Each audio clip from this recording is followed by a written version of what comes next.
Link is a Hufflepuff. Although he hails from a lineage of pure-blood dark wizards, possesses the ability to speak Parseltongue, frequently invents spells and potions, and is undeniably handsome. He epitomizes the archetype of a life winner. Nevertheless, he feels compelled to adhere to the esteemed traditions of his predecessors, opting for humility in his demeanor, integrity in his endeavors, and a discreet accumulation of wealth. As for the seemingly glamorous yet ultimately thankless task of saving the world, he believes it is better left to individuals from other houses. For instance, the black-haired boy adorned with black-rimmed glasses over there appears to be a commendable candidate. However, it seems that events rarely unfold according to his wishes. You squander the opportunity given to you. Watching Harry, who lies defeated on the ground by Voldemort, Link, concealed among the onlookers, expresses his heartfelt dismay. Subsequently, under the gaze of the expectant crowd, Link resolutely draws his wand and rushes forward. Chapter 1. A New Arrival. Dear students, considering that you have only just emerged from the holiday recess, let us commence with a simpler lesson to reacquaint ourselves with our studies. The Refill Charm, also known as the Refill Spell, serves, as its name suggests, to replenish a container with a particular liquid. It is crucial to pay attention to the angle at which one wields the wand when casting this spell, as well as. Within a spacious and well-lit classroom, a short man clad in a suit stands upon a platform constructed from a stack of books, passionately delivering his lecture. Below, a throng of young boys and girls in uniform robes occupies the seats. Most of these students exhibit relaxed expressions, occasionally engaging in brief interactions with the man on stage, appearing quite earnest. Of course, exceptions abound. Link, seated in the corner, seems notably less attentive. His countenance is grave, his gaze wandering, and his body and limbs exhibit a subtle, restless motion. After a considerable period, Link finally ceases his somewhat peculiar actions. However, simultaneously, his expression transforms into one of melancholy and confusion. To be frank, Link finds himself somewhat bewildered by the current situation. As a professional detective, he had initially intended to capture a photograph of his target amidst their embraces to fulfill his mission. Yet just as he pressed the shutter, darkness enveloped him, and he found himself in this peculiar place, transformed into a foreign child. Truth be told, this is rather absurd. Fortunately, following a series of self-assessments, Link can at least ascertain that his current body is intact, and apart from being slightly overweight, he appears to be in good health. Moreover, through observation, he is fairly certain that he has traversed into the world of Harry Potter and has become a student at Hufflepuff House within Hogwarts School of Witchcraft and Wizardry. There is no denying it. The robe he is currently wearing and the unmistakable Professor Flitwick standing at the lectern are instantly recognizable to anyone who has watched the films. Yet, most time travelers seem to arrive before their enrollment or as infants. Why, then, did he find himself directly transported into a classroom? Furthermore, why has he inherited none of the original owner's memories? For a time traveler, does this not present a rather daunting beginning? In the corner, Link, still grappling with reality, is lost in a daze of contemplation. At that moment, a small yet calloused hand suddenly waved in front of him, startling Link considerably, causing him to flinch instinctively and exclaim. The surrounding laughter erupted without restraint, and Professor Flitwick, witnessing this, raised his wand and made a sharp motion, unleashing a thunderous crack. Bang! Silence. At last, the uproarious laughter subsided somewhat. Though Professor Flitwick clearly lacked the intimidating presence of McGonagall or Snape, so a few students continued to stifle their giggles. Nevertheless, Professor Flitwick did not chastise them too harshly. He turned, donned a benevolent smile, and addressed Link. Link, are you feeling unwell?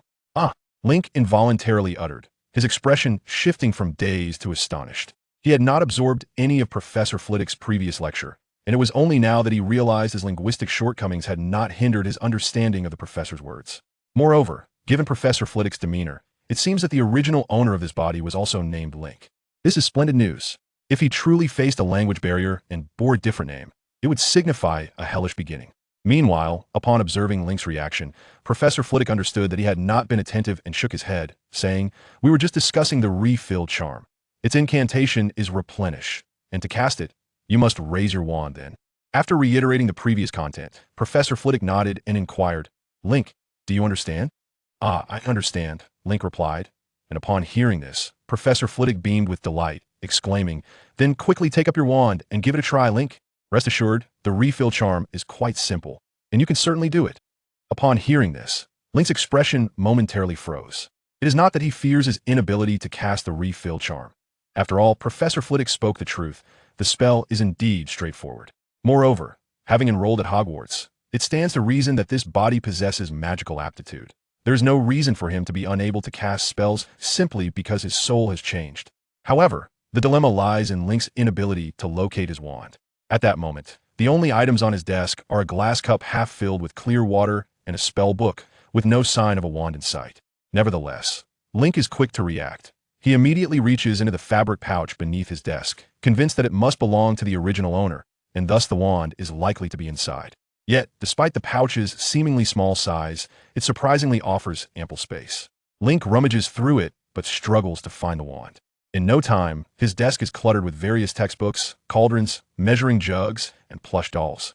Observing this, the laughter erupts once more, louder than before. Even two other boys from Hufflepuff succumb to laughter, collapsing in fits. At this point, Professor Flitwick is left exasperated. He smacks his forehead and laments, "Oh, Link! Oh, Link! I have found it!" Link exclaimed, raising his wand triumphantly. Unfortunately, the laughter surrounding him did not dissipate. Instead, it intensified, echoing in the air. Professor Flitwick seemed to have little faith left in Link, waving his hand wearily as he remarked, "Then let us hasten to test it." Upon hearing this, Link nodded in affirmation, positioning himself as he aimed his wand at the glass on the table. Emulating the tone demonstrated by Professor Flitwick earlier, he shouted with conviction, "Fill to the brim." Link's incantation, resembling a beastly roar, momentarily halted the laughter around him, as everyone cast sidelong glances at his table, eagerly anticipating another foolish act to amuse them further. However, this time their expectations were met with disappointment.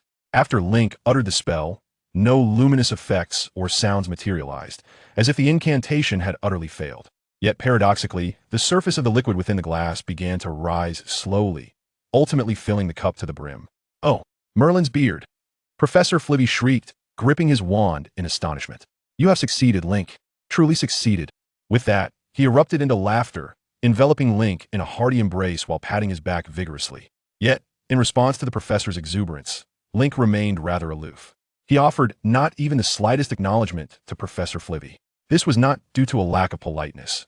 Rather, his entire focus was captured by the words now shimmering in his mind's eye. Fill spell LV1 acquired. Chapter 2. Upgrading the replenishment charm, Hufflepuff gains 20 points. You did splendidly, Link. Congratulations. Professor Flitwick exclaimed with unrestrained excitement, his enthusiasm seemingly surpassing that of Link, who had successfully cast the replenishment charm. Around them, the other students fell into a hushed silence, gazing at Link with expressions of incredulity. The Ravenclaws seated at a distance displayed a particularly disgruntled demeanor, perceiving Flitwick's actions as quite inappropriate. They believed that the replenishment charm was not particularly challenging. In fact, each of them could likely perform it better than Link. Yet, Flitwick had chosen to reward only Link, and with a generous 20 points, no less. After the initial exhilaration, Link swiftly realized that his newfound ability must be due to his special advantage. However, this advantage appeared to lack any functional description, merely presenting an informational pop-up regarding the acquisition of spellcasting skills. Yet, Link deemed this inconsequential. He could explore its capabilities through experimentation. With that thought in mind, he extricated himself from Flitwick's embrace and, in a moment of mischief, splashed water from his cup onto the face of a boy who had laughed the loudest. He then raised his wand once more. Replenish. As Link recited the incantation, accompanied by the boy's impotent roar, the glass filled once again with clear water. At that moment, a new line of text appeared before Link's eyes. Replenishment Charm Experience. 1. This text soon faded, revealing a white box in his vision, below which lay an empty slot, now filled nearly 1/10 with a faint golden liquid. Drawing from his years of gaming experience, Link surmised that this was likely an experience bar. This indicated that his special ability not only provided a visual data panel for spellcasting skills, but also allowed him to gain experience through repeated use of spells to level them up. Hufflepuff gains another 10 points. You did it again, Link. Absolutely marvelous. Flitwick exclaimed once more, his excitement unabated. Initially, he had thought Link's success was mere serendipity, a chance encounter that he wished to encourage by awarding points. However, Link's swift repetition of the spell confirmed his mastery of the charm. Though it was merely a simple replenishment charm, it was indeed a miraculous achievement in the realm of education. After all, Link had struggled with spell casting since his enrollment, leading even Flitwick to ponder whether the Sorting Hat had erred, suspecting Link might lack magical aptitude. How else could one explain his inability to cast even the simplest cleaning charm? However, all doubts dissipated once Link successfully cast the replenishment charm.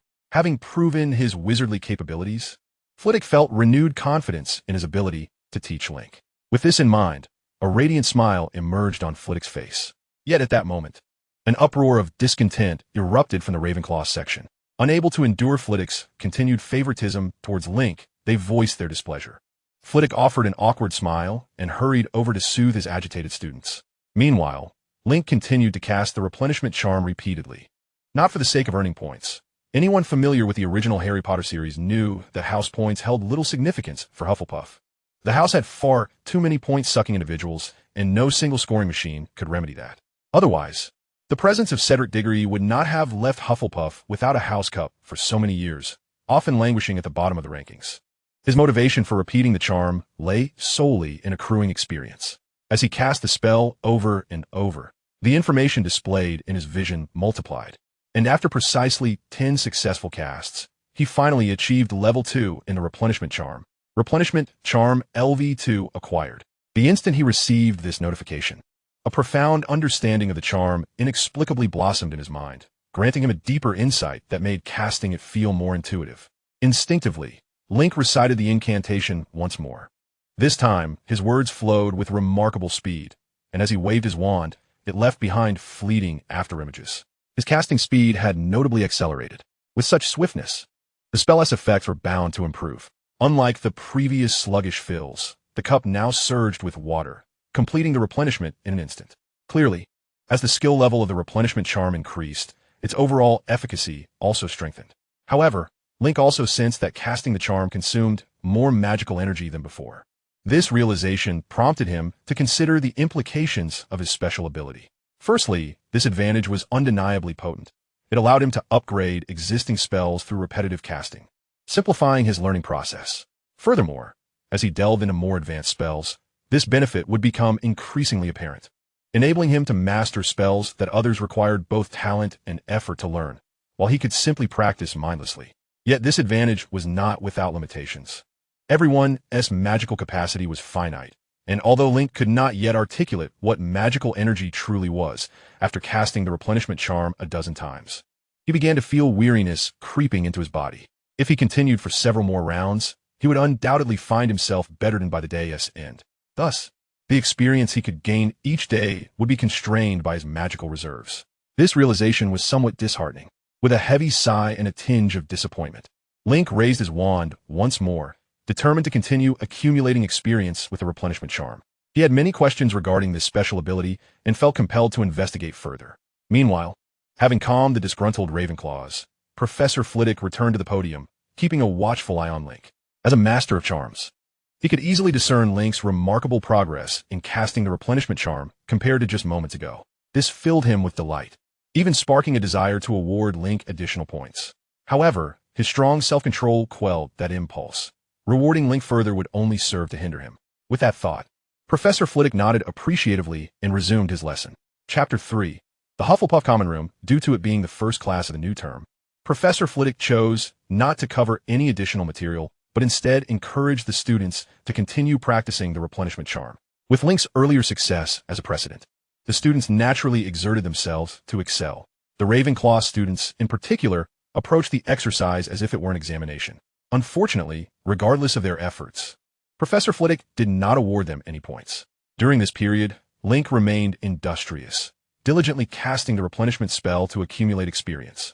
By the time the class bell rang, he had successfully executed the spell 53 times. Although the exertion left him fatigued, it had propelled his experience bar for the spell to nearly half its capacity once more. From this, Link surmised that in order to elevate the replenishment spell to level 3, he would need to cast it over 50 additional times. This indicated that the experience required for spell advancement escalated exponentially. Unfortunately, this was not auspicious news for Link, as his magical capacity was limited, restricting the number of spells he could cast each day. With a sigh, Link gathered his belongings and followed the throng of students out of the classroom. The grandeur of Hogwarts Castle was something Link had anticipated, yet witnessing its splendor firsthand left him in awe. The castle was replete with an array of peculiar staircases and corridors, the most remarkable of which was the floating staircase at its center. The expansive area was a cacophony of stairs and platforms, swirling chaotically in midair, overwhelming to the senses. Were he alone, Link was certain he would lose his way. Fortunately, He had classmates nearby, and as long as he followed the crowd, he believed he would ultimately find his way back to the common room. Moreover, the original owner of this body evidently possessed a poor memory, for while sorting through his belongings, Link stumbled upon a note. It featured a rudimentary map of Hogwarts, complete with the original owner's dormitory number and bed assignment. This discovery proved invaluable to Link. He thus trailed behind a group of Hufflepuff students, progressing slowly. During this journey, Link noted a rather peculiar phenomenon. His so-called classmates seemed to harbor a distinct aversion towards him. Since his exit from the spell classroom, no one had approached him for conversation. Indeed, all the Hufflepuff students appeared to deliberately ignore him, treating him as if he were invisible. Though the reason for this eluded him, Link found solace in the situation. As a newcomer without the original owner's memories, he recognized that fully integrating into this world necessitated a process of gathering information and adaptation. In this regard, solitude was preferable. However, as Link pondered, a tall figure obstructed his path. With an impassive expression, Link halted and looked up at the approaching individual. A wet and towering Hufflepuff was glaring at him with palpable anger. Link recognized him as the same student who had laughed heartily in class, whom Link had inadvertently splashed with water in retaliation. Clearly, the individual had refrained from confronting him in Professor Flitwick's presence and had now come to seek trouble. "Is there something wrong with your eyesight? Blocking my path?" Link asserted. "What did you say?" The student seemed taken aback by Link's assertiveness, momentarily stunned before his expression contorted into one of rage, rendering his already unappealing visage even more grotesque. "Is your hearing impaired as well?" Link replied, thoughtfully, feigning pity. "It's truly unfortunate. Are you certain someone with such disabilities is fit to be a wizard?" "You." The other student's body convulsed slightly, his fists clenched tightly. Yet, with numerous classmates bustling about, he ultimately refrained from taking further action. "You little Death Eater." He spat in indignation. Link, however, merely sneered at the remark, which only served to further infuriate the student. Nevertheless, he did not escalate the situation, glaring at Link before storming off, shouting, "Just wait. I will make you pay for this." As Link observed the retreating figure, a sardonic smile crept across his lips. Within the hallowed halls of Hogwarts, the largest magical institution in the entirety of the United Kingdom, 4 houses existed: Gryffindor, Slytherin, Ravenclaw, and Hufflepuff. Gryffindor was synonymous with bravery, Slytherin with cunning and ruthlessness, Ravenclaw with intelligence and wisdom, while Hufflepuff was characterized by loyalty, kindness, and hard work. From these descriptors, it was clear that Hufflepuff was often regarded as the least esteemed of the 4 houses. The behavior of the aforementioned student had perfectly exemplified this notion. He postured aggressively, yet ultimately lacked the fortitude to act, resorting instead to petty antics to annoy others. Shaking his head, Link resumed his journey toward the common room.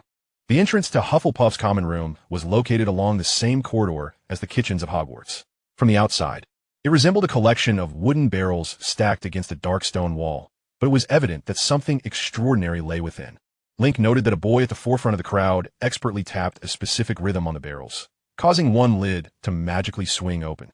Intrigued, Link gently tapped the shoulder of a nearby boy and inquired, "What happens if you tap the wrong one?" The boy, startled, recoiled as if he were a frightened fledgling, then glared at Link with disdain. "You can try it yourself, Death Eater brat." Link frowned at the insult. However, by the time he processed the situation, the boy had already climbed into the barrel. Gritting his teeth, Link suppressed his anger and followed suit. The passage within the barrel was not lengthy, leading to a sloping dirt path that ascended straight to a circular room. The entire arrangement evoked thoughts of a badger's den.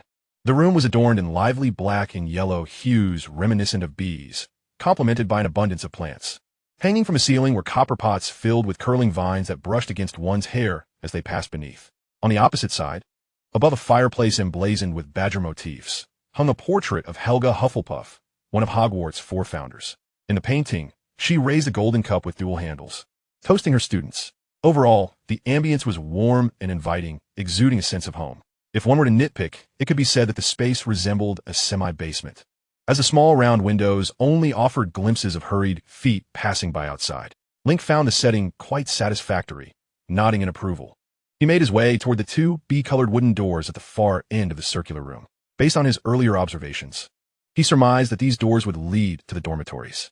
At this juncture, Link's immediate priority was to examine the legacy left by the original owner, as it would provide him with crucial insights. Continuing to live in ignorance of the original owner's memories would undoubtedly pose significant risks. Chapter 4. Link's diary. Link successfully returned to the dormitory. As anticipated, the room mirrored the decor of the common room, resembling a diminutive burrow. However, there was no earthy scent. Instead, the patchwork quilts adorning the bunk beds emanated a delightful sunlit aroma, tempting one to lie down and roll about. At this moment, Link's roommates had yet to return, and his schedule indicated that he had no further classes that afternoon. Thus, Link found himself fortunate enough to have a free afternoon to thoroughly search for information. This task posed no challenge for him, a former professional detective, especially when he unearthed a diary hidden beneath the pillow of the original occupant's bed. Through the reading of this diary, Link began to grasp the essence of the individual who shared his name. The original occupant's full name was Link Freely, a second-year student at Hufflepuff House, and the sole heir of the illustrious Freely family, one of the sacred 28 pureblood families. Currently, aside from him, only his mother, Leonie Freely, remained of the Freely lineage. The other family members, including Link's father, had all been purged by the Ministry of Magic due to their allegiance to Voldemort and their status as loyal Death Eaters. The sole reason Link and his mother survived was that the Ministry did not wish to let such a prestigious name as Freely vanish into obscurity.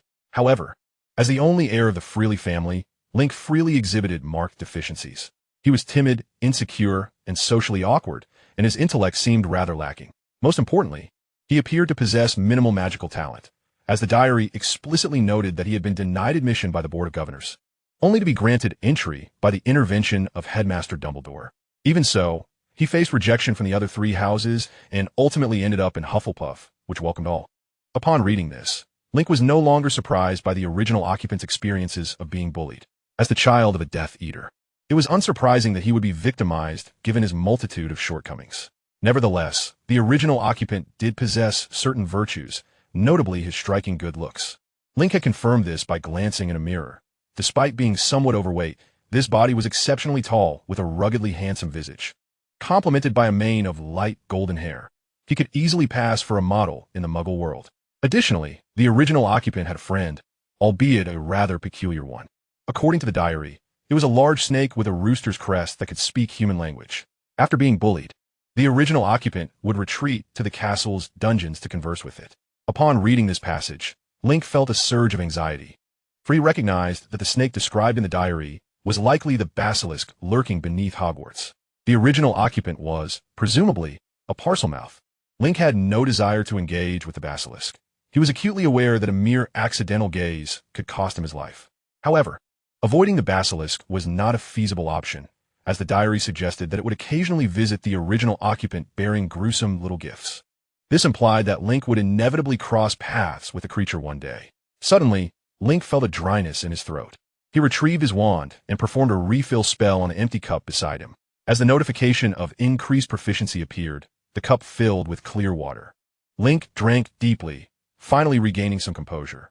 Two pressing issues now lay before him: the basilisk and his mother. Should she discern that he was not her son, she might react with extreme measures. Yet, based on Link's years of detective experience, he deduced that the likelihood of such a scenario was low. After all, parents sometimes exhibit indifference towards their children's psychological states. They merely desire an obedient, well-behaved, and exceptional child. Considering the original occupant's condition, Link surmised that upon witnessing a sudden transformation in his son's personality and a rapid advancement in his magical abilities, the mother would be elated rather than suspicious. Such is human nature. As for the basilisk, there was little that could be done. When the time came, he would simply face it head-on. According to the diary, it was now the first year of the main storyline, and the illustrious savior, Harry Potter, had just been sorted into Gryffindor the previous day. However, this bore little relevance to Link, as he was not particularly inclined to associate with Harry and his friends. That path was fraught with danger and discomfort. The spotlight of saving the world could be left to Harry. Link preferred to uphold the time-honored strategies of Hufflepuff ancestors, to live modestly, work diligently, and amass wealth quietly. Having come to this conclusion, Link felt a sense of relaxation wash over him. It was only then that he noticed the wand in his hand. It was a somewhat crooked stick, adorned with a few bumps, approximately 10 inches long, resembling a branch from a pine tree. Link was not well versed in wand lore. He did not know whether a pine wand was powerful or its symbolic significance. However, he was acutely aware that this wand was inadequate. Its rough texture was quite abrasive to the touch. Secretly resolving to procure a new wand at the first opportunity, Link then realized that the outside world had plunged into darkness. Feeling the pangs of hunger gnawing at him, Link cursed under his breath and hurriedly grabbed his wand. Dashing out of the dormitory, following the map sketched by the original occupant, he made his way towards the Great Hall, encountering not a single soul along the way. This left him somewhat disheartened, for dinner had likely already commenced or was about to conclude. Fortunately, Hufflepuff House was situated near the kitchen, so if he missed dinner, he could still visit the kitchen and perhaps catch a glimpse of the house elves. With this thought in mind, Link slowed his pace, eventually arriving at the Great Hall. As the designated venue for feasts and student gatherings at Hogwarts School of Witchcraft and Wizardry, its decor was noticeably more refined than that of other areas. This was evident from the countless floating candles and the enchanted ceiling that mirrored the sky. At this moment, the long tables representing the four houses were already filled with students, who chatted and laughed while enjoying a dinner that was, truthfully, rather modest. The cheerful din echoed through the expansive space. This was a relief. Had the gathering already dispersed, there would be nothing left to eat. With a sigh of relief, Link boldly took a seat at the Hufflepuff table, undeterred by the curious glances of his fellow students, and began to partake in the food before him. However, it soon became clear that someone was intent on disrupting his meal, for as soon as Link's hand brushed against the bread in the basket, a chicken bone hurtled toward his head from the side. Chapter 5. Resolving Issues. Link swiftly tilted his head, narrowly avoiding the incoming bone, which spiraled into the soup bowl of a student across the table, splattering soup all over those nearby. The scene erupted into chaos. While Link turned to regard the source of the flying bone, there, two towering Hufflepuffs were watching him with mocking expressions. "Oh, my sincerest apologies. I accidentally tossed the bone." One of the boys feigned an apology, though the derision on his face was unmistakable. While speaking, he even made a throat-cutting gesture in mockery. After this act, both boys erupted into laughter. Their movements were subtle, yet the commotion they created was far from insignificant, drawing the attention of their classmates nearby. However, not a single soul approached to confront them. Even those who had been splattered with soup simply cast a glance in their direction before returning to their meals. In stark contrast, Link's expression was one of exasperation.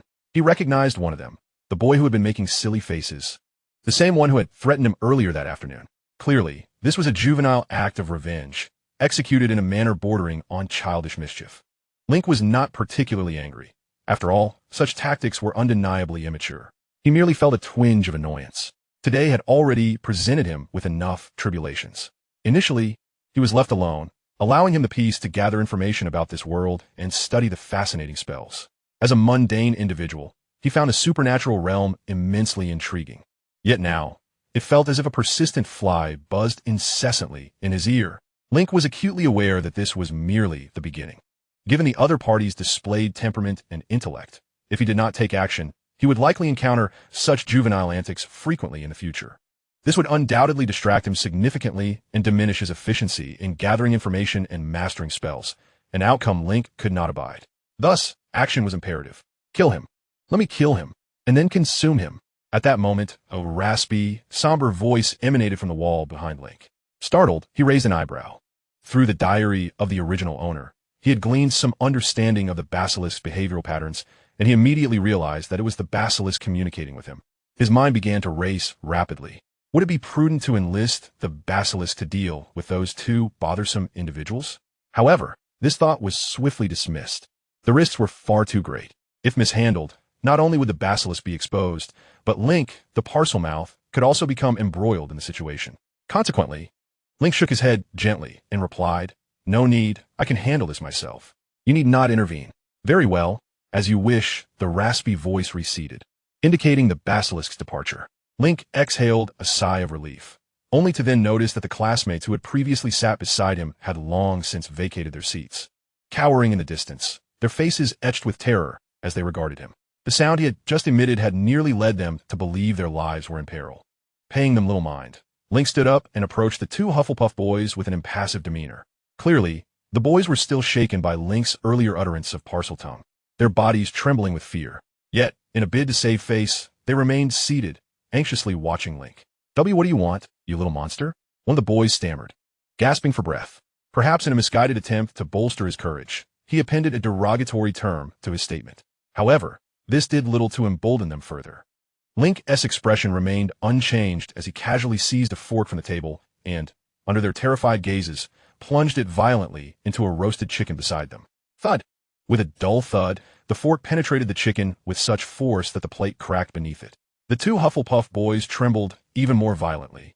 their hands retreating from the table. For a fleeting moment, they genuinely believed Link had aimed for their hands. Meanwhile, Link slowly raised his hand. The intensity of his thrust had caused a bone within the chicken to pierce his palm, and now crimson liquid dripped steadily from his hand.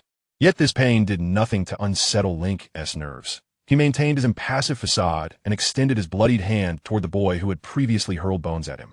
The boy, utterly captivated by Link's presence, did not even attempt to evade. Link's hand effortlessly grazed the boy's cheek, rubbing it forcefully until it turned a vivid shade of red. Leaning in, Link spoke in a cold, detached tone, "Do you wish to die?" The boy offered no response, though his body quaked even more violently. Simultaneously, an unpleasant odor began to permeate the air. Glancing down, Link observed a sizable wet patch forming in the center of the boy's trousers. Had he wet himself? A smirk crept across Link's face as he delivered 2 sharp slaps to the boy's face with his bloodied hand. Smack! Smack! The crisp sound seemed to rouse the surrounding crowd from their stupor, eliciting a chorus of piercing screams that echoed throughout the hall. Moments later, professors who had been dining at the staff table pushed through the throng and entered the fray. Leading the charge was a short witch with flowing gray hair. Link recognized her as Pomona Sprout, the herbology professor at Hogwarts and head of Hufflepuff House. Merlin S. Beard. "Link, you're hurt. What happened?" Professor Sprout rushed to Link's side, her expression one of concern as she examined his injured hand. "I'm sorry, Professor Sprout." Link feigned a look of contrition. "I acted impulsively." At this point, the 2 boys, still reeling from their fright, noticed Professor Sprout's arrival. In an instant, tears streamed down their faces as they clung to her legs, wailing, "Professor, Link is trying to kill us." Upon hearing this, Professor Sprout's gaze turned sharply towards the 2 boys, her expression darkening. This was not due to the fact that they had smeared their tears and snot on her trousers, but rather because, as head of Hufflepuff, she knew Link all too well. How could a boy who wouldn't harm even a garden gnome suddenly turn violent? Regardless, it was clear that the fault lay with them. Chapter 6, Cedric and Madame Pomfrey. Cedric, take Link to the infirmary. At Professor Sprout's command, a tall, handsome boy squeezed through the crowd.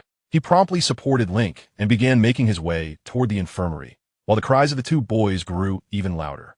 "We're hurt too. We need to go to the infirmary." Hearing this, Professor Sprout's expression soured further, yet she ultimately nodded at Cedric. The latter swiftly orchestrated the situation, instructing those nearby to assist the 2 boys while he led them. Professor Sprout remained behind in the hall with the other professors to maintain order and inquire about the incident. Meanwhile, Link scrutinized the boy known as Cedric. He recognized him.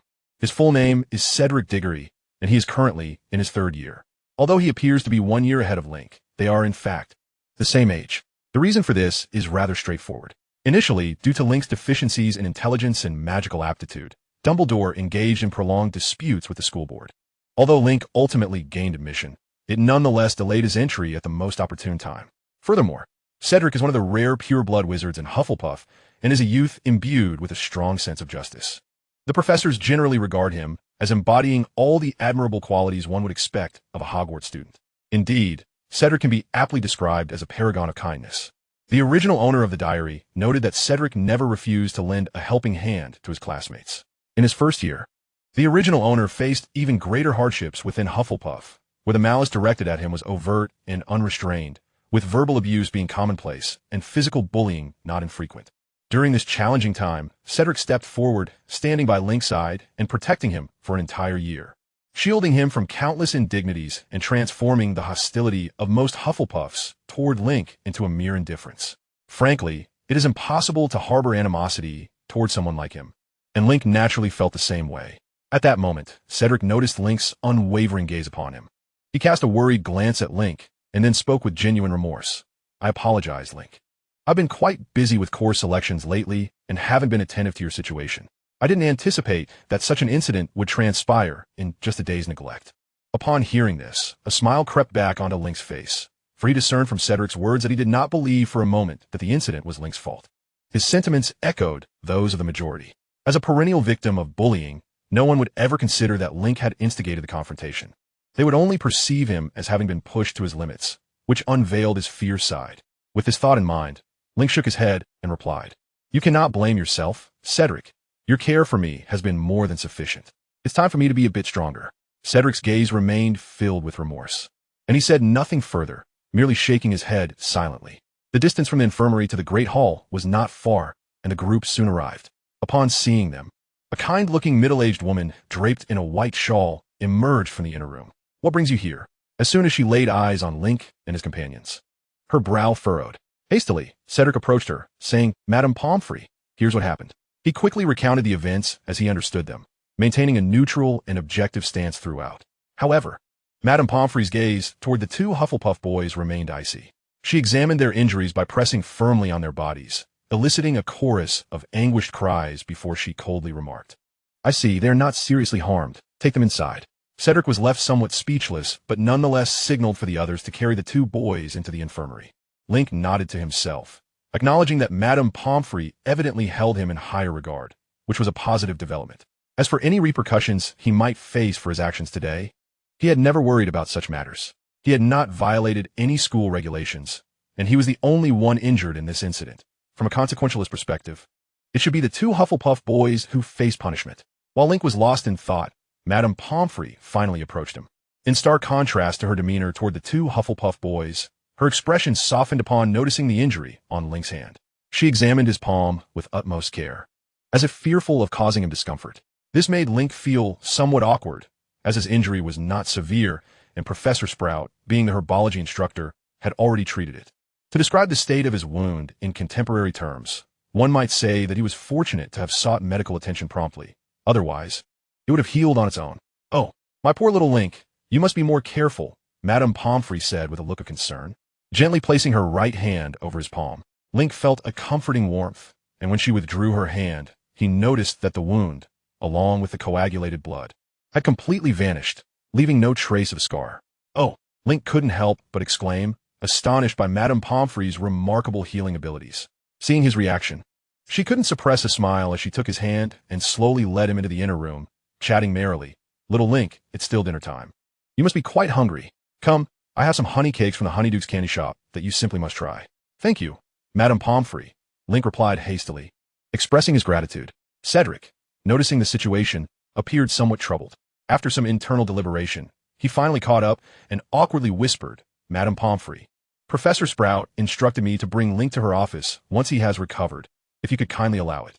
Cedric did not finish his sentence, but his implication was clear. At this, Madame Pomfrey's expression shifted, and she coldly replied to Cedric, "How do you know that little Link has recovered?" "I have yet to complete my examination." "But there are no buts," she curtly interjected, leaving the conversation hanging as she continued to lead Link into the inner room. Cedric stood there momentarily stunned before he quickly followed them inside. Chapter 7. Emily Victoria. The honey cakes from Honeyduke's were delightful, though excessively sweet. Link found himself unable to consume more than a few bites before feeling overwhelmed. Madame Pomfrey seemed aware of this, as she refrained from urging him to eat more, instead gently stroking his smooth, light golden hair and repeatedly expressing her sympathy, saying things like how poor little Link was and how careless he had been. Link felt somewhat embarrassed by her overwhelming kindness, which seemed rather out of the ordinary. Cedric, on the other hand, appeared even more uncomfortable. After entering the room, he urged Madame Pomfrey several times, only to be completely ignored. "Madame Pomfrey, we really must be going," Link finally interjected, aware that if they kept Professor Sprout waiting too long, she would surely become upset. "She dares." Madame Pomfrey's expression darkened at Link's change in address and his pitiful tone. However, as time was passing, she added, "Make sure you get to the office promptly, and then get to bed early, understood? I'll go check on those two boys." Having spoken, Madame Pomfrey swiftly turned and exited the inner room, casting Link a glance that conveyed a promise of vengeance. Observing this, Cedric finally exhaled a sigh of relief. With a smile, Link nudged the cake on his plate towards Cedric and inquired, "Would you like some?" "No, thank you. It's far too sweet for my taste." Cedric instinctively waved his hand, but soon, as if realizing something, he hurriedly grasped Link's arm, urging him onward. "Come on, we mustn't keep Professor Sprout waiting." Link offered no resistance, allowing Cedric to pull him out of the inner room. As they stepped outside, the pair was startled by a series of piercing screams emanating from the hospital room of two Hufflepuff boys. Cedric's expression darkened, yet he remained silent, continuing to guide Link forward. Professor Sprout's office was located on the first floor, not far from the infirmary, and it wasn't long before they reached the vicinity of their destination. However, just as they were about to turn the final corner, Cedric abruptly halted, catching Link off guard.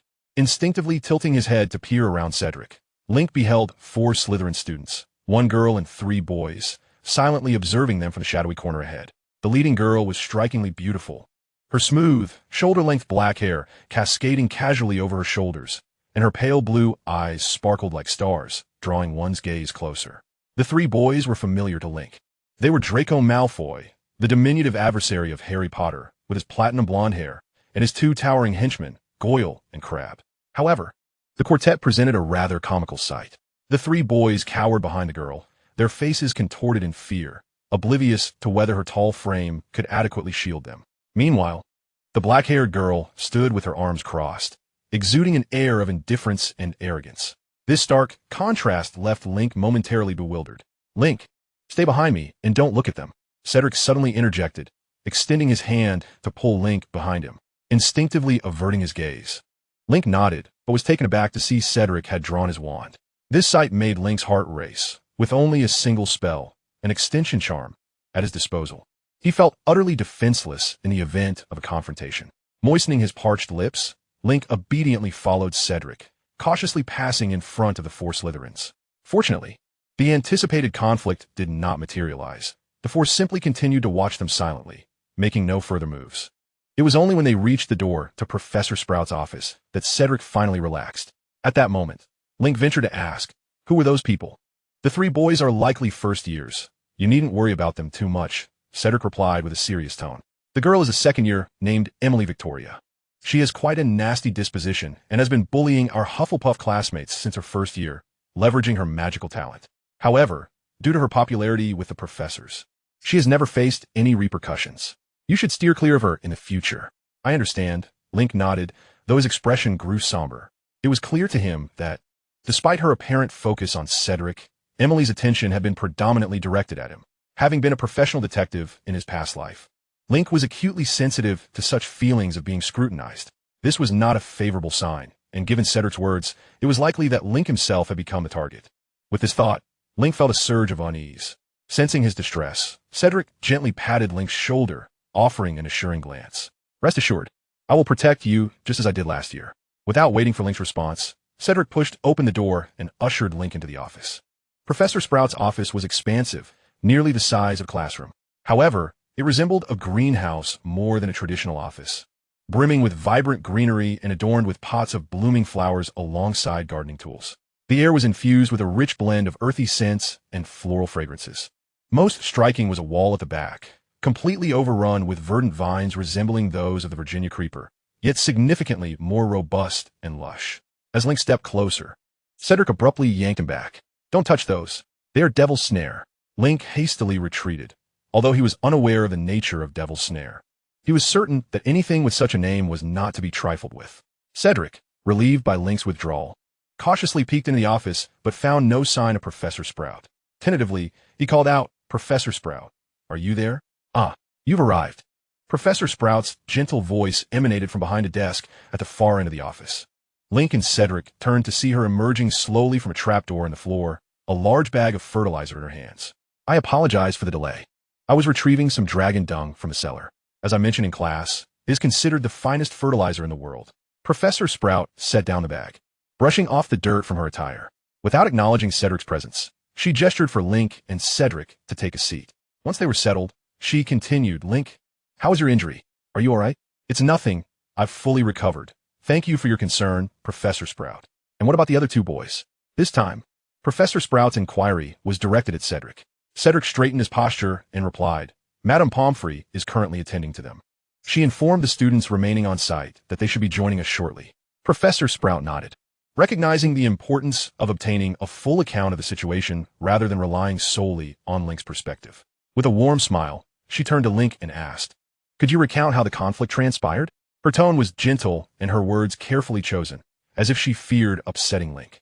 Taking a deep breath, Link feigned a demeanor of distress and apprehension as he recounted the events from the spell class. However, he chose to remain vague about the occurrences during dinner in the hall. This approach, while seemingly suspicious, was a decision Link had made after thorough contemplation. Though his memories had begun to fade, Link still recalled that the wizarding world possessed means of lie detection. This implied that, for the sake of caution, every utterance he made must be assuredly truthful, otherwise he risked exposure. Consequently, he chose to omit matters that required deception. Indeed, Such behavior might appear suspicious. Yet aligned perfectly with the character of the original owner, who was portrayed as weak-willed and lacking in intellect. It was entirely natural for someone of such disposition to shy away from recalling painful experiences. Link felt confident that Professor Sprout, with her inherently kind nature, would not pursue further inquiries into his circumstances. As Link had anticipated, upon listening to his account, Professor Sprout's expression morphed into one of compassion. After offering him comfort for a considerable time, she gently rubbed her slightly reddened eyes and continued her questioning. Link, have you been feeling unwell lately? Unwell? Of course not. Is that so? Then how has your mood been of late? Professor Sprout pressed on, to which Link fell into silence. After a moment, he lifted his gaze and confessed. Professor Sprout, to be honest, my mood has indeed been rather dismal. More precisely, it began to sour upon my arrival at Hogwarts. I am not implying that Hogwarts is to blame. In fact, I adore this place. However, it seems my classmates do not harbor the same fondness for me. Oh, poor child. Professor Sprout could no longer contain herself. She stepped forward, enveloping Link in a warm embrace, gently patting his back while soothingly assuring him. They do not dislike you. They merely misunderstand you. Rest assured, time will reveal the truth. I understand, Professor, Link murmured softly, yet Professor Sprout had no intention of releasing him. Rather, she held him even tighter.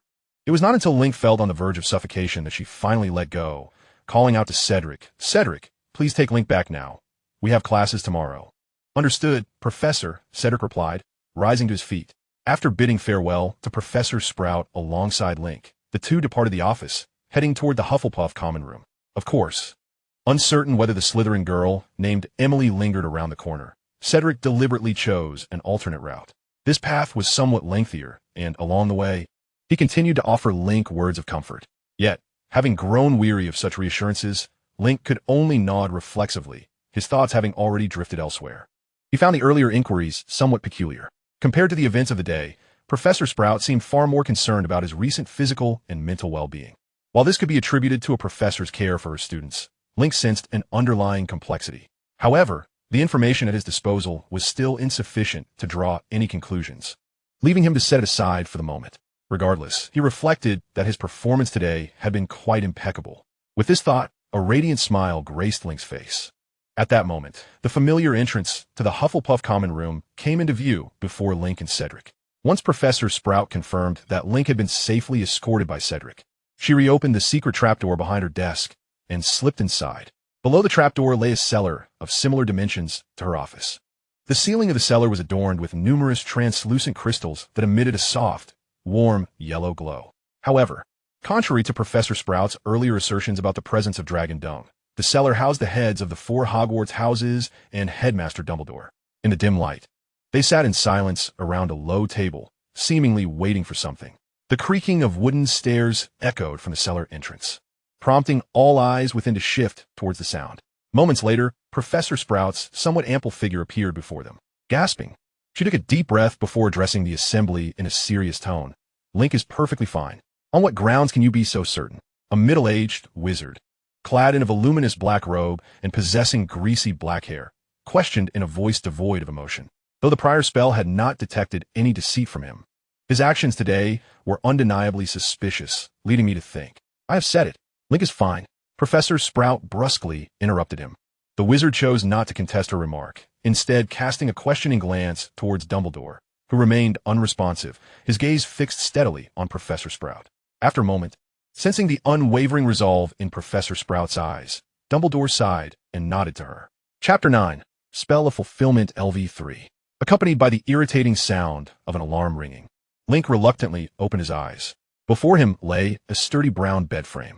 For a moment, he was taken aback, but quickly came to the realization that he had indeed traversed into the magical realm of Hogwarts. The cacophonous alarm continued to reverberate within the dormitory, prompting Link to shake his head and hurriedly silence it. Only then did he notice that his 3 roommates, who occupied the upper and opposite bunks, had vanished, leaving him alone in the windowless dormitory, which felt more like a crypt than a room. Sighing in resignation, Link acknowledged that, truth be told, he had yet to meet his roommates. Upon returning the previous night, he had found them all fast asleep. He had intended to wait until morning to greet them, even setting an alarm for that purpose. Yet, it seemed his roommates had risen earlier than he had anticipated. Link mused that perhaps they simply did not wish to engage with him. After all, it was the weekend, and they had no reason to awaken early. Nonetheless, this suited him just fine, as he was not particularly eager to interact with them. Their presence would only divert his attention towards socializing. Instead, Link found himself more captivated by the allure of magic. With this in mind, he eagerly retrieved his wand, which he had been concealing beneath his pillow, and began practicing spells. Of course, the spell he chose to practice was still the spell of fulfillment. The reason for this choice was not solely due to his familiarity with it, but rather because he had amassed a certain amount of experience with this spell. Link aimed to gauge the effects of leveling up this spell. Fulfill quickly. Fulfill quickly. Before long, the empty dormitory resonated with Link's incantations. As notifications of experience points began to flash before his eyes. To speak candidly, for an ordinary young wizard, the repetitive practice of the same spell can be quite a tedious endeavor, particularly when the spell merely serves to refill a cup with water. However, Link exhibited remarkable enthusiasm and even a hint of excitement. This is easily understandable, as Link had only recently been introduced to these supernatural phenomena, and the novelty had yet to fade. It is likely that at this moment, not only could he practice the refill charm, but he could also recite the entire spellbook verbatim. After more than an hour, with the final incantation echoing in the air, a particularly striking golden notification leapt into Link's vision. Refill charm LV3 acquired. Link was immediately filled with exhilaration, but before he could celebrate, a torrent of information and knowledge was forcibly thrust into his mind. The sheer volume of information was vastly greater than during his previous upgrade, causing a sharp pain to throb in his head. Gritting his teeth against the discomfort, Link again raised his wand and directed it at an empty cup to cast the refill charm. Full. As the word escaped his lips, the cup he pointed at instantly brimmed with clear water. This sudden transformation brought a smile back to Link's face, and even the pain in his head seemed to dissipate somewhat. He realized that he no longer needed to utter the full incantation when casting the refill charm, nor did he need to perform the wand movements in their entirety. This indicated that his casting speed for the refill charm had reached a level approaching silent incantation, and the charm's effectiveness had similarly seen a substantial enhancement. Most importantly, Link had only spent a little over a day mastering the refill charm to such an extent. With continued practice, it seemed that silent casting and possibly even wandless magic were not far off. While such mastery over a simple charm like the refill charm might not seem particularly impressive, applying this to more advanced spells could yield terrifying results.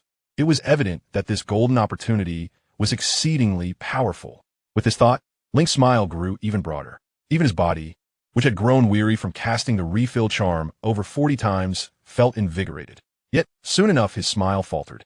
To his astonishment, he discovered that after casting the spell, the experience bar for the refill charm did not fluctuate as it had previously. Initially, Link assumed that the proficiency required to elevate the charm from level 3 to level 4 must be so excessive that it rendered the changes imperceptible. However, after forcing himself to cast the refill charm once more despite his exhaustion, despair washed over him as he realized that not only had the experience bar remained static, but there was also no notification indicating an increase in proficiency. With a frustrated sigh, Link slumped onto his bed, furrowing his brow as he contemplated the underlying reasons. He directed his attention to the wealth of knowledge and information that had suddenly appeared in his mind. Link's reasoning was straightforward. Since this information was a byproduct of upgrading the refill charm, it likely contained solutions to his predicament. Previously, the sheer volume of knowledge had prevented him from thoroughly examining it. Now, upon closer inspection, Link was taken aback. The information was essentially an operational and explanatory manual for the refill charm. He could comprehend some of the operational aspects, but he struggled to grasp the scientific explanations behind why certain actions were necessary and the principles governing them. Realizing this, Link scratched his head thoughtfully. The golden opportunity he possessed might not be as formidable as he had assumed. Its function did not simply involve digitizing the entire spell system and allowing for straightforward upgrades through proficiency. Instead, it provided direct knowledge about the spell once a certain level of proficiency was achieved, thereby enhancing the spell's effectiveness. Since this knowledge was directly implanted in his brain, information regarding how to channel magical energy, variations in incantation delivery, and the nuances of wand movements naturally also became etched in Link's mind. Such fundamental concepts were easily executable for Link. This explained why he could enhance the spell's effectiveness despite having no prior exposure to supernatural knowledge. However, it was now apparent that this method of knowing only the how without understanding the why was no longer viable. If Link wished to further improve his proficiency with the refill charm, he must thoroughly comprehend the knowledge that had been implanted in his mind. With this realization, Link promptly retrieved his spellbook from a nearby cloth pouch and flipped it open to the section on the refill charm.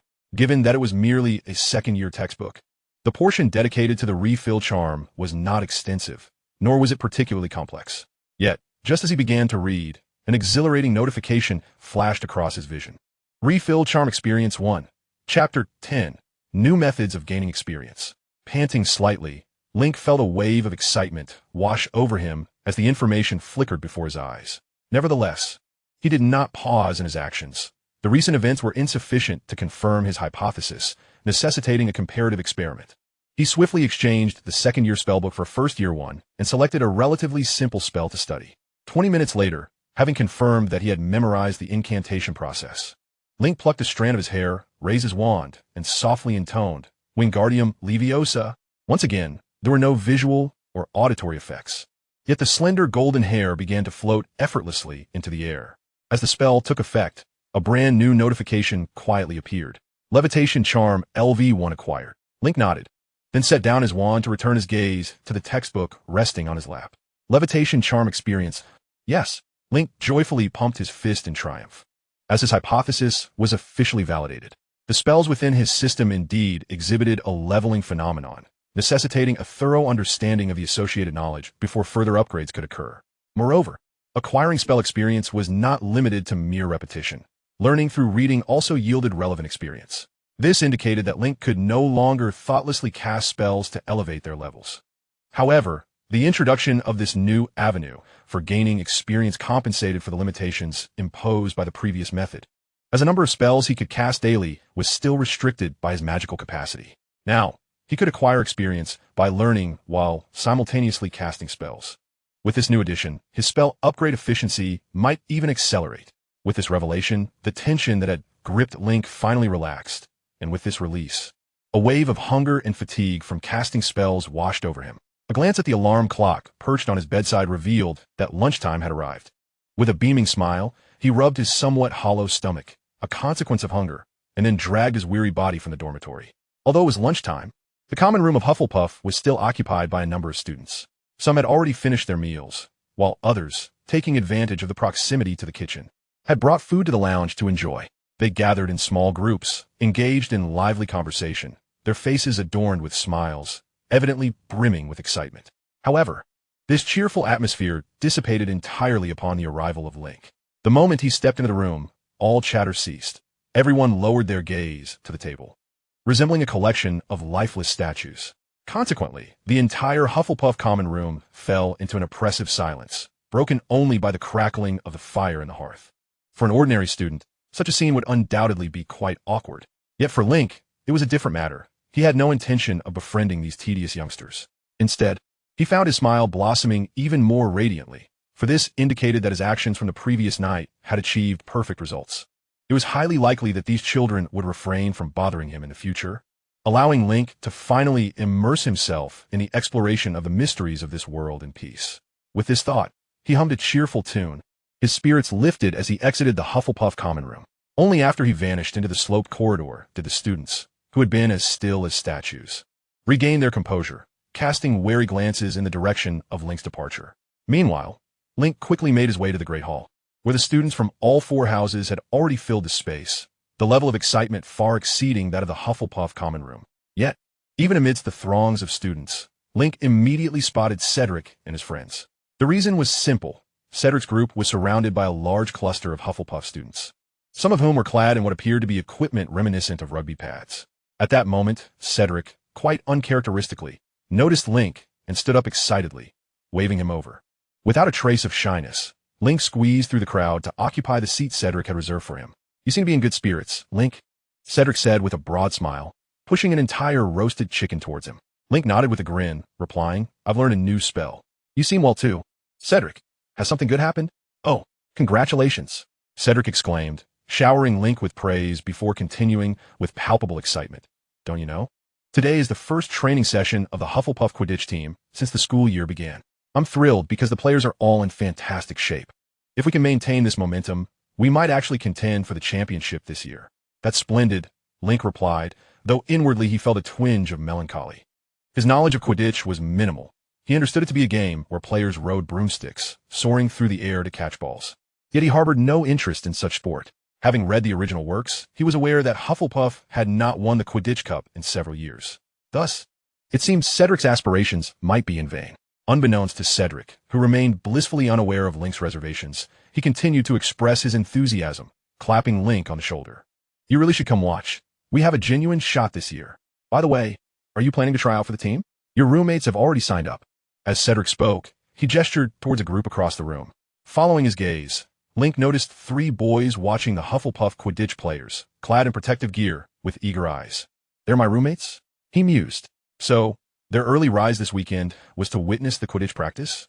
With newfound understanding, Link tore off a chicken leg and took a hearty bite before casually responding, "Oh, sorry, I've been focusing on studying spells lately. I might not have time to participate." At this, a nearby member of the Hufflepuff Quidditch team erupted into laughter, spraying juice across the table. "Cough, cough, cough. My apologies," the boy exclaimed, though a grin tugged at the corners of his mouth. It was impossible to resist. Link's statement was simply too humorous. Everyone at Hogwarts was aware of Link's struggles with spells. He even mastered the simplest levitation charm in his entire first year. To hear him claim he was intent on study was quite comical. Cedric shot the boy a disapproving glance before reassuring Link, "Don't mind him, Link. He has probably just recalling some other amusing incident.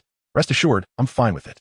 Cedric, noticing Link's suddenly expressionless face, offered a tentative smile and seemed to shift the topic. He leaned closer, speaking softly into Link's ear, "You should avoid wandering around Hogwarts too much for a while." "Why?"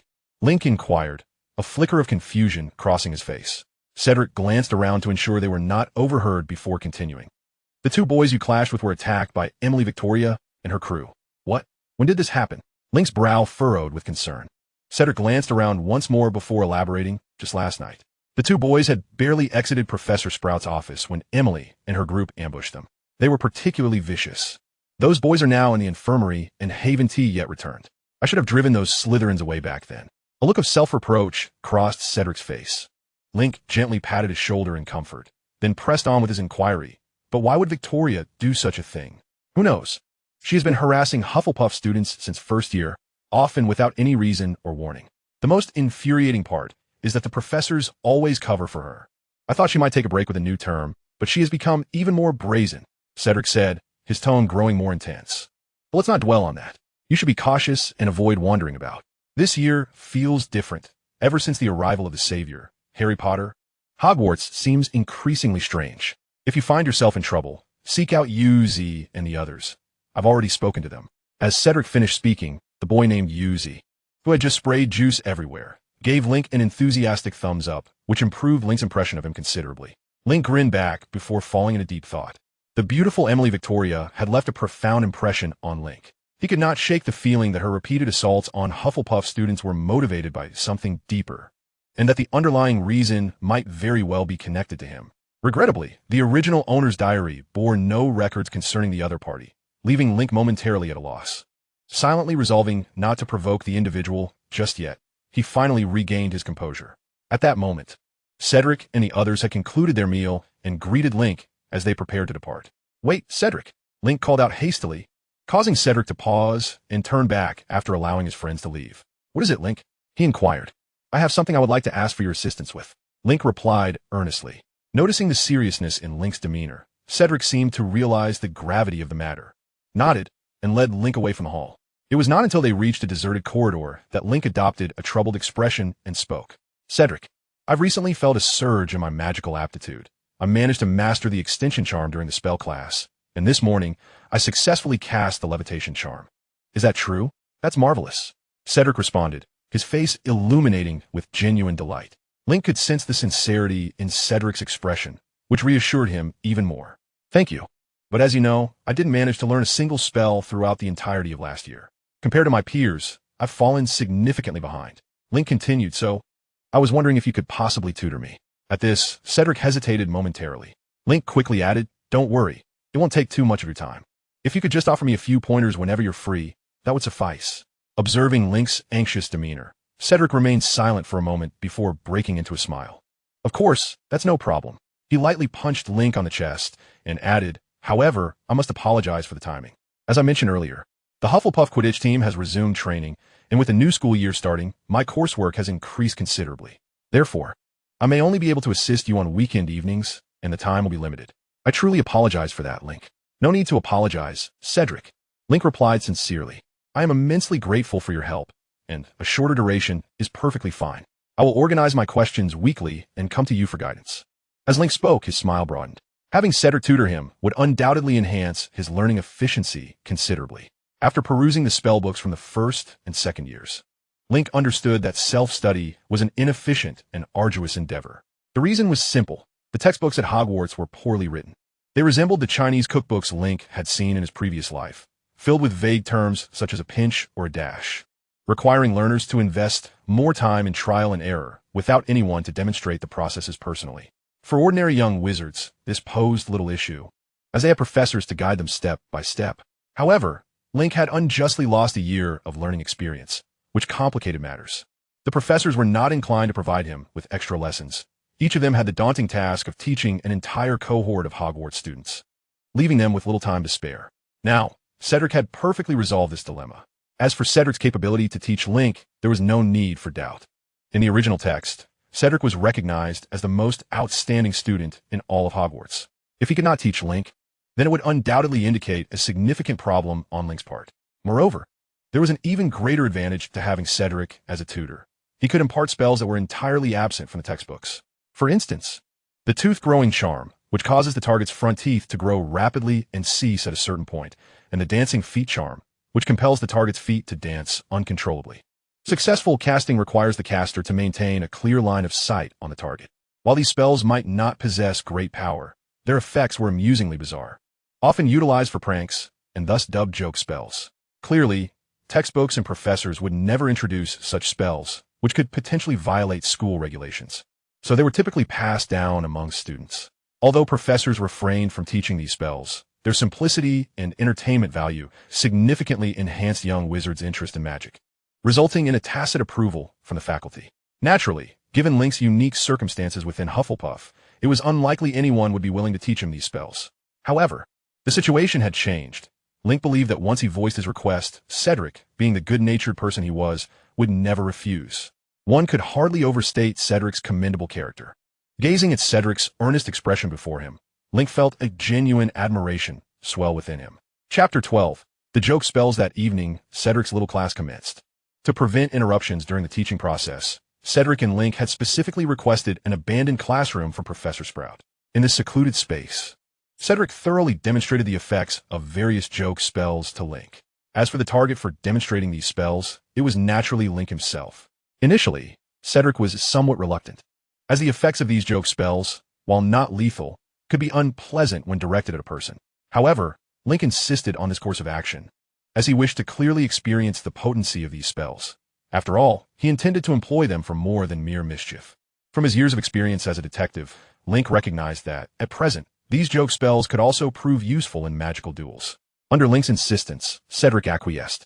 For 2 consecutive days, the echoes of Link's anguished cries resonated from the abandoned classroom adjacent to the charms classroom.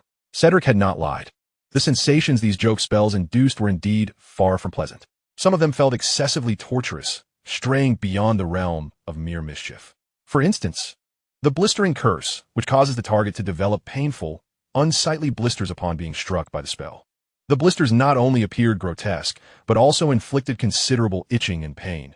Frankly, the experience was akin to punishment. Nevertheless, Link's arduous efforts bore fruit. Thanks to the simplicity of these spells and Link's diligent practice, he successfully mastered the tickling charm, which induces uncontrollable laughter. The leg locker curse, which binds the target's legs tightly together, the blistering curse, the dancing feet charm, and the tooth-growing charm. Of course, 2 days were insufficient for Link to attain profound comprehension of these spells, especially considering that casting them required several times the magical energy needed for the extension charm, meaning they currently remained at a level 1 proficiency. Nonetheless, Link was immensely satisfied. With this newfound repertoire of joke spells, he had finally acquired a measure of combat capability, no longer relegated to being the mere brute reliant on physical strength. As Link basked in satisfaction, time finally ushered in Monday. "Good morning, Link." "Good morning, John." Responding to his roommate's lethargic greeting, Link offered a perfunctory reply. Over the past couple of days, Link had engaged in some interaction with his roommates. They were the quintessential Hufflepuffs, hailing from Muggle families, unremarkable in their attributes, neither exceptionally gifted nor notably lacking. However, it was worth mentioning that their demeanor towards Link was somewhat more favorable compared to other Hufflepuffs. Link surmised this was likely due to Cedric having made their acquaintance. For all three were ardent Quidditch enthusiasts, with Cedric being their idol. For both students and working individuals alike, Mondays are notoriously unwelcoming, and Link's roommates were no exception. In stark contrast, Link found himself eagerly anticipating the acquisition of new knowledge. Thus, after exchanging pleasantries with his roommates, he promptly donned his attire and proceeded to the Great Hall. Hogwarts breakfast adhered to the traditions of an English breakfast, rich and calorically dense.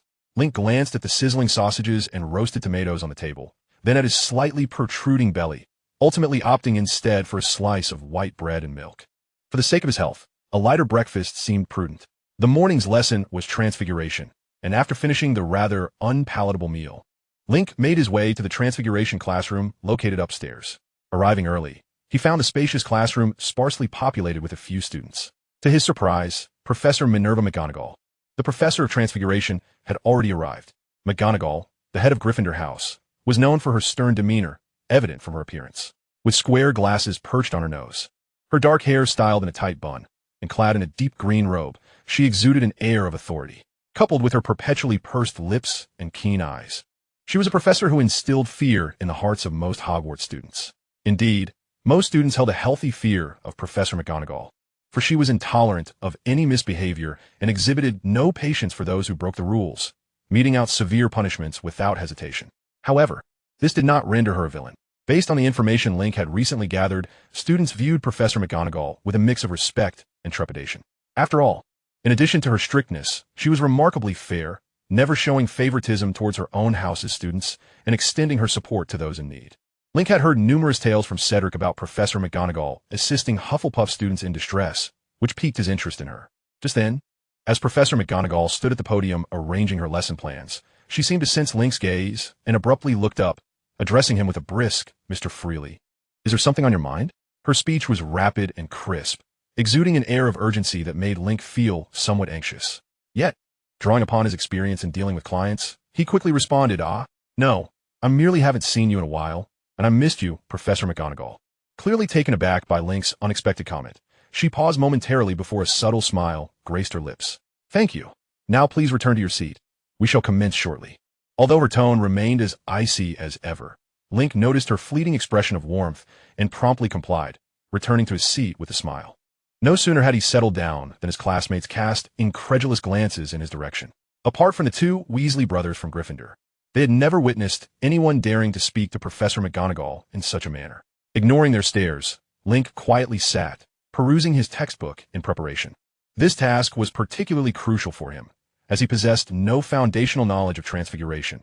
Without thorough preparation, he would struggle to comprehend much of what Professor McGonagall would impart. While he diligently studied, a cacophony of noise erupted from outside the classroom. Link instinctively frowned and glanced toward the door, where a throng of Slytherin students was making their entrance. Among them, the one attracting the most attention was Emily Victoria, the very individual Cedric had advised him to keep an eye on. Professor McGonagall's piercing gaze also fell upon the doorway, and unlike Link's curious glance, her eyes were sharp and scrutinizing. Under her watchful stare, the previously boisterous Slytherins gradually quieted, surrounding Emily as they took their seats to her right. Yet, despite their silence, the Slytherins exhibited little reverence towards Professor McGonagall. Their expressions were flippant, with smirks adorning their faces, some even engaging in brazen antics beneath the desks. This behavior only served to deepen the frown on Professor McGonagall's already stern visage.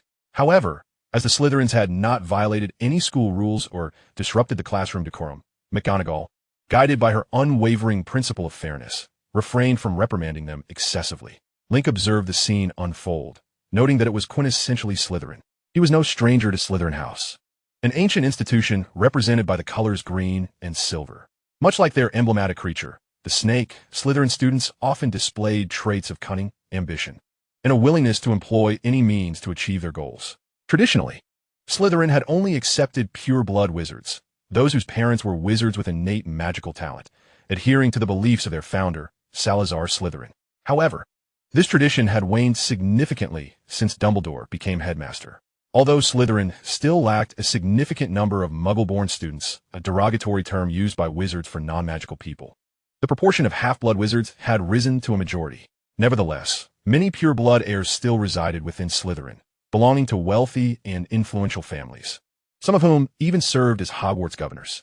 With the clout these heirs wielded, Slytherins exhibited little fear towards Professor McGonagall, unlike students from other houses. As Link discreetly observed the Slytherins, the Hufflepuffs began to arrive in the classroom. In stark contrast to the Slytherins' nonchalance, the Hufflepuffs appeared considerably more flustered. Their faces were tense, bodies rigid, many lacking even the courage to glance in the direction of Professor McGonagall and Slytherins. Some, like Link's 3 roommates, displayed even greater trepidation. Their hair was disheveled, their ties askew, and remnants of sleep clung to the corners of their eyes, an unmistakable sign of having just awakened in a disheveled state. All of this prompted a suppressed scoff from Professor McGonagall at the podium. This cold exhalation acted like a whip to the Hufflepuffs, hastening their movements considerably. "Phew, that was close," exclaimed Link's roommate, John, as he plopped down beside him, panting. Noticing this, Link couldn't help but inquire, "Weren't you awake before I left? How come you're only arriving now?" John, displaying a hint of embarrassment, replied, "I wish to rise promptly, but it seems my blanket was cursed, refusing to release me." Just as John was about to elaborate, a dull thud echoed from the podium, followed by Professor McGonagall's icy gaze sweeping over the crowd. "Class is starting," she declared. Upon hearing this, the previously buzzing Hufflepuff crowd fell into a hush, and even the Slytherins nearby straightened their expressions. Noticing this, Professor McGonagall's demeanor softened slightly. With a subtle flick of her wand, egg-sized stones materialized on each desk before the students. "Your task today is to transform the stone in front of you into an apple," she announced, prompting a wave of apprehension among the Hufflepuffs. Transfiguration is an exceptionally intricate discipline, typically categorized from simpler forms to more complex transformations, including changes of matter, transmutations between different substances, and transformations of living beings.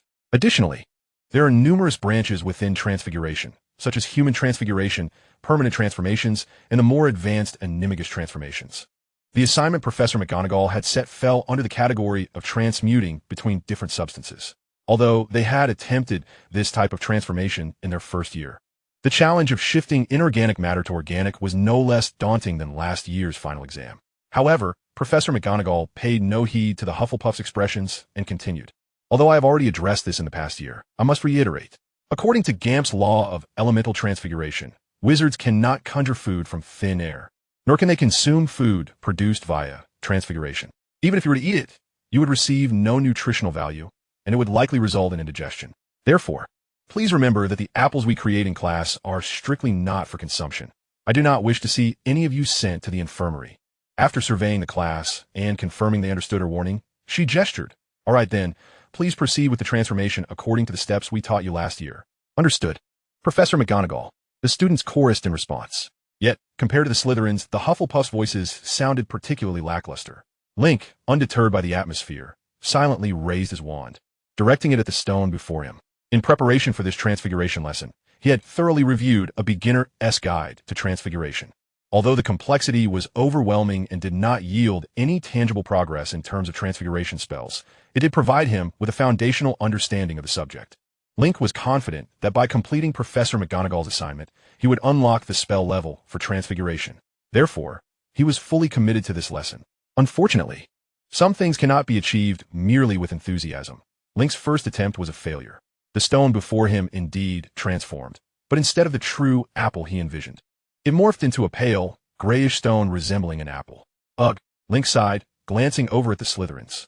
Many of them had already succeeded in their transformations, with their creations, albeit mostly misshapen and unattractive, still undeniably apples.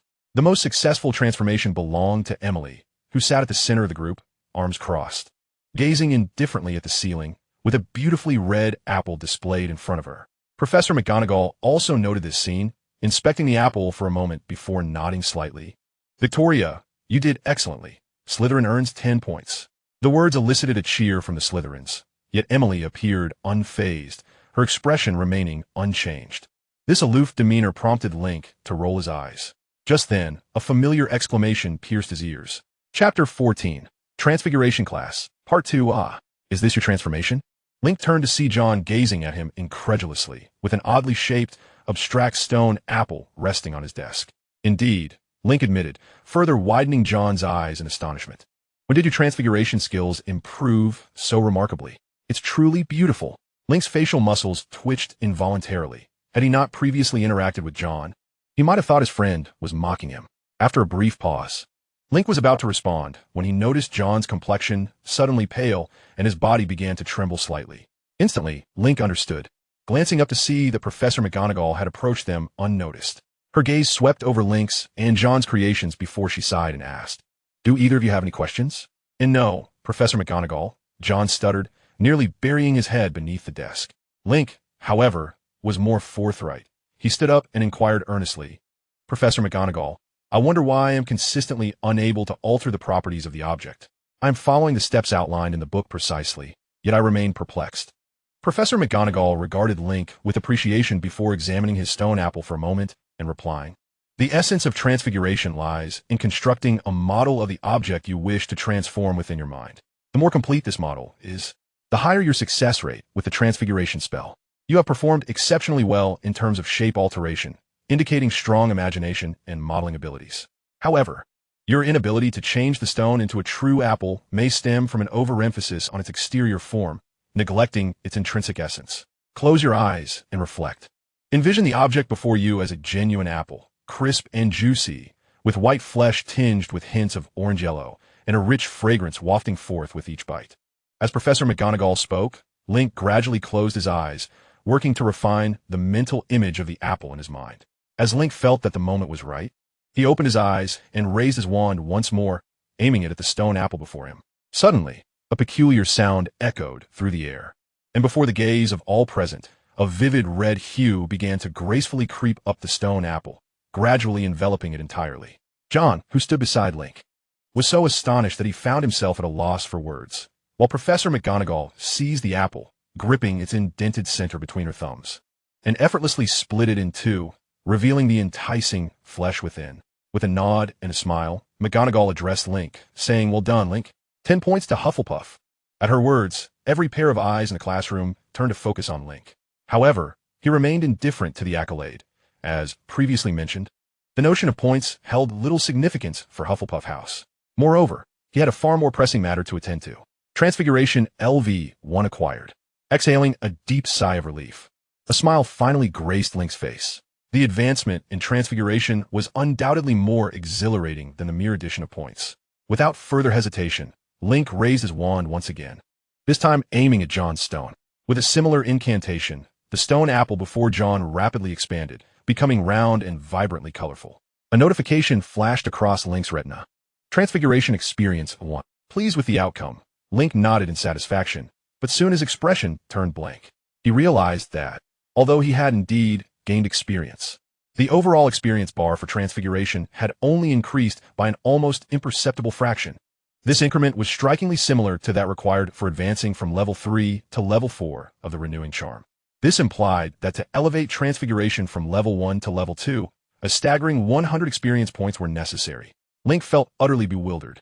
It was common knowledge that casting Transfiguration demanded far more energy and magical power than the Renewing Charm, suggesting that, according to this efficiency, even if Link devoted every waking moment solely to practicing Transfiguration, it would take him a month or so to reach level 2. A bitter expression settled on Link's face as he sensed that the experience requirements for other more complex spells might be even more daunting, which was hardly encouraging news for him. Meanwhile, Professor McGonagall had observed Link's actions.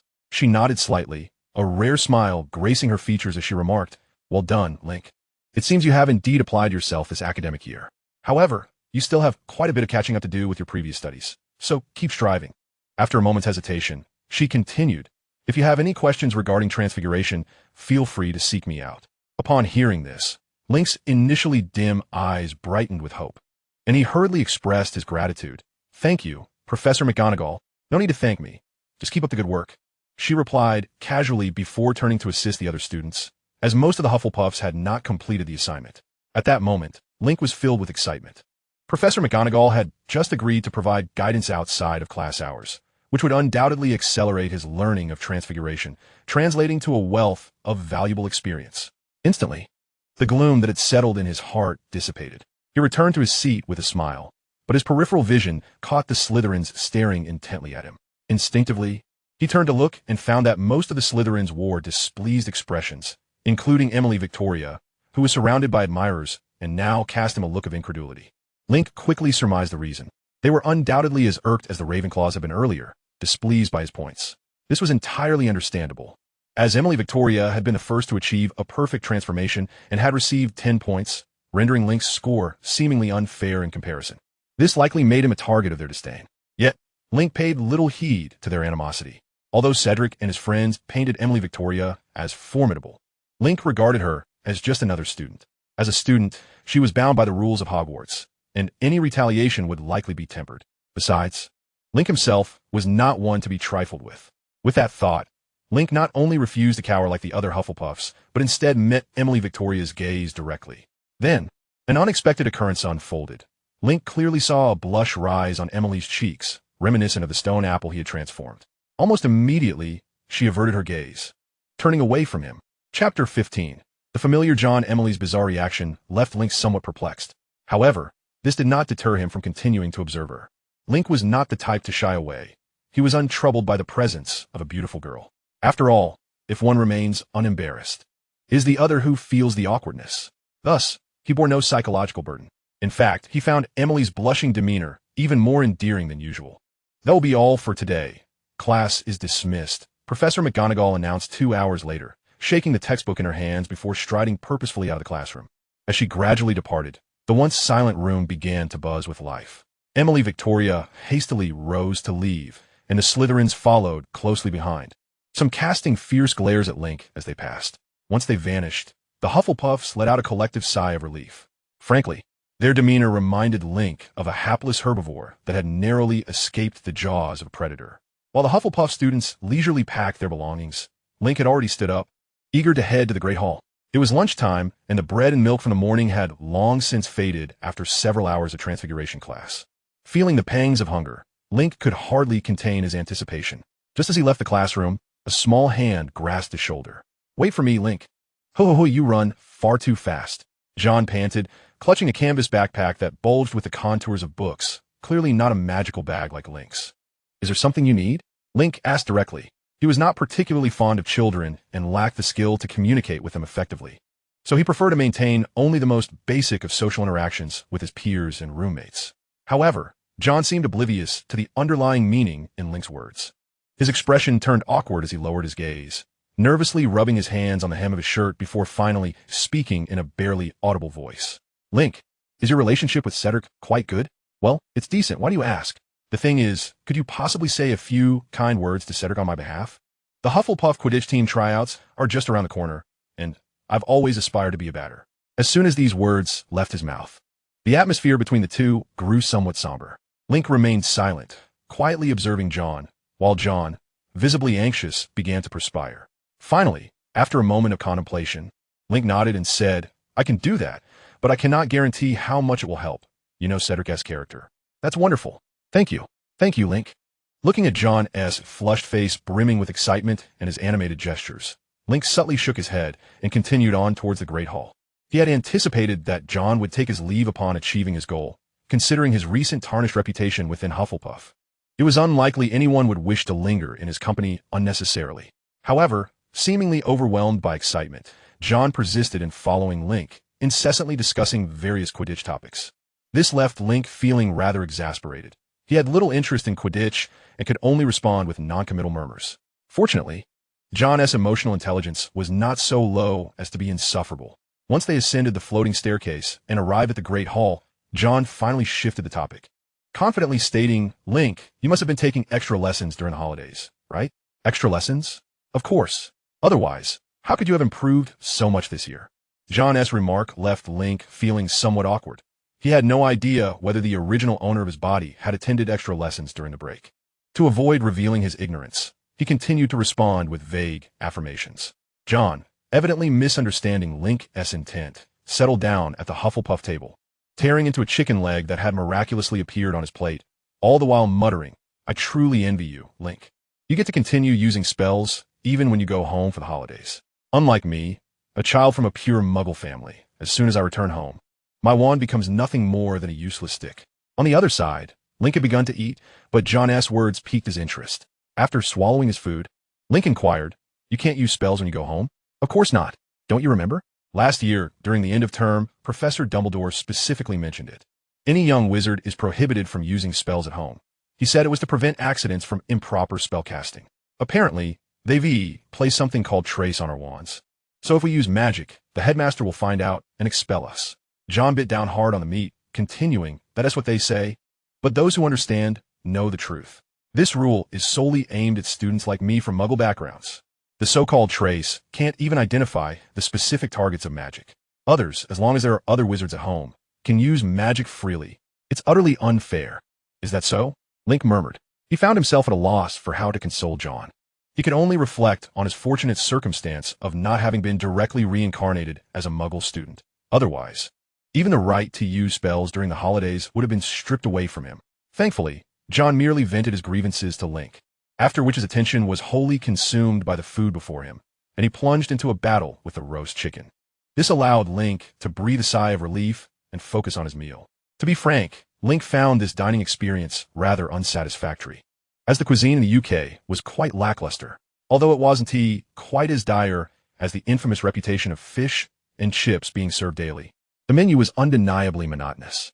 From Link's personal experience, having arrived at Hogwarts for nearly 4 days, he had encountered potatoes and various roasted meats at nearly every meal. While everyone around him regarded potatoes as a vegetable, Link suspected that, in the eyes of the British, potatoes had long since become their staple food. After all, while one might occasionally miss out on bread at Hogwarts, potatoes were a guaranteed presence at every meal. Consuming them once or twice was pleasant, but having them every single day was less than enjoyable. It seemed imperative to find time to visit the kitchen soon. As Link absent-mindedly picked at the roast chicken before him, he contemplated the matter of improving his meals. The thought of bothering the kitchen staff during lunch was not particularly appealing, so after painstakingly finishing his food, Link retreated to the dormitory for a brief nap. Subsequently, he gathered a collection of potion-making equipment and made his way to the potions classroom. Indeed, their afternoon lesson was potions. The potions classroom was essentially a dimly lit, damp half-basement, where illumination relied entirely on a few ancient, flickering magical lamps and torches affixed to the walls. Surrounding the room were numerous cabinets filled with specimens, submerged in some unknown liquid, showcasing an array of bizarre human organs and peculiar creatures, casting an eerie glow that rendered the entire potions classroom quite unsettling. At the far end of the room, a lectern stood adorned with all the necessary items for potion making: cauldrons, small boilers, measuring cups, and various tools. However, at this moment, the lectern was devoid of any presence, clearly indicating that the professor teaching this course did not share Professor McGonagall's penchant for punctuality. After a cursory glance at the surroundings, Link settled into the Hufflepuff section and began arranging his cauldron and textbooks from his spatial bag on the table. As Link organized his workspace, other students gradually arrived. This time, Gryffindor students were also attending the class with Link. It was said that only the bravest students were sorted into Gryffindor, and true to their character, their representative colors and emblem, a bold gold and crimson, alongside a lion, symbolized courage. Notably, the current headmaster of Hogwarts, Dumbledore, hailed from Gryffindor and was renowned for his extraordinary abilities and remarkable achievements. Often regarded as the greatest white wizard of the 20th century. Under his influence, Gryffindor was deemed by some as the finest house at Hogwarts. Naturally, Ravenclaw and Slytherin dismissed this notion with scorn and expressed strong condemnation. As for Hufflepuff, they maintained a nonchalant stance, seemingly indifferent to the rivalry. Returning to the matter at hand, it was only when the class bell rang that the door to the potions classroom swung open once more. A man with greasy black hair and a cold, stern demeanor strode into the classroom. His long strides, paired with a voluminous black robe, made him appear much like a great black bat from Link's perspective. He was none other than Professor Severus Snape, the potions instructor, and also the head of Slytherin House.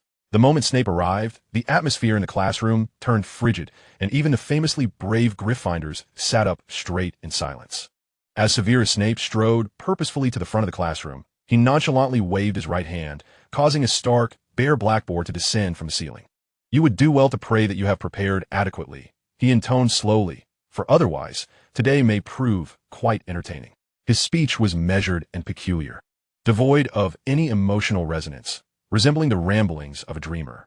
Such a tone, combined with his perpetually expressionless visage, naturally instilled an intangible pressure upon all present. The students below quickly shifted their expressions in response. Noticing this, Professor Snape continued, "Today, we shall concoct a confounding potion, a brew of considerable peril. A mere sip can render you reckless and impulsive, leading to actions that defy ordinary comprehension. The ingredients required include, but are not limited to, badgerroot, angelica, sneezewort, along with 10 tablespoons of distilled water and 2 tablespoons of sigil solution. To craft the perfect confounding potion, you must first use a spatula to peel away the roots of the sneezewort." Professor Snape maintained his indifferent tone as a piece of chalk flew to the blackboard, transcribing his words with precision. Meanwhile, the classroom was filled with the rustling of quills as students hurriedly took notes, a necessary step in potions class. As these notes formed the foundation for their assignments, failure to record them promptly would inevitably lead to subpar work, compelling one to resort to copying from peers. As for the consequences of botching assignments or being caught plagiarizing, they were rather dismal. Professor Snape was undoubtedly the most loathed and feared instructor among the majority of students, an unparalleled figure in the realm of reprimanding misbehaving pupils. Link was diligently jotting down notes, yet he approached it not merely as a means to complete his assignments, but with a genuine desire to master the art of potion making. During the process of transcription, he discerned certain subtleties in Snape's chalkboard instructions. Having previously studied the content related to the confounding potion, he found that the textbook provided a remarkably detailed account of the brewing process. So detailed, in fact, that he believed he could commence the brewing independently, given the materials. However, the steps Snape outlined diverged slightly from the textbook. For instance, while the textbook specified stirring the heated potion clockwise, Snape instructed counterclockwise. Additionally, when addressing the sneezewort, the book suggested peeling it from the root gradually, whereas Snape recommended making a small incision and tearing it directly. Unsure which method was superior, Link unhesitatingly opted for Snape's approach.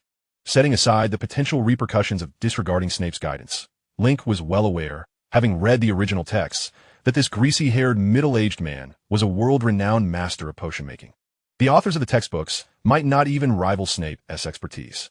On the other hand, as Snape elucidated the entire process and principles of potion-making, he did not wait for the students to finish their notes, instead declaring that encompasses all there is to know about the confounding potion.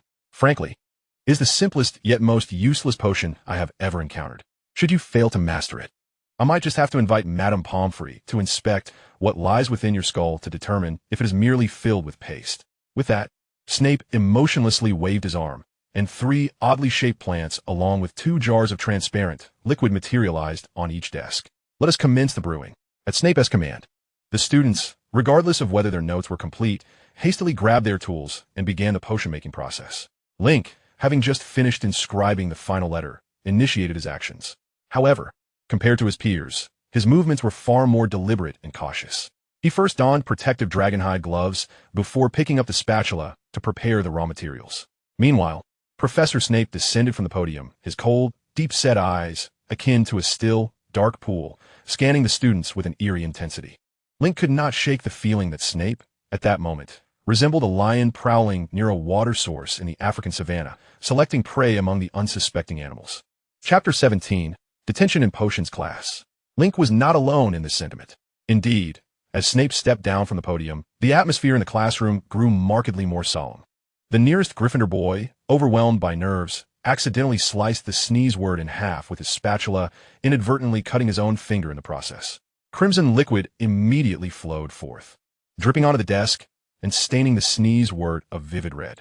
The Gryffindor boy's face paled, and his attention darted towards Snape, who had already approached him, regarding him with a disdain one might reserve for an insect. "Ah, Mr. Perry, your technique is truly remarkable, due to your stellar performance. A herb worth 2 galleons has been utterly contaminated. Perhaps I should contact the Daily Prophet to publish your recent exploits. I am certain the International Potion Society would rank this as one of the top 10 most foolish actions of the year. 20 points from Gryffindor. Now extend your hand." Snape spoke with merciless authority, and the Gryffindor boy, clearly reluctant, extended his uninjured hand, his expression akin to one offering a limb to a ravenous beast. "I meant the injured hand, you dolt." "Oh, my apologies, Professor Snape," the boy stammered, hastily switching hands. Snape's face twisted in disgust as he grasped the boy's palm and produced a small vial of viscous green liquid from his robes, pouring it onto the wound. The liquid was undoubtedly highly irritating, for a heart-wrenching scream erupted, and the boy writhed in agony, seemingly attempting to retract his hand. Yet Snape held on firmly until the cries gradually subsided, before releasing his grip with a swift motion. Thud! The boy fell back in his seat, beads of sweat dotting his forehead from the pain. The expressions of the surrounding students turned a mixture of anger and fear, particularly among the Gryffindors, whose gazes at Snape were almost fiery. However, they had not yet lost their rationality to act out in extreme ways. In contrast to their reaction, Link observed the scene with a contemplative expression. For although the injured Gryffindor's cries were piercing, the wound, once treated with the green liquid, had ceased to bleed and showed signs of gradual healing. It is evident that Professor Snape was, in fact, administering treatment to the other party just moments ago. Yet, this does not alter the undeniable truth of Snape's notoriously unpleasant demeanor. It is well known that Snape is a master of potion-making.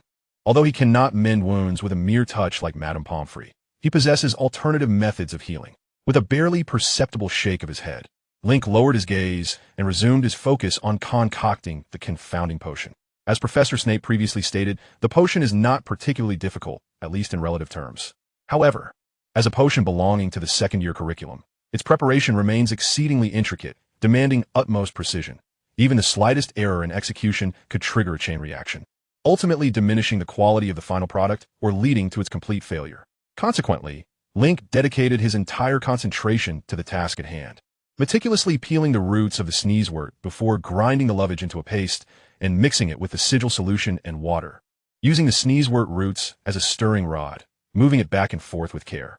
Meanwhile, the surroundings were filled with the cacophony of cauldrons exploding, containers shattering, anguished screams, and Snape's somewhat gleeful announcements of point deductions. Clearly, not everyone possessed Link's level of composure, capable of executing their tasks with flawless precision, especially under Snape's watchful eye.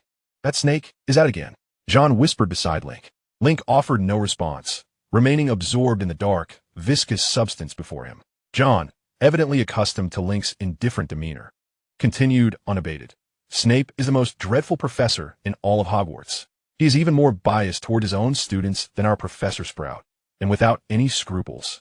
To ensure Slytherin wins the House Cup, he constantly seeks to create trouble for the other houses, deducting their points. Yet, the moment a Slytherin student is involved, he transforms into someone entirely different. Thanks to Snape's favoritism, Slytherin has won the House Cup for 6 consecutive years. Because of him, I absolutely loathe Potions class. However, today's class with the Gryffindors is somewhat tolerable, as Gryffindor is the house Snape despises the most." John rambled on, clumsily handling potion ingredients without noticing the shadow that had begun to loom over him. Talking during class. Hufflepuff loses 10 points. Snape's sudden, cold voice startled John, causing him to nearly topple the cauldron beside him. Observing this, Snape regretfully withdrew his gaze and turned to Link. Unfortunately for Snape, Link had not acknowledged John throughout. His potion preparation was executed with utmost diligence, leaving virtually no room for error. Nevertheless, Snape was evidently not one to concede easily. He began to pace around Link, hoping that this pressure would induce a mistake. Yet, Link remained unperturbed, steadfastly completing his confounding potion. As Snape observed Link nearing completion, a flicker of displeasure crossed his typically impassive features. Ultimately, he could no longer contain himself. He pointed at the remnants of the sneezewort that Link had yet to clear away, declaring, "An untidy workspace violates the fundamental principles of potion making. Hufflepuff loses 5 points." With that, Snape strode away, leaving Link in a state of stunned silence. John quickly approached, offering Link a look that said, "See, I told you so." After a moment of bewilderment, Link gradually regained his composure. Contrary to John's assumptions, however, Link felt little resentment. He had long noticed that every professor he encountered at Hogwarts treated him exceedingly well, almost to an absurd degree, and this made him somewhat uneasy.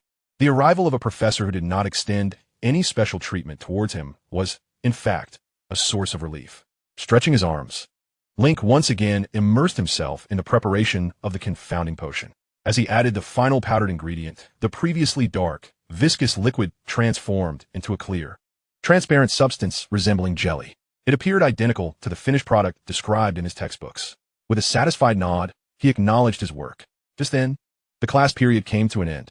As Snape, as per usual, assigned an overwhelming amount of homework, the students began to sulkily tidy their desks. Link was engaged in the same task when Snape's voice cut through the air once more. Link freely. Stay after class. Link's movements froze at Snape's declaration. He had indeed hoped that Professor Snape would not treat him with the same peculiar kindness as Professor Sprout and Pomfrey. However, he certainly did not wish to be singled out by Snape. After all, this was the infamous Severus Snape. Being kept after class by him could hardly bode well. In an instant, Link's expression darkened. Many around him cast sympathetic glances in his direction, although they did not harbor particularly fond feelings for Link. Their disdain for Snape surpassed their mild dislike for him. Thus, there was little in the way of schadenfreude among them. Yet, despite their pity, none were inclined to come to Link's defense. Upon hearing Snape's order, they hastened their actions, including John, who usually lingered near Link, now appearing anxious to avoid being kept after class himself. Before long, the potions classroom was left with only Link and Snape. "Follow me," Snape said coldly, then turned without a backward glance, heading towards another exit at the back of the classroom. Link hurried to follow. Snape's office was not far from the potions classroom, and the two walked in silence until they arrived. The office was also situated in a basement, and after traversing a dark corridor and passing through an arched stone door, a stone chamber of approximately 80 square meters appeared before Link. While such an area would seem ample for Snape's solitary use, Link's first impression was one of confinement and clutter. The room was filled with an array of bottles and jars, some containing bizarre liquids of unnerving colors that deterred any desire to approach them. At the center stood a massive wooden workbench, neatly arranged with a complete set of potion-making tools. On the right side, a cauldron simmered with a mysterious concoction, releasing tendrils of dark smoke. Upon returning, Snape paid no heed to Link, immediately inspecting the cauldron. He carefully stirred its contents with a glass rod, adding peculiar ingredients. And only then did the furrow in his brow begin to ease. Link, standing at the doorway, observed this scene but dared not inquire, remaining rooted in place. However, after a journey of contemplation, he had managed to regain his composure. In his estimation, even if Severus Snape were to truly lose his temper and target him, he would not go to extremes. After all, he had Professor Sprout watching over him. Although Professor Sprout had yet to extend her protection to the extent of oppressing students from other houses to elevate Hufflepuff status, she would certainly not tolerate any bullying of Link by other professors. With this in mind, Link felt there was nothing to fear. As such thoughts coursed through his mind, the last remnants of tension in his eyes gradually dissipated, and he found himself on tiptoe, observing Snape's actions with considerable interest. Naturally, Snape was aware of Link's little antics, yet he made no effort to stop him, continuing instead with the preparation of the unknown potion. Nearly 20 minutes later, as the liquid in the cauldron transformed from a repulsive dark green to a perilous deep purple, the potion was finally complete. Snape nodded, picked up a large steel clamp, and poured the potion into a stone cup before handing it to Link. This action left Link utterly bewildered. He glanced from Snape's perpetually expressionless face to the bubbling hot potion in the cup, his large eyes filled with confusion. Noticing this, Snape impatiently nudged the cup closer and commanded, "Drink it." Snape's words elicited a remarkable expression from Link. He suddenly recalled that the original owner of his body had indeed documented in his diary Snape's insistence that he drink potions. This had begun on his very first day at school and occurred roughly once a week. Calculating it, today was indeed the day for potion consumption. In an instant, a myriad of terrifying thoughts surged through Link's mind, with terms like drug trials and live testing appearing with alarming frequency. With hardly a moment's hesitation, Link, pale as a ghost, drew his wand and cast a dance step spell at Snape before turning on his heel and bolting for the door. Snape, clearly taken aback by Link's audacity, first froze in surprise, then instinctively raised his right hand. With a flash, a brilliant light exploded in the air. The dance step spell Link had cast, glowing brightly, sped back toward him faster than he had come, striking him squarely in the back. Link's movements froze. Disbelief etched on his face as he turned to look at Snape, and his feet involuntarily began to tap dance. "Mr. Freely, it is truly astonishing that you possess the audacity to point your wand at a professor." Snape approached Link with a dark expression, leaning in to shout, 50 points from Hufflepuff." Feeling Snape's spittle land on his face, Link's lips twitched slightly, and he opened his mouth to speak. However, Snape did not afford him the opportunity. With a firm grip, he clamped Link's mouth shut and proceeded to pour the deep purple potion into his mouth. A bitterness far more intense than that of any medicinal concoction spread through Link's mouth. Instinctively, he tried to spit it out, but Snape waved his hand, and an eerie force sealed Link's lips shut. In utter despair, Link could only endure the bitterness coursing through his mouth. Strangely, although the potion tasted wretched, Once it settled in his stomach, it transformed into a warm current that began to circulate throughout his body. This sensation was quite pleasant, reminiscent of basking in the winter sun after a hearty meal. Under its influence, Link's previously agitated emotions gradually calmed, and a wave of drowsiness washed over him. He fought to keep his eyes open, yet they felt as if they bore the weight of 1,000 pounds. Ultimately, as the warm sensation surged into his abdomen, Link shivered with delight and finally succumbed to slumber. Noticing Link's breathing becoming steady, Snape nodded, dispelling the effects of the dance step spell on the half-asleep, half-dancing Link, and carefully laid him on the sofa in the corner. Having completed this task, Snape exhaled in relief and turned back to his workbench, but soon recalled something and returned to drape a tattered blanket over Link. Chapter 19, The Peculiar Potion. Link slept soundly, even indulging in a dream. In this dream, he effortlessly became a powerful wizard and married a beautiful wife. Their marriage was blissful, blessed with a pair of adorable twins.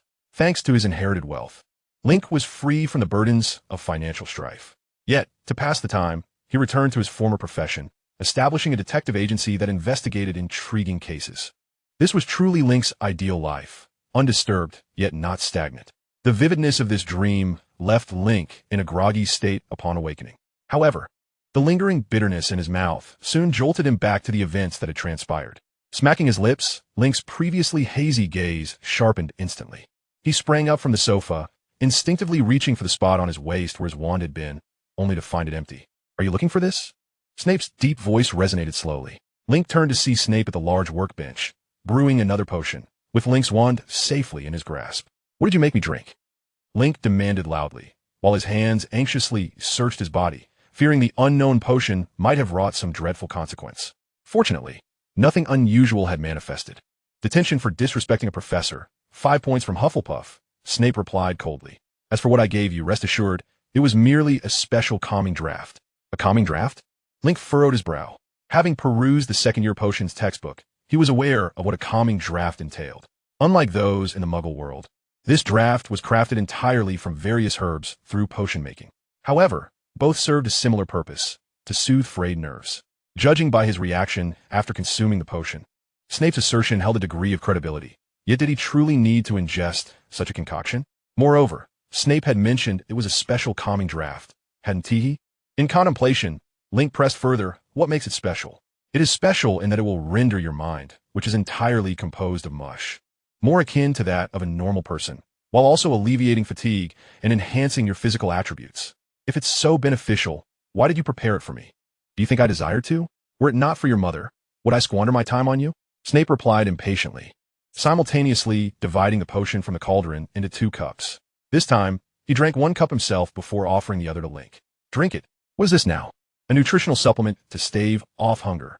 Snape, his countenance as cold as ice, remarked, "I recall elucidating everything to you last year. Why do you inquire again? Have you forgotten all in the span of a summer?" Faced with Snape's interrogation, Link remained silent, merely distancing himself from the steaming potion. At this juncture, Snape still bore the suspicion of using him as a test subject, and Link would not dare to consume any potion concocted by him again. Observing this, Snape did not press further. Instead, he casually extracted a piece of parchment from his robe and tossed it, along with Link's wand, into his hands, stating, "If you don't wish to drink it, then be off." "Wait," Link attempted to voice further inquiries, but before he could articulate his thoughts, a powerful force surged from behind him, lifting him and transporting him from the office. With a resounding thud, the stone door of the office slammed shut. Undeterred, Link attempted to knock and call out, yet no response emanated from the stony barrier, regardless of how fervently he banged and shouted. Reluctantly, he relinquished the idea of seeking Snape further. Only upon exiting the basement did Link realize the outside world had succumbed to darkness. Initially, still groggy from sleep, he felt a sudden pang of hunger after his vigorous door-knocking endeavor. Now he understood Snape's insistence on the nutritional potion. It was a concern for his hunger. Nevertheless, Link harbored no regrets, for consuming another potion was perilously unwise. With a sigh, he unfurled the parchment Snape had given him prior to his departure. To his astonishment, it turned out to be a permit for nocturnal excursions. This document not only bore Snape's signature, but also imposed strict limitations on the duration of the night's escapade, indicating it would become void after tonight and could not be reused. Its presence confirmed that Link had indeed spent a considerable amount of time in Snape's office, surpassing even Hogwarts curfew. Casting one last glance at the firmly shut stone door, Link hastened into the corridor, retrieving his diary from his enchanted bag. Leaning against the window, he began to peruse it by the soft glow of the moonlight. His immediate priority remained to ascertain the nature of the potion Snape had administered. Given that Snape had mentioned previously explaining it to him, Link believed that the diary of the original owner would contain pertinent entries. After a diligent search of approximately 10 minutes, he finally discovered relevant notes regarding the potion. The information therein closely mirrored Snape's description, detailing the potion's appearance, taste, and aroma. However, significant discrepancies arose concerning its effects. The original owner had experienced drowsiness, auditory hallucinations, palpitations, and an accelerated heartbeat shortly after consumption. Yet Link had merely enjoyed a delightful slumber. Furthermore, it was a profoundly restful and deep sleep. To be fair, after attending both Transfiguration and Potions classes, he had felt quite fatigued, yet now he felt remarkably invigorated, his mind even clearer than in his previous state. This phenomenon perfectly aligned with Snape's description of the potion's effects. Yet, how could one explain the adverse reactions experienced by the original owner? Perplexed, Link tucked away the diary. As it failed to resolve his inquiries, he would have to consult Madame Pomfrey for a health examination. Based on his readings of the original text and his experiences over the past few days, he concluded that Madame Pomfrey was genuinely devoted to her students and considered their safety her paramount duty. If even someone of her caliber hesitated to speak the truth, Link felt little motivation to continue his investigation. Since he had yet to master any illuminating spells, he promptly retrieved an oil lamp from his bag and began the process of igniting it. However, at the very moment the lamp flared to life, Link felt something brush against his calf. Chapter 20. If you must drink, let us drink together. This sudden occurrence startled Link. Instinctively, he recoiled, directing the oil lamp and his wand towards the source. He froze in surprise as he beheld a gaunt, dark gray cat before him. The feline appeared quite fond of Link, tilting its head at his retreat before nuzzling against his pant leg. Ah! Link exhaled in relief, bending down to pet the cat, who responded with a soothing purr. Mrs. Norris. Mrs. Norris, where have you run off to? Just then, a voice rang out from the distance, filled with suppressed urgency. Upon hearing it, Link turned to see a dim, hazy light advancing rapidly towards him. The cat, sensing the voice, momentarily stiffened as if contemplating escape, but soon resumed rubbing against Link's hand. Huh, Mrs. Norris, look what you found. A student sneaking out in the dead of night. As the figure drew closer, the voice expressed surprise, and in the glow of the oil lamp, Link discerned a slightly hunchbacked old man grinning wickedly as he emerged from the shadows, lantern in hand. Link's expression turned to one of resignation. Earlier, while perusing the diary, he had read that the original owner always encountered Argus Filch, the infamous caretaker of Hogwarts, after leaving Snape's office in the middle of the night.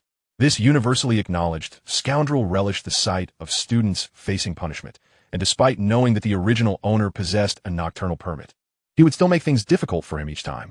Come here, you rule-breaking scoundrel. I can hardly wait to see the expression on your face when you're punished. Filch exclaimed with glee. In response, Link merely shook his head and promptly produced the nocturnal permit.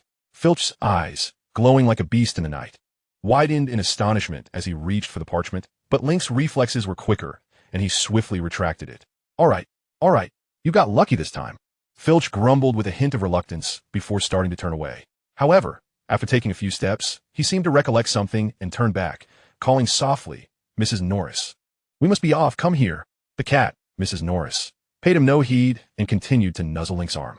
Filch, frustrated, let out a disgruntled sound, rummaging through his pocket until he finally produced a piece of dried fish, which he labored to persuade Mrs. Norris to follow him. Watching the pair gradually retreat, Link shook his head in exasperation. He could not fathom why Filch engaged in such futile antics day after day. Nevertheless, this was clearly not pertinent to his current predicament. So after a brief moment of reflection, Link set off once more, making his way towards the infirmary. To ensure students were not afflicted by sudden ailments in the dead of night, the infirmary at Hogwarts remained on standby 24 hours a day. Of course, this did not imply that Madame Pomfrey did not require rest. If one were to disturb her slumber over trivial matters, she would undoubtedly ensure they understood why flowers bloom so vividly. Fortunately, upon Link's arrival at the infirmary, Madame Pomfrey had yet to retire for the evening. With the sound of slippers meeting the floor echoing, she soon appeared before Link, still clad in her work attire. Little Link, what brings you here at such a late hour? Madame Pomfrey inquired kindly as she crouched down to his level. Upon hearing this, Link extinguished the oil lamp and spoke. Madame Pomfrey, it is as follows. I have just emerged from Professor Snape's office. Before Link could finish his sentence, Madame Pomfrey's expression abruptly shifted, and she swiftly grasped Link's arm, guiding him to a nearby armchair, and then began to bustle about. Oh, young Link, please, take a moment to rest. Here, have some hot cocoa. It will help you feel better. And a warm towel, quickly, place it on your forehead. Observing Madame Pomfrey's flurry of activity, Link was taken aback, realizing that her reaction clearly indicated her awareness of his potion consumption. Wait, Madame Pomfrey, I feel quite well now. Without the previous adverse reactions, Link hastily interjected. I am merely perplexed. What exactly did Professor Snape administer to me? And why was it imperative for him to do so? At these words, Madame Pomfrey's body stiffened, and she turned her head in disbelief. Did you just say that you're no longer experiencing those adverse effects? Indeed. After taking the potion, I merely slept for a while and felt perfectly fine. Oh, Merlin, this is simply marvelous. Madame Pomfrey clapped her hands in excitement, akin to a young girl, further deepening Link's confusion. What on earth is going on? I believe Professor Snape has already explained some of this to you. But allow me to reiterate, Madame Pomfrey smiled. You have endured a most dreadful experience that has led to complications in your health. The potion you ingested was specifically concocted to ameliorate this condition. It was your mother's request, and one of the conditions set by Dumbledore for your enrollment. Over the past year, Snape has made countless modifications to this potion, yet to no avail. However, the situation is now different. Your recent progress is sufficient evidence of our endeavors bearing fruit. Link furrowed his brow, while Madame Pomfrey's words alleviated some of his confusion. They also birthed a multitude of new questions. After a moment of contemplation, Link continued, so what precisely is wrong with my body? And what was the dreadful experience I underwent? I am sorry, Link, but I cannot disclose that information. Speaking of it would only exacerbate your condition, Madame Pomfrey replied apologetically. Upon hearing this, Link shook his head, resolutely insisting, You mentioned that my current state is satisfactory, so I believe I may no longer require the potion. You must understand. No, you absolutely cannot cease the potion, Madame Pomfrey asserted firmly. Link, listen to me. While your condition has indeed improved recently, no one can predict what the future holds. Moreover, you need not worry about the side effects of the potion. I can assure you, in the name of Saint Mungo's, that potion will only affect those who are afflicted. For a healthy individual, it serves merely as a restorative. Not only will it not induce dependency or weakness, but it will also enhance your mental acuity and physical stamina. So please, heed my words. We mean you no harm. Gazing into Madame Pomfrey's earnest eyes, Link's mouth moved for a considerable time before he finally articulated, I am willing to take the potion, but I have one stipulation. Professor Snape must consume the same amount as I do. At this, Madame Pomfrey was momentarily taken aback. Hesitating before she replied, there is no significant issue with that, though I am uncertain whether Snape will agree. Then I would appreciate it if you could convey my request to him. Link continued. By the way, do you have anything to eat? I slept for quite a while due to Professor Snape's potion, and I have yet to have dinner. Oh, there are some honey cakes left from last time. Then I shall not be polite. Thank you. Half an hour later, Link departed the infirmary under Madame Pomfrey's watchful eye. The suspicions, wariness, and unease that had arisen in his heart due to Snape's enigmatic potion dissipated like mist, soothed by the honey cakes and Madame Pomfrey's reassurances. As previously stated, Madame Pomfrey was indeed a trustworthy individual. She would never deceive Link regarding this matter. Even if there were certain things she was reluctant to share, she would choose silence over offering false comfort. Since she claimed that the potion was harmless and could even provide beneficial effects, Link resolved to partake in it, considering it a fortunate gain. His earlier suggestion that Snape should drink alongside him was merely a means of psychological comfort and a subtle act of retribution against Snape. After all, the notion of whatever you drink, I shall drink too, was essentially a futile safeguard. It was well known that Snape was a master potion maker and a formidable wizard. If he wished to manipulate the situation, it would be an effortless task. Of course, Link's current sense of relief was but a temporary reprieve, for according to Madame Pomfrey, there seemed to be some lingering issue with him. This issue might very well be the true reason behind the original owner's demise, allowing Link to seize the opportunity. Link was uncertain whether this issue had vanished with his arrival. If it had not, then this unknown predicament could potentially resurface at a future date, posing significant challenges for him. Yet, this matter was evidently beyond Link's capacity to resolve at present, so he decided to set it aside for the time being. With these thoughts in mind, Link returned directly to his dormitory. At this moment, his roommates had long since drifted into slumber. However, strangely, a candle remained lit on Link's nightstand. Frowning, Link approached and discovered that, In addition to the candle, there was a plate of now-cold sausages and fries. Alongside a piece of parchment, by the flickering candlelight, Link perused the youthful handwriting on the parchment, finally grasping the situation. It appeared that John had left this food behind upon realizing that Link had missed dinner. Link turned to glance at John, who was kicking his covers in his sleep, and a smile involuntarily crept upon his face. The night passed in silence, and when Link awakened once more, it was already the following morning. Having previously napped in Snape's office, Link had tossed and turned for quite a while before finally succumbing to sleep. Nevertheless, his robust biological clock roused him at dawn. Naturally, the price of insufficient sleep was evident in his lethargy. Fortunately, that morning's lesson was not the rigorous potions or transfiguration classes, but rather a relatively relaxed history of magic course. The class was taught by Professor Binns, the only ghost professor in all of Europe. It was said that he had been serving as the history of magic professor since the founding of Hogwarts, albeit in a time when he was still alive. Although he had aged significantly, to the point of experiencing noticeable memory decline, leading to frequent forgetfulness, even misplacing lesson plans during class. This state was clearly unsuitable for continuing to instruct students, and at one point, Hogwarts headmaster had indeed contemplated the possibility of Professor Binns retiring. Unfortunately, the scarcity of individuals well-versed in the history of magic, coupled with their unwillingness to teach at Hogwarts, had caused considerable distress for the headmaster at that time. Fortunately, after Professor Binns once again forgot to bring something to class, the headmaster no longer had to worry about such matters. This time, however, it was Professor Binns himself who had forgotten his own body. Indeed, he had passed away. Strangely, he seemed oblivious to his own demise, having transformed into a ghost. Remarkably, even in his forgetfulness regarding life and death, he did not neglect his duty to teach his students. Such a profound sense of responsibility left the students both awestruck and terrified. The headmaster, however, evidently did not perceive this as a misfortune. He jubilantly announced the appointment of Professor Binns as a tenured professor at Hogwarts, celebrating with a grand feast. Link maliciously speculated that the headmaster's delight stemmed from the fact that Professor Binns, now deceased, no longer required salary. Who wouldn't be pleased with an employee who never tires, complains, or demands compensation? Nevertheless, this did not diminish the truth that Professor Binns was a remarkable teacher. The educator of history ultimately became a part of history himself, which is undeniably a rather poetic notion. Thus, with reverence for the most dedicated professor in history, Link arrived early in the classroom, eagerly awaiting the lesson. Reality, however, dealt him a harsh blow.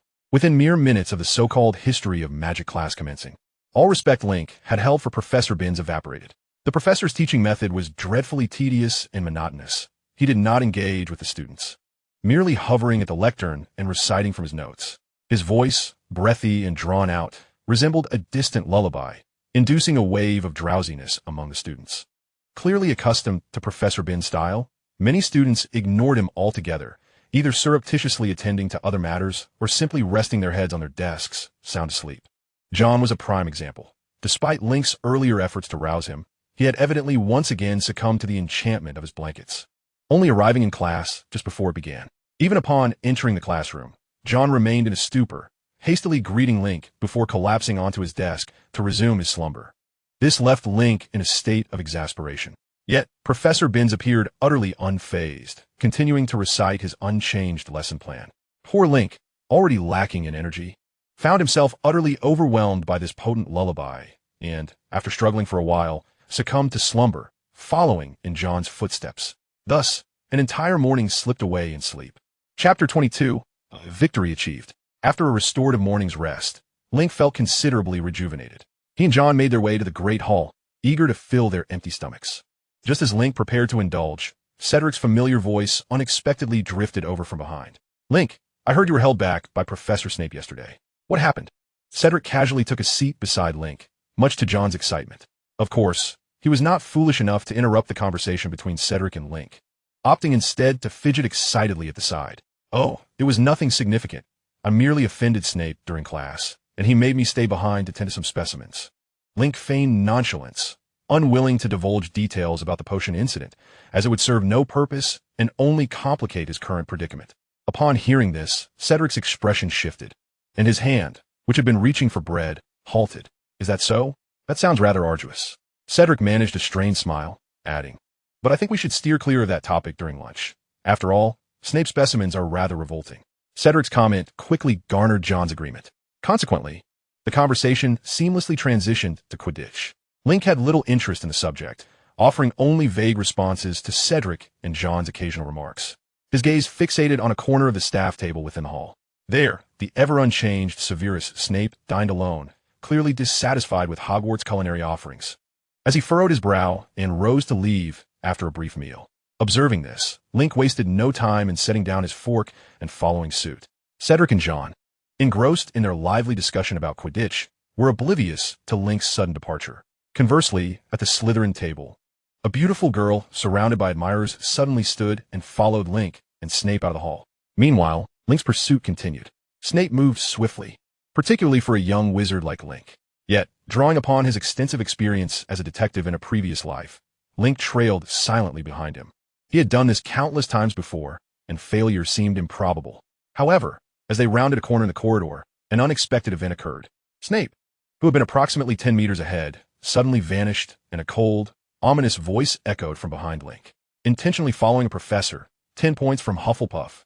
The sudden voice did not startle Link. He turned slowly, adopting a nonchalant demeanor as he smiled. "Good afternoon, Professor Snape. Indeed, it is quite pleasant," Snape retorted through gritted teeth, "though I believe it would be even better without a Chester trailing behind me." Snape emphasized Link's name, enunciating each syllable, lending a mocking tone to his words. In response, Link displayed little outrage. Instead, a smirk graced his lips. "Ah, I indeed have something I wish to inquire of you.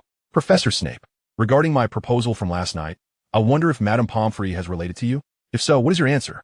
As Link's voice floated through the air, Snape's countenance darkened further. Madame Pomfrey had indeed communicated Link's request to him, and rather late at night. Moreover, after he had explicitly declined, she had even dragged Dumbledore from his bed to persuade him. Recalling the indignity of being coerced by both Dumbledore and Madame Pomfrey, Snape's expression twisted in response. This scene brought Link great satisfaction. He relished witnessing Snape's frustration, knowing the professor was powerless to retaliate against him. As he gazed upon Link's smug grin, the flames of anger within Snape intensified. Nevertheless, he managed to restrain his wrath and coldly remarked, "Pomfrey did indeed mention this matter to me, and I have consented. After all, the cost of such potions is exceedingly steep. Since you are willing to let me partake in the drinking, I shall not refuse, especially as all expenses will be charged to your mother." "Oh, that puts my mind at ease," Link replied cheerfully. "To be honest, I would feel somewhat guilty if it were funded by Hogwarts public funds, as that is a shared treasure of all its students and faculty." Link remained unfazed by the potion's cost, for the wealth amassed by his family over a millennium was astronomical. No matter how expensive the potion, they could certainly afford it. After this exchange, there was little left for Link and Snape to discuss, and they shared a peculiar, smiling stare that rendered the atmosphere rather strange. Fortunately, this peculiar moment did not endure for long. Soon enough, Link noticed Snape's expression shift abruptly as he called out warily towards the shadowy corner beside them. "Who goes there? Show yourself." Snape's sudden outburst startled Link. He instinctively thought of Cedric and John, as there would indeed be many who would follow them this far. However, when he turned to look, he was taken aback to find none other than Emily Victoria emerging from the shadows. A flicker of astonishment crossed Link's face. Upon recognizing Emily, Snape's wariness dissipated, replaced by a rare warmth. "Emily, what brings you here?" he inquired. "Professor Snape, I attempted to brew a polyjuice potion, but encountered some difficulties, so I sought your guidance," Emily replied, her expression impassive, casting a cold glance at Link as she finished her statement. At this, Snape immediately understood the situation. He nodded at Emily, and then turned to Link with a somber expression. "Do you have any further business, Mr. Frilly?" His words were carefully enunciated, yet having accomplished his original intent, Link chose not to linger on the matter any longer. Instead, he shrugged and turned to leave, his gaze lingering on Emily for a moment longer. This was the first time he had heard her speak. He had to admit, her voice was quite striking. If only her tone could be a touch more gentle. With a sense of regret, Link shook his head as he pondered this. Chapter 23. An encounter with Hermione. After bidding farewell to Snape and Emily, Link proceeded directly to the classroom with his textbooks in hand. For he had a Transfiguration class with Professor McGonagall that afternoon. Unlike the previous assignment, this time McGonagall had tasked them with transforming wood into a bouquet of flowers. Although the subject matter differed, it was fundamentally similar to the previous assignment, as both involved altering the intrinsic properties of materials. If one were to assess the difficulty, this task was arguably simpler, given that both wood and flowers were, at their core, living plants. Link surmised that McGonagall's decision to assign such a task was a reluctant concession, considering the dismal performance of the Hufflepuff students during the last class, which necessitated a reduction in difficulty. Regrettably, even with McGonagall's leniency, the Hufflepuffs still failed to complete the assignment in its entirety. However, Link was not among those who disappointed the professor. He had flawlessly completed the previous assignment and had no intention of failing this one. Following the Transfiguration class, Link did not rest on his laurels. He once again declined Cedric and John's invitation to join them for Quidditch, opting instead for the library. This was a place he had longed to visit, but the multitude of events from the past few days had hindered his plans. The Hogwarts library was located on the second floor of the castle, and according to Cedric, it housed the largest and most comprehensive collection of books in all of Europe.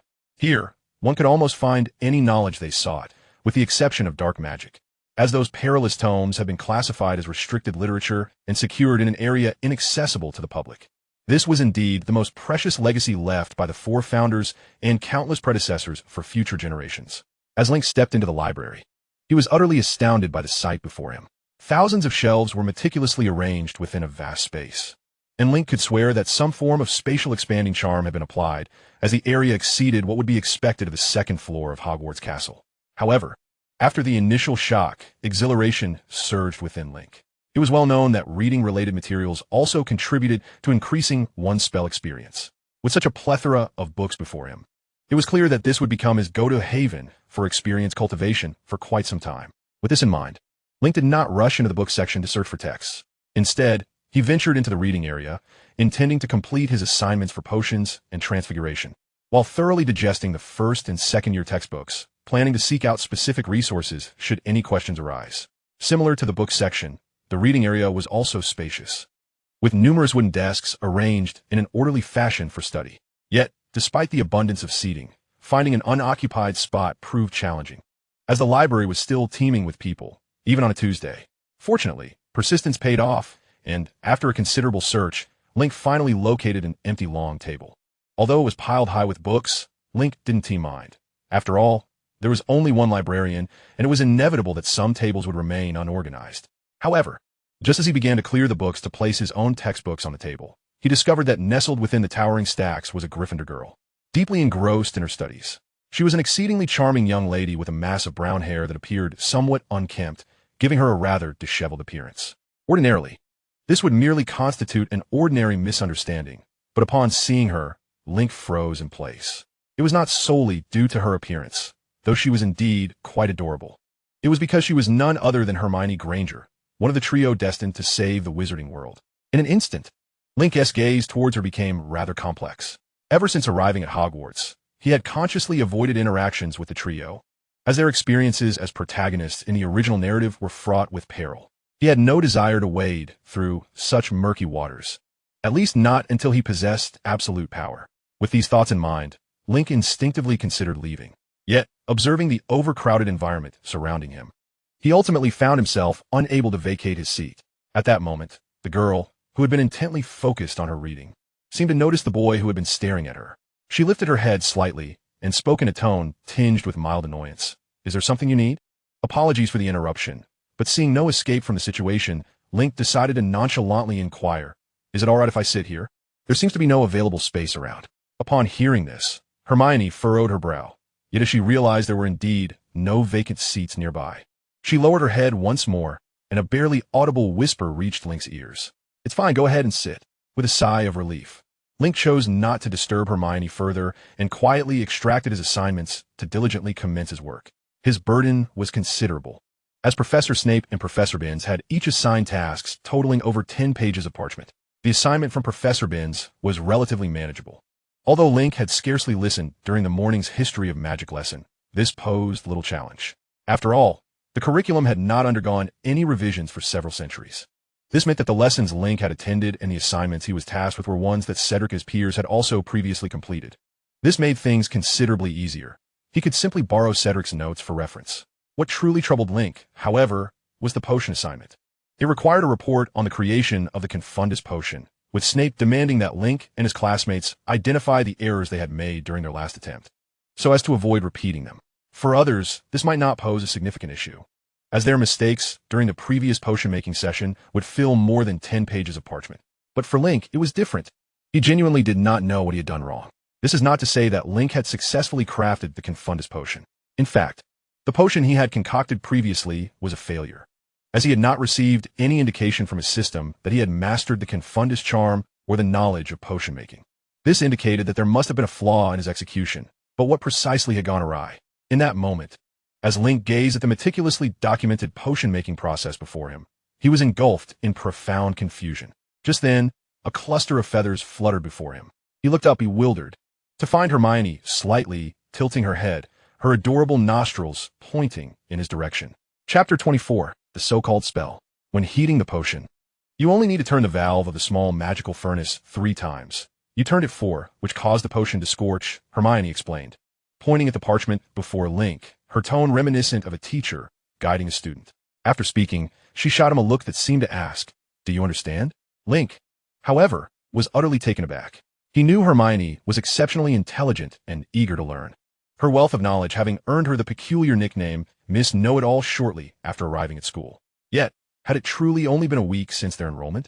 In such a brief span, had Hermione already begun studying the second-year potion curriculum? Link was filled with skepticism. Without hesitation, he blurted out, "How do you know that?" "I just know," Hermione replied, her eyes wide with determination. But as she spoke, she seemed to realize the impropriety of her words, and after giving Link a sharp glare, she lowered her head and resumed her reading, ignoring him thereafter. Link, for his part, had no intention of continuing to pester Hermione. After making a mental note of her insights, he decided to set aside his curiosity and instead began researching the replenishing charm. The first spell he had learned, and currently the one at the highest level in his repertoire. Given its relative ease of advancement, he resolved to prioritize it for his skill progression. Thus, he devoted the entire afternoon to this study. During this time, he perused numerous books containing relevant knowledge, resulting in a small mountain of texts accumulating on his desk. To be honest, learning solely through reading without guidance can be quite arduous and exceedingly tedious. Yet Link persevered. This persistence was not due to an extraordinary willpower, but rather the stream of experience points flashing before him, providing the motivation to continue. This was not an aimless endeavor. In his previous life, there existed numerous video games, some of which demanded an extraordinary investment of time and effort. When it came to the difficulty level, the learning process he was currently engaged in was trivial by comparison. However, many players who could endure such games often found themselves lamenting their studies, struggling to persist. This discrepancy arose because those video games rewarded players with a continuous feedback loop through experience, attributes, and equipment growth. Though each individual piece of positive feedback was small, one should not underestimate its significance. It was precisely these elements that allowed players to experience a constant sense of gratification, encouraging them to continue playing. The experience points Link was witnessing were akin to this positive feedback mechanism. Furthermore, during his studies, the knowledge imparted to him prior to upgrading the replenishing charm greatly aided his understanding. Many foundational theories he could grasp instantaneously with just a single reading, resulting in a remarkable efficiency that allowed him to elevate the experience of the replenishing charm to approximately 50 of level 3 by the end of the afternoon, while also gaining a general understanding of the world's spellcasting framework. It is well known that in this world, spells are composed of wands, incantations, and magical power. This system represents a relatively straightforward and well-established casting procedure that has been refined over countless years in the wizarding world. Thanks to the efficacy of this casting framework, fledgling wizards such as Link are able to easily unleash spells. Typically, only those powerful wizards who have undergone professional training can bypass this system to perform silent or wandless spells. The majority of wizards must adhere to this sequential casting process. Within this framework, the most crucial element is magical power. It serves as the foundation for all spells, and spells are released through the manipulation of magical energy in various forms. The incantations and wands are merely tools to facilitate the expenditure of magical energy in a fixed manner. Having grasped this concept, Link formed a hypothesis. It was likely that his replenishing charm would not see any upgrades in the near future. According to the earlier theory, to achieve silent or wandless casting, he first needed to comprehend the mechanics of magical energy associated with the replenishing charm and how to precisely control that energy. Only by mastering these two aspects could Link bypass the incantation and want to directly release the spell. However, this was no simple feat, given Link's current knowledge base. It was decidedly unattainable. He found himself internally lamenting why such a seemingly simple charm as the replenishing charm could be so challenging. Yet deep down, Link understood that the true obstacles before him were not the charm itself, but rather the techniques of silent and wandless casting. Setting aside the elusive nature of wandless casting, silent casting was typically only taught to students in higher years by their professors, as it is a genuinely advanced magical technique, and its complexity is entirely reasonable. If Link truly comprehended the silent casting technique of the spell of continuation, he would undoubtedly reap infinite benefits. This series of experiences would become invaluable, allowing him to learn other silent casting techniques with remarkable efficiency. Gradually accepting this reality, Link set aside the book in his hands. Dinner time had arrived. One must be in the right state of mind for study, and given his current fatigue and hunger, further learning would yield little progress. With this thought, he stretched his joints, delighting in the satisfying crackling sounds before rising to prepare for his meal. However, as he stood, he noticed Hermione, still engrossed in her book across from him, utterly oblivious to the idea of dining. This left Link hesitant about whether to remind Hermione to eat, as he generally preferred to avoid interactions that could entangle him in troublesome affairs. Yet, upon observing Hermione's pale, parched lips, a clear result of her prolonged neglect of food and drink, his resolve softened. Mimicking her earlier gesture, he waved a quill in front of her, and when she finally lifted her gaze, he spoke. "It's quite late. Aren't you going to have dinner?" "No, I haven't finished this book yet," Hermione replied without looking up, her voice tinged with fatigue. This prompted Link to furrow his brow. "Aren't you a first year? Once mealtime has passed, you won't find anything to eat. Do you wish to starve all night? Thank you for your concern, but could you please leave me be? I want to finish this book in peace." Hermione seemed decidedly displeased with Link's persistent interruptions, frowning as she retorted. Link couldn't help but chuckle at how his good intentions were met with such disdain. His kindness, it appeared, had gone unappreciated. Shaking his head in resignation, he exited the library, unwilling to let his hunger be exacerbated by entangling himself with Hermione. After Link departed, the once bustling library fell silent once more. Hermione, hidden behind a towering pile of books, resumed her reading of the standard potion-making guide, but her focus remained elusive, her mind racing with myriad thoughts. Reflecting on her previous words, she wondered if she had been too harsh. Although Link could be bothersome, he had meant well. A twinge of guilt arose within her. With a sigh, she glanced toward the empty space where Link had been, only to find it devoid of his presence. Chapter 25. Oh, Neville. In the ensuing days, Link devoted himself entirely to researching the silent casting of the spell of continuation. His task was straightforward: to repeatedly cast the spell and perceive the flow of its magical energy, akin to the spell models often depicted in Muggle tales of wizards. However, this was no easy feat, especially for Link at this stage. The flow of magic and the formation of the spell model occurred in an instant, and capturing the complete model of the spell of continuation within that fleeting moment was a near impossible endeavor given Link's current mental fortitude. Yet, through relentless perseverance, he managed to outline a rough sketch of the spell model. However, utilizing this outline to cast the silent version of the spell of continuation remained utterly unattainable. At this juncture, Link realized he must temporarily set aside his research on the spell of continuation. He was not one to blindly batter against an insurmountable wall. Acknowledging that his individual efforts had reached an impasse, he decided it was time to seek external assistance. Thus, on a Friday afternoon, he approached Professor Sprout directly. At this hour, she was invariably found tending to her delightful plants in the greenhouse on the first floor, prompting Link to bypass her office and head straight to the greenhouse. Professor Sprout's greenhouse was undoubtedly one of the most enchanting locations within Hogwarts. This relatively modest space was densely populated with a myriad of extraordinary plants, the herbs frequently required in potion making. It was not merely the ground that brimmed with magical flora. The ceiling, the walls, and even the cabinets were adorned with an array of peculiar and wondrous botanical specimens. When Link first beheld this scene, he was left in awe of Professor Sprout, a witch who had never undergone formal agricultural training, yet had pioneered hydroponic cultivation techniques and hanging pot methods, maximizing planting space. Truly a marvel. Of course, cultivating magical plants encompassed challenges beyond mere technological advancements. The plants themselves could be perilous. Many were inherently dangerous, with toxins being a common concern, and some even possessed supernatural destructive capabilities. Those lacking sufficient knowledge of these plants' behaviors faced severe consequences should they dare to engage with them recklessly. Just as Link stepped into the greenhouse, he observed a small, chubby boy sobbing in Professor Sprout's arms while she gingerly applied a transparent gel from a plant resembling aloe vera to his swollen arm, now resembling that of an elephant. "Neville, you must remember to wear dragon-hide gloves in class. You can't afford to forget," Professor Sprout admonished with a look of concern, prompting the tearful boy to lift his head from her embrace. I'm sorry, I know, Professor Sprout, but I just forgot where I put the gloves, Neville replied, his voice quavering. Oh, Neville. Professor Sprout sighed, her eyes suddenly catching sight of Link, who had just entered the greenhouse. Link, come here quickly, she beckoned, gesturing toward the boy in her arms. Look at this. This is what happens when you neglect to wear dragon hide gloves in class. Just like Neville. You must remember this. Understood, Professor Sprout, Link replied nonchalantly, though his focus remained fixed on the small boy. He recognized Neville Longbottom, a loyal member of the pureblood Longbottom family, and a classmate and dear friend of the trio destined to become heroes. While Neville's demeanor was currently timid, he would later display remarkable courage and wisdom. Truth be told, Link had a fondness for him. However, it was clear that Neville did not share the same sentiment towards Link. Upon feeling Link's unwavering gaze, his face drained of color, and he began to tremble, embodying sheer terror. Link free, at long last.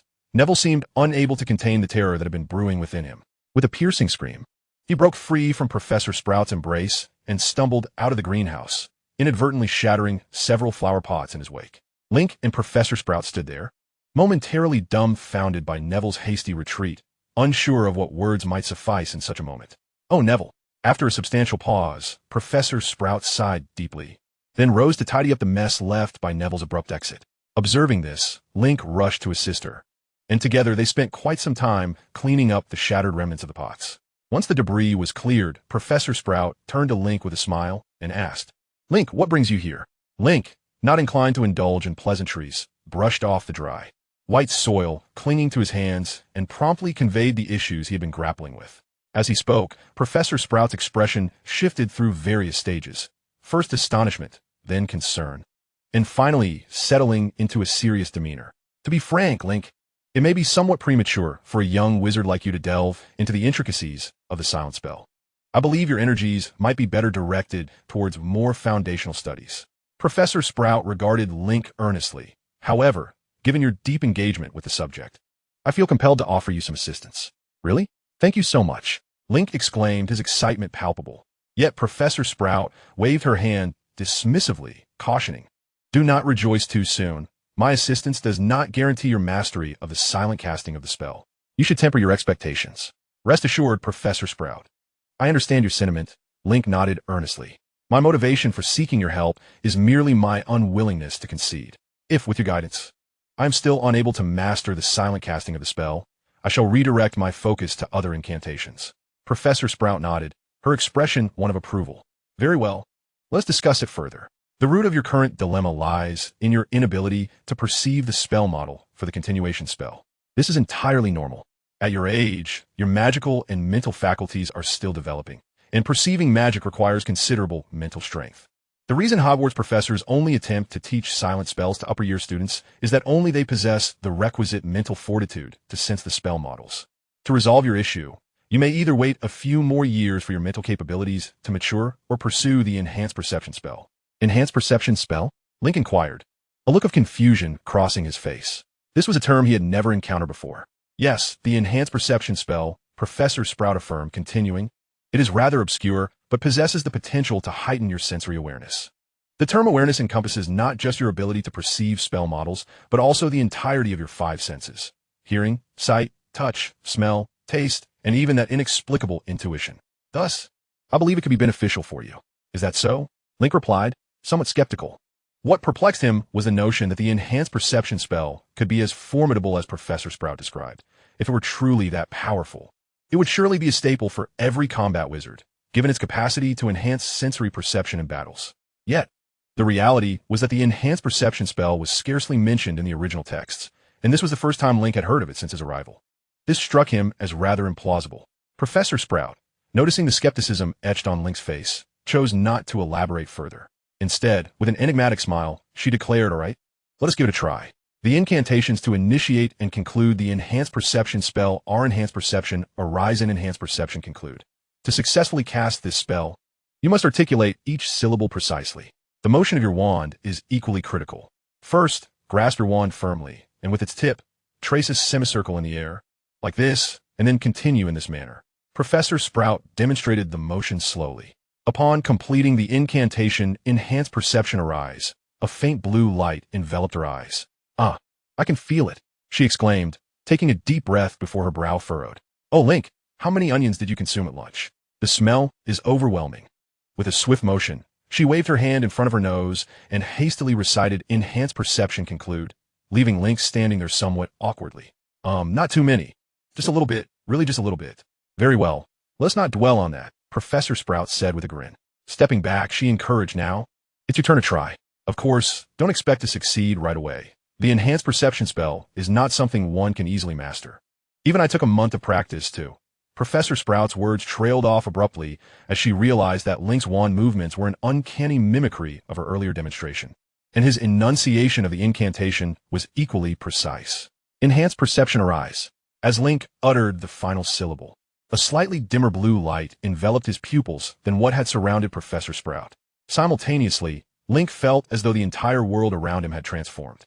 Everything in the greenhouse appeared more vivid than ever before, in a peculiar blend of scents. Manure, floral fragrances, and earthy aromas assaulted his nostrils. Moreover, he became acutely aware of the sensation of dust particles brushing against his skin, the sounds of insects scuttling among the flowers, and the faint rustling of seeds germinating in the soil. All the details he had previously overlooked surged into his consciousness through his newly heightened senses. This experience was entirely novel for Link, yet it was far from pleasant. The instant he successfully activated the Enhanced Perception spell, he understood why it had not gained widespread popularity among wizards. The sudden influx of intensified sensory information was overwhelming to the point of agony. Almost instantaneously, his expression contorted into one of sheer distress, as though he were wearing a mask of suffering. "Oh, Merlin's beard. Link, you actually succeeded," Professor Sprout exclaimed, her voice rising in pitch, devoid of any joy, infused instead with alarm. In the next moment, she hurriedly raised her wand and directed it at Link, reciting Spell Halt. With a flash of white light, the blue hue vanished from Link's eyes, and he collapsed onto the ground. "Link, are you all right?" Professor Sprout rushed to support him, her expression filled with concern. "This is all my fault. I should have explained it to you sooner. The Enhanced Perception spell requires rigorous training to master. Otherwise, the sudden influx of information can easily overwhelm the caster." With that, she held up 4 fingers in front of Link and asked Link, "Tell me, how many fingers do you see?" Link remained silent, his brow drenched in sweat as he lay in Professor Sprout's embrace, staring vacantly at the ceiling of the greenhouse. Upon witnessing this, Sprout felt a pang of despair.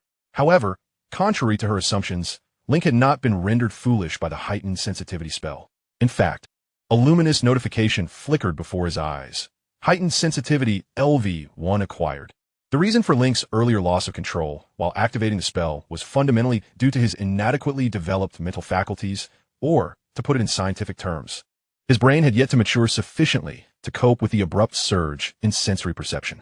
To resolve this issue, he needed to consciously disregard irrelevant information, a task that was far from simple. As Sprout had mentioned, it typically required extensive training for an ordinary person to attain such a skill. Yet, Link's situation was different. Upon acquiring the spell, he was also endowed with pertinent training knowledge and experience.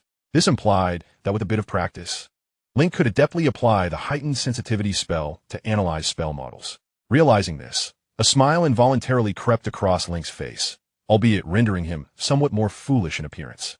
After half an hour, he finally managed to convince Sprout that he had not become a simpleton. Observing her reddened eyes, Link felt a mix of exasperation and gratitude. Despite Sprout's earlier playful antics, her concern for him was genuine. "Link, practicing the heightened sensitivity spell is quite perilous until you have fully mastered it. You must always have a professor accompany you during each casting. Understood?" Sprout said, her voice still tinged with emotion. In response, Link nodded and gently patted her back in comfort. Satisfied, Sprout suddenly seemed to recall something, rummaging through her pocket to produce a letter, which she handed to Link while saying, "There is one more thing. Your mother has recently heard about your improving academic performance. To help you catch up with your classmates, she has enrolled you in a tutoring class." Chapter 27, Rapid Spell Casting Course. Link received a letter from Sprout, somewhat bewildered. He recalled that just a few days prior, John had inquired if he would be attending a tutoring session during the holidays, and now it seemed that the prospect had indeed come to fruition for him. However, he questioned whether there truly existed a dedicated tutoring institution within Hogwarts realm. Despite his skepticism, he slowly opened the envelope under Sprout's watchful gaze, revealing a letter written in ink that exuded a faint jasmine fragrance. Feeling out of sync with the modern magical world? unable to cast even the simplest spells, and still making excuses for yourself? Have you ever been ridiculed for your lackluster wand skills? The answer lies here. Rapid Spell Casting Course. Bonus: enroll now and receive an additional class on the power of language. Link couldn't help but mutter in disbelief, his expression transforming into one of incredulity. He was aware that the Rapid Spell Casting Course ostensibly targeted adult wizards who struggled to wield spells, offering a foundational introduction to enhance their magical abilities. Yet in essence, it was a scheme designed to exploit those without magical talent, those born into wizarding families yet devoid of the gift, along with the unfortunate souls whose magical prowess was severely lacking. The fact that his mother had directly enrolled him in such a fraudulent tutoring program left Link utterly speechless. Sprout, noticing Link's reaction, offered an awkward chuckle. This letter was meant to be sent via owl post, but considering its nature, I intercepted it and decided to deliver it personally. Upon hearing this, Link's expression softened considerably. Sprout's timely intervention was undoubtedly the right course of action. He could scarcely imagine the embarrassment of receiving such a letter in front of an audience. For if its contents were to be disclosed, he would surely become the subject of ridicule among his peers for the next 6 years. With this thought in mind, he managed to force a smile that was more reminiscent of a grimace and said, "I truly appreciate your efforts, Professor Sprout. Think nothing of it. It is my duty as a professor," Sprout replied, dismissing his gratitude with a wave of her hand. Yet her earnest demeanor instilled a glimmer of hope in Link, who, after a moment's hesitation, tentatively asked, "Is it possible for me to opt out of this rapid spell casting course?" "Unfortunately, I fear that is not an option," Sprout replied, somewhat apologetically. "Your mother is determined for you to attend, and she even arranged for a day off from school with Professor Dumbledore for you to do so, which will be tomorrow." Link's expression dimmed once more at this revelation, prompting Sprout to comfort him. "You needn't feel so disheartened. Although the rapid spell casting course has a questionable reputation, it does offer some foundational knowledge. The company behind these courses possesses a certain level of teaching competency. As far as I know, they also offer a Wombat Test Review course, which is highly recommended and regulated by the Wizarding Examination Authority." "Oh, is that so?" Link replied, somewhat surprised. Although he was unfamiliar with the Wombat Test, its lengthy name suggested a certain gravitas. If the Rapid Spellcasting Company could provide such a course, perhaps Link would indeed encounter some unexpected benefits. With this in mind, the conflicted expression on his face gradually eased, and he tucked the invitation into his pocket. Seeing his demeanor improve, Sprout let out a sigh of relief. Eagerly, she guided Link toward the exit, saying, "All right, you should take the rest of the day to rest. Tomorrow morning at 5, you'll need to head to the Great Hall, where Filch will escort you to your class." She added, "We should also thank your mother. Filch has long wished to attend the Rapid Spell Casting course, but he never managed to save enough money." "Filch? What use does he have for that course?" Link scoffed, recalling that Filch was undoubtedly a squib, as evidenced by his need for a lantern while patrolling at night. He merely voiced a mild complaint, accepting Filch's attendance without objection, and returned to his dormitory to continue his research on the heightened sensitivity spell and its accompanying models. Of course, before commencing in earnest, Link needed to engage in some preparatory work, specifically meditation. It is worth noting that this meditation was not akin to the extraordinary methods often depicted in knightly tales, but rather a simple act of reflection. Such meditation could bring tranquility to Link's inner self, allowing him to concentrate his attention more effectively. Only in this manner could he filter out the superfluous information, dedicating his heightened perceptual awareness, augmented by the heightened perception spell, entirely to observing the continuation spells model. Admittedly, this process was not particularly smooth. Despite possessing the requisite knowledge and practice in his mind, Link had been somewhat disheartened by the rapid incantation class prior.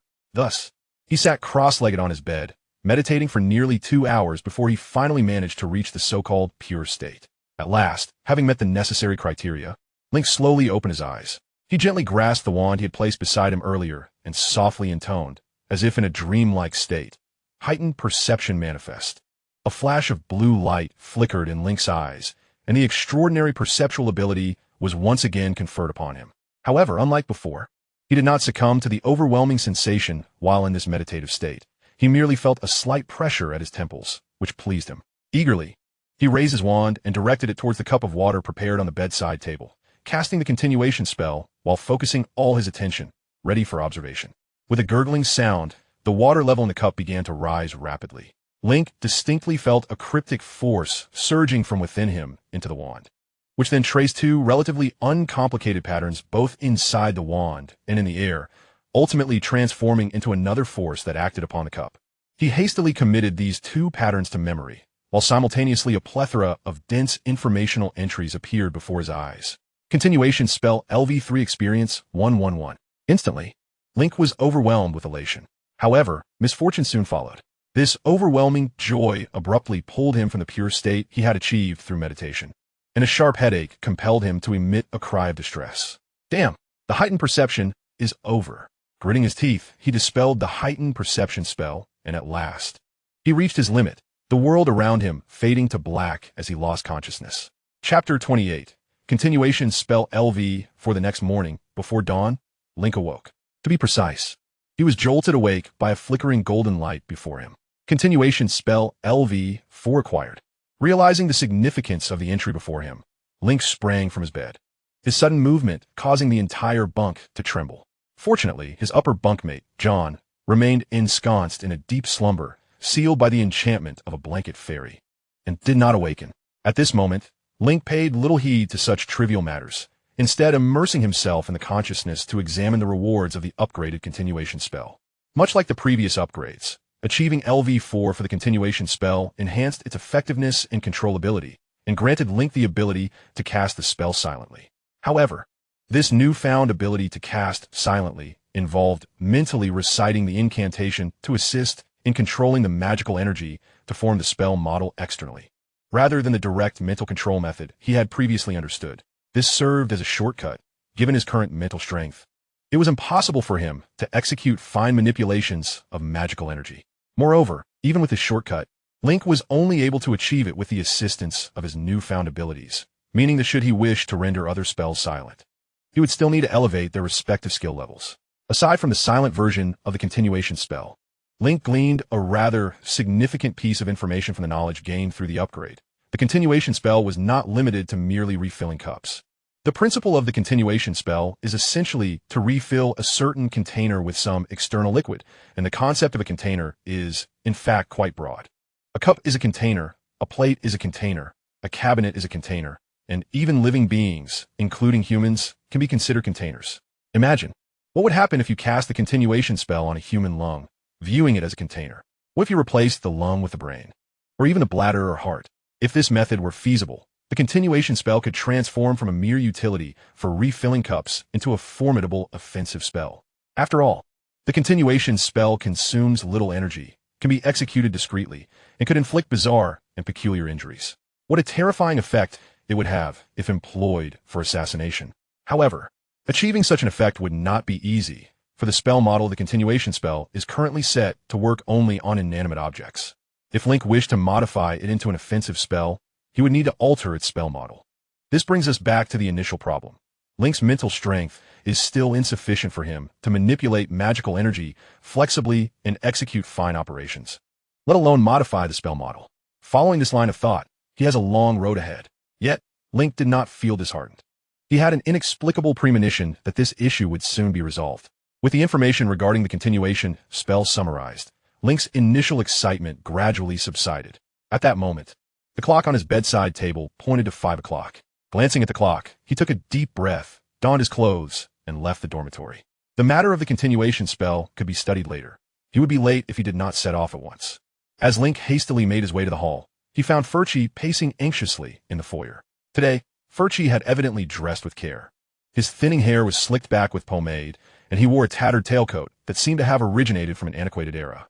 Frankly, Link believed this was a rather earnest attempt at grooming on Furchie's part. However, some things cannot be altered merely by attire, despite Furchie's efforts to present himself well.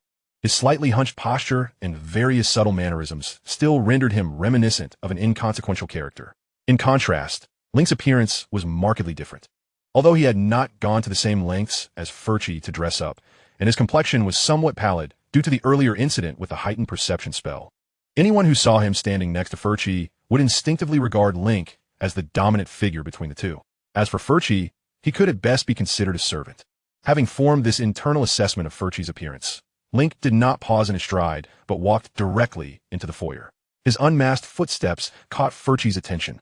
Turning sharply, Furchie glared at Link and spoke in a restrained tone. "Why are you only just arriving? The other students are about to wake up. What's the rush?" Link retorted with an irritated glance at Furchie. "I've checked the invitation.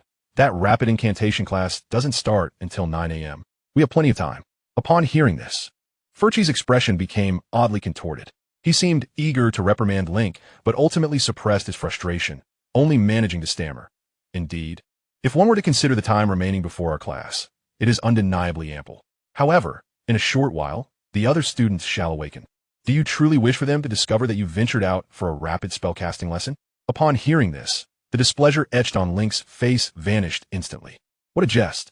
Should his classmates learn of this affair, how could he possibly navigate his future at Hogwarts? Contemplating this, Link disregarded any concerns regarding Filch and briskly exited the entrance hall. No sooner had he departed the castle than he beheld a pitch-black carriage awaiting silently in the courtyard. The carriage itself was rather unremarkable, resembling the Victorian-style carriages commonly seen in days of yore. Yet, the four creatures harnessed to the front were anything but ordinary. They were large, reptilian beings, emaciated and possessing dragon-like faces coupled with bat-like, expansive wings. At first glance, Link might have mistaken them for skeletal horses. However, upon a moment's reflection, he comprehended the truth. These were thestrals, rare and perilous creatures said to be visible only to those who have witnessed death firsthand. Link exhibited no surprise at his ability to perceive the thestrals. After all, due to the peculiarities of his previous profession, he had long been accustomed to the concept of death. After quietly observing these extraordinary beings, Link silently entered the carriage. Shortly thereafter, Filch arrived, limping towards the vehicle with his somewhat crooked leg. Casting a wary glance at the thestrals, he dutifully took his place at the driver's seat, grasping the reins to serve as Link's coachman. Chapter 29. A lesson in squandering life. The location for Link's remedial class was situated in a manor on the outskirts of London, a considerable distance from Hogwarts. To be frank, Link had anticipated that Filch would employ the thestral carriage to carry him beyond the boundaries of Hogwarts' anti-apparition charm before utilizing other means of transport to reach the lesson venue. However, Filch did not adhere to this expectation. He spent nearly 4 hours driving the thestral carriage directly to the manor. This led Link to question Filch's sanity, as enduring 4 hours of wind in the open sky was hardly a delightful experience. Yet, as Link slowly descended from the thestral carriage, the purpose behind Filch's choice became abundantly clear. Their carriage was surrounded by a throng of onlookers. Dozens of wizards clad in outlandish attire gazing at Link and the thestral carriage with eyes brimming with envy and resentment. Upon this realization, Filch shook himself and, with a puffed-up sense of pride, tidied his hair, which had been tousled into disarray by the wind, before finally standing beside Link. His ostentatious demeanor left Link speechless. Just as he contemplated a quip, a middle-aged man clad in a gray suit, sporting a small mustache, emerged from the crowd, beaming as he addressed Link.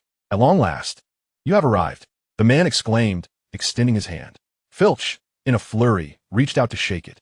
However, the middle-aged man swiftly turned, deftly avoiding Filch's grasp, and extended his hand toward Link instead.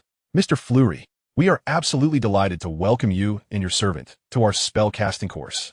"What? Servant?" Filch exclaimed, his indignation flaring. "I am not his servant. I am a member of the Hogwarts staff." In response, the man glanced at Filch with little sincerity and replied, "Oh, is that so? My sincerest apologies." With that, he donned a sycophantic expression and extended his hand once more toward Link. Link, resigned, shook the man's hand lightly. "Thank you for your warm welcome, Mr. Orianth. Moreover, your name is quite unusual. Are you a foreigner?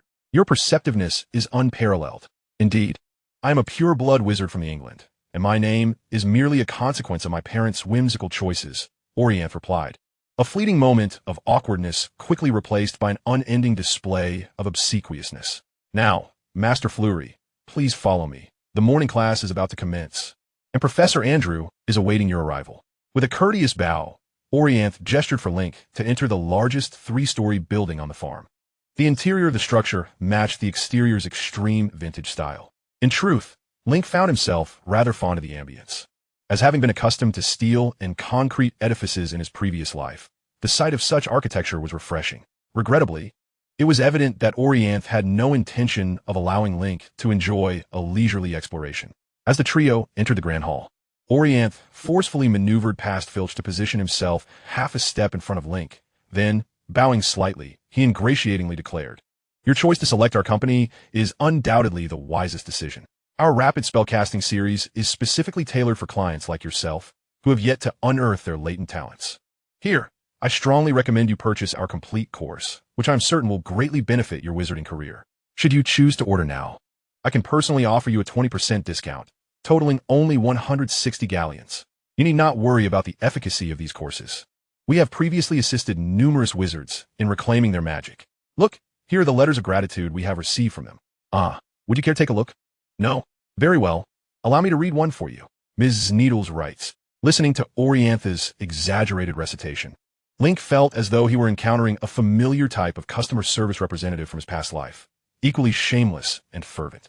The only distinction was that Orianthe appeared even more sycophantic, as evidenced by his differing attitudes toward Filch and Link. Filch, however, seemed oblivious to Orianthe's attempts to sell him a course.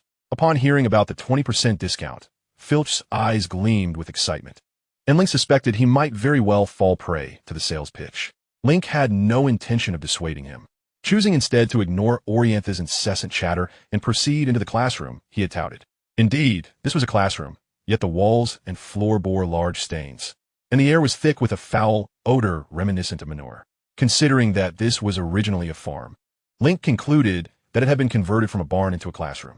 At that moment, the spacious classroom was already populated by several individuals, though they appeared rather aged.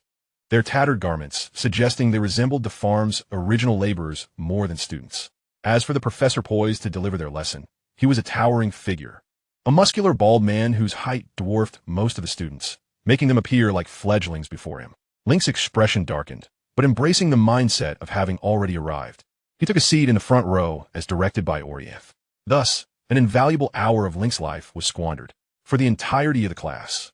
The imposing figure of Mr. Andrew regaled the students with a series of motivational platitudes, incessantly encouraging them to engage and chant affirmations of their worth, such as "I am wonderful," "I am great," in a ritual of self-hypnosis, before weaving in a plethora of nonsensical success stories to entice the students into purchasing courses.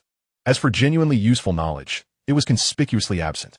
By the end of the session, Link had succumbed to utter despair regarding this so-called rapid incantation course, which bore an uncanny resemblance to the tactics of salespeople from his past life, deceiving the elderly into buying health supplements. In stark contrast to Link's disillusionment, Filch was thoroughly engrossed in the lecture. He meticulously took copious notes, striving to capture every word uttered by Professor Andrew, and upon the conclusion of the class, he respectfully bowed to him. Observing Filch's tearful gratitude, Link silently shook his head and resolutely prepared to depart. Despite the impending bonus class on the power of language, he doubted it could be of any greater merit, given the nature of the previous rapid incantation course. Rather than languish in futility, Link preferred to return and delve deeper into his studies of spells. However, as Link reached the door, he discerned Orianthe's voice, deliberately lowered, not far off. "Lupin, you best be grateful. Consider how many would be willing to employ a dangerous and despicable werewolf." Chapter 30. The Worker, Lupin. Lupin? A werewolf? Link's interest was piqued. In the original narrative, Harry's defense against the dark arts professor during his third year was indeed a werewolf named Lupin, a character Link held in high esteem. According to the original storyline, Lupin should currently be wandering about, taking on odd jobs to make ends meet. Could the Lupin Orianthe mentioned be the one etched in Link's memory? With a flicker of anticipation, Link slowly returned to his seat. As the bell rang, a familiar figure appeared before him. A middle-aged man, looking notably haggard and fatigued, his face lined with wrinkles, hair tinged with gray, and his tattered trench coat patched in numerous places. It must be said, he was indeed a fitting match for the farm and the students gathered there. Yet, Link's lips curled into a smile at the very first sight of him, for this was undeniably the person from his recollections, Remus John Lupin. "Good afternoon, everyone. I am your substitute teacher, Remus Lupin, though you may simply call me Mr. Lupin." Lupin retrieved a thick tome from his weathered briefcase, and, upon opening it, announced, "I shall now elucidate the topic of the power of language, hoping it proves beneficial to you." At this, Link straightened in his seat, eagerly producing his quill to take notes. Although the previous rapid incantation course had been disappointing, he held firm his belief that this class would differ, for the instructor was none other than Lupin. Contrary to Link's enthusiasm, the other students, including Filch, displayed a distinct lack of interest in Lupin, with some even ignoring him entirely and strolling out of the classroom without a second thought. This bewildered Link. Just then, Filch leaned over and whispered, "Link, during the break, I inquired about this Professor Lupin. He has been substituting for nearly a month, yet all he teaches are nonsensical things that nobody can comprehend. So I thought, Why not skip this and head for lunch instead? At this revelation, Link's eyes widened in disbelief. He found it utterly implausible that Lupin, who would later be appointed by Dumbledore as the defense against the dark arts professor at Hogwarts, could be delivering such incomprehensible lectures. It was preposterous. You can go if you wish, but I intend to attend this class, Link declared emphatically. Filch merely scoffed, carefully safeguarding his notes as he exited the classroom. In a matter of moments, most of the students had departed, leaving Lupin visibly awkward at the podium. He managed a strained smile at those who remained, then continued. Thank you for choosing to stay and listen to my lecture. Now, let us delve into the subject matter. First and foremost, we must recognize that the language we employ, the words we utter, possess intrinsic power. In a sense, they embody our individual will. When coupled with strong emotions, specific phrases can, to a degree, manipulate the flow of magical energy. The spellcasting system we currently utilize is gradually refined based on this principle. Of course, it is not merely the precision of the words that matters. The accompanying personal emotions are paramount. As long as you possess magical ability, and your emotions and will are aligned, minor deviations in pronunciation will not pose significant issues. This is why wizards from other countries can wield magic even when their incantations do not belong to the Latin family. Once we grasp this concept, we can proceed to the next step. As Professor Lupin elaborated, Link's quill danced across the parchment, inscribing notes at an astonishing pace. He was entirely enveloped in a sea of knowledge, with a plethora of information materializing before his eyes. Fill spell LV4 experience 111. The insights imparted by Lupin benefited Link immensely, providing him with a fresh perspective on advancing his fill spell. Though his current mental capacity was insufficient to exert precise control over magical energy, could he not apply Lupin's approach, combining words with potent emotions? The prospect seemed promising. As soon as the class concluded, Link gathered his emotions with fervor, eagerly grasping his wand and directing it towards his cupped left hand, declaring, "Fill palm." Gurgle. A barely audible sound of flowing water emerged, and to his astonishment, a pool of clear water materialized in his palm. Overcome with excitement, Link shouted, "Yes." While the spell's effect may have seemed ordinary, it was significant that he had successfully turned his palm into a vessel, indicating that he had mastered the technique of altering the container for the fill spell, elevating his understanding of the spell to an entirely new level. Moreover, he understood why his classmates dismissed Lupin's lessons as uninteresting. Even though Lupin was articulating concepts in a straightforward and comprehensible manner, such knowledge was not accessible to everyone.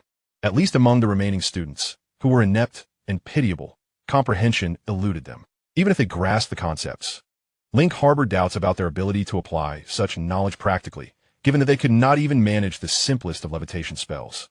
Thus for them, Andrew's motivational course had undoubtedly held greater value, as it might reignite their confidence and vigor. Realizing this, Link shook his head, suppressing his excitement before dashing out of the classroom. The evidence had spoken for itself regarding Lupin's capabilities, and Link was determined to engage in a meaningful conversation with him. For such an outstanding professor should not languish in this dismal place. However, he had scarcely ventured far when he spotted Remus Lupin and Orion Thorn engaged in conversation in a secluded corridor. Link, curious, scrutinized the two but refrained from approaching directly, opting instead to conceal himself in a corner. He was eager to eavesdrop on their discourse. "Well, Remus Lupin, after deliberation, the personnel department at Quick Spell Company has unanimously concluded that you are unfit for this position. Therefore, I regret to inform you that your internship has been terminated," Orion Thorn declared with an air of superiority. "Is that so?" Lupin's voice, once steady, now bore a distinct note of despondency. "What, may I ask, did I do wrong?" "You made numerous errors, too many for me to enumerate with patience," Orion replied impatiently. "Now, begone. I no longer wish to see you." Despite the rudeness of Orion's words, Lupin did not succumb to anger. He nodded calmly and added, "Then, Mr. Thorn, should I not also receive my internship stipend?" "Internship stipend? What internship stipend?" Orion's voice suddenly escalated. This time, Lupin, who had previously endured insults with composure, stepped forward, urgency evident in his tone. "You promised me a month of internship for 50 galleons, but you were dismissed before completing a month, were you not? So is this your aim?" Lupin shouted, his voice rising in indignation. "You terminated me on the last day of my internship to avoid paying me. I never claimed such a thing," Orion retorted dismissively, raising his chin and poking Lupin's chest with a finger. "However, if you believe our actions are unjust, feel free to approach the Ministry of Magic and see if they will assist a wretched werewolf like you." Orion emphasized the word werewolf, causing Lupin's expression to contort into one of ferocity. His previously relaxed hands now clenched into fists. Orion smirked, raising an eyebrow in mockery. What? Do you wish to strike me? Go ahead. Let us see if the Ministry will apprehend you. With that, Orion deliberately leaned closer to Lupin, exuding an air of provocation. Despite his anger, Lupin trembled for a moment before ultimately relaxing his fists. He knew he could not afford to act violently. Otherwise, he would face the relentless pursuit of Norris. The elite of the Ministry would not concern themselves with right or wrong. When dealing with werewolves, their most common course of action was immediate execution. Orion reveled in Lupin's apparent weakness, laughing heartily. What a coward. Crawl away. With that, Orion shoved Lupin roughly before making to depart. At that moment, Link could no longer bear to witness the scene. Though Lupin's frail appearance indicated his struggles, Link had not anticipated the depths of his misery. To him, Lupin resembled an illegal immigrant in America, exploited by a ruthless factory owner. Taking a deep breath, Link resolved to test his newly acquired spell on Orion. He narrowed his eyes, fixating on Orion's lower abdomen, and with a flick of his wand, he pointed decisively. Bladder explosion, accompanied by Link's nearly inaudible incantation, a translucent beam abruptly formed, silently striking Orion's midsection. Oh! In an instant, Orion halted, clutching his groin with both hands. His legs tensed, and his expression morphed into one of utter bewilderment. Why you? He stammered, extending a trembling finger as if to accuse Lupin. Yet before he could finish, a warm torrent burst forth, leaving a significant stain on his sleek black trousers. Seeing this, Lupin quickly stepped back, evading Orion's grasp. Clearly, Orion was experiencing a predicament, and Lupin had no desire to be entangled in it. Meanwhile, Link was nearly overcome with laughter, eventually composing himself before emerging from his hiding place. Mr. Thorne, Professor Lupin. What a fortuitous encounter. I was just looking for you, Link said leisurely, his gaze drifting to Orion's damp trousers. Affecting surprise, he exclaimed, Oh, Mr. Thorne, how did your trousers become wet? Did you spill your drink? Ah, yes indeed. How very rude of me, haha. Please excuse me while I go change, Orion stammered, attempting to retreat to his office while casting a venomous glare at Lupin. Link found this utterly amusing. Truth be told, Link did not believe for a moment that Orion was unaware of the cause of his predicament. Instead, he was merely deflecting blame onto Lupin due to Link's surname. After all, the Flitwick family was among the 28 pure-blood aristocrats and exceedingly wealthy. Should Link make an error, he could still seek compensation. But if Orion accused him of defamation, that would spell trouble. Link had seen such petty calculations many times before in his previous life. However, this was fortuitous. If Orion failed to recognize the gravity of the situation, Link would have struggled to assist Lupin. With this in mind, Link smiled slightly and called out, Hold on, Mr. Thorne. I believe I overheard a dispute regarding the internship stipend. Is it true that Quick Spell Company has a tradition of exploiting interns? Orion's steps faltered, and after a moment's hesitation, he turned back, feigning indignation. Such things could never happen at our company. What I was discussing with Mr. Lupin was merely the settlement of his internship stipend. You must have misheard. As he spoke, Orion hastily produced a cloth bag emblazoned with the Quick Spell Company logo and handed it to Lupin. To avoid any further misunderstanding, I will settle the internship stipend immediately. With that, Orion departed without looking back, and Link refrained from calling after him, instead standing there with a bemused smile. The moment he witnessed Orion retrieve the bag, he understood that Quick Spell Company had indeed issued Lupin's stipend. However, Orion intended to pocket the funds due to his position. This was precisely why he had been so quick to pay and reluctant to implicate Link. If word of this incident spread, not only would he risk dismissal, but his year-end bonus would surely vanish. Having grasped this, Link turned his attention to Lupin, who, at that moment, seemed more focused on the contents of the bag than their monetary value, gazing at Link in astonishment. Realizing what had transpired, Lupin smiled faintly and asked, Was that spell you cast just now you're doing? Indeed, it was an adaptation of the full body bind curse, Link replied. Link stated directly, given the robe you wear, you must still be a student of Hogwarts, am I correct? To have created your own spell at such a tender age is truly remarkable. You flatter me, came a reply, and I owe much to you. Your recent lecture has greatly benefited me. Without your guidance, I would not have been able to accomplish this spell. The truth is, my mother has been searching for a tutoring class for me, which is why I find myself here. However, I must say, the level of expertise on display here is truly astonishing. At this point, Link deliberately paused, and after exchanging a glance with the other, they both burst into laughter. So, I began to ponder, Link continued, Rather than spend such an exorbitant amount on a meaningless crash course in spellcasting, wouldn't it be more prudent to hire a private tutor? What do you think, Professor Lupin? Would you be interested? Finally, Link revealed his true intentions. However, upon hearing this, Lupin was momentarily taken aback, then shook his head in refusal. I'm afraid I cannot accept such a position, he responded solemnly. What? You actually declined? Link asked, a look of confusion etched upon his face. He found it difficult to comprehend Lupin's reasoning. To him, given Lupin's current state of disarray and poverty, he had no grounds to reject Link's offer. After all, Link could provide him with a stable job and place to stay, and unlike that Auror, he would not withhold his wages.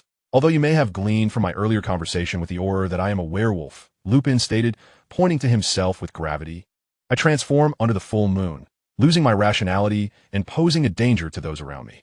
Anyone I injure could contract the werewolf virus and gradually become one of my kind. Are you truly comfortable with such a perilous being as I taking on a role of your tutor? I see no issue with this. I have complete faith in you. Link replied without hesitation. He spoke the truth. Although werewolves were indeed dangerous, Lupin was different. He was an exceptionally disciplined and kind-hearted werewolf, and in the original story, he would rather lock himself away and endure physical harm than succumb to his bloodlust. The Ministry of Magic's failure to contain him is ample evidence of his benevolent nature. Thus, Link felt reassured by him. Yet, despite Link's earnestness, Lupin continued to shake his head. I'm truly grateful for your trust, my dear boy. However, I fear I might inadvertently harm you, and that would be catastrophic. But, no buts, my child, Lupin interjected. Even if you disregard my werewolf identity, your mother would surely disallow my presence. She is unaware of my condition. Do not underestimate your mother. I have indeed heard of Mrs. Flitwick's reputation. I wager she will learn of my identity by this evening at the latest. And she will not permit you to attend classes here again, especially given the unfortunate history of employing werewolves. Lupin spoke with unwavering certainty, leaving Link momentarily speechless. In truth, he had little desire to press the matter further. After all, if the other party was unwilling, it would be inappropriate to insist. He realized that his pursuit of the study of the power of language would have to be put on hold. With this thought, Link's expression dimmed. Noticing this, Lupin offered a slight smile, retrieving a hefty tome he had previously used as a teaching resource from his tattered briefcase, and placed it into Link's arms. Do not be disheartened, my boy. Here, take this. The Power of Language is a book I used during my time at Hogwarts, and it contains many of my notes. I hope it brings you some joy. Really? Thank you, Link replied, somewhat astonished as he flipped through the pages of the Power of Language, discovering it indeed filled with numerous hasty annotations. In that moment, Link felt his spirits lift significantly. Take care, my boy, I must be off. That Auror will not allow me to leave with the money so easily. I assure you he's already attempting to contact the Ministry. With that, Lupin affectionately ruffled Link's hair before turning and hastily making his way towards the exit. Link made no move to stop him, merely bidding him farewell while refocusing his attention on the book in his hands. Overall, the day's events had proven quite fruitful. Although he had been unable to persuade Lupin to become his tutor, acquiring such an old book left Link thoroughly content. With this thought, he clutched the book joyfully as he made his way back to the classroom, eager to return home. However, just a few steps outside, he collided with Filch, who was clutching a tattered bag adorned with numerous patches, evidently filled with various metal trinkets that clinked and clattered with his every movement. Link, have you seen Mr. Auror? Before Link could respond, Filch impatiently continued, and observing his anxious demeanor and the bulging bag in his hands, Link immediately grasped Filch's intentions. In a spirit of compassion, he shook his head and advised, Mr. Filch, I do not recommend enrolling in the crash course. Frankly, it would be a sheer waste of time and money. It will not benefit you in the slightest. Upon hearing this, Filch froze for a moment, his expression darkening. You know, don't you? You know I'm a squib. Filch suddenly raised his voice, while Link remained silent, merely observing him with an impassive expression. To this, Filch seemed to interpret Link's silence as tacit agreement, glaring at him like a wounded beast with his fiery red eyes, and shouted, I don't care what you think. I found Professor Andrew's lecture to be quite enlightening. It has helped me tremendously. You cannot stop me from signing up, Link. And as for my being a squib, feel free to spread that around if you wish. I'm not afraid of you. With that, Filch dashed away, clutching his bag of galleons, quickly disappearing from Link's view. Link could only shake his head in bemusement. Truth be told, Link felt that Filch was somewhat deluding himself. Surely, the fact that he was a squib was common knowledge among all the upper-year students at Hogwarts. For what wizard would be seen mopping the corridors with a broom? Everyone simply refrained from mentioning it out of pity for him. However, Link could understand Filch's current actions. Did Filch and the other squibs truly believe they could gain magical ability through this so-called crash course? Perhaps not. For those who have long endured discrimination at the bottom of the wizarding society, their pursuit of education may not stem from a desire for knowledge, but rather a yearning for hope, encouragement, and companionship. This was reminiscent of the elderly individuals Link had seen in his past life, who had been deceived into purchasing health supplements. How many among them were genuinely scammed? Many were simply buying the services of the salespeople rather than any actual product. Consider this. With just a few thousand or even a few hundred coins, those charming and articulate salespeople would treat you with the reverence due to their own grandparents, dutifully honoring you. Moreover, during their gatherings, you could effortlessly pass the time with peers. What could be more delightful? With this realization, Link promptly returned to the classroom to gather his belongings. Since Filch was determined to expend most of his life savings in pursuit of such elusive solace, Link would naturally refrain from interference. After all, further obstruction might very well turn them into adversaries. Chapter 33. 3 novel charms. That evening, Filch and Link returned to Hogwarts. Although Filch vocally claimed to be unperturbed by Link potentially exposing his status as a squib, he was inwardly apprehensive.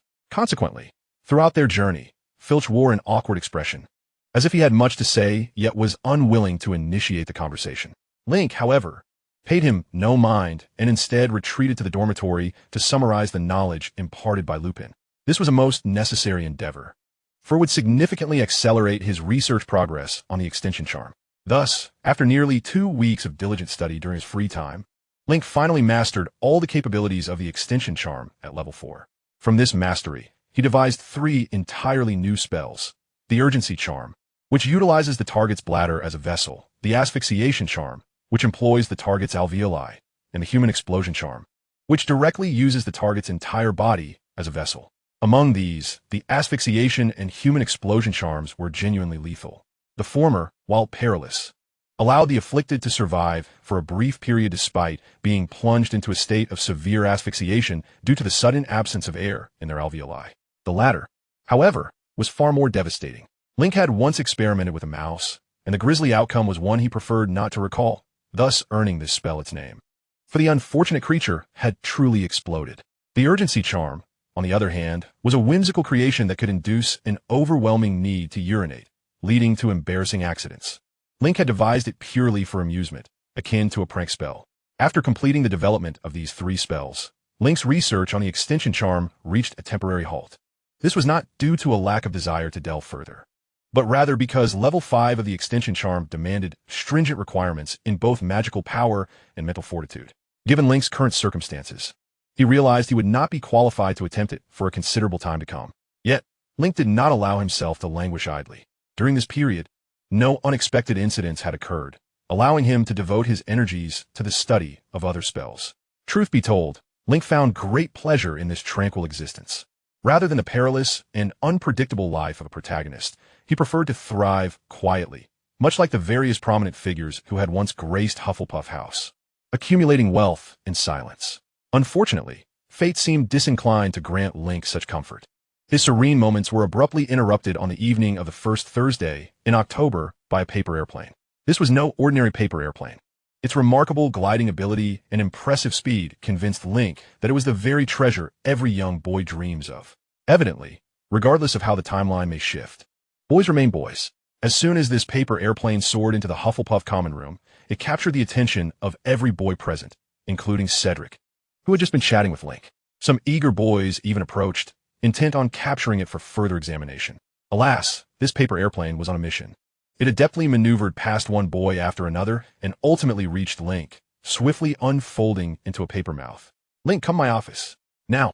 Immediately, Snape's familiar voice emanated from the flapping paper mouth, causing many boys who had intended to chase the airplane to turn pale and retreat to their seats obediently. Once Snape's message was conveyed, the paper mouth fell to the ground. Sighing softly, Link picked it up. Snape's summons at this hour was undoubtedly related to his medication.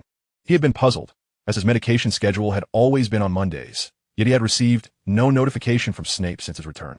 He had begun to wonder if Snape had abandoned the idea of continuing his treatment. However, given the current situation, it seemed that there had merely been a delay.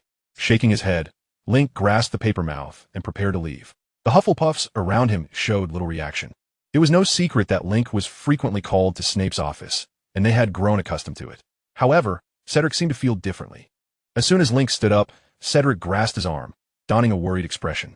Though he spoke no words, his concern was unmistakably conveyed to Link. Link smiled and waved his hand dismissively, saying, "Don't worry, Cedric.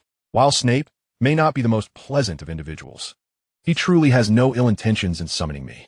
Upon hearing this, Cedric's expression deepened with concern, yet after a moment's hesitation, he released Link's arm and replied, "If there is anything troubling you, you can always talk to me or Professor Sprout. Don't keep it all bottled up." "Understood, rest assured," Link replied, waving his hand as he made his way towards Snape's office without looking back. Compared to his previous visit, Snape's office exhibited no significant changes, mirroring Snape himself, who remained clad in his customary black robes with his greasy black hair. Link harbored no objections to this. After a cursory glance around the office, he greeted Snape, who was seated at his workbench brewing potions. "Professor Snape, it has been quite some time. I was beginning to think you might have forgotten about this matter." Link's voice radiated warmth, but Snape was unmoved. He merely glanced at Link before raising a large steel claw, cautiously pouring the potion from the cauldron into 2 glass cups. Then, as before, Snape unceremoniously presented one of the cups to Link. "Drink it." Listening to Snape's emotionally detached command, Link remained still, locking eyes with Snape as if awaiting something. TSK.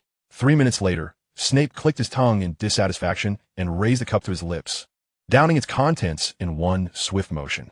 Observing this, a smile graced Link's face, and without waiting for Snape's instruction, he eagerly seized the other cup and gulped it down in a single draft. There was no room for hesitation. The potion's flavor was overwhelmingly potent, and enduring the torment sip by sip was far less appealing. Upon witnessing Link's action, Snape's previously grim expression softened considerably. Chapter 34. How much do you need? Link had begun to entertain the notion that the professor's assertions regarding Snape's potion might hold some merit, although the concoction was undeniably unpalatable the moment he swallowed it. He felt a significant wave of comfort wash over him. This comfort transcended mere physical relief. Even his mind became remarkably clear, and his mood shifted to a tranquil and pleasant state. In fact, Link sensed a gradual enhancement of his mental fortitude. While this increase was modest, he was certain that with prolonged consumption of this potion, the growth would become extraordinarily formidable. The only peculiar aspect was that, unlike before, Link found himself devoid of any drowsiness. In a moment of curiosity, he cast a questioning glance at Snape, who was intensely focused on skinning a toad, his quill swiftly recording notes alongside his work. Reflecting on Snape's previous peculiar behavior, Link suddenly comprehended the situation. It seemed that Snape had intentionally spent weeks refining the potion to eliminate the drowsiness that typically accompanied its effects, thereby ensuring it would not interfere with his experiments. Link's gaze towards Snape shifted. If he could remove the sedative side effect from the potion, why had he not done so earlier? Raising his voice slightly, Link queried, "If you were capable of eradicating the drowsiness induced by the potion, why did you not do so before?" Unfazed, Snape replied without lifting his eyes, "Sleep is not a side effect. It is a remedy, particularly for someone of your youthful disposition." Link found himself momentarily at a loss for words. As a modern individual hailing from a Muggle society, he was acutely aware of the benefits that sleep afforded the body. Moreover, the sensation of plunging into deep slumber after consuming the potion was indeed difficult to classify as a mere side effect. However, such sleep could disrupt one's circadian rhythm, as evidenced by his previous experience of remaining awake all night after taking the potion, resulting in a sluggish morning. Of course, Link was unaware if the original owner of his body had previously suffered from insomnia. If so, this potion could indeed be considered a genuine remedy. With this thought, Link's initial excitement gradually subsided. Yet when he glanced back at Snape, he found him having completed the task of skinning the unfortunate toad and now consuming a vial of the dark green potion with visible relish. "What are you drinking?" Link suddenly raised his voice. "If you possessed even a modicum of that thing called memory, you would know this is a nutritional supplement. Is that so? I want some." At this, Snape shot Link an exasperated glare, his impatience nearly spilling over. After a long, scrutinizing stare, he unexpectedly tossed Link a vial. Link hastily caught it and, after a moment of careful examination, imitated Snape by downing its contents in one go. Almost immediately, he nearly retched. The taste of this so-called nutritional supplement, while less jarring than the previous version of the calming potion, was only marginally more palatable. The sole distinction between the two lay in the fact that the special calming potion possessed a bitter flavor akin to an overpowering herbal remedy, whereas the nutritional supplement tasted like refuse left to bask in the sun for weeks. Link began to question Snape's sense of taste. Otherwise, how could he concoct such repulsive potions? Nevertheless, despite its unappealing flavor, the efficacy of the nutritional supplement was undeniable. Moments after swallowing, Link felt a wave of satiety emanate from his stomach, prompting him to emit a burp that only added to his discomfort. In that moment, a rare, cunning smile flickered across Snape's face as he remarked, "Haha, I recall you already had dinner, did you not? The effects of the nutritional supplement are quite potent. Indiscriminate consumption could lead to weight gain. Weight gain is inconsequential.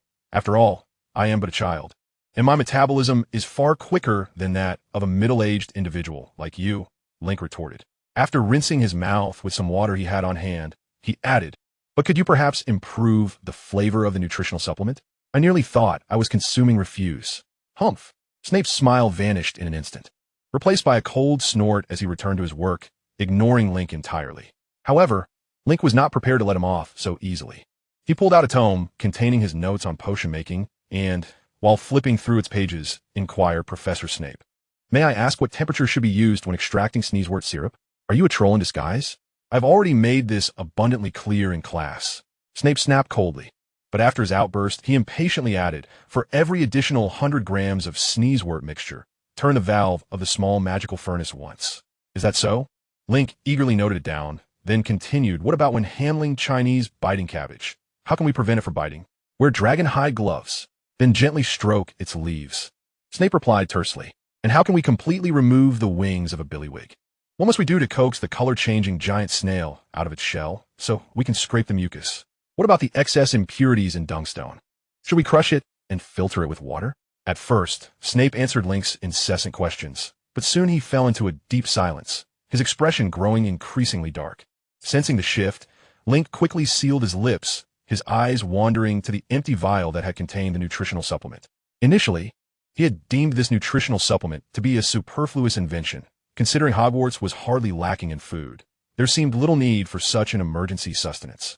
Yet, after experiencing life and study at Hogwarts, he began to understand why Snape consumed this potion as if it were water. The quality of the meals at Hogwarts was atrocious. Every day it was the same: potatoes, roasted meat, potatoes, roasted meat. Honestly, aside from those young wizards from England who had never tasted true delicacies and those who lacked a strong appetite, the difference between a long-term diet of such fare and drinking the nutritional supplement was negligible. Moreover, when one becomes fully engrossed in study or research, eating becomes an utter waste of time. Not only does it interrupt one's concentration, but it also leaves one lethargic for an hour post-meal due to the fullness that follows. In such instances, the nutritional supplement serves as a perfect solution. With this revelation in mind, Link gradually edged closer to Snape and cheerfully asked, "Esteemed Professor Snape, do you have any more of that nutritional supplement?" "None left. Could you spare me a few vials?" "Absolutely not. If you give me some, I will leave." Upon hearing this, Snape's stirring of the cauldron abruptly halted. He turned his head sharply toward Link and asked, "How many do you desire?" 10 minutes later, Link, thoroughly satisfied, stowed away a total of 15 vials of the nutritional supplement into his pocket and swaggered confidently toward the door. Although it was now late at night, and Snape had not granted him permission for a nighttime excursion as he had previously, Link was unperturbed. To know that he currently possesses the secret of Furk being mute, albeit only Furk considers it a secret. Furk would never dare to seek trouble with him at the risk of revealing such information. However, just as Link reached out to push open the stone door, Snape's voice once again echoed from behind him. "Wait!" Link slowly turned his head back, cradling his spatial pocket protectively against his chest, as if fearing Snape might attempt to snatch it away. This infuriated Snape considerably. He took a deep breath before tossing the customary night travel permit to Link, and then spoke in a grim tone. "I am aware that you tend to wander about aimlessly after leaving my presence, indulging in childish games of make-believe. But I must caution you, should you wish to avoid any unfortunate mishaps or a painful demise, do not venture into the corridor on the right side of the 4th floor. Understood?" "Ah, I understand, Professor. Rest assured," Link replied, turning away and stepping into the night, leaving Snape alone in his office, silently observing him. Bang! It was unclear how much time had passed when the stone door slammed shut once more. At that moment, Link, cloaked in darkness, raised his wand. Lumos! A soft glow emanated from the tip of his wand, illuminating the somewhat eerie corridors of Hogwarts Castle, as well as the smile adorning Link's face. At this moment, Link was genuinely elated. For today's experience in Snape's office had confirmed one of his hypotheses, despite Snape's frequent sardonic remarks and arbitrary point deductions during class. And even the recent incident of force-feeding him potions, the reality was that Snape's attitude towards Link was, in fact, benevolent. This was not without reason. Snape was an old proud man, and one should not assess his thoughts against the standards of normality. In Link's perspective, Snape's willingness to partake in that specially concocted calming draft alongside him, to answer Link's questions during extracurricular time, even if he later grew impatient and fell silent, and to provide him with so many nourishing potions was already a considerable show of care. Otherwise, had it been anyone else, Snape would have likely cast him out. As for why Snape was so kind to him, Link had his own suspicions. It pertained to his mother, Mrs. Free. However, this did not imply that Snape's kindness was a result of Mrs. Free's influence. Given Snape's stature and prowess, he would not engage in such disgraceful behavior. Link speculated that perhaps his mother and Snape had known each other for a long time and shared some form of connection, even to the point where they... No. Upon reaching this thought, Link hurriedly shook his head, dispelling the chaotic notions from his mind. Snape had only ever loved Lily. Could a man so devoted entertain an affair with his unworthy mother? That was utterly ludicrous. With a slight chuckle at his own absurdity, Link hastened into the shadows. Half an hour later, he finally arrived at his destination for the night, a girl's lavatory. Of course, Link's nocturnal intrusion into the girl's lavatory was not for any lewd purpose, but rather to visit an old friend. Before he could engage with his friend residing within the lavatory, Link had some preparations to complete. Utilizing the light from his wand, he cautiously opened each stall and lifted every toilet seat, confirming that the space was indeed devoid of any living beings or spectral entities before he sighed in relief and turned his gaze to a copper faucet above the sink, which bore a serpentine motif. Narrowing his eyes, he gazed at the serpentine design, allowing his emotions to simmer before uttering, "Open." An astonishing scene unfolded. What emerged from Link's lips was not human speech, but a series of intense, low hisses. Whether it was the peculiar vocalization or some other reason, Link's expression contorted into a sinister grimace, rendering him particularly terrifying amidst the inky darkness. Just as his words faded, the faucet adorned with the serpentine pattern suddenly burst forth with a blinding white light, rapidly spinning until the entire sink vanished from Link's view, leaving behind a colossal pipe with a diameter exceeding 3 meters. Taking a deep breath, Link peered cautiously into the seemingly bottomless pipe, hesitating momentarily before deciding whether to jump in. Yet, as he hesitated, a flurry of rustling sounds erupted from within the pipe, and before Link could react, a massive, menacing snake head lunged forth. Link could swear that this was the largest snake he had ever encountered in his life. Its body was at least 2 meters in diameter, covered in a thick layer of green scales that appeared incredibly resilient. However, what was most striking were its golden, vertically slit pupils that glowed like lanterns in the night. Upon locking eyes with them, Link felt a jolt of sheer terror. This unexpected event startled Link, causing him to instinctively retreat several steps and shield his eyes. It was crucial to note that he was now face to face with a basilisk. This terrifying creature, born from a dark wizard of ancient Greece who hatched an egg under a toad, not only possessed one of the deadliest venoms in existence and a colossal stature, but also wielded a gaze that could kill instantly. This meant that Link, having made eye contact with it, was already doomed. In that moment, Link deeply regretted his decision. Had he known he would be greeted by a basilisk's deadly gaze, he should have donned sunglasses beforehand. Although he would still risk being turned to stone due to the indirect gaze, it would certainly be a better fate than death. Yet, as time slowly passed, the shadow of death did not loom over Link, bringing him a sense of relief while simultaneously igniting a faint suspicion within him. Seizing the opportunity, the basilisk had emerged partially from the pipe, coiling around Link like a small serpent-shaped donut. Link, my friend, you have finally come to see me." The basilisk hissed ominously, yet to Link's ears, it was magically translated into human speech. This transformation of sound jolted Link back to reality. He quickly looked up to discover that the enormous golden eyes of the basilisk were veiled by a thin layer of grayish film. It was this barrier that had spared Link from a grim fate. Phew! Link exhaled deeply, preparing to greet the basilisk, affectionately known as Arkham by the original owner, only to find it spinning around, seemingly searching for something. "Link, did you bring me any treats?" Arkham inquired sweetly, prompting Link to display a wry smile. He was all too aware of what Arkham referred to as treats, the pets that the original owner had kept. As a child with significant character flaws and a lack of friends, pets have always served as the finest companions. Consequently, Mrs. Flitwick has consistently provided the original owner with an array of delightful pets, such as owls and cats, driven by a desire to introduce her friends to her beloved companions. The original owner would often showcase her pets before Arkham. Alas, without exception, these cherished creatures fell prey to Arkham.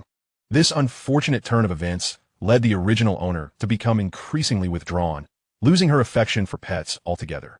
After reflecting briefly, Link shook his head and said, "I'm sorry." "Arkham, none? How regrettable. Yet, it matters not.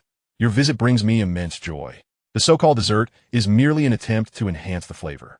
Arkham spoke slowly, and strangely enough, Link perceived a sense of disappointment emanating from the creature's fearsome visage. "Come on, Link, hop on. We're about to set off." With that, Arkham lowered its head to Link's level. Unwilling to refuse the invitation, Link hesitated only briefly before stepping forward. This had become a customary ritual between the original owner and the serpent.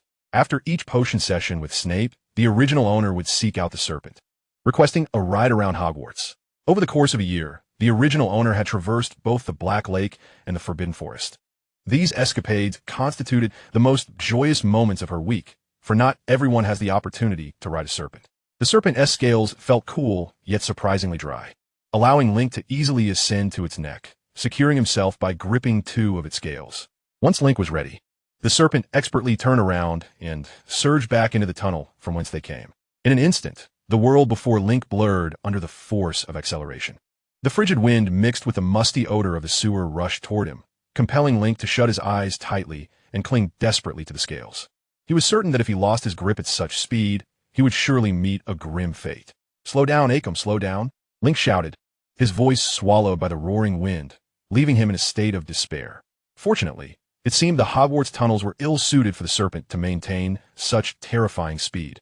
For after navigating several twists and turns, Arkham finally caught Link's words and halted in another boy's lavatory. "Wasn't that exhilarating, Link? I just set a record," Arkham exclaimed excitedly, shaking its head in delight. However, Link was utterly exhausted at that moment. He slumped off the serpent's back, scarcely able to muster the strength to stand upright. He had to admit, this thrill ride was indeed exhilarating, but the inherent danger was undeniably excessive. How could the original owner enjoy such a perilous pastime? Was he not afraid for his life? Or was he perhaps seeking a form of self-destruction? The original owner's intentions remained a mystery to Link, but he was resolute that he would never again attempt such a ride without proper safety precautions. Contemplating this, Link leaned against the wall and stated, "Congratulations are in order. However, I fear I cannot accompany you for another ride. I am not feeling my best today." "Oh, I see. Then you must promise to join me for twice the thrill next time. It has been ages since I last raced through the Forbidden Forest. Let us do 2 laps next time." Link found himself at a loss for words, realizing that this serpent considered him a mere racer. "Very well.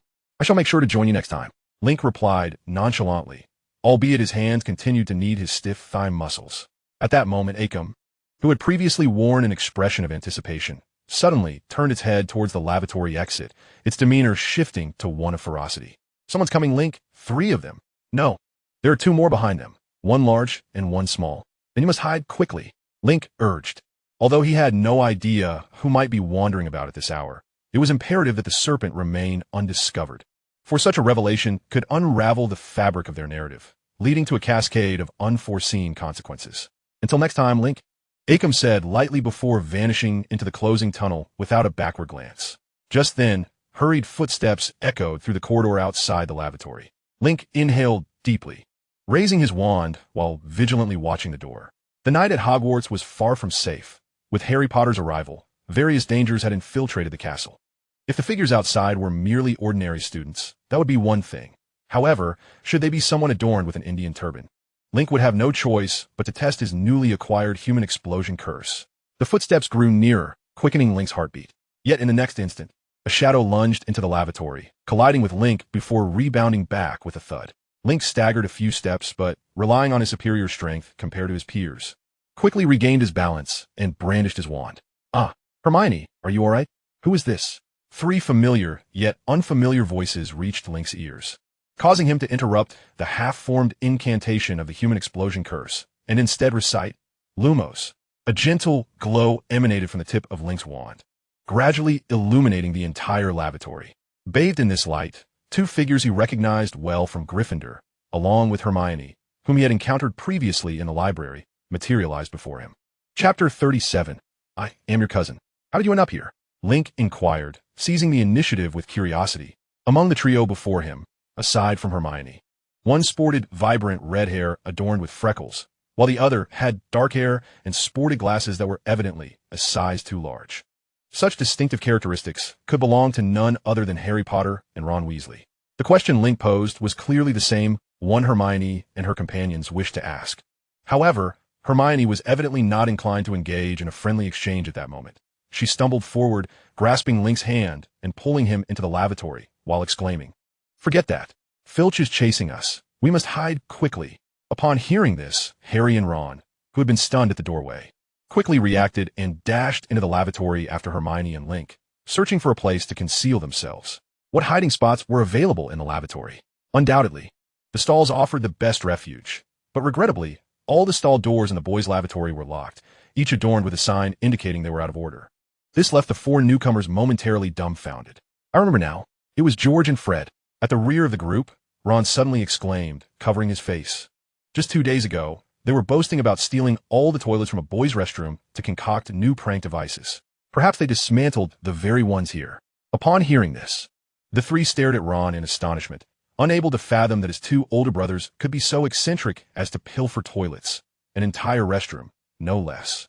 However, time was of the essence. The sound of Filch's footsteps, both light and heavy, could be heard echoing from the corridor outside, accompanied by his encouraging shouts urging Mrs. Norris to catch them. This sent Hermione and the others into a panic. There was only one exit from the restroom, and they had now found themselves at a dead end. At that moment, Link stepped forward. "Leave it to me," he said, giving Hermione a reassuring pat on the shoulder before striding towards the restroom door, much to the bewilderment of the three behind him. "Wait." Hermione instinctively attempted to stop him, but it was too late, for the unmistakable sound of a cat meowing reached their ears. There was no need to think. That could only be Mrs. Norris, Filch's old cat, trained to act as his eyes and ears. This caused Hermione and the others to momentarily freeze. However, after a brief hesitation, Hermione and Harry took the lead towards the exit. They presumed Link's intention was to sacrifice himself to divert Filch's attention, although they did not comprehend his motives. The brave Gryffindors would certainly not retreat like cowards. Yet, when the two of them, along with a somewhat timid Ron, reached the vicinity of the restroom sink, they discovered that Mrs. Norris was not screeching as she had upon first encountering them. Instead, she lay comfortably in Link's arms, relishing his gentle caresses and even purring contentedly. "Ah, Mrs. Norris, you've been caught." In the next instant, Filch appeared before them, shrieking. However, his words faltered mid-sentence as he stood frozen, staring incredulously at Link, who was cradling the cat. "Good evening, Mr. Filch," Link said with a smile, casually stroking Mrs. Norris's tail, prompting another contented purr. "It's you." Filch's expression darkened ominously as he glanced from Link to Hermione and the others. "You're all in cahoots." Link chuckled softly, choosing not to answer Filch's accusation, but instead said, "We're merely taking a stroll, and we'll return to our dormitory shortly. I trust, Mr. Filch, that you wouldn't make things difficult for us, would you?" As Link finished speaking, Filch instinctively prepared to erupt in anger. Yet it seemed he reconsidered, and a deep wariness washed over his face. "Mrs. Norris, we're leaving." Finally, with a reluctant growl, Filch turned and exited the restroom, taking the hesitant Mrs. Norris with him. At this moment, Hermione and the others regained their composure. Harry rushed forward, excitedly grasping Link's arm, exclaiming, "My goodness, how did Filch listen to you? What did you do?" "Oh, perhaps it's because I'm somewhat familiar with Mr. Filch, which is why he was willing to cut me some slack. But you, Mr. Potter, what brings you and your friends here at this hour?" At this, Harry's expression momentarily froze, not due to surprise that Link knew his name. After all, as the savior who had vanquished Voldemort years ago, Harry was accustomed to his notoriety.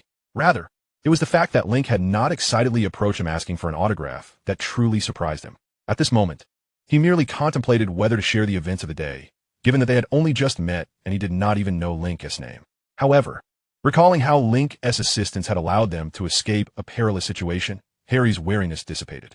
"Well, you see, during flying class today, Draco Malfoy stole Neville's Remembrall, and I ended up arguing with him. In the end, Malfoy challenged me to a duel tonight. And then he stood you up, didn't he?" Link inquired, recalling a snippet of the narrative, prompting an astonished reaction from Harry.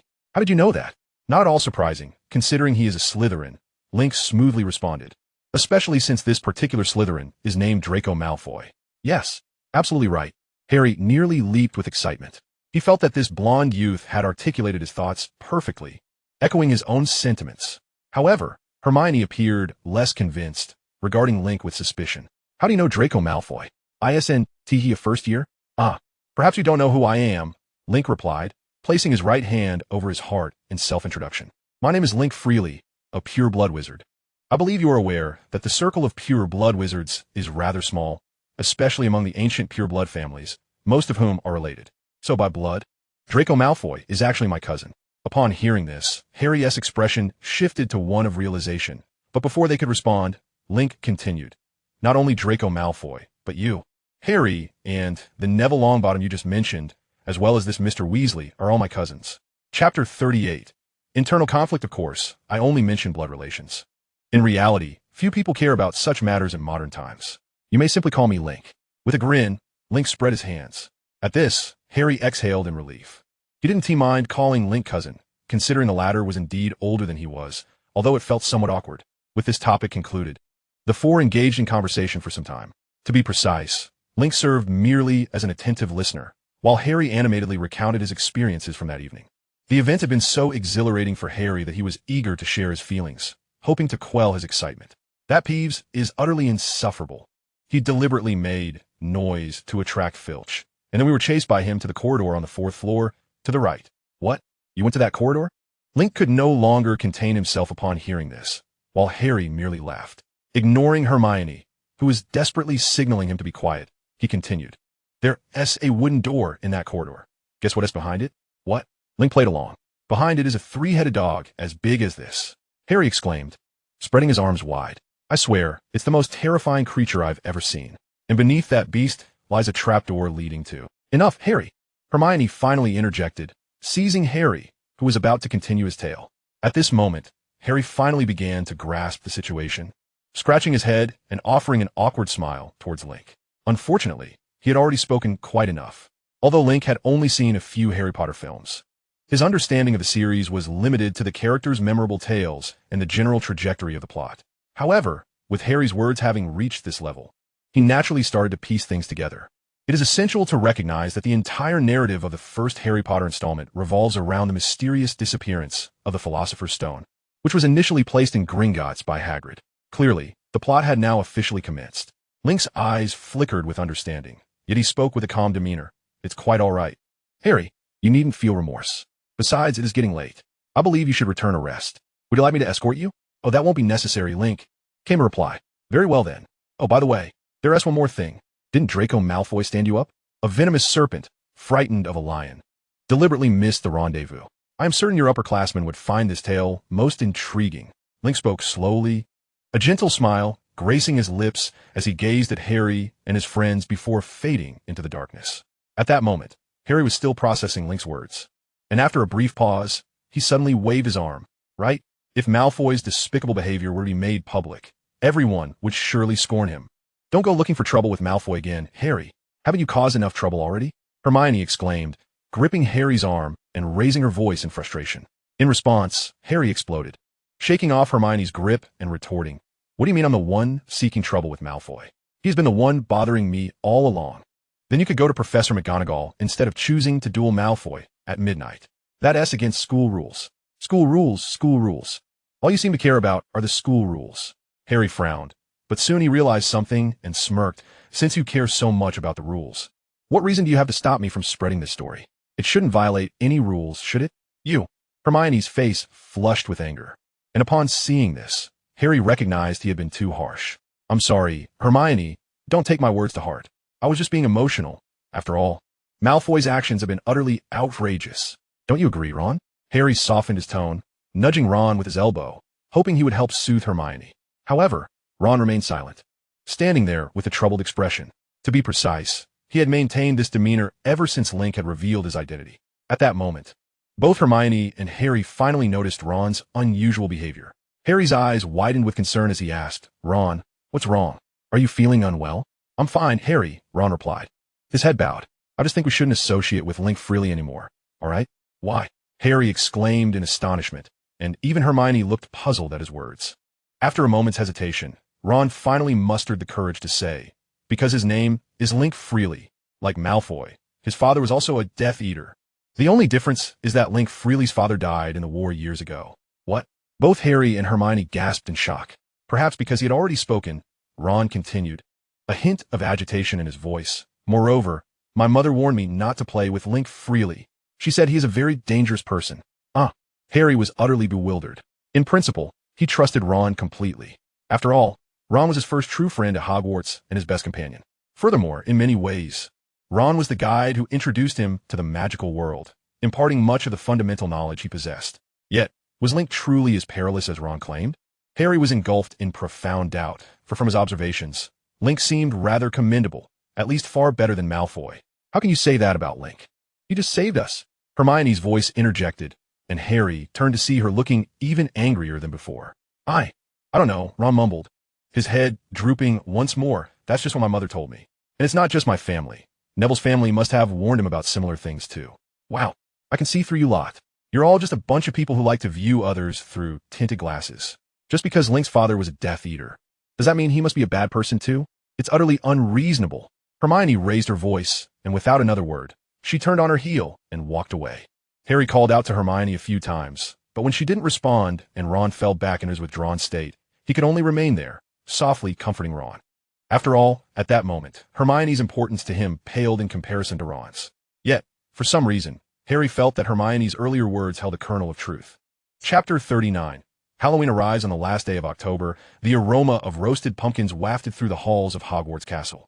Not only that, but every student within Hogwarts was in high spirits, including Link. Of course, Link's joy did not stem from the absence of classes that afternoon, but rather from the long-awaited opportunity to partake in pumpkin delicacies. After nearly 2 months of subsisting on roasted potatoes and meat, along with nutritional supplements, Link felt his sense of taste beginning to wane. Fortunately, his palate had not deteriorated to a hopeless extent, and the tantalizing scent of pumpkin revived his appetite splendidly.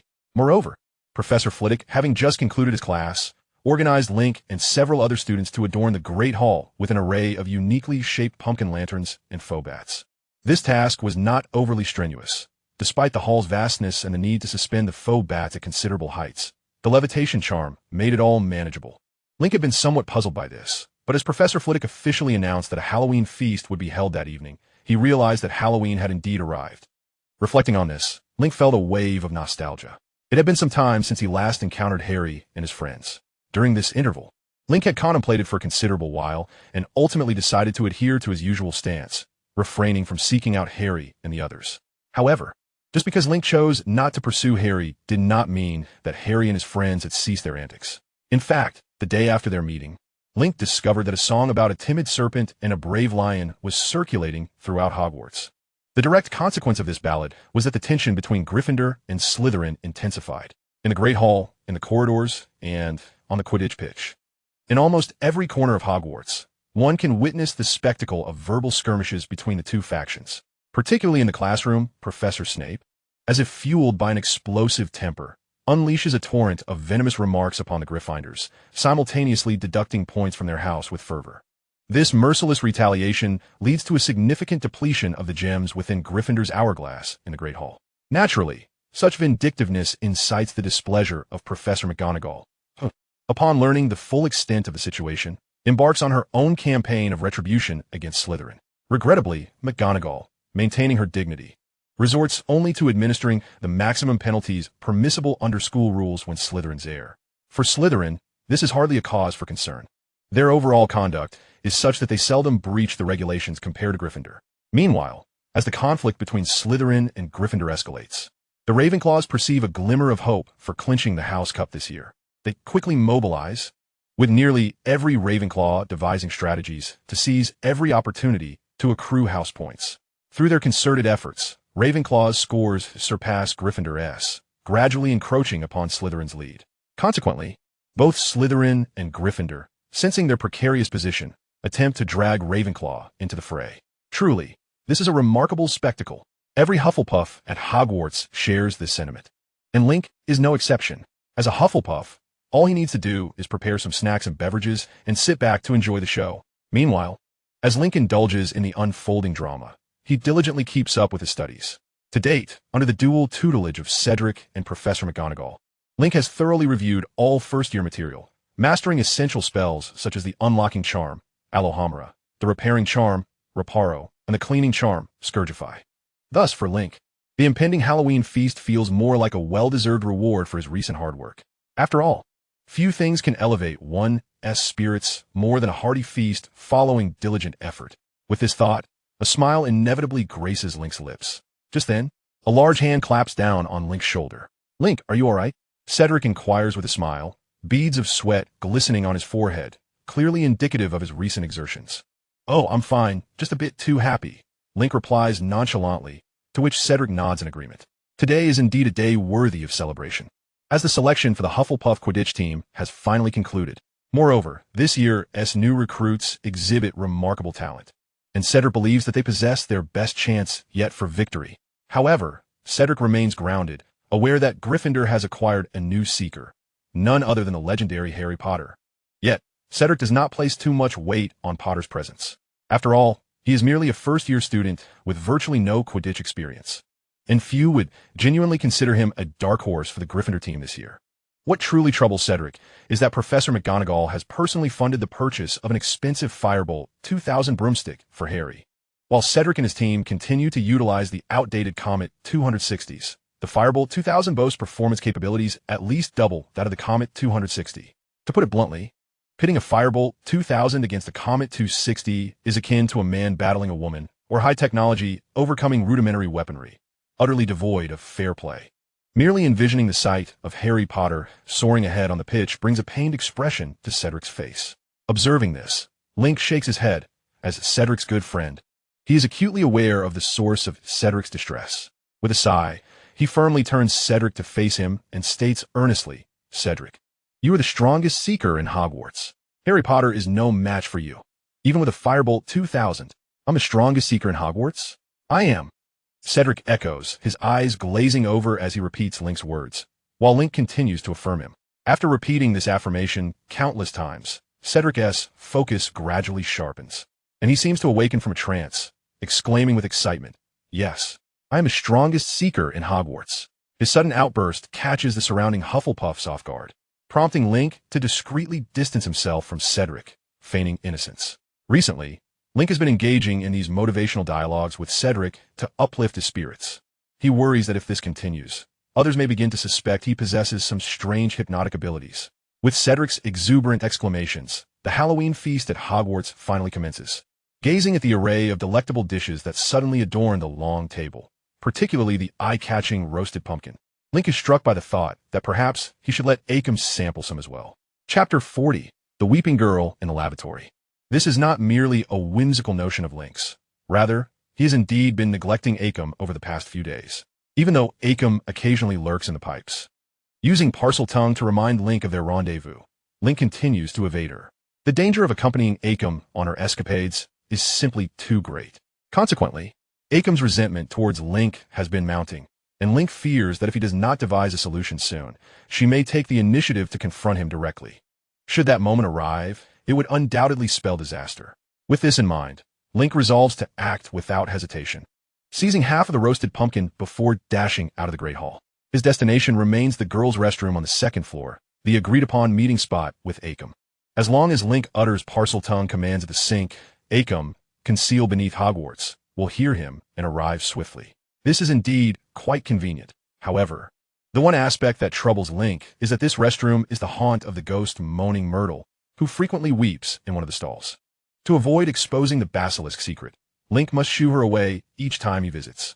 Fortunately, today is not one of those days, as it is Halloween, and every year, ghosts hold a grand feast during this time, with Moaning Myrtle certainly in attendance. "Open." Link utters the command while clutching half of the roasted pumpkin, and the sink swiftly vanishes. Oddly, Akam does not appear this time. This leaves Link feeling anxious. He has long craved the roasted pumpkin and originally intended to deliver it to Akam before hurrying back to enjoy the feast. "Akam, Akam, are you there? Don't be upset. I know I was wrong." Link crouched at the mouth of the pipe, speaking softly. Although he kept his voice low, it still echoed through the pipe, traveling downward. Just as he finished speaking, a massive shadow suddenly surged out of the pipe, startling Link, who fell backward onto the ground. Ha ha ha. Link, did I scare you? Upon witnessing this, the serpent-like creature, Arkham, burst into laughter, a seemingly menacing grin stretching across its face. Arkham, Link called out, somewhat irked. But the serpent merely turned its head away, saying, "Humph, who told you to ignore me these past few days? You deserve it." Link found himself at a loss. He knew he was indeed in the wrong. "All right, Arkham, I'm sorry." Link offered the roasted pumpkin he had been carefully guarding to Arkham, adding, as an apology, "I also brought you a little treat." A little treat? Upon hearing this, Arkham's eyes instantly lit up, but when it noticed the roasted pumpkin in Link's hands, it disdainfully shook its head. "What is this? I don't eat vegetables. Just give it a try. Taste it first," Link urged, pushing the pumpkin towards the serpent. After a moment of hesitation, Arkham finally extended its forked tongue and gave it a lick. The effect was immediate. The serpent's slit pupils dilated rapidly, and a dazed expression appeared on its snake-like face. "What is this flavor?" Arkham muttered to itself, and in one swift motion, it coiled its tongue around the entire pumpkin and swallowed it whole. So delicious. Do you have more, Link?" "Of course," Link exclaimed with his hands on his hips, grinning. "I'll fetch you some more from the hall shortly." "Really? That's wonderful, Link. In light of this little snack, I shall forgive you." Arkham's tail swayed with joy, and it gently rubbed its head against Link's face. To be honest, the scene was rather terrifying, yet Link felt an immense happiness, continually stroking the scales on Arkham's face. He had once owned a pet python in his past life, so he held no fear of such reptiles. However, their friendly interaction was short-lived as Arkham suddenly raised its body, and its previously dilated pupils narrowed into thin slits. "There are other creatures nearby. Dare to interrupt my time with Link, and I shall slay her." Link keenly noticed that Arkham referred to her, immediately thinking of the Weeping Myrtle. He understood clearly that Arkham was not merely boasting. Despite being a ghost, its deadly glare would indeed pose a threat. But would allowing Arkham to kill the Weeping Myrtle not alert Dumbledore and the others? Link hesitated, but at that moment, Arkham had already crouched down, preparing to attack. "Wait, Arkham," Link hurriedly said, "leave this to me. You go back first." Arkham froze at his words. Its serpent eyed turning to scrutinize Link for a long moment before it finally nodded. "Very well, Link, I shall return now.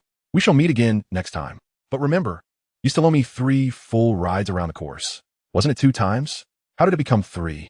Huh, that's what you get for standing me up last time." "It's settled." With that, Arkham vanished swiftly down the corridor, leaving a hint of distress on Link's face. Last time, just running halfway nearly cost him his life. What would 3 full rides do to him? With those thoughts in mind, Link composed himself and slowly made his way toward the restroom. He had not forgotten his serious task. There was still a ghost waiting for him to deal with. As he approached the inner room, a faint, indistinct sound of a girl crying gradually reached his ears, confirming his suspicions about the identity of the person inside. He cautiously moved his feet, and once he pinpointed the location of the girl's voice, he cast an Alohomora on the doorknob and abruptly flung the door open. Creak! The old wooden door creaked under the force of Link's push. However, upon opening the door, he was taken aback. Inside was not the Weeping Myrtle, but a tear-streaked Hermione, perhaps startled as well. Hermione seemed momentarily frozen, even forgetting to cry. For a brief moment, they locked eyes, and the atmosphere became awkward and tense. After a while, Hermione finally regained her senses. Her face flushed, she hastily wiped away the tears that wouldn't stop flowing and stammered. "Link, what are you doing here?" After speaking, she awkwardly turned her head, glancing at Link out of the corner of her eye. However, when she did so, she noticed that Link's expression had suddenly darkened. Before Hermione could react, Link grabbed her hand and pulled her forcefully towards the exit. "Hurry, come with me. It's dangerous here." "Hey, Link, what are you doing?" Hermione exclaimed in surprise, her cries forgotten as she began to scream. But Link paid her no mind, urgently dragging her outside. Link was genuinely anxious. Upon seeing Hermione, he recalled that one of the pivotal turning points in their first-year story was when the troll invaded Hogwarts on Halloween, nearly putting Hermione in peril. Now that Hermione was here, it was likely that the troll was not far away. Realizing this, Link grew even more frantic, disregarding Hermione's struggles as he pulled her towards the restroom exit. Just as they reached the sink area, Link caught a whiff of a terrible stench. His movements suddenly halted, a sense of foreboding rising within him. Tentatively peeking outside the restroom, he indeed spotted a giant, nearly 4 meters tall, with skin resembling gray granite, scratching its head in confusion while holding a short, thick tree stump. It was clear that it was not the brightest of creatures. The giant's physique was quite peculiar. Its limbs and torso were immensely robust, yet its head was disproportionately small, resembling an apple perched atop its shoulders. Frankly, this made it appear somewhat comical. Yet at that moment, Link had no inclination to laugh. It was well known that trolls, though dim-witted, possessed immense strength, and their skin had certain magical resistance, making them quite troublesome, especially for Link at this moment. Meanwhile, Hermione had also spotted the giant outside. She froze in place, her mouth agape, eyes wide, looking utterly stunned. Fortunately, she did not scream like the damsels in distress from Western films. Shoo! Link breathed heavily, trying to steady his breathing. He signaled for Hermione to be quiet. She finally snapped back to reality, hurriedly covering her mouth and nodding fervently. The two then began to retreat slowly, seeking to escape the giant's line of sight. Regrettably, reality is often stark and unforgiving. Link and Hermione had barely taken a few steps when the troll abruptly turned its head, its gaze colliding with theirs. The moment was undeniably awkward. From the troll's bewildered expression, Link discerned that its limited intellect had yet to comprehend the nature of its relationship with Hermione. Realizing this, Link hesitated no longer. He seized Hermione's hand and dashed out of the washroom, simultaneously drawing his wand and shouting, "Hermione, run! Human explosion!" "But you!"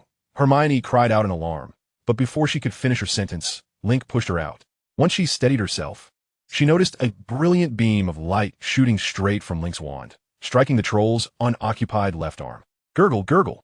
The light quickly vanished into the troll's arm, but simultaneously, a peculiar sound emanated from within. This only added to the troll's confusion as it clumsily pounded its left arm, seemingly attempting to silence the noise within. However, this proved to be in vain. Gurgle! The strange sound intensified, and the troll's left arm began to twist and swell with a resounding bang. It exploded into a mist of blood. Both Link and Hermione were momentarily stunned by the scene. Hermione was astonished that Link's spell could inflict such significant harm on a troll with anti-magic skin, while Link was taken aback that his human explosion curse had only obliterated one of the troll's arms. A furious roar erupted from the troll's throat. Even with its sluggish nerves, the excruciating pain from its left arm sent its eyes into a furious red, and it charged towards Link, swinging its thick tree, trunk-like arm. A wounded beast is undoubtedly the most perilous, and the troll, weighing over a ton and bearing a massive frame, now resembled a heavy tank on the offensive. Unstoppable. Link.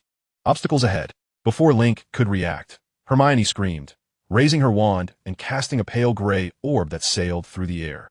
Unfortunately, the orb missed its target entirely. This was to be expected.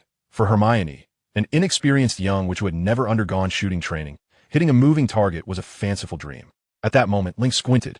Although he found himself in a perilous situation, he felt a newfound calmness wash over him. Despite having avoided the troll until now, it did not signify that he feared it. After all, they were within the hallowed halls of Hogwarts. The corridors and passages, while spacious for humans, were exceedingly narrow for a troll. With the advantage of terrain, Link was confident he could outmaneuver the beast. Having formulated a strategy, Link swiftly dashed away, disappearing around the corner of the corridor. At the same time, a barely perceptible glimmer emanated from the tip of his wand, rendering the stone floor at the corridor's bend exquisitely smooth. Meanwhile, the formidable troll had arrived. Alas, in stark contrast to its tremendous strength and speed, its agility was severely lacking. Coupled with Link's prior manipulation of the floor, the outcome was lamentable for the troll. Boom! A thunderous crash echoed as the troll's entire body crashed into the wall, sending dust and debris flying, along with a spray of thick, foul blood from its right arm. Roar!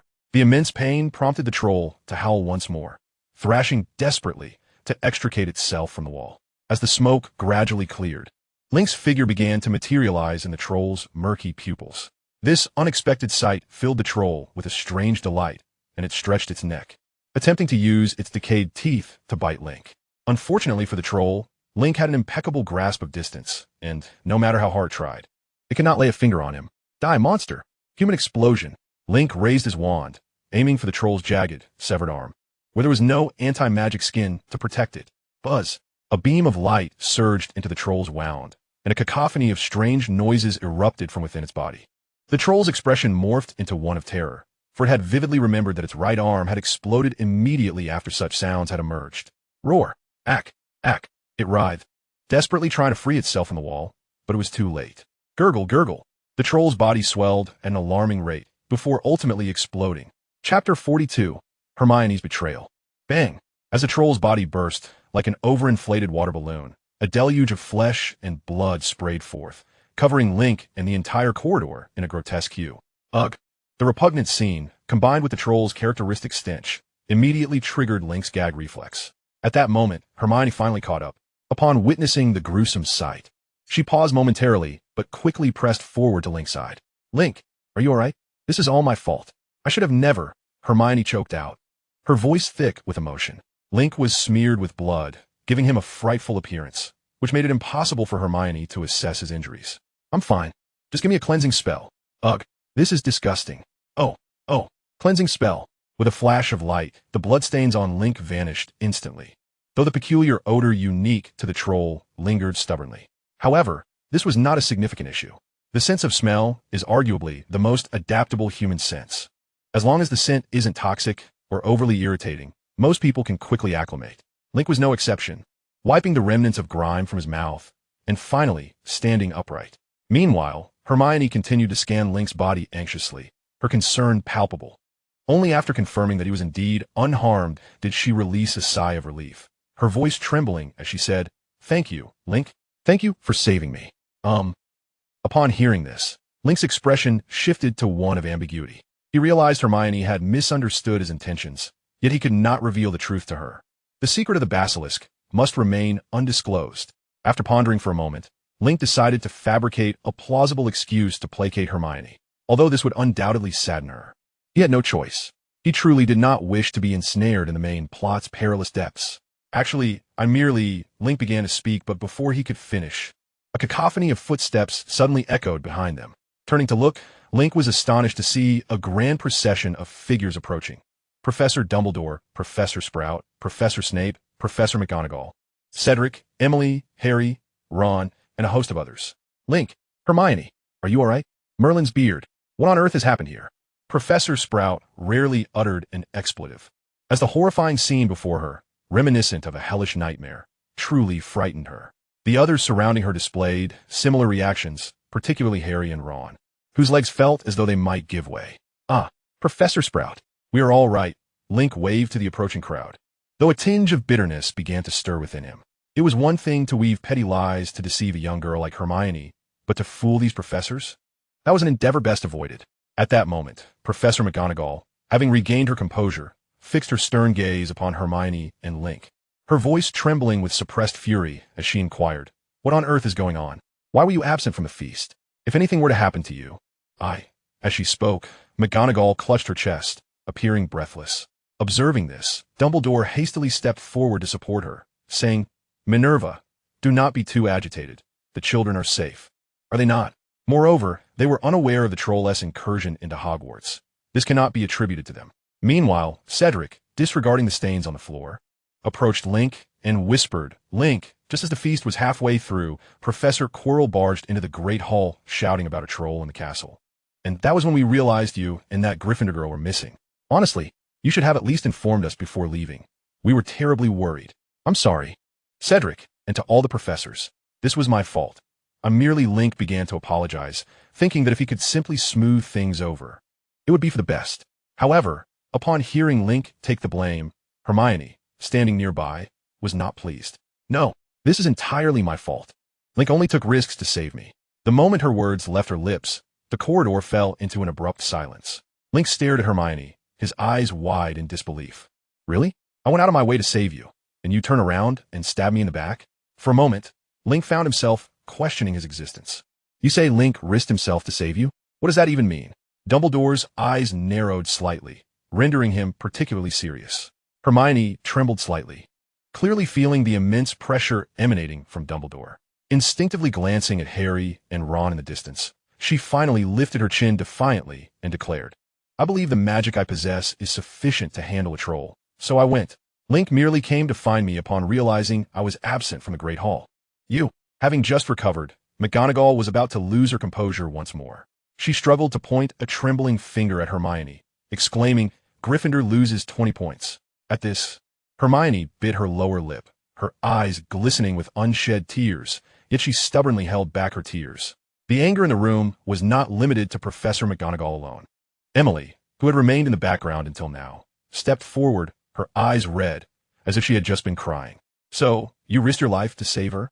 Emily said coldly, her words redirecting the attention of the crowd back to Hermione. Link awkwardly scratched his head, but under the scrutinizing gazes of those around him, he finally gritted his teeth and said, "Yes, that is indeed the case."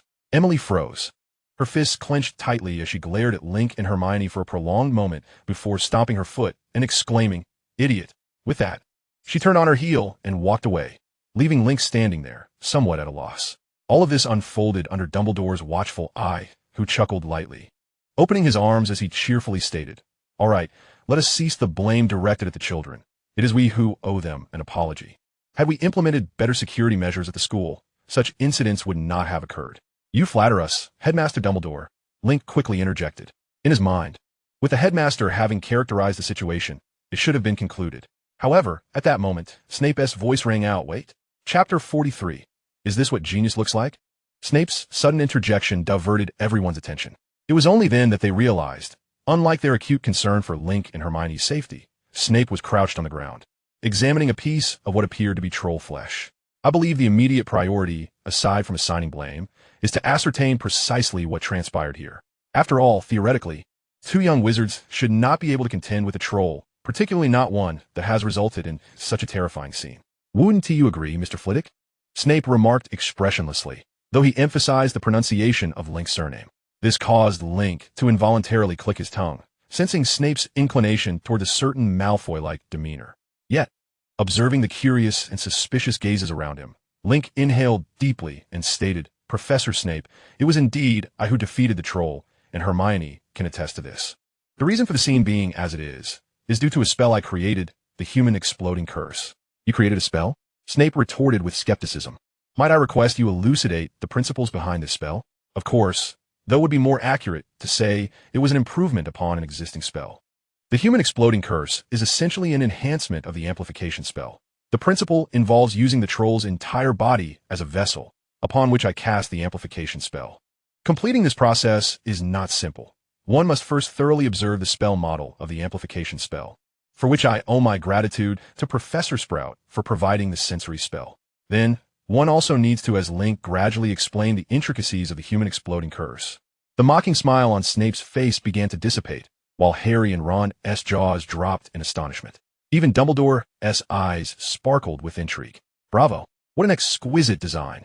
Dumbledore unabashedly praised. "Link, you have mastered a silent incantation of a spell in your second year, and you have even invented an entirely new spell. I must say, you astonish me. In you, I see the echoes of past prodigies."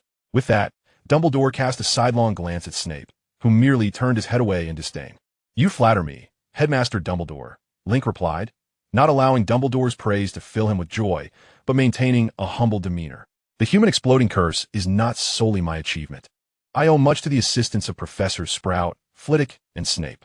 Do not belittle your accomplishments, Link. Your excellence is evident to us all," Dumbledore declared with a smile. "In recognition of your valiant spirit, willing to sacrifice for the protection of your classmates, and your remarkable spell work, Gryffindor receives 50 points. 50 points? Harry exclaimed in surprise, this being the highest reward he had witnessed since arriving at Hogwarts. "Thank you, Headmaster Dumbledore." Link maintained his usual demeanor of tranquil indifference, for, as he had previously articulated, the prospect of earning points was utterly inconsequential to Hufflepuff. However, Harry harbored a different opinion. Observing Link's serene composure, a profound sense of admiration welled up within Harry. Hermione, sporting a similar expression of disbelief, gazed wide-eyed at Link. She had comprehended only a fraction of Link's explanation regarding the principles of the human blasting curse, leaving her with an inexplicable sense of awe. Moreover, Dumbledore's generous awarding of points only intensified this feeling. "Is this what they call genius?" Hermione mused, her gaze toward Link growing increasingly radiant. "This is well-deserved. What do you think, Severus?" Dumbledore remarked with a smile, casting a glance at the sullen Severus Snape standing nearby. "Humph. Even if you pass this time," Snape retorted coldly, adding, "and I shall inform your mother of your foolishly reckless behavior." Such an achievement certainly warranted notifying Mrs. Flitwick. How else would she realize the brilliance of her son? Dumbledore clapped his hands and declared, "Very well. I shall take it upon myself to write to her shortly." "Suit yourself." Snape coldly dismissed, then swirled his robes and swiftly vanished around the corner of the corridor. This revelation allowed Link to breathe a sigh of relief, and he expressed his gratitude to Dumbledore, saying, Thank you once again, Professor Dumbledore. These are mere trifles. However, I must caution you that the spell you have devised possesses considerable lethality, so please remember not to employ it against your classmates. Rest assured, Professor Dumbledore. I have never contemplated such an act, Link stated with earnestness, to which Dumbledore merely regarded him with a knowing smile before announcing, "All right, let us hasten back. Everyone is eagerly awaiting the continuation of the feast." With Dumbledore's call, the group finally relaxed, flocking around Link and Hermione as they made their way to the Great Hall. Due to prior news of a troll roaming within Hogwarts, Dumbledore had not concluded the feast. Instead, he had commanded all students to gather within the Great Hall. Consequently, upon their return, the duo was met with the collective gaze of their peers, under the guidance of their respective professors. Link and the others did not linger at the entrance, quickly returning to their seats. Just before parting, Hermione seemed eager to convey something to Link, but before she could speak, Professor McGonagall promptly pulled her back. "All right, the alert has been lifted. Let the feast resume," Dumbledore announced from the podium with a smile. Upon hearing this, Link eagerly seized the roasted pumpkin before him and began to eat. As the soft, orange flesh entered his mouth, an expression of ecstasy spread across his face. At long last, after such a tumultuous evening, he could relish this culinary delight, so distinct from a meat and potatoes he was accustomed to.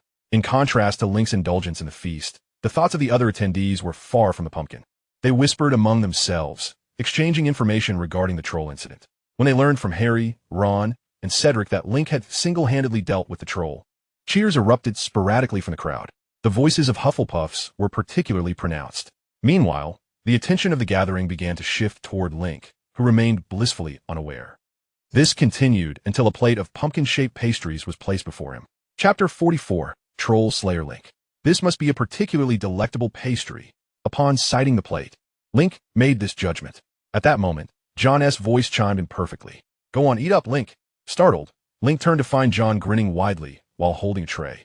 "Oh, thank you." Link accepted the plate without hesitation, having long grown accustomed to John's attentiveness.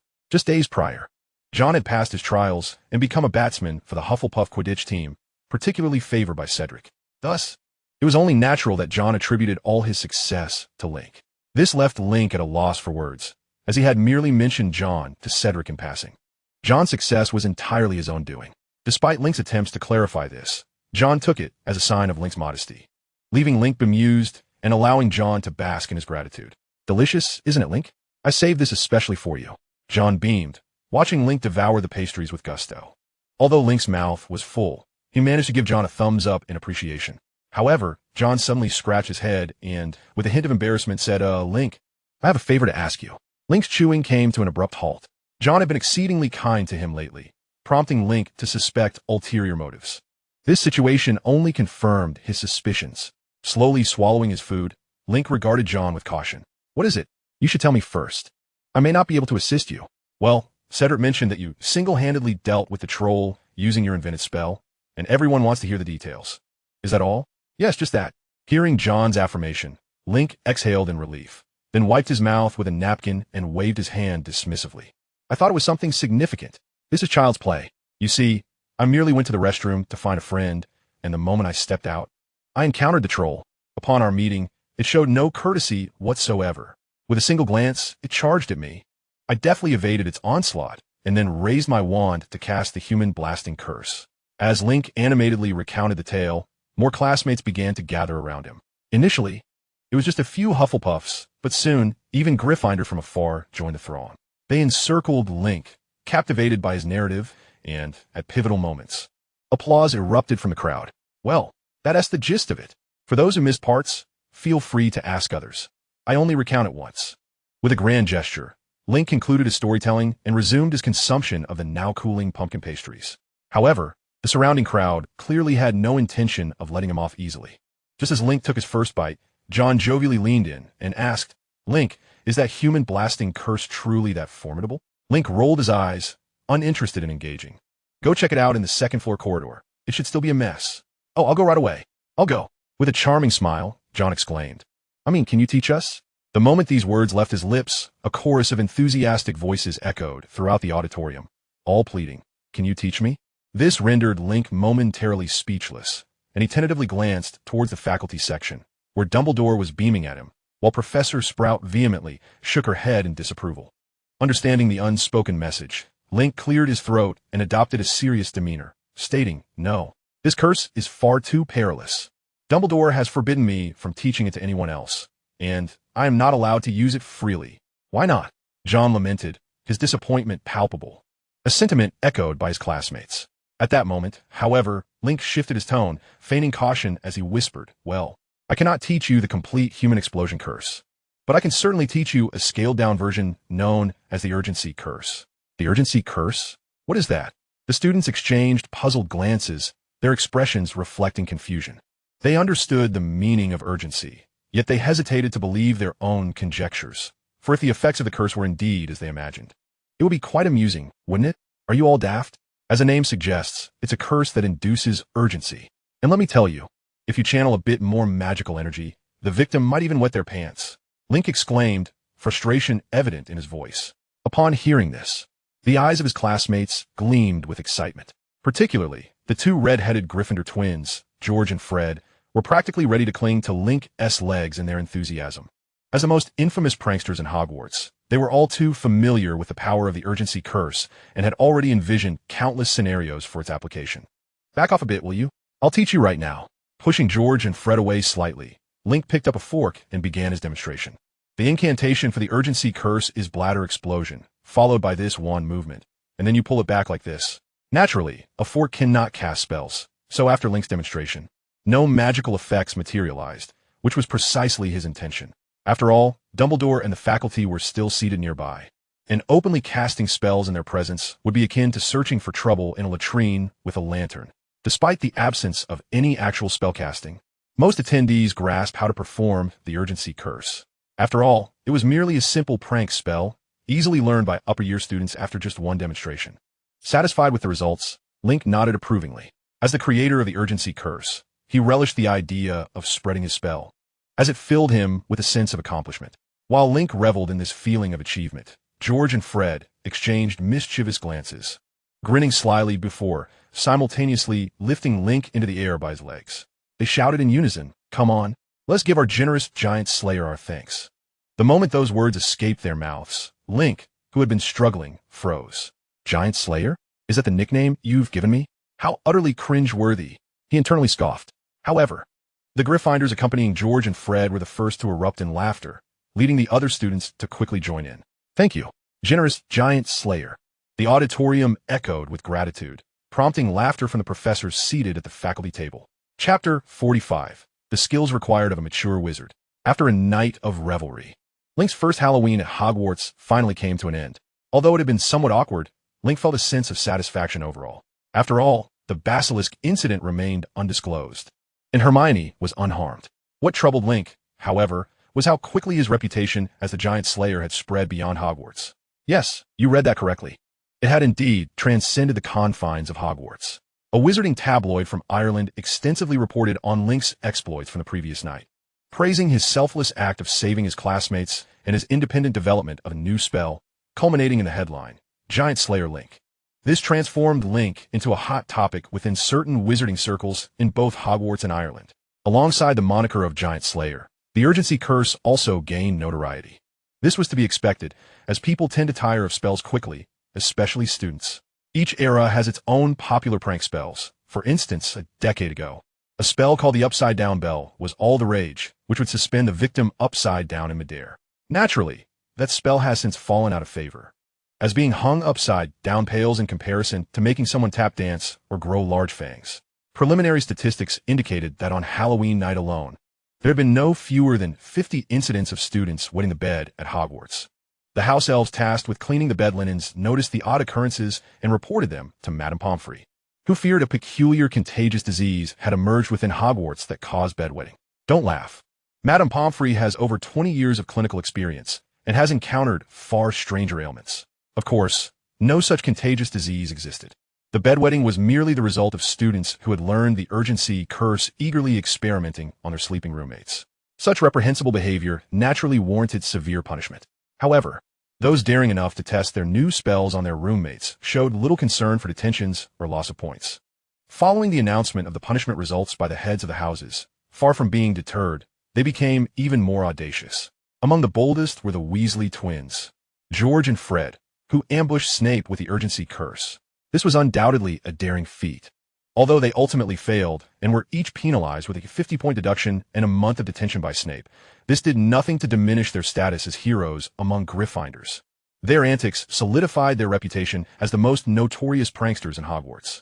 Unreliable sources claimed they were secretly rallying fellow mischief-makers to launch another surprise attack on Snape. Undoubtedly, the Weasley brothers were jubilant. However, their joy had no bearing on Link. In fact, for several days, Link felt like a pariah, relentlessly pursued by a throng of fans eager for him to recount the tale of the Giant Slayer once more. Honestly, Link didn't entirely dislike the feeling of being adored, but the title of Giant Slayer was simply too cringe-worthy. Nonetheless, the Giant Slayer incident had its silver linings.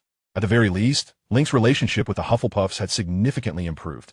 After all, Link had indeed brought considerable attention to Hufflepuff House, and his act of rescuing fellow students from a troll was hardly the sort of deed one would expect from a Death Eater. Cedric and Professor Sprout expressed their heartfelt relief at this. Yet, despite their reassurances, Link remained far from elated, as the circumstances rendered him unable to venture into any public spaces, particularly the library. Madame Pants, the librarian, had even placed him on her blacklist, simply because his appearances invariably incited a commotion. Fortunately, the fervor of his classmates was fleeting. By early November, the excitement surrounding the troll incident had waned. At last, Link was able to enter the library on a weekend. With the upperclassmen having all departed for Hogsmeade to procure supplies, the library felt somewhat desolate, with only a handful of students, including Hermione, diligently studying. Observing this, Link refrained from greeting Hermione, quickly selecting his books under Madame Pants' vigilant gaze, and eagerly sought a seat by the window. During this time, Hogwarts curriculum had not paused. Despite Cedric and Professor McGonagall's assistance, Link had accumulated a considerable number of questions requiring self-study.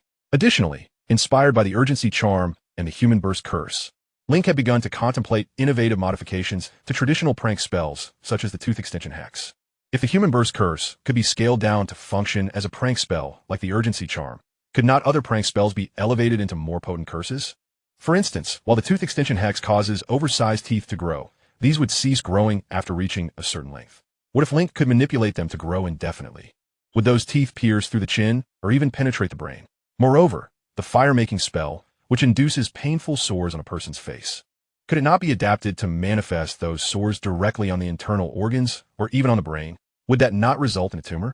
With slight modifications, it might even yield a malignant tumor. Beyond his experiments with prank spells, Link had also uncovered a rather vexing issue following his battle with the troll. His repertoire of combat spells was limited to the human burst curse and other prank spells, which felt dreadfully monotonous. It is essential to note that dueling among wizards is exceedingly complex. In Link's estimation, a formidable combat wizard must possess skills in offense, perception, agility, and defense. Yet, as it currently stood, Link had only mastered the offensive aspect. Moreover, the human burst curse, which he considered his trump card, had not performed optimally against the troll's magical defenses. Should he encounter a dragon, a giant with greater magical resistance, or even a wizard like Snape who employs defensive spells, Link would surely find himself in perilous straits. With a heavy sigh, Link immersed himself once more in his studies. Meanwhile, Hermione, buried in her own pile of books, finally became aware of Link's presence. She instinctively considered calling out to him, but upon witnessing his intense focus, she ultimately decided against it. Chapter 46. Nerd. After stretching languidly, Link finally allowed himself a moment of respite. It was now dinner time, and he had been seated for the entire afternoon. However, after such an extensive study session, he had confirmed one crucial fact. His plans for modifying prank spells were indeed feasible, albeit requiring a series of rather intricate tasks to bring them to fruition. Conveniently, while undertaking this work, Link could also gain experience with the enhancement charm. After all, in Link's strategy, the enhancement charm would serve as the most effective means of perception available to him for the foreseeable future. If he could elevate its level to activate during combat, it would undeniably bolster his capabilities significantly. Feeling the pangs of hunger in his stomach, Link chose not to venture to the Great Hall for the meager roast potatoes, but instead retrieved a vial of nutritional supplement from his waist pocket. This was a stock he had acquired from Snape. Although the taste was rather overwhelming, its efficacy was remarkable. Typically, consuming just a small vial would sustain him for an entire day without hunger, without inducing satiety, nor causing drowsiness. In terms of energy conversion efficiency, it far surpassed ordinary meals. Taking a deep breath and mentally preparing himself, Link uncorked the vial, ready to down its contents swiftly. At that moment, however, a peculiar gurgling sound emanated from beside him, prompting Link to turn his head. Thus, a diminutive figure concealed within the stack of books came into his view. Hermione appeared to have sensed Link's gaze. She rubbed her stomach and, with a flush of embarrassment, buried her face deep into the pile of books on the table. Link now understood the situation. He glanced at Hermione, whose ears had turned a deep shade of crimson, then looked at the vial in his hand before shaking his head and downing the nutritional supplement in one go. The previous encounter with Hermione in the library had taught Link a valuable lesson. He had no desire to press his luck by seeking her attention again. The taste of the supplement was so intense that he found himself rapidly shaking his cheeks, producing a series of odd noises. This commotion caught Hermione's attention, prompting her to peek out from behind her fortress of books, her eyes alight with curiosity as she eyed the vial in Link's hand. "What are you drinking?" she inquired in a whisper so faint it was almost inaudible. Link, puzzled, shook the vial in response, and upon receiving a nod of affirmation, he replied, "It's a nutritional supplement." "A nutritional supplement?" Hermione echoed, her eyes widening in surprise. Although she had never encountered such a potion in any of her textbooks, she could surmise its purpose from its name. "Did you make this?" "Of course not. I procured it from Snape," he explained. "Procured?" she echoed, her brows furrowing. "You mean you borrowed it from Snape?" Yes, you could say I borrowed it, without the intention of returning it." "You stole this?" Hermione gasped, unable to fathom Link's audacity. After all, it was Snape. Seeing her astonishment, Link scratched his head and clarified, "It wasn't stealing." I understand. Hermione nodded rapidly, assuring him, "Don't worry, I won't tell anyone. After all, Snape is insufferable." With a sigh, Link abandoned the notion of further explanation, realizing that the conversation would only complicate matters further. Just then, the familiar gurgling sound resonated from Hermione's stomach once more. The atmosphere between the two became decidedly awkward, especially for Hermione, who appeared as though she might wish to vanish beneath the table. Observing her discomfort, Link hesitated for a moment, before producing a vial of nutrient solution and extending it toward Hermione. "Would you like this?" "Thank you," she replied, somewhat bashfully accepting the nutrient, but refraining from consuming it, instead tucking it carefully into the folds of her robes. Not wishing to press the matter further, Link remained silent, having already gifted her the potion. He felt it was of no concern whether she intended to take it home for research or to keep as a memento. At that moment, Hermione finally turned to him, lowering her gaze as she spoke softly, "And thank you for what happened last time." "No need for thanks. It was merely an accident," Link replied. "I understand you weren't specifically looking for me," Hermione added, a hint of disappointment in her voice. "I only said what I did to the professors because I saw you were reluctant to speak the truth." "Is that so? Well, I truly appreciate your kindness. I would rather not divulge the reason for my visit to the girls' restroom." "You do realize that it's the girls' restroom, right?" "Wait, you're not implying you were up to something inappropriate, are you?" "Absolutely not. No way," Link exclaimed. "How could a Hufflepuff like me engage in such behavior?" "I shall take your word for it," Hermione said, smiling at Link's flustered demeanor. Curiosity then overtook her as she asked, "Aren't you at all interested in why I was hiding in the restroom stall, crying?" At her inquiry, Link's hand, which had been holding a book, halted abruptly. He sighed and looked at Hermione, saying, "That is your private matter. When you're ready to share, you will. If I were to pry, it would only force you into a position to lie. Moreover, I believe I already have an inkling." "How could you possibly know?" Hermione's face registered skepticism. With another sigh, Link replied, "It's rather obvious how a studious individual, who constantly recites school rules and carries an air of superiority, might be treated in school. I can only surmise that someone must have uttered some harsh words or engaged in some unkind actions toward you. Perhaps even something as vile as placing bugs in your shoes." At these words, Hermione fell silent, her expression darkening considerably. Link chose not to press further, simply sitting in quiet companionship with her. He understood that Hermione's situation was not uncommon in a nation like theirs, which widely promoted a doctrine of joyous education. In public schools, academic performance was not the sole determinant of popularity. Factors such as appearance, athletic ability, social skills, and financial status played pivotal roles. And students like Hermione, the quintessential nerd, often found themselves on the receiving end of bullying. Clearly, even Hogwarts, a school of magic, would not be immune to such dynamics. Contemplating this, Link felt a twinge of injustice for Hermione. Chapter 47. The Charms of a Handsome Man. The silence between them lingered for some time, until Link, contemplating changing the subject, was interrupted as Hermione suddenly lifted her head, exclaiming, "It's not as dire as you think. Ron simply said some unfortunate things that I happened to overhear. However, when the troll attacked, he and Harry came to my rescue and later apologized. So, everything's fine now. Is that so?" Link replied softly, noticing that Hermione seemed to have adjusted her mood. A smile graced her lips as she added excitedly, "In a few days, it will be Harry's first Quidditch match. Are you planning to watch?" "I have no interest in Quidditch," Link stated bluntly. He was not lying, having experienced the vibrant allure of the Muggle world.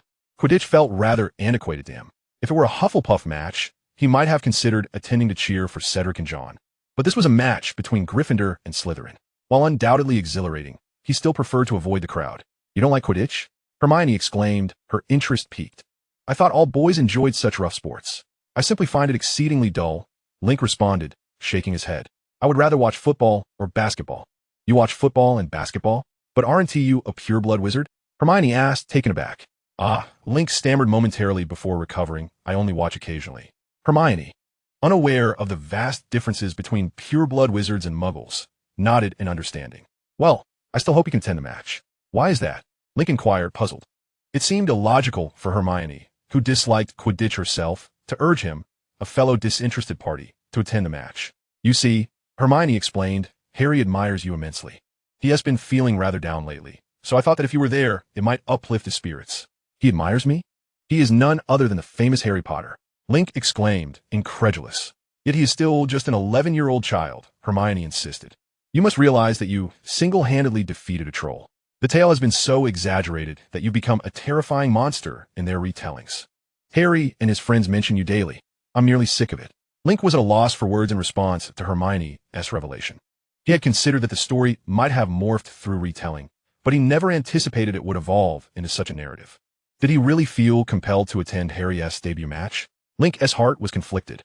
Principally, he wanted to avoid entanglements with Harry and his friends. Yet, given the circumstances, it seemed too late for such reservations. He was already deeply involved.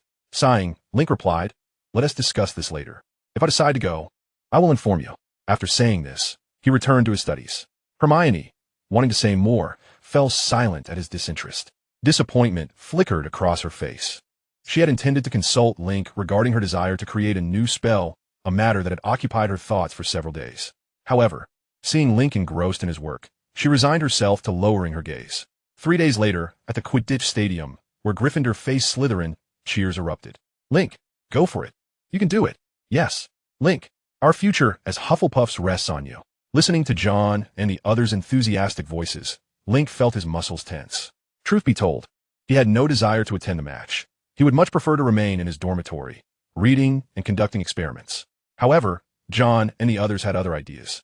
"Link, do you remember what I told you?" A tall and sturdy Hufflepuff placed a hand on Link's shoulder. "That girl who invited you to the match? It's a golden opportunity.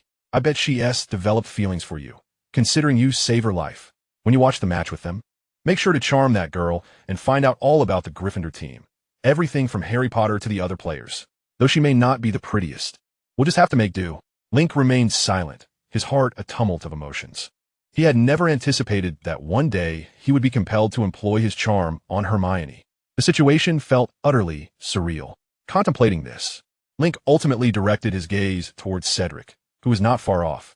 He believed that a person as upright as Cedric would never wish for him to resort to such cunning tactics to extract information. However, when faced with Link's gaze, Cedric awkwardly turned his head away. Link's expression darkened further. "Oh, Cedric, with your bold brows and earnest demeanor, who would have thought you harbored such darkness within?" Silently critiquing Cedric, John gently nudged Link, urging, "Hurry, Link, the match is about to commence. Don't keep the young lady waiting." At this, the surrounding Hufflepuffs gathered, echoing his words and pushing Link toward the Gryffindor stands. A few even reached out to grab Link's legs, indicating that if he refused to cooperate, they had every intention of carrying him over. Link shot an angry glare at the individual attempting to seize his leg and seeing no sign of retreat. He grit his teeth and exclaimed, "Let go of me. I can walk on my own." The sudden outburst startled everyone, and instinctively they released their hold. Link then shook out his wrinkled robes, snorted disdainfully, and made his way toward the Gryffindor stands. His silhouette bore a resemblance to a lone figure braving the chill of a desolate river. "What a brave soul Link is," John murmured, seemingly lost in admiration. And before long, he retrieved a white handkerchief, waving it fervently in salute to Link's departing figure. Meanwhile, Cedric, who had been lurking in the background like a timid turtle, finally stepped forward. He lightly patted John's shoulder, his face awash with guilt. "I'm sorry, Link. I promise to make it up to you afterward." Silently apologizing to Link in his heart, Cedric gestured to the others, declaring, "All right, no more lingering here. We must return to our stands before we draw suspicion." Chapter 48, Quidditch. As Link made his way through the Gryffindor stands, he found the journey rather arduous. Contrary to what Cedric and the others might have imagined, Link did not harbor much resentment. After all, Hermione was quite endearing. It was merely that Cedric and his friends lacked the discernment to appreciate her. Not long ago, during the troll incident, Link had rescued Hermione, a fellow Gryffindor, which meant his presence among them did not incite any discontent. On the contrary, upon revealing his intentions, several kind-hearted Gryffindors even pointed him in the right direction.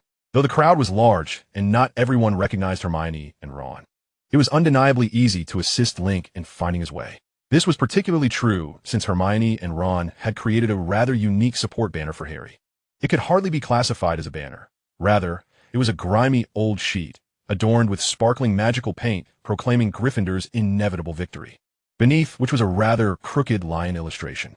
The bizarre artistic style left Link somewhat befuddled. If he were indeed to stand beneath that banner to cheer for Harry, it would be exceedingly awkward, wouldn't it? For a moment, Link hesitated. Yet, at that moment, Hermione had already spotted him, enthusiastically waving her arms in his direction. Faced with this, Link gritted his teeth and steeled himself to approach.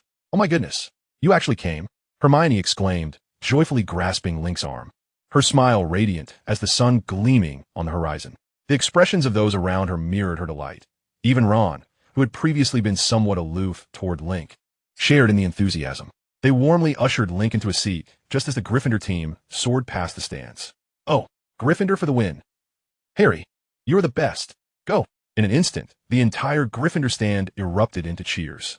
Even Hermione, typically the most reserved, was flushed with excitement, screaming at the top of her lungs.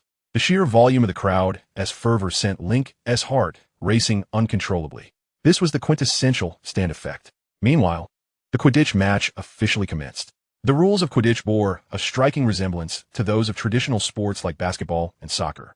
Players score by propelling the ball into the opposing team's goal. However, Quidditch's uniqueness lay in the existence of not just the quaffle, which was used for scoring, but also two other balls, the golden snitch and the bludgers. The presence of the bludgers was particularly unreasonable, as they flew about the field, harassing the players. Moreover, players could manipulate the bludgers' flight paths to target opponents, which was decidedly problematic. After all, playing Quidditch involved soaring through the air on broomsticks, and being struck by a bludger at such speeds was far from a pleasant experience. As for the golden snitch, it was even more outrageous. Quidditch matches had no time limit. The only way to conclude a match was by capturing the golden snitch. This made it the most pivotal ball in Quidditch, moving at an astonishing speed across the field. The seeker's duty was to catch the golden snitch, and upon success, not only would the match end, but their team would also receive a direct 150 points. Such peculiar rules relegated the other players to mere supporting roles for the seekers, which was one reason Link found Quidditch exceedingly tiresome. Nevertheless, regardless of Link's thoughts, the match continued unabated. Harry, as the seeker, was diligently pursuing the golden snitch, but the task proved challenging as the Slytherins relentlessly targeted him, hurling bludgers his way and engaging in various forms of intimidation. Fortunately, Harry's Nimbus 2000 was exceptionally capable, allowing him to evade their assaults. However, as the saying goes, you can't walk along the riverbank without getting your shoes wet, and ultimately, Harry made a mistake, resulting in a significant collision with one of the Slytherins. The impact was so forceful that Harry, along with his broom, spiraled through the air. Thankfully, he managed to cling tightly to his broom, averting a dire mishap. Foul! A thunderous roar erupted from the Gryffindor stands, and everyone around Link turned crimson with rage, their expressions reflecting a desire to rush down and confront the Slytherin who had collided with Harry. Alas, no one acted on their impulses, and the player who had struck Harry faced merely a penalty for a free kick. Is Quidditch allowed to be played like this? Link pondered, perplexed. In his view, someone who committed such a malicious foul, nearly causing a tragedy, ought to be imprisoned in Azkaban. Yet, beside him, Ron shook his head in response. Although it is indeed quite absurd, it is certainly possible.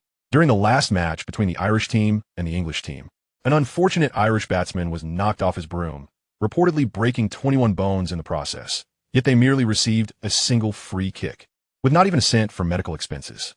Ron's words left Link somewhat astounded and further diminished his perception of Quidditch. How on earth did such a chaotic game become a national sport among wizards? Is it that wizards possess so few forms of entertainment? Or do they simply relish witnessing two factions clashing violently in the skies, disregarding all semblance of order? Link found himself engulfed in confusion. At that moment, as if the earlier collision had damaged the broom, Harry in the sky suddenly began to sway violently, eliciting gasps from the stands. Every heart among the Gryffindors raced with anxiety. They were pitted against Slytherin in this match. Should they lose, Gryffindors would find it unbearable to hold their heads high in front of Slytherins for weeks to come. This was utterly unacceptable. Unlike the other Gryffindors around him, Link's attention was not on Harry, but rather on the Slytherin stands. There, Snape was gazing up at the precariously wobbling Harry, his mouth moving as if casting a spell. At the same time, Hermione noticed Snape's unusual behavior. She sprang to her feet, her voice laced with fury. "It's Snape. He is cursing Harry." Chapter 49, A Close Call. "Wait, what are you talking about?"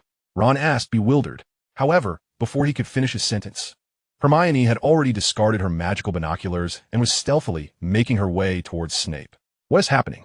Ron scratched his head, caught off guard by the swift turn of events. Link shook his head, pointing in the direction of Snape, then casually picked up Hermione's abandoned binoculars and raised them to his eyes. Through the slightly blurred image, he saw Snape still muttering at Harry, so engrossed that he failed to notice a sneaky figure had quietly approached him from behind and boldly poked his wand at Snape's ever-unchanging black robes. With a whoosh, a small cluster of red flames suddenly appeared at the hem of Snape's robe, and then, as if encountering some flammable substance, it swiftly spread. After completing her task, Hermione stealthily left, and it was only moments later that Snape, alerted by the Slytherin students around him, became aware of the flames on his robes. He hastily ceased his muttering and began to fumble in a frantic attempt to extinguish the fire. Simultaneously, just as Snape closed his mouth, Harry, who had been teetering in the sky, suddenly appeared to lose all momentum and began to plummet. "Harry!" Ron exclaimed in terror, his reaction mirrored by many around him, while Link maintained a calm demeanor. This was not due to Link's coldness. Rather, he understood that other professors were present, and they would never allow a fatal incident to occur during a Quidditch match. Thus, even if Harry fell with the professor's assistance, he would at worst sustain severe injuries. In front of Madame Pomfrey, such injuries would hardly be of concern. As expected, Link's assumption proved correct. Whether aided by a professor or regaining control of the Nimbus 2000 himself, Harry gradually regained speed and ultimately landed safely on the pitch, just a few dozen feet above the ground. This harrowing scene nearly sent Ron into a faint, while Link regarded him with some disdain. Although Ron displayed concern for Harry, he had done nothing but shout in panic. In that regard, he paled in comparison to Hermione. Ugh, perhaps due to the discomfort from the high-speed fall. Harry began to retch as soon as he landed. His teammates and the referee hurried over, ready to assess his condition. To their astonishment, when they arrived, Harry had vomited forth a golden metal ball with wings. The atmosphere in the arena froze momentarily, and after a prolonged silence, the announcer on the podium excitedly proclaimed the news. Harry has done it. He has caught the golden snitch. I hereby declare Gryffindor the victors of today's match." A thunderous cheer erupted from the Gryffindor stands, and as Link surveyed the jubilant crowd, he let out a sigh, scanning the masses for someone. At last, he spotted her. Hermione was weaving through the throng, attempting to return to Ron and Link. Perhaps overwhelmed by anxiety, her forehead was glistening with sweat, and her damp hair clung messily to her face, rendering her particularly disheveled. The Gryffindors were caught up in the excitement, waving their arms and swaying their bodies, creating waves of human exuberance throughout the stands. This, however, made Hermione's progress exceedingly difficult. Yet, undeterred, she was determined to return to her seat and celebrate with her friends. Unfortunately, compared to the older students around her, she was still too petite. In that exaggerated sea of excitement, she inadvertently got pushed to the ground. "Ah!" A startled cry escaped Hermione's lips as she struggled to regain her footing, but the crowd was far too frenzied. After several failed attempts, a sudden thought struck her. Back in her Muggle elementary school, she had attended a safety seminar where the teacher recounted a harrowing case of someone trampled to death in a concert. Surely, she wouldn't meet a similar fate, would she? In an instant, a wave of fear washed over her heart. Just then, She noticed that the oppressive force surrounding her had vanished. She looked up, eyes reddened, and beheld a golden-haired boy smiling down at her, extending his hand. Link. Half an hour later, on the lawn outside Hogwarts Castle. It must have been Snape's doing. Hermione, Link, and I all witnessed it, Ron said angrily to Harry. Upon hearing this, remained silent, his head bowed, not uttering a word. A closer observation would reveal that his body was still trembling slightly, clearly still shaken. Seeing this, Ron turned his gaze to Hermione, hoping she would speak up. However, the terrifying experience in the stands had frightened Hermione considerably. She was currently buried in her knees, clutching Link's shirt tightly, and despite Link's attempts to extricate himself, he remained stuck. Ultimately, Ron could only cast a pleading look towards Link. Ahem. Link cleared his throat and remarked, I believe that although Professor Snape possesses a rather unpleasant disposition, he would never stoop so low as to harm his own students. Could there be some misunderstanding at play? Misunderstanding? Ron exclaimed incredulously. What misunderstanding could there be? Snape is the only suspect. Indeed, Link. There are many things you remain unaware of, Harry interjected. Do you recall the three-headed dog and that trapdoor I mentioned before? To my knowledge, a valuable treasure lies concealed behind that door. In fact, we discovered it during Halloween when Snape attempted to sneak through that trapdoor to steal whatever lies within. Is that so? Link replied, dismissively, genuinely uninterested in the matter. However, Harry disagreed with his apathy and glanced around furtively before whispering. This is not the place for such discussions, Link. Come with us to Hagrid's hut. It is much safer there. Ah, Link said as he scratched his head. I just remembered that someone is waiting for me. Perhaps you should go ahead. I'm sure there will be another opportunity to share this with me. Chapter 50. This is very Cedric-like. Huh? Harry was taken aback. The secrets he wished to confide in Link were his most profound, yet Link appeared utterly disinterested, leaving Harry momentarily bewildered.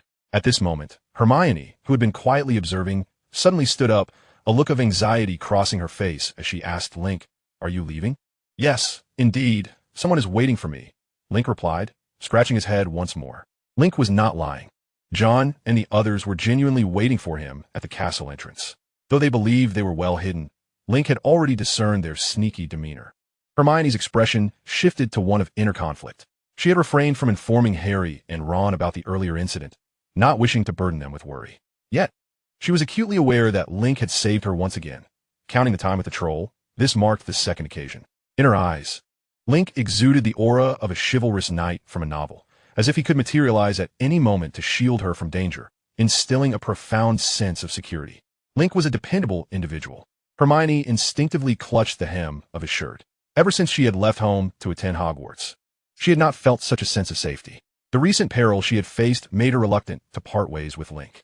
However, she could not fathom a reason to persuade him to stay. Would it be too embarrassing to simply express her desire to spend more time with him? As these thoughts raced through her mind, she felt her cheeks flush. After a considerable time, she finally released her grip on Link's shirt, covering her face as she stammered. Well, be careful on your way. Sure, no problem, Link replied with a bright smile, waving goodbye as he made his way towards the castle, leaving Harry and the others in stunned silence. Link, you were amazing. As soon as Link arrived in the Hogwarts entrance hall, John rushed over excitedly. Taken aback, Link pushed him away, asking, What are you talking about? What did I do?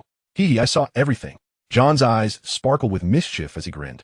That Gryffindor girl was holding onto your shirt the whole time and looked reluctant to let go. Link, you're incredible. You've already made such progress on your first date. At this remark, the others erupted into laughter. Fortunately, John's jest was harmless, as they meant no offense. They ceased their teasing when they noticed Link's growing annoyance. Naturally, the conversation shifted back to Harry. I say, that Harry Potter isn't all that impressive, John boasted. Did you see him almost lose control of his broomstick during the match? Exactly. He has hardly anything special, especially compared to Cedric. Absolutely. Listening to the jubilant chatter of the Hufflepuff team, Link felt somewhat exasperated. While he held little interest in Quidditch, he did possess a basic ability to discern quality. The overall caliber of the Hufflepuff team paled significantly in comparison to Gryffindor. To be blunt, it was commendable that the Hufflepuff players managed not to be utterly outmatched by Gryffindor's chasers. Their ability to laugh now was solely due to Cedric's prowess. In ancient times, one could rely on a single hero to lead a team. In the present, Cedric carried 6 positions on his own. It was a considerable burden for Cedric. As these thoughts occupied his mind, Link maintained a cheerful demeanor while engaging in light banter with the others. Truth be told, while it was satisfying to poke fun, It was also hurtful and counterproductive to camaraderie. However, once the laughter passed and the group dispersed, Cedric approached Link alone.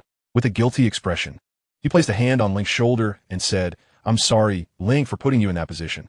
John and the others were merely joking. They just wanted you to make more friends. Gathering information isn't the priority." "It's all right, Cedric. I understand their intentions. However, having watched the match, I do have some thoughts." "Oh, do you think we have a chance of winning this year?" Upon hearing this, Link scrutinized Cedric for a moment before sighing. "John has a point. Harry's physical resilience is indeed lacking, considering his youth. But can we really play as recklessly as Slytherin against Harry? Besides, he has a Nimbus 2000. Cedric sighed deeply in response. Link's observations were valid. Harry's debut had indeed revealed some vulnerabilities, but they were not weaknesses that the Hufflepuff team could exploit. After all, they were Hufflepuffs, not unscrupulous Slytherins. Of course, the Nimbus 2000 was the primary factor. This broomstick, akin to a cheat code, could easily mask many of Harry's shortcomings. If given time and training, Harry's skills would undoubtedly improve, making the Gryffindor team even more formidable. The thought of this made Cedric's jaw ache anew. Noticing Cedric's discomfort, Link empathized. After contemplating for a moment, he tentatively suggested, "Cedric, why not get yourself a Nimbus 2000 as well?" He recalled that Cedric hailed from a pure-blood family. While not part of the Sacred 28 or a particularly wealthy household, his father was an official in the Department for the Regulation and Control of Magical Creatures. So acquiring a Nimbus 2000 should not be an insurmountable challenge. However, Cedric merely shook his head with a wry smile. "Let us not go there. My father is already worried too much about my affairs. I don't want to burden him further." Link fell silent. He had to admit, that was indeed very Cedric-like. As Link presented himself in such a state, Cedric, instead of feeling disheartened, playfully delivered a light punch to Link, reassuring him, "It's all right. Even without the Firebolt 2000, I can still lead Hufflepuff to victory. After all, I am the finest seeker at Hogwarts." Taken aback by Cedric's words, Link quickly reciprocated with a playful jab, declaring, "Indeed, you are the finest seeker at Hogwarts." Their banter stirred quite a commotion, drawing curious glances from those passing through the hallway. Amidst this somewhat awkward scenario, Link and Cedric exchanged knowing looks before bursting into hearty laughter. Chapter 51, Thump, Thump, Thump. After bidding farewell to Cedric and his companions, Link chose not to return to the Hufflepuff common room, but instead made his way directly to Snape's office. Indeed, it was that time again. Link's day to brew potions had arrived. In truth, after numerous encounters, the relationship between Link and Snape had evolved into a peculiar state of familiarity, yet without excessive closeness. Each time Link visited for his potion, he would not leave immediately, but would instead pull out his textbooks and bombard Snape with a plethora of questions.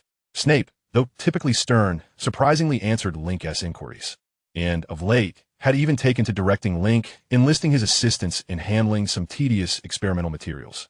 Link, of course, was more than willing to oblige, for both questioning Snape and aiding with materials provided invaluable experience in potion making. Such opportunities to assist were rare and coveted. Potion making, after all, was an expensive pursuit, and Hogwarts could not possibly supply an unlimited amount of potion ingredients, leaving most students with hands-on experience only during class. Thus far, Link had acquired 4 potion recipes, including the Confounding Potion and the Draft of Living Death, a potent sleeping potion, all upgraded to level 2, courtesy of his time with Snape. This had fostered a sense of anticipation rather than reluctance towards his visits to Snape's office. However, upon arriving, as per usual, Link was taken aback to find an unexpected presence in the typically somber office, Emily Victoria. Observing the striking figure diligently writing at the workbench, Link was momentarily at a loss. Casting a puzzled glance towards Snape, who retorted brusquely, "What are you staring at? Hurry up and take your potion." As he spoke, Snape poured 2 potions and placed them on the desk before Link, a specially formulated calming draft and a stimulating potion.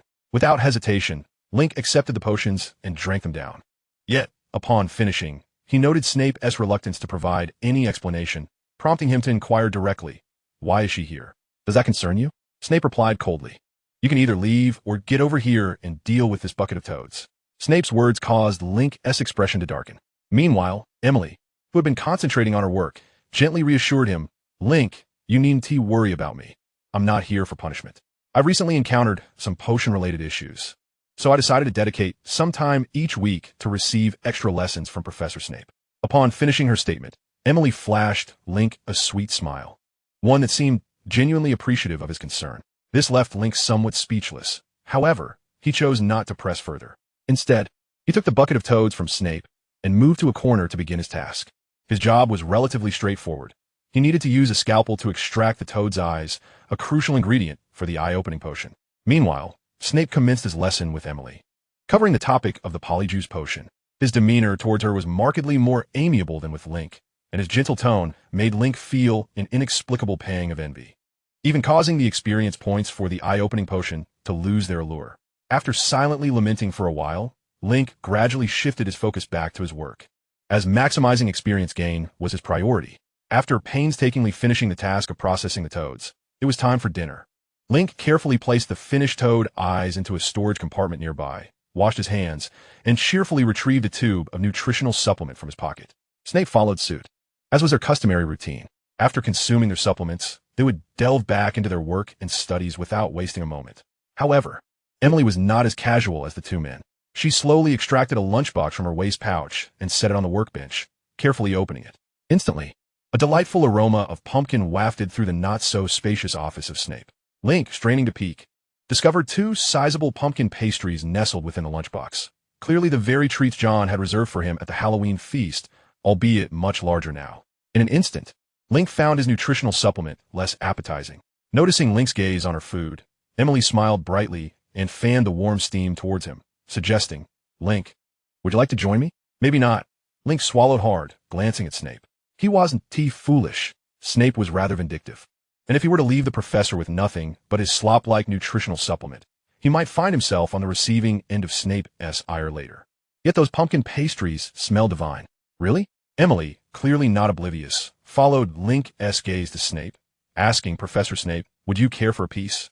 Though she spoke the words, her hands instinctively pulled the lunchbox closer to herself, showing no intention of sharing with Snape. This caused Snape's muscles to twitch in annoyance. He glanced at the two pastries, then at Emily and Link, before finally stating, "No, thank you. You two may enjoy them. I have no fondness for sweets." At this, Emily's face lit up with delight. She eagerly handed the lunchbox to Link, exclaiming, "Link, Professor Snape has given his consent, so eat quickly. They're delicious." "Ah." This might not be appropriate, Link stumbled, yet his hands seemed to have a mind of their own, reaching for the pastries. "Professor Snape, you can't blame me. I can't control myself." Though he protested, he swiftly grabbed a pumpkin pastry and stuffed it into his mouth. So delightful. The rich flavor of pumpkin enveloped his senses, causing his eyes to squint with pleasure. Seeing Link's reaction, Emily chuckled joyfully. Meanwhile, Snape silently observed the two, before quietly uncorking the test tube he held. Thump, thump, thump. Chapter 52, A Gift. In the dead of night, within the confines of Snape's office, a hint of a smile graced the corners of his eyes as he softly addressed Emily. "Emily, let us conclude for today." "Ah, thank you ever so much, Professor Snape," Emily replied, respectfully bowing before him, after which she departed the office, clutching her books and an empty lunchbox. Observing this, Link quietly gathered his belongings, preparing to slip away unnoticed. Yet, just as he reached the doorway, Snape's foreboding voice echoed from behind him. "Where do you think you're going, Link? Come back." "Ah, you are indeed still upset, Professor Snape," Link remarked, a flicker of resignation crossing his face. Ultimately, he complied and returned to the workstation. Although Snape had summoned him back, he offered no further words, instead retreating to a corner to rummage through something. Seizing this moment, Link's thoughts began to whirl. He harbored a degree of trust in Emily. In fact, long before Cedric first cautioned him to be wary of her, Link had already commenced an investigation into her character, utilizing the abilities he had acquired in his previous life. The outcome of his inquiries yielded surprising revelations. Over the past year, Emily had indeed been tormenting Hufflepuff students. However, there was a common thread among her victims. Each had bullied Link prior to their own misfortunes. This indicated that Emily was, in fact, avenging Link. From this perspective, it appeared that she and the original inhabitant of this body must have been quite familiar with one another, and their relationship seemed to be rather amicable. This also elucidated why Link, who could agonize for ages over taking potions administered by Snape, felt daring enough to indulge in Emily's pastries. How could someone like Emily, who preferred to assist Link from the shadows, possibly wish him harm? It seemed utterly ludicrous. Lost in his train of thought, Link smacked his lips, reminiscing about the flavor of the pumpkin pastry. Suddenly, a thunderous crash jolted him from his reverie. Bang! The sound startled Link, causing him to flinch. Instinctively, He raised his gaze to discover that Snape had slammed a letter onto the surface of his desk. A letter from your mother. I have not opened it, Snape stated coldly, before returning to his task with the cauldron. Snape spoke the truth. The protective charms on the envelope confirmed this. However, Link found himself perplexed as to why his mother would send Snape to deliver a message. Could it be that they shared a more intimate connection? As he pondered this, he opened the envelope to read the letter. It was lengthy, filled to the brim with words. Yet its message was straightforward. It praised Link for his commendable performance of late.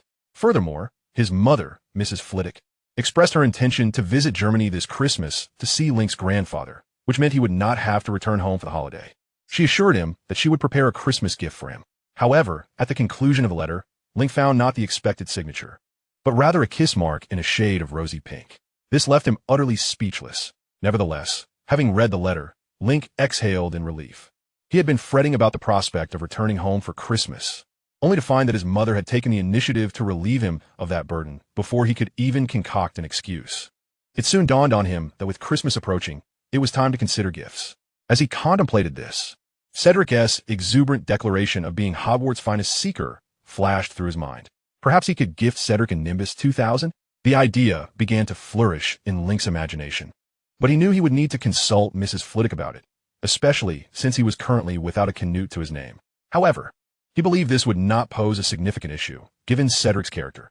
Everyone could attest to the efforts he had expended on Link's behalf, and Link was certain that Mrs. Flitwick would not hesitate to procure a mere broomstick for such a deserving individual. But then, Link wondered if he were to gift Cedric. Should he not also extend his generosity to others? As this thought crossed his mind, he instinctively turned to Snape, who had just been offended over the pumpkin pastry incident. Link felt it prudent to present a gift to avert any potential animosity in the future. Yet, what should he give?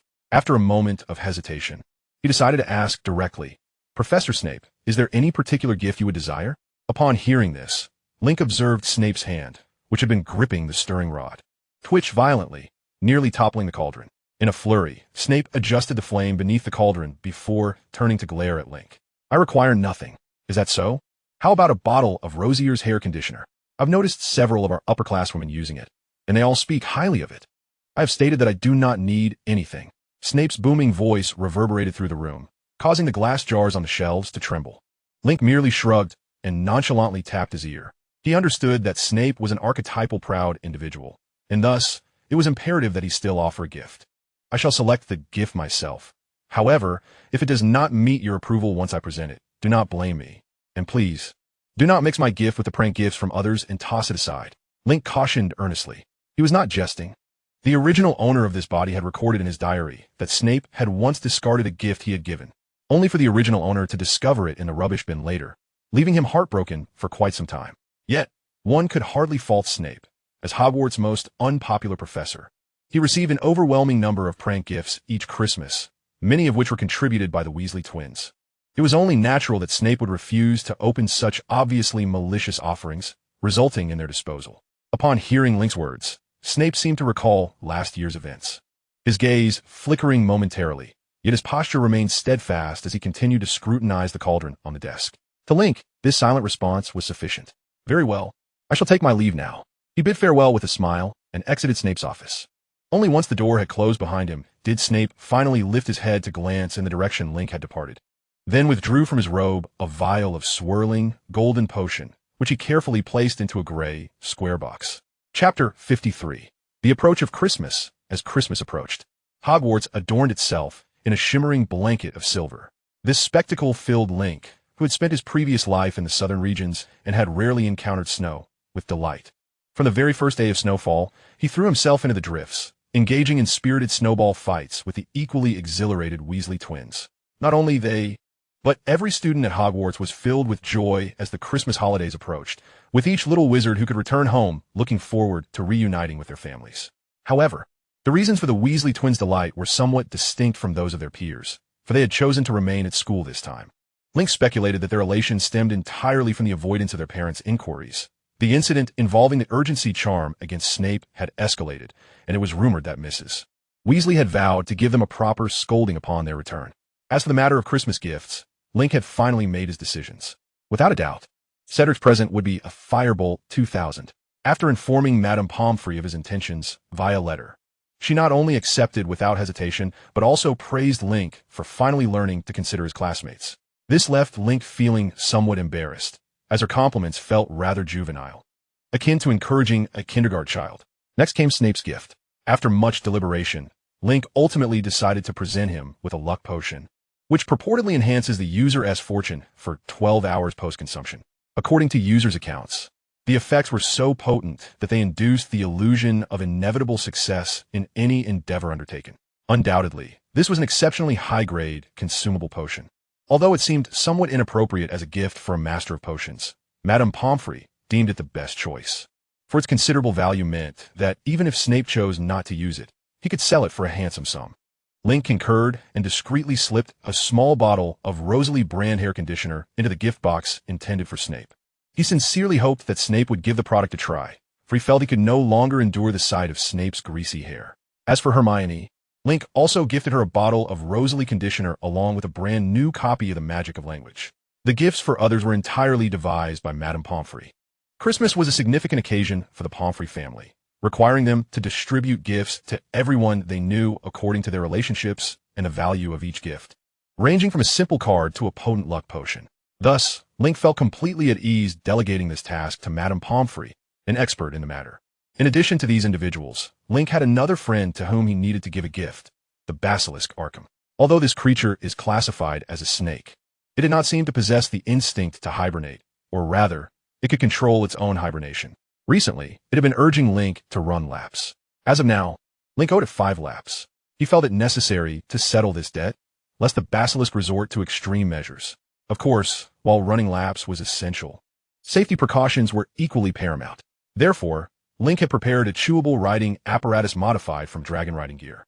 With this, he could navigate a relatively secure environment while riding Arkham.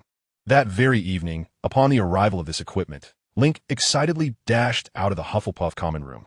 At that moment, Hogwarts had been transformed into a winter wonderland.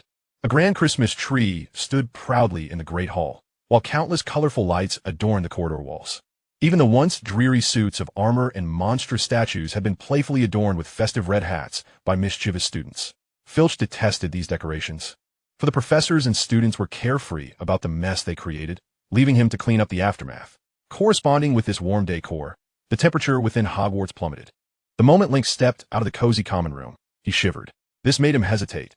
After all, he was clad in thick winter attire, yet he still felt cold. How could he possibly endure riding Arkham, a creature that could match the speed of a Yamaha race bike in such frigid conditions? However, recalling the basilisk's eager and somewhat fierce eyes, Link sighed and slowly drew his wand from his pocket, pointing it at himself. Thermal shield.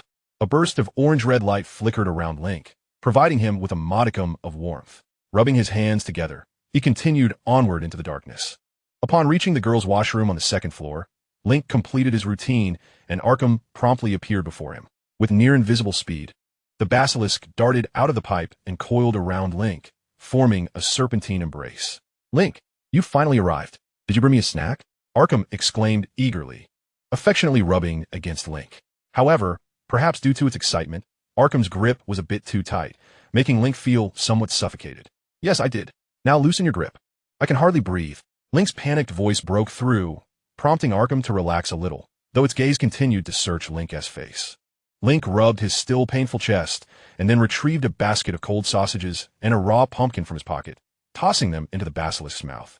Watching Arkham devour the food with gusto made Link chuckle. Over the past few days, he had been feeding Arkham daily to encourage it to relax regarding their running sessions. Although Arkham had been somewhat displeased, it was grateful for the treats, as it had not had a proper meal in some time. After devouring the food Link had brought, Arkham nestled its head back into Link's embrace, nuzzling against him. "All right, in exchange for these treats, I'll give you another week. But remember, counting this time.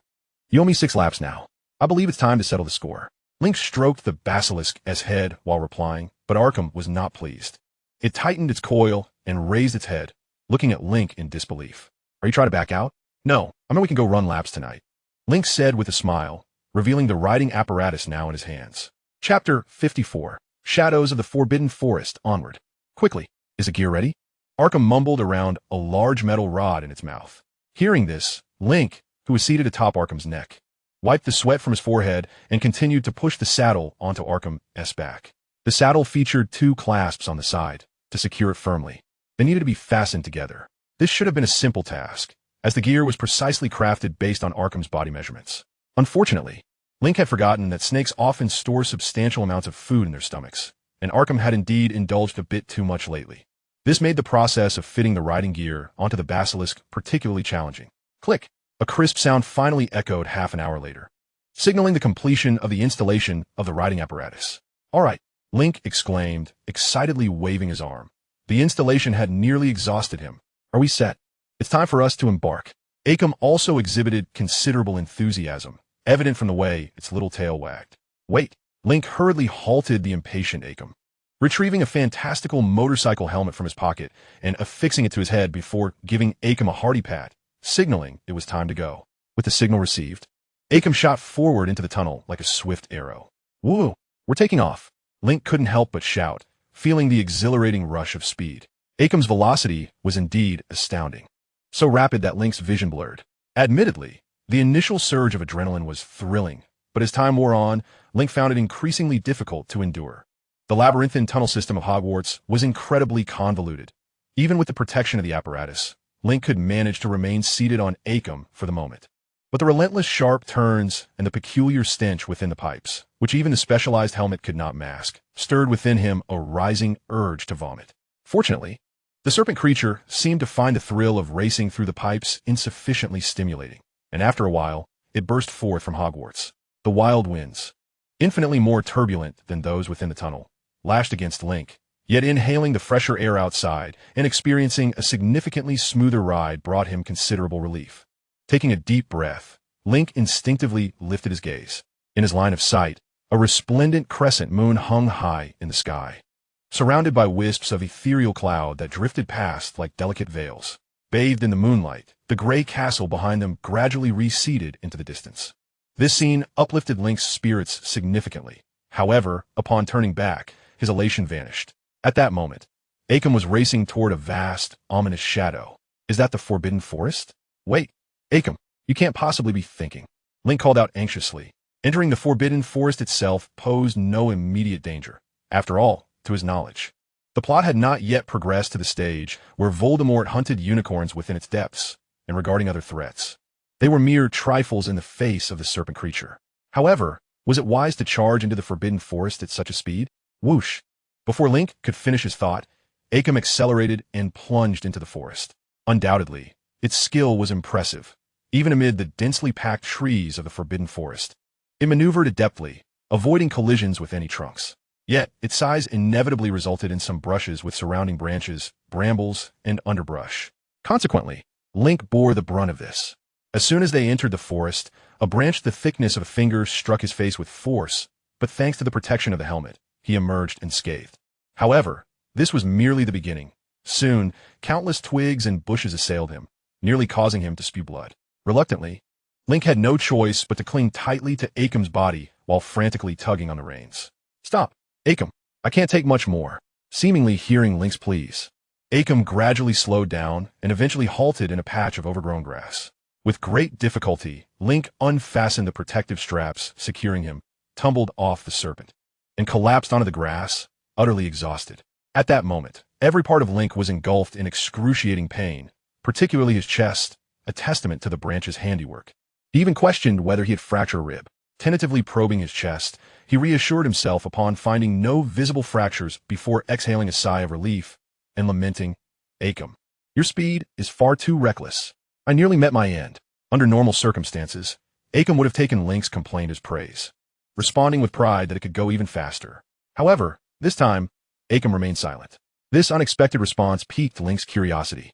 He strained to lift his head and noticed Arkham staring intently in a particular direction. Its golden eyes narrowed into slits. Sensing something amiss, Link became cautious, gradually directing his gaze toward the same spot Arkham was observing. The trees in the Forbidden Forest were densely packed, causing the bright moonlight outside to render the interior enveloped in darkness. Yet, amidst this obscurity, Link discerned a shadow struggling to navigate the grass that reached up to its waist. Instinctively, Link held his breath. It was winter, and even mischievous characters like the Weasley twins would not dare venture into the Forbidden Forest at this time. The only plausible occupant of this locale would be Hagrid, the keeper of keys and grounds at Hogwarts. However, Hagrid was a towering giant, standing over 3 meters tall, while the shadow before him appeared quite ordinary in stature. Who could it possibly be? Link's heartbeat quickened, and a sense of foreboding crept in. He harbored a growing suspicion he was reluctant to acknowledge. Just then, the shadow seemed to stumble over something, collapsing into the grass. Ugh! A muffled gasp emanated from the shadow, followed immediately by a sharply contrasting voice. You truly are an incompetent fool.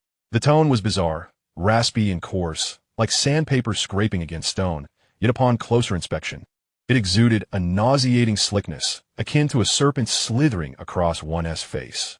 This sensation made Link's scalp tingle, for although he had yet to lay eyes on it, he was now utterly convinced.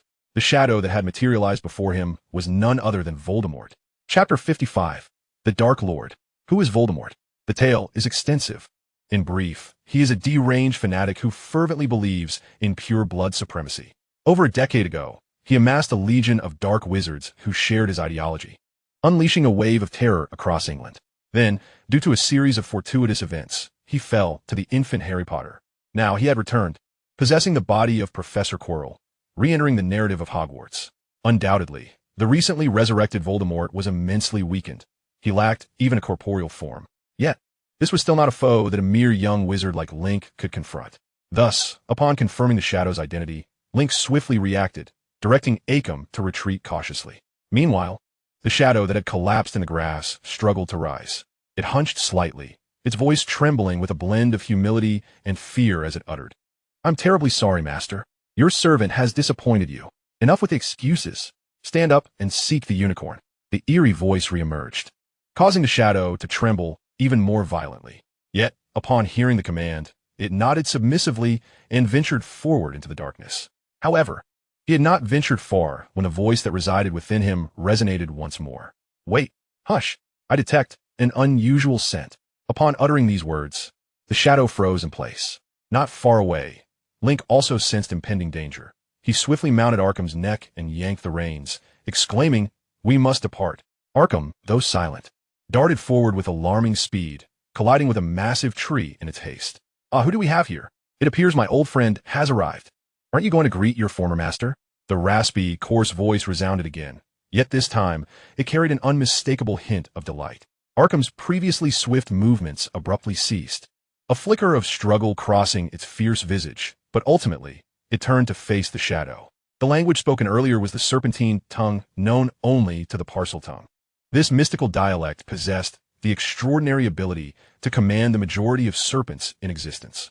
Should two Parseltongue speakers encounter one another with conflicting orders, the serpents would heed the one to whom they felt a closer affinity.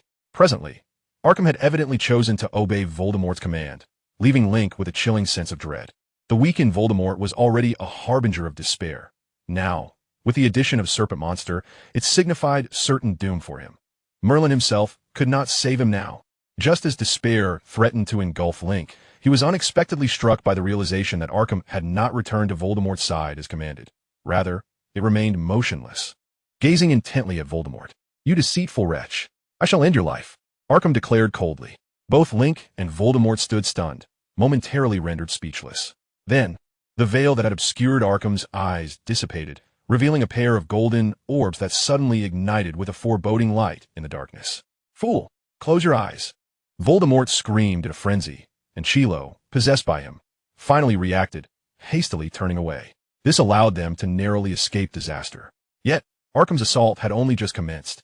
It coiled swiftly into a bow-like shape, launching itself forward with its head as an arrow, striking ferociously.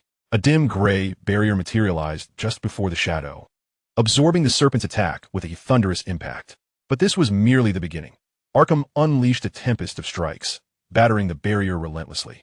Link, seated upon Arkham, felt a surge of exhilaration. He had been mourning Arkham's betrayal, yet this unexpected turn of events filled him with hope. "So, you're Voldemort, are you? Arkham, charge!"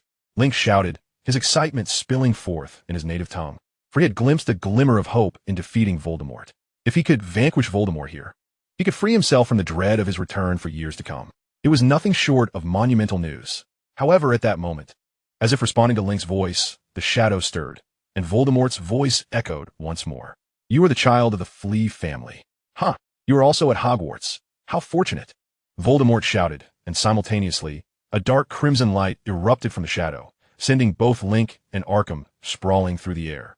Crash! Crash! Crash! After crashing through 3 massive trees, the serpent monster and Link finally landed on the ground. Ah! Link groaned in agony, feeling a genuine fracture in his ribs. Yet, despite the pain, he forced himself to rise. Arkham, are you all right? Not well, Link, Arkham replied unexpectedly calmly. I seem unable to move. You must flee, Link. Do not concern yourself with me. The deceiver is formidable. You will perish. Link remained silent, illuminating his wand. In a faint glow, he discerned a massive tree trunk pinning Arkham down. This discovery relieved Link. It meant the serpent had likely not sustained irreparable injuries. If he could remove the obstruction, they might escape. Wingardium Leviosa. Link incanted, waving his wand. Under the influence of his magic, the enormous trunk began to shift slowly. But the pace was excruciatingly slow. Too slow, as the shadow steadily approached them from behind. Hurry, capture that boy, Voldemort commanded, his voice labored, perhaps due to the toll of his earlier exertions. Yes, master. Crush him. A crimson beam suddenly materialized at the tip of the shadow's wand, catching Voldemort off guard. He shouted, wait, do you intend to kill him? I want him alive. Yet, before Voldemort could complete his warning, the red beam coalesced into a projectile, hurtling toward Link at high velocity. Feeling a pulse of fear, Link immediately seized the levitation spell, instinctively wielding his wand to cast his most adept incantation. Human Exploding Curse.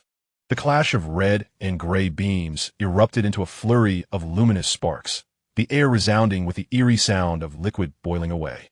In the brief aftermath of their collision, the gray light representing the Human Exploding Curse extinguished, while the red light surged forward undeterred. Link was momentarily taken aback. Fortunately, the red beam had slightly altered its trajectory upon colliding with the curse, narrowly missing Link and instead striking the massive trunk. Crack! A sharp sound echoed as the trunk that had pinned Arkham shattered into 3 pieces. Elated, Link swiftly mounted Arkham's neck and shouted, "We must go." Understood, Arkham roared, riding itself and swiftly propelling them toward the direction of Hogwarts Castle. As they receded into the distance, Voldemort chose not to pursue, but instead murmured with a sinister smile. Fleeing child of the Flea family, you cannot escape. I will find you and devour you. His voice seemed to possess an enchantment, piercing through space and echoing in Link's ears, sending a shiver down his spine. Chapter 56, A Bold Plan. Arkham, how are your injuries? In the washroom on the 2nd floor of Hogwarts, Link had removed his helmet, his expression laced with concern as he gazed at Arkham. The creature's movements during their escape had appeared peculiar, leading Link to suspect it had sustained internal injuries. However, Arkham shook its head, assuring Link it was unharmed. This revelation eased Link's mind, and he proceeded to remove his shirt, revealing a torso marred with bruises of varying sizes. These were the marks of their battle from that night, the most severe being a slight indentation on his right chest, where the bruising was tinged with specks of crimson. Fortunately, it appears that Link's long-held concern about his ribs being fractured has proven unfounded. The injuries he sustained are primarily superficial. Link feels that a simple self-treatment will suffice, sparing Mrs. Pomfrey from unnecessary trouble. Otherwise, the matter regarding the serpent creature could very well come to light.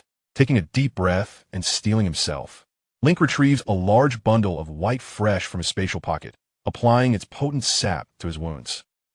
He cannot suppress a cry of pain. Although this extraordinary plant possesses remarkable healing properties for external injuries, its irritant nature is quite intense, especially since Link is using the unprocessed variant, making the sensation even more acute. Observing this, Arkham slowly approaches him, forming a protective circle around Link. Thank you for not abandoning me, Link. It's nothing, we're friends. Link smiles through the pain, gently patting Arkham in reassurance. At this, Arkham hesitates momentarily before suddenly burying his head into Link's chest, choking back tears. Yes, we're the best of friends. That deceiver is nothing at all. Hiss. Arkham's roughness exacerbates Link's wounds, yet he does not push away Arkham's large head. He understands that this embrace holds significant meaning for Arkham. Link is also aware of the history between Arkham and Voldemort, but he does not wish to pry, recognizing that it must be a tragic tale for Arkham. Moreover, during their time in the Forbidden Forest, Arkham had already demonstrated his preference for Link over Voldemort. With this thought, a strained smile appears on Link's face. After half an hour, he finally comforts Arkham and stealthily returns to his bed. By this time, Link is utterly exhausted. Yet, strangely, he finds himself unable to sleep as images from the Forbidden Forest continuously flash through his mind. The events of the day have left him with an overwhelming sense of confusion. Why did Voldemort recognize him? Although the original owner's father had been a fervent Death Eater under Voldemort, the original owner was merely an infant at that time, even if they had crossed paths. It has been so long that Voldemort should have no reason to remember him. Furthermore, why did Voldemort wish to capture him alive instead of eliminating him? From Voldemort's perspective, Link's escape significantly increases the likelihood of him informing Dumbledore about the incident, complicating Voldemort's position at Hogwarts. Yet, he seems willing to bear the risk of letting Link go rather than resorting to lethal measures. Of course, for Arkham's sake, Link would never disclose this incident. Nevertheless, Voldemort's actions are undeniably surreal. Beyond that, the most troubling thought in Link's mind is Voldemort's final words. "You cannot escape. I will find you and devour you." The mere thought of this makes Link toss and turn in agitation. He has always been reluctant to involve himself in the main storyline, as he has yet to fully develop his abilities, and acting recklessly could lead to dire consequences. However, Voldemort's statement has made it clear that he has set his sights on Link. While Link cannot yet ascertain whether Voldemort will shift his focus to him now that he has returned to Hogwarts, it is undeniable that he can no longer remain an outsider. Countless thoughts swirl in Link's mind, and he urgently requires a plan, one that will allow him to navigate this predicament. It is no small task, although he could report Voldemort to Dumbledore to thwart him. This path is fraught with peril. The wizarding world possesses the Legilimency spell, which allows one to read minds. Dumbledore is a master of this art. Previously, he did not use Legilimency on Link, a second-year student, due to the absence of significant events. However, should Link report Voldemort, Dumbledore would likely employ Legilimency to verify whether Link is lying. At that point, both Arkham's and Link's identities as a traveler would be exposed, a scenario Link cannot fathom accepting. So, aside from this desperate option, what alternatives remain? In the midst of his distress, a bold idea emerges. Should he take the initiative? Upon this thought, Link instinctively shakes his head, for it is indeed a wildly reckless notion. Yet, no matter how he tries to suppress it, the idea continues to spread in his mind. And the more he contemplates it, the more reasonable it seems. While Dumbledore undoubtedly wields considerable control over Hogwarts Castle, his influence does not extend into the Forbidden Forest. This implies that if Link can establish the battlefield within the Forbidden Forest and carefully regulate the scale of the confrontation, Dumbledore is likely to remain unaware of the entire affair. Moreover, this is Voldemort's most vulnerable period. Link is confident that he could not sustain the level of attack he previously unleashed in the Forbidden Forest. Under these circumstances, Link has Arkham as an ace up his sleeve. With the advantage of a surprise attack, he might actually stand a chance against Voldemort. Naturally, for this plan to succeed, Link's own strength is paramount. With this in mind, Link resolves to forego sleep, awakening his skill panel to begin his studies. Over the past few months, Link has concentrated on the spell of sustenance. He firmly believes that there are no useless spells, only incompetent wizards. Any spell, if one dedicates the time and effort to study it, will ultimately yield rewards. The human exploding curse has proven to be a prime example. However, at present, the human exploding curse is evidently insufficient. Although its effects are formidable, as a pure energy beam spell, its penetrating and energy dispersion attributes are lacking. The latter was starkly evident during Link's prior battle against the bone-breaking curse using the human exploding curse. Additionally, other spells derived from praying curses, while also powerful, regrettably share the same fundamental weaknesses as the human exploding curse. Link is confident that continued research will lead to perfecting these spells, but time is not on his side. He must maximize his combat power in the shortest time possible. For this, he is prepared to employ any means necessary. In the pitch-black dormitory, Link silently clenches his fists. He has determined the list of spells he will prioritize in his studies. Chapter 57, Snape Summons. The next day, Link is awakened by the raucous chatter of his roommates. This is nearly impossible under normal circumstances, as they typically do not rise until the late afternoon during the holidays. However, today is different. Today is Christmas. Every Christmas Eve, the house elves traditionally sneakily place gifts, sent from around the world to Hogwarts, at the foot of the young wizards' beds to create an atmosphere of surprise. As Link opened his eyes, he was greeted by the sight of his roommates joyfully unwrapping gifts, along with a considerable pile of present boxes at the foot of his bed. Taking a deep breath, Link sat up. The previous night, he had meticulously contemplated his current circumstances and devised a study plan for himself. Among the spells he deemed essential were the conventional combat incantations, such as weaponry, shatter, blazing flames, and armor protection. Although these spells had little developmental value left, Mastering them would enable a swift conversion into combat prowess, which perfectly aligned with Link's immediate needs. Additionally, he needed to learn the enhanced sensation spell and the brain closure technique. The latter was particularly crucial. This extremely challenging skill could not be classified merely as a spell, but rather as a unique ability. It could entirely seal the user's mind, rendering invasive spells like mind control ineffective. Furthermore, the brain closure technique would allow the user to maintain absolute calm and rationality, a quality that Link greatly valued, as it complemented the enhanced sensation spell flawlessly. Link estimated that if he could master the brain closure technique, maintaining the enhanced sensation spell throughout combat would become effortlessly manageable. However, the challenge lay in acquiring these spells, as their difficulty level was rather high. While conventional spells like weaponry could still be learned from Cedric or other upperclassmen if the professors were unavailable or unwilling to teach, the brain closure technique was a different matter entirely. Only two individuals throughout all of Hogwarts possessed this knowledge, Dumbledore and Snape. Both were not known for their amiable demeanor. At that moment, Link felt a wave of frustration wash over him. Just then, John suddenly approached Link's bedside. "Link, Merry Christmas." The unexpected voice startled Link. But upon regaining his composure, he noticed that not just John, but several of his other roommates had gathered around him, each holding a gift box before him. "Is this for me?" he inquired. "Of course. Take it," John replied enthusiastically. Link felt somewhat dazed as John and the others unceremoniously stuffed the gifts into his arms. "Link, our allowance is rather limited, so we hope you won't think too poorly of it," John said sheepishly, scratching his head.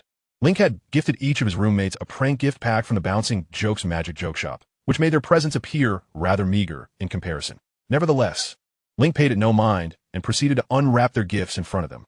This was a customary practice in the UK and the US, where unwrapping gifts in person was greatly appreciated, something Link was well aware of. When John's gift box was opened, it revealed an unactivated golden snitch. Link's mouth fell agape in astonishment, for he recognized this item. This was a game ball from last year's Hufflepuff Quidditch team, and John had nearly been battered to a pulp in his attempt to secure it. This could be considered John's most treasured possession, one he typically guarded closely, yet he had chosen to bestow it upon Link. The significance of this gift was undeniable. Link accepted it with utmost seriousness before continuing to unwrap the gift from his other roommates. As anticipated, the remaining gifts were mostly similar in nature, though not particularly valuable. They held immense sentimental significance for the givers. "Thank you. I truly love your gifts," Link exclaimed, laughing heartily as he warmly embraced each of his roommates. This brought a sense of relief to everyone, and the once somber atmosphere in the dormitory became lively once more. "Link, hurry and unwrap the other gifts," they urged. "Yes, Link, let us see what you've received." Following the embraces, his roommates chimed in, fully aware of Link's affluent background, eager to see what treasures he had received. Link did not disappoint them. With a slight smile, he began to unwrap the gifts piled at the foot of his bed. This was a laborious task, for Link had indeed received an abundance of gifts. Yet, the process was incredibly enjoyable. Aside from cards from Harry, Ron, and the Weasley twins, the gifts from others were all perfectly aligned with Link's preferences.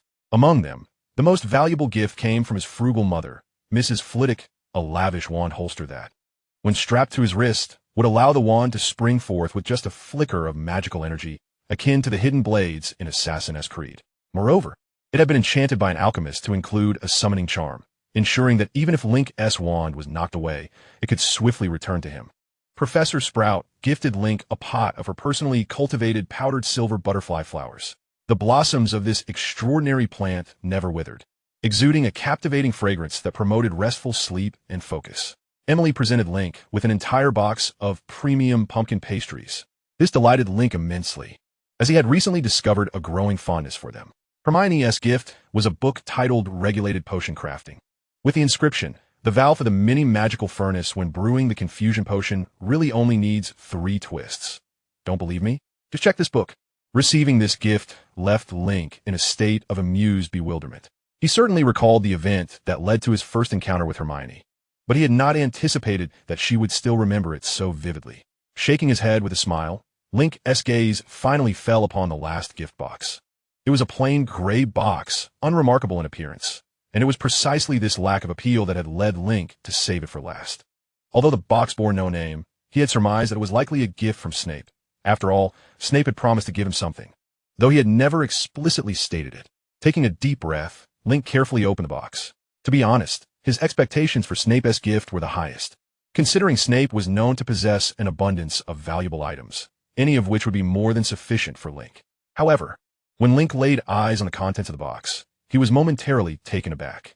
For nestled at the bottom of the dull box was a vial of golden potion, swirling with an ethereal aura. The label on the potion's bottle boldly proclaimed Felix Felicis. In an instant, Link's expression became rather complex. Was this what it meant to be of one mind and heart with a mentor? Link silently mused, as he and Snape had both chosen Felix Felicis as their Christmas gift for one another, which seemed too coincidental. Nevertheless, this was fortuitous for Link, as the potion's potent effects were well recognized, and with its assistance, he felt more assured about his plan to confront Voldemort. Thus, with this in mind, Link quietly fashioned a necklace for the Felix Felicis vial and hung it around his neck. Meanwhile, John and the others were utterly stupefied. One should not underestimate them. Although they were all Muggle-born wizards, having spent over a year at Hogwarts, they were well aware of the basic market prices. According to their speculations, the plethora of gifts recently bestowed upon Link, excluding the final vial of what was evidently a premium potion, was valued at no less than 1,200 galleons. This sum represented a staggering fortune beyond their wildest imaginings. Link, do all you pure-blood wizards possess such opulence? John stammered, to which Link responded with a bemused smile, no. To be precise, it is my family that is affluent. Is that so? John felt his worldview shatter. At that moment, a paper airplane fluttered through the slightly ajar door of their dormitory, landing before Link and transforming into an origami mouth.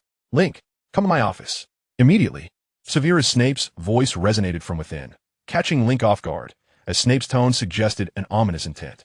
Yet, driven by a modicum of trust in Snape, Link bid farewell to John and the others and proceeded alone to the office. Chapter 58. The Wand of the Godric Gryffindor. Unlike other areas of Hogwarts, Snape's office was devoid of extravagant Christmas decorations, rendering the atmosphere somewhat bleak. Indeed, it bore an air of solemnity. As Snape sat with an expression of ire beside his workstation, a vial of Felix Felicis and an unwrapped gift box at his side, Link was perplexed at this sight. Having already delivered his gifts, he questioned the extent of Snape's displeasure, even if he deemed the gift inadequate. Hesitating briefly, Link prepared to utter a few words to alleviate the tension. However, before he could speak, Snape abruptly seized the vial of Felix Felicis, exclaiming, "Is this your gift to me?" Presenting a bottle of subpar Felix Felicis to a master of potions, has your already vacuous troll's brain been filled with water from your own variant replenishment charm? Snape was genuinely incensed. His anger stemmed not from the value of Link's gift, but from the audacity of having exchanged gifts with him. As the holder of the world record for refraining from giving Christmas gifts for 2 decades, Snape had finally resolved to bestow a token of goodwill, only to discover that their gifts were identical. As a mentor, he could not abide such a breach of decorum. No, I must offer this young man something more. I cannot afford to lose face. Thus, Snape's demeanor darkened further as he forcefully placed the vial on the desk, coldly demanding, "Speak. What else do you desire?" "Huh? What do you mean? Speak quickly." "Oh, I see." Link, baffled by Snape's sudden shift from wrath to an offer of gifts, was caught off guard. Nevertheless, realizing the opportunity at hand, he felt a surge of elation. This was a prime chance to learn the brain closure charm and other offensive spells. He never anticipated that his plans, devised only the previous night, could be set in motion so soon. Perhaps being a transmigrator granted him some measure of influence. Silently celebrating his mind, Link promptly replied, "Could you teach me the brain closure charm, as well as the disarming charm, the fire-making spell, and the exploding curse?" "Stop. What do you intend to learn these spells for?" Snape interjected. Well, you see, I have been researching the sense enhancement charm, so I require." Link slowly articulated the fabricated lie he had concocted, but Snape's brow furrowed increasingly with each word. This suspicion was not unfounded. Although Link had devised the heinous human explosion curse, he was not typically regarded as a combative individual among his peers and professors. Thus, his sudden desire to learn numerous offensive spells was patently unreasonable. Snape scrutinized Link with a gaze rife with doubt, and when his eyes fell upon Link's neck, he unexpectedly spotted a small patch of dark bruising. He stepped closer and roughly tugged at Link's collar, revealing a constellation of contusions and a horrifying scar on his chest that had turned a deep shade of crimson. Snape's eyes narrowed sharply. "Who did this?" he bellowed, gripping Link's collar. Link, overwhelmed with panic, found himself at a loss for words, opting instead for silence. To Snape, this silence appeared to affirm his suspicions. Surely this was inflicted by a fellow student. Snape concluded, He had long been aware of Link's frequent bullying at the hands of classmates. However, as past incidents had been trivial, and his relationship with Link had not been as close as it was now, he had never given it much thought. Yet, the current situation was evidently more grave than mere teasing could convey. Based on Snape's extensive combat experience, only prolonged beatings or severe curses could inflict such grievous injuries. Consequently, Link's sudden desire to learn offensive spells became comprehensible. It was evident that the boy sought to exact revenge without relying on others, relying solely on his own strength. As Snape's mind conjured images of Link being struck by various spells, his breath grew heavy, and his fingers, gripping Link's collar, turned white from the pressure. Yet, it was not merely anger for Link's plight that fueled Snape's fury. Rather, Link's experience evoked painful memories of his own student days. These haunting recollections had shadowed Snape for decades, surfacing in his dreams at night, tormenting him with their relentless presence. Snape, in anguish, shut his eyes. Yet the grotesque faces and raucous laughter echoed in his mind. He felt an overwhelming urge to scream, to raise his wand and deliver the killing curse to each and every one of them. Brain closure. Snape silently recited the incantation for the brain closure charm. As his magical energy flowed, a chilling sensation surged within him, swiftly freezing his anger and all emotions alike. This was the formidable nature of the brain closure charm. It not only fortified the user's mind, but also allowed one to enter a state of absolute rationality, devoid of any irrelevant emotions. For Snape, this state of absolute rationality was his sole means of temporarily escaping the abyss of pain.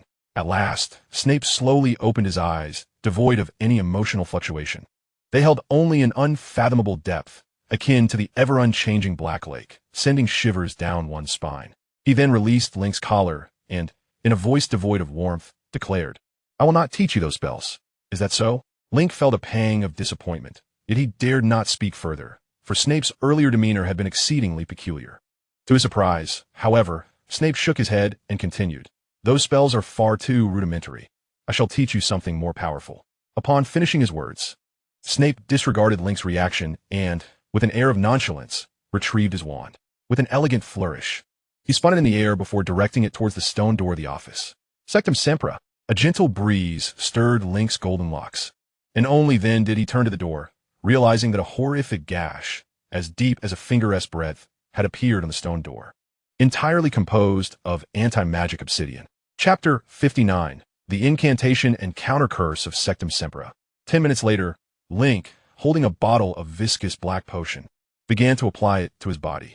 This was the potion that Snape had handed him, though Snape had not explicitly stated its significance.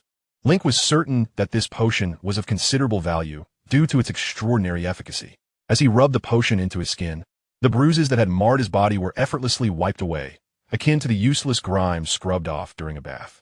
Even the severe bruise on his chest disappeared under his ministrations. However, as he continued, Link found himself still reeling from shock and elation. He was unaware of what Snape had just envisioned, but regardless, the outcome was undeniably fortuitous for him.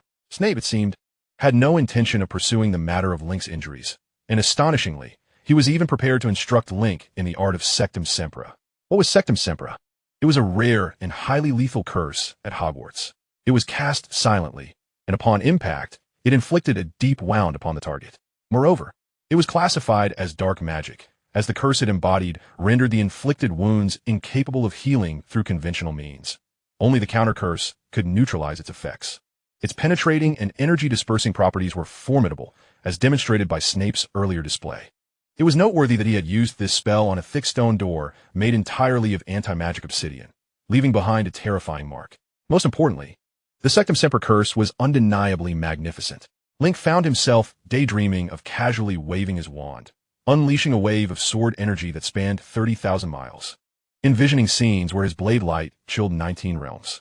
Lost in thought, a foolish grin crept onto Link's face. Yet at that moment, Snape's icy voice broke the silence once more. "Very well, let us commence." Snapping back to reality, Link donned his clothing and instinctively tucked the remaining half-bottle of potion into his robes. Observing this, Snape's facial muscles twitched slightly, but he ultimately remained silent, raising his wand and stating, "The learning curve for Sectum Sempra is exceedingly steep. I do not expect your feeble mind to grasp it in a short span of time. However, you must understand that my time and patience are finite. If you have not mastered it by the end of the Christmas holiday..." Snape left his sentence hanging. but Link understood the implication. Finally, he steadied his expression, nodding solemnly at Snape. In response, Snape tilted his chin slightly and remarked, "Now, pay close attention to my movements." Sectum Sempra. With another gust of wind, another gash appeared on the unfortunate stone door, though this one was noticeably shallower and shorter, indicating that Snape had held back his power. "Now, it is your turn," Snape instructed, stepping aside, leaving Link momentarily taken aback. Truth be told, Snape's movements had been so swift that Link had not fully comprehended them. However, gazing into Snape's ice-cold eyes, Link steeled himself and raised his wand. Sectum Sempra. He swung his wand with force, yet nothing transpired. An awkward silence enveloped the office. And Link, forcing a nervous smile, glanced at Snape, who remained impassive, merely stating, "Fool, your arm is raised too high. Continue." Sectum Sempra. Truly a dullard. Your wand's arc is far too limited. Again, Sectum Sempra. Your incantation is devoid of emotion. Casting a spell is not mere recitation.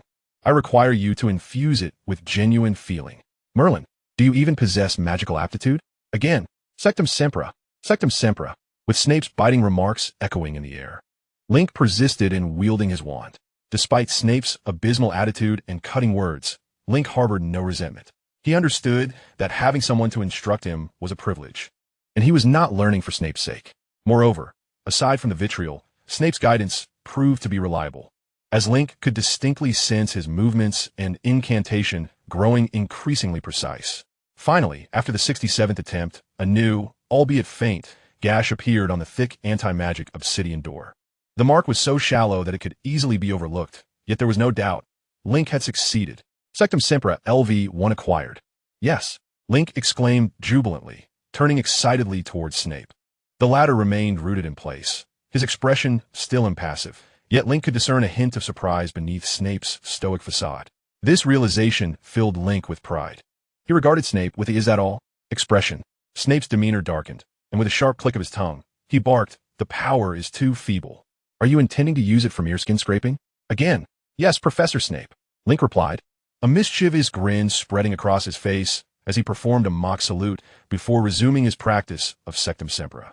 With the system's assistance, Link continued to successfully cast the spell on each attempt. Snape was genuinely astonished, as this demonstrated that Link's prior success was not merely a stroke of luck, but a true mastery of the spell. This was somewhat alarming, given that Sectum Sempra was a curse Snape himself had invented during his student years. He was acutely aware of its difficulty. A second-year wizard, even under his tutelage, should not have been able to master it in such a brief time. However, recalling the horrific experiments that Dumbledore and Zacharias had conducted on Link, along with Link's recent creation of the human explosion curse, Snape found some solace. With such talent, it was indeed reasonable for Link to grasp Sectum Sempra with relative ease. Nevertheless, it still stung his pride, especially since he had previously stated he did not expect Link to succeed. Pressing his lips together, Snape raised a hand to halt Link's practice, summoning him closer and lifting his wand. Sectum Sempra. Ah! Link cried out as a delicate gash appeared on the back of his hand, a series of tiny blood droplets quickly emerging. Now let us learn the counter curse for Sectum Sempra. Snape spoke in a detached manner, his face betraying no hint of emotion. Yet, for reasons unknown, Link was engulfed by an ominous premonition. Chapter 60, A Toast to Hufflepuff. The killing curse diverges from conventional spells. It is a curse, and its effect can only be undone through counter curses. Terminating spells, such as stopping curses, are utterly ineffective against it. Snape drawled. Thus you must learn the counter curse for the killing curse. Furthermore, I must caution you that while I have imparted the knowledge of the killing curse to you, you must also learn to exercise restraint. Should any grave consequences arise from your deliberate failure to cast the counter curse, do not hold me accountable. I understand, Professor Snape, Link replied, nodding earnestly. Observing this, Snape proceeded to impart all pertinent details regarding the counter curse of the killing curse. However, Link soon discovered that his previous sense of foreboding had indeed manifested. This infernal counter curse was nearly twice as challenging as the incantation of the killing curse itself. Regardless of how Link altered his incantation's tone or adjusted the motions of his wand, the scar on the back of his hand showed no signs of fading. Snape relished the opportunity to berate him. This arduous practice continued until evening, during which both Snape and Link consumed 2 full vials of nutrient potion. Yet Link still received no notification from the system regarding the acquisition of the counter curse. This rendered his expression as grim as a mask of anguish. Fortunately, Snape, seemingly exhausted from scolding, glanced at the hourglass in the corner of the office, then casually waved his wand, instantly healing the scar on Link's hand. Well then, it's getting late, be off with you. We shall resume at 7 tomorrow morning. Oh, thank you, Professor, Link responded weakly, his voice tinged with fatigue. Today had truly worn him down. It was not due to excessive exertion of physical or magical energy, for he had hardly succeeded in casting the spell more than a few times. The primary source of his exhaustion lay in mental strain. As he sluggishly pushed open the stone door and exited the office, Link was taken aback. He found himself confronted by a large crowd gathered at the entrance of Snape's office, with Cedric at the forefront. Link, are you all right? Before Link could fully comprehend the situation, the crowd surged toward him, Cedric frowning with concern. Cedric's expression was somewhat grim, as Link appeared visibly fatigued and disheveled, prompting less than favorable associations. Yet upon hearing Link's words, he smiled and replied, I'm fine. Professor Snape taught me a rather formidable spell today, which left me in a bit of disarray. Is that so? Cedric replied skeptically, for in his recollection, Snape seldom bestowed kindness upon any Hufflepuff. Indeed, it's true. Link hurriedly insisted, simultaneously voicing his curiosity. What brings you all here? We came specifically to wait for you. Cedric even missed the Christmas feast for this. A tall Hufflepuff murmured, but Cedric shot him a sharp glance before turning back to produce a long gift box, which he presented to Link. Link, this gift is far too extravagant. I cannot accept it. Upon hearing this, the Hufflepuff who had been glared at became anxious. He opened his mouth, as if to protest. But after a moment of hesitation, he ultimately refrained, merely stamping his foot in frustration. Glancing at the label on the gift box, Link quickly deduced the situation. Cedric intended to return the Firebolt 2000 to him. To do so, he had even waited outside Snape's office in the middle of the day. Were it someone else? Link's naturally suspicious disposition would have led him to question their motives as mere politeness. However, Cedric was genuinely sincere, for he was a person of unwavering integrity. Chuckling softly, Link shook his head and pushed the gift box back towards Cedric, saying, There's no need for that, Cedric. This is merely a token of my appreciation. But no buts. Link insisted with emphasis. How could Hogwarts' finest seeker settle for a Comet 260? If you believe this gift to be too lavish to accept, then strive to perform well in the matches and bring home a championship for me to see. At this, Cedric's expression turned somewhat troubled. To be honest, even with the Firebolt 2000, he lacked confidence in securing a victory, as capturing the golden snitch often hinged on luck. However, the other Hufflepuffs were unwilling to let go. The Firebolt 2000 that Link had offered would significantly bolster their Quidditch team's strength. Initially, Cedric's intent to return it had met with some reluctance, but with Link's insistence, they could no longer hold back. Thus, they surrounded Cedric and began to persuade him. Under their relentless encouragement, Cedric, clearly overwhelmed, ultimately accepted the Firebolt 2000, which brought smiles to the faces of the Hufflepuffs present. Brothers, both Cedric and Link have missed the Christmas feast. How about we return and host one for them? Someone in the crowd suddenly shouted. This suggestion was immediately met with unanimous agreement from all the Hufflepuffs. The crowd joyously escorted Link and Cedric back to the common room. The house elves were swift in their actions. Scarcely had Link and the others settled in when they appeared with trays laden with food. This was Link's first opportunity to witness these little creatures up close.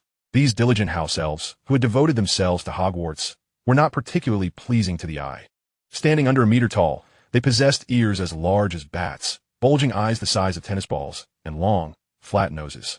Once, these house elves had been rendered homeless due to the goblin uprising and faced the constant threat of extermination at the hands of dark wizards. In search of safety, they had come to Hogwarts seeking refuge. Yet, tragically, neither the brave Gryffindors nor the wise Ravenclaws were willing to take them in. As for the noble Slytherins, there was no need to elaborate. Ultimately, it was the steadfast Hufflepuffs who stood up, defying the majority to accept them, just as they welcomed those students rejected by the other three houses. Consequently, the house elves at Hogwarts were notably friendly toward Hufflepuff students, as they always remembered the kindness shown to them by the Hufflepuff lady. However, the Hufflepuffs did not exploit this goodwill. To prevent students from continually troubling these unfortunate little creatures, Professor Sprout even issued a decree forbidding students from entering the kitchen unless absolutely necessary. Yet today was evidently an exception. As mountains of delectable food and copious beverages appeared, the atmosphere in the Hufflepuff common room reached its zenith, with everyone cheering, shrieking, and celebrating the arrival of Christmas, as well as the Firebolt 2000. Bathed in the warmth of the crackling fire, everyone felt invigorated. Then, seemingly led by someone, they all raised their cups in unison, toasting to the Hufflepuff lady depicted in the tapestry, who too raised her golden chalice in salute. A toast to Hufflepuff. Everyone raised their voices in unison, and then proceeded to down their drinks in one gulp. In the painting, the Lady Hufflepuff smiled down at her students. And under the flickering glow of the fireplace, her expression seemed to radiate even more warmth. Chapter 61. The Counterspell Practice. This Christmas feast, unique to the Hufflepuffs, continued until deep into the night before finally coming to a close. Everyone had enjoyed themselves thoroughly, especially the members of the Hufflepuff Quidditch team. The Firebolt 2000 gifted to Cedric by Link was like a timely blessing for the entire Hufflepuff team, and they finally glimpsed a flicker of hope for victory. However, their smiles were soon replaced by groans of discontent. Before dawn the next day, Cedric rose early, dragging each of them out of their dormitories for training. They lamented their fate, for the chilling winds outside were unbearable, and training in such weather felt akin to torment. But Cedric remained undeterred. In his words, since they had collectively decided to accept Link's generous gift, they must deliver results and not disappoint Link or their fellow Hufflepuffs. This chaotic scene was fortuitously witnessed by Link, who empathized with the team members being forcibly pulled into the snowy outdoors by Cedric, as he too was required to rise early to visit Snape's office. It was truly a form of suffering. Complaining about the biting cold wind that sent shivers down his spine, Link mused that in winter, only the warmth of a cozy bed felt like his eternal sanctuary. Alas, such thoughts were mere fantasies. With a sigh, Link rubbed his hands together and made his way to Snape's office. Snape's office appeared unchanged, retaining the same disheveled look it had when Link left the previous evening. Snape was still seated at his workbench, brewing potions, and the bubbling cauldron lent a surprising warmth to the otherwise chilly basement. However, the air was thick with a peculiar odor, a consequence of not having been ventilated for too long, and Snape himself looked rather disheveled, which led Link to question whether Snape had taken to some form of elixir. This was a reasonable conjecture, considering Snape possessed invigorating potions and nutritional supplements. For him, the pursuit of such potions was as simple as eating and drinking. After removing his heavy coat and hanging it on a rack, Link discreetly distanced himself from Snape. The scent emanating from someone who had been awake all night was hardly pleasant, even for Snape. Upon noticing Link's arrival, Snape glanced at the hourglass in the corner, confirming Link was not late, and then returned his gaze to his work, saying, "All right, begin your practice." "Practice by myself?" Link inquired. "Yes. First, use the Sectum Sempra to make a small incision on the back of your hand, and then practice the counterspell," Snape replied impatiently. At this, Link's eyes lit up. Once he mastered the counterspell for Sectum Sempra, he could simultaneously increase his proficiency in both skills through this process. "Brilliant!" Link exclaimed, eagerly raising his wand to his hand. However, he evidently overestimated his proficiency with the Sectum Sempra spell. A barely perceptible flash of light later, a deep gash appeared on the back of his hand. "Ugh!" The sound caught Snape's attention, and he glanced at Link, his eyes widening in shock. "You truly are a genius, Mr. Free," Snape said, his tone dripping with sarcasm. "Enough with the mocking. The amount of blood is quite alarming. Quickly, perform the counterspell," Link retorted, raising his still bleeding hand towards Snape. However, Link's exaggerated gesture caused droplets of blood to splatter outward, nearly landing in the cauldron. "My potion!" Snape cried out in despair. He immediately pushed Link aside and inspected the cauldron for some time, only relaxing upon confirming that the potion remained unharmed before casting a dark look at Link. "You are an insufferable fool," Snape scolded angrily, while Link stood silently, arms crossed. As a proficient potion student, he understood that if his blood had contaminated the cauldron, Snape's meticulously crafted potion would have been ruined. After all, it had taken Snape all night to brew that precious concoction. His reaction was entirely justified. Yet, seeing Link's woeful expression and the blood still oozing from his hand, Snape, panting in frustration, reluctantly raised his wand and made a swift gesture toward Link. A miraculous event unfolded. The deep wound on Link's arm vanished as if a zipper had been swiftly drawn shut, leaving only a faint trace behind. "Practice on your own. Stay away from my cauldron, you unfortunate child," Snape muttered, walking away in a huff. Link rolled his eyes at Snape's retreating figure before raising his wand once more to continue his practice. The practice of the Sectum Sempra counterspell did not proceed smoothly, but fortunately, despite his incessant grumbling, Snape would occasionally turn to scold Link for his failures, subsequently pointing out the errors in his spellcasting. Under this unique form of tutelage, Link eventually succeeded in erasing the trace of the wound on his hand. Counterspell for Sectum Sempra. Level 1 acquired. Seeing the message before him, a smile spread across Link's face. Elated, he approached Snape, startling him. With quick reflexes, Snape covered the cauldron with its lid. "I did it," Link proclaimed. Snape turned to glance at Link's hand, and upon confirming that the mark had completely vanished, he clicked his tongue, his expression a mixture of complexity.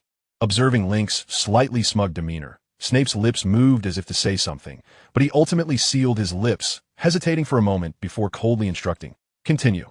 With that, Snape returned to brewing potions, while Link remained, secretly observing Snape's expression. Noting that Snape did not appear angry, he cautiously ventured, "Professor Snape, shouldn't you teach me the mind-sealing charm now?" Snape suddenly lifted his head, staring at Link with his deep, hollow eyes for a moment before responding. "When did I agree to teach you the mind-sealing charm?" "Just yesterday," Link feigned surprise in his tone. In response, Snape cast a blank glance at the cauldron. Unbeknownst to Link, within it simmered a special calming potion intended for him. This bespoke concoction involved a highly intricate process, requiring even a master like Snape to labor through the night to complete it before Link was due to consume it. The potion continued to bubble away, while Snape quietly inquired, "Why do you wish to learn the mind-sealing charm?" Chapter 62, Mind-Sealing Training. Due to my recent practice of the sensory charm, the casting of which necessitates a state of absolute rational calmness, I considered that the brain-blocking spell might assist me, Link stated impulsively. This was a justification he had long concocted, and he was confident that even the most adept legilimens would find no trace of inconsistency within it. This was inherently true. The brain-blocking spell, indeed, greatly enhances the efficacy of the sensory charm. However, the difficulty of mastering the brain-blocking spell far surpasses that of the sensory charm. In reality, no one would be foolish enough to practice the brain-blocking spell solely for the purpose of learning the more advanced charm. Snape's reaction was not unexpected for Link. He continued to observe Link for a moment before murmuring, "In that case, I shall teach you, as the brain-blocking spell will also benefit your condition." "My condition?" Link queried, puzzled. This was the first time in the past month he had heard Snape mention his ailment, rekindling his desire to investigate his own health. What kind of affliction could the brain-blocking spell suppress? However, Snape evidently did not wish to delve further into this topic, waving his hand dismissively as he said, "To learn the brain-blocking spell, your first requirement is to clear your mind of thoughts, memories, and sensations. For as long as your mind is devoid of content, even if someone were to invade it, they would uncover nothing. This is the foundation of the brain-blocking spell. If you cannot achieve this, it indicates a lack of aptitude for such magic, and any further advanced techniques would be moot." While Snape's words were delivered lightly, Link's expression grew serious.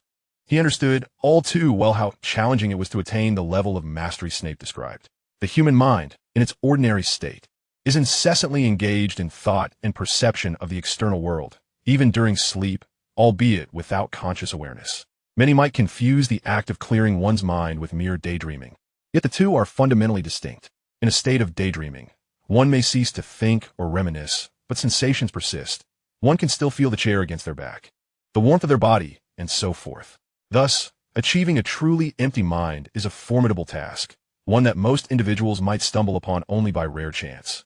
Moreover, this state is easily disrupted, whereas true mastery of the brain-blocking spell demands that one maintain this condition regardless of their surroundings. Such a level of skill is not attainable through mere diligent practice. Only those endowed with exceptional talent can properly grasp the brain-blocking spell under guidance. This scarcity of proficient brain blockers is a primary reason for their rarity. Observing Link's grave demeanor, Snape nodded slightly, raised his wand, and stood. "Very well, let us begin." "Wait!" Link's exclamation halted Snape's subsequent actions. He stepped back several paces, his demeanor now cautious. "How do you intend to train me? You won't be using the legilimency spell to invade my mind repeatedly, will you?" This was Link's greatest concern, for the secrets harbored within his mind were numerous. Although the legilimency spell could extract thoughts from a person during the casting, it could not, like the legendary soul-searching method, seize past memories. Nonetheless, Link was still apprehensive about revealing too much. After all, Snape had a history in the original text. He trained Harry Potter to master the brain-blocking spell through relentless application of legilimency, accompanied by a barrage of biting remarks, making Harry's experience nearly unbearable. Yet to Link's surprise, Snape gave him a look that suggested he was being foolish. That would be illegal. And so, Link retorted, "The Ministry of Magic indeed prohibited the use of legilimency on others without approval, especially against underage wizards." However, Link believed that Snape was not the sort to adhere to ministry regulations. After all, he wouldn't have taught Link the dangerous, disarming charm otherwise. That means I would not do such a thing, Snape replied curtly, and before Link could voice any further objections, he flicked his wand, transforming a large, empty glass jar in the corner into a comfortable armchair. Now sit and attempt to clear your mind. Stop being so fidgety like a little girl. Is this really how you expect me to practice? Otherwise, what? I've told you the method. If you learn it, you learn it. If not, it simply means you lack the talent, Snape stated matter-of-factly. Link's expression, however, became somewhat dazed. Just moments ago, he had worried that Snape would impose overly rigorous training upon him, risking the exposure of his identity as a traveler. Now, the training method seemed lacking in strictness, bordering on simplicity. This world is indeed rather peculiar. Secretly scoffing to himself, Link ultimately reclined in the armchair and began to clear his mind. He had some experience in this regard, having previously engaged in meditation while learning the sensory charm. However, compared to meditation, the requirements of the brain-blocking spells training method were evidently much stricter. Thus, Link inevitably made the mistake that nearly all learners of the brain-blocking spell encounter. He fell asleep. When Link awoke once more, the outside world had descended into complete darkness. Gazing at the softly flickering candle flames around him, a sudden wave of inexplicable loneliness washed over him. Snape, meanwhile, was still immersed in the intricate preparation of a potion, though his manner suggested that the process was nearing completion as he gripped the cauldron's flame switch, poised to extinguish it. This led Link to a rather disconcerting speculation. Surely, he wasn't deceiving me into this training merely to avoid my interruption of his potion making? Once this thought emerged, Link found it increasingly plausible. Otherwise, given Snape's character, how could he have been generous enough to conjure a chaise lounge for him? Contemplating this, Link's gaze towards Snape grew increasingly hostile. At that moment, Snape finally extinguished the flame, pouring the potion from the cauldron into 2 cups. Huh! He exhaled a long sigh, glancing at the now awakened Link and waving his hand wearily. Drink the potion and leave. I need a rest. Chapter 63, An Unexpected Encounter. Observing Snape's fatigued demeanor, Link refrained from saying much, suppressing his desire to complain. He expressed his gratitude to Snape before consuming the potion and departing. Just as he was about to push open the stone door, Snape's voice resonated once more from behind him. You can continue to practice the brain-blocking spell once you return. As for the disarming charm, it would be best to wait until tomorrow when you come back here to practice. Understood, Professor, Link nodded, pushing open the stone door. Rest well. With a muffled thud, the stone door closed behind him. In the darkness, Link took a deep breath. Overall, his spirits were quite buoyant.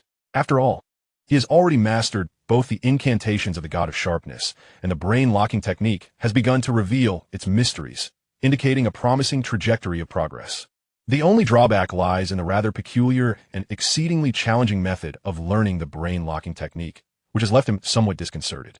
Yet, as Snape once articulated, this is indeed the measure of whether one is a genius. Geniuses often discern truths within the minutiae, while the mediocre, even when confronted with truth, perceive it as commonplace. Link is uncertain if he qualifies as a genius, but he is resolute in his determination not to abandon his quest. With a flicker of luminescence, a bright and gentle glow emanated from the tip of Link's wand as he stretched his somewhat stiffened body and gradually stepped into the darkness. Tonight, he intends to visit Arkham. Although Arkham has repeatedly insisted that his injury is inconsequential, Link remains concerned. The dark, unidentifiable potion he procured from Snape was specifically for Arkham. Though the quantity is rather limited, likely insufficient for a full dose, it nonetheless represents Link's thoughtful gesture, one he believes Arkham would not disdain. With this thought in mind, Link quickened his pace. However, before he could venture far, he collided abruptly with something. Ouch! Link stumbled, nearly losing his balance, while a faintly familiar groan resonated in front of him. Steadying himself, he turned towards the source of the sound, only to be met with 2 small legs writhing on the ground with nothing above them. This sight left Link momentarily perplexed, but he quickly regained his composure, uncertainly uttering, "Harry? Link, come help me," came Harry's pained voice, as an arm suddenly appeared in the air. Link tentatively grasped it, successfully pulling Harry upright. "Phew! Sorry, Link." I zoned out. Harry sheepishly scratched his head, while Link, brimming with enthusiasm, began to rub the fabric that had previously covered Harry. This fabric was extraordinary. Anything shrouded in it became utterly transparent. A genuine invisibility cloak. "Invisibility cloak!" Link exclaimed, his excitement palpable. Upon hearing this, a glimmer of pride flashed across Harry's face. "Yes, it is indeed an invisibility cloak," he declared. I received it as a Christmas gift. It is said to be a relic of my father. Observing Harry's triumphant demeanor, Link offered a knowing smile. At that moment, Harry appeared blissfully unaware that, while invisibility cloaks do exist in the wizarding world, those crafted from the hide of a demiguise are, in fact, expensive items with a limited lifespan. Generally speaking, even the finest invisibility cloaks guarantee only 1 year of effective use. However, Harry's cloak is different. It is one of the legendary Deathly Hallows, the Cloak of Invisibility. Not only does it provide permanent invisibility, but it also significantly shields the wearer from magical detection methods, including prophecies and divination, a true artifact of immense power. After toying with the cloak for a while, Link ultimately returned it to Harry. At this juncture, it was not something he could claim for himself. Considering it was a gift from Dumbledore to Link, should it suddenly go missing, Dumbledore would undoubtedly seek retribution. This is truly remarkable. Link genuinely marveled. "ISNT it?" "I think so too," Harry replied, his excitement evident. However, Link, shaking his head in mild confusion, inquired, "But why are you out here at such a late hour?" At this question, Harry's smile faltered. He stood there, seemingly contemplating his response, before resolutely stating, "I discovered something intriguing. Perhaps you should come see it, Link." "What intriguing thing?" Link inquired, curiosity piqued. "It's hard to explain in words. You'll understand when you see it." With that, Harry, disregarding Link's reaction, tugged him along deeper into the corridor. The two navigated a labyrinth of twisting passages and a series of ascending and descending staircases, leaving Link disoriented. It was only at this point that Harry, who had been uncharacteristically elated, began to calm down and confided in Link, "You should understand, Link. I merely wanted to test the prowess of this invisibility cloak. So, last night, I donned it for a nocturnal adventure. The results were astonishing. I ventured to many places, including the restricted section, and no one noticed my presence. Of course, I only went to the restricted section to seek out Nicholas Flamel, not for any nefarious reasons." "Oh, by the way, do you know who Nicholas Flamel is?" Not really," Link replied nonchalantly, though inwardly he was taken aback. "That was the restricted section.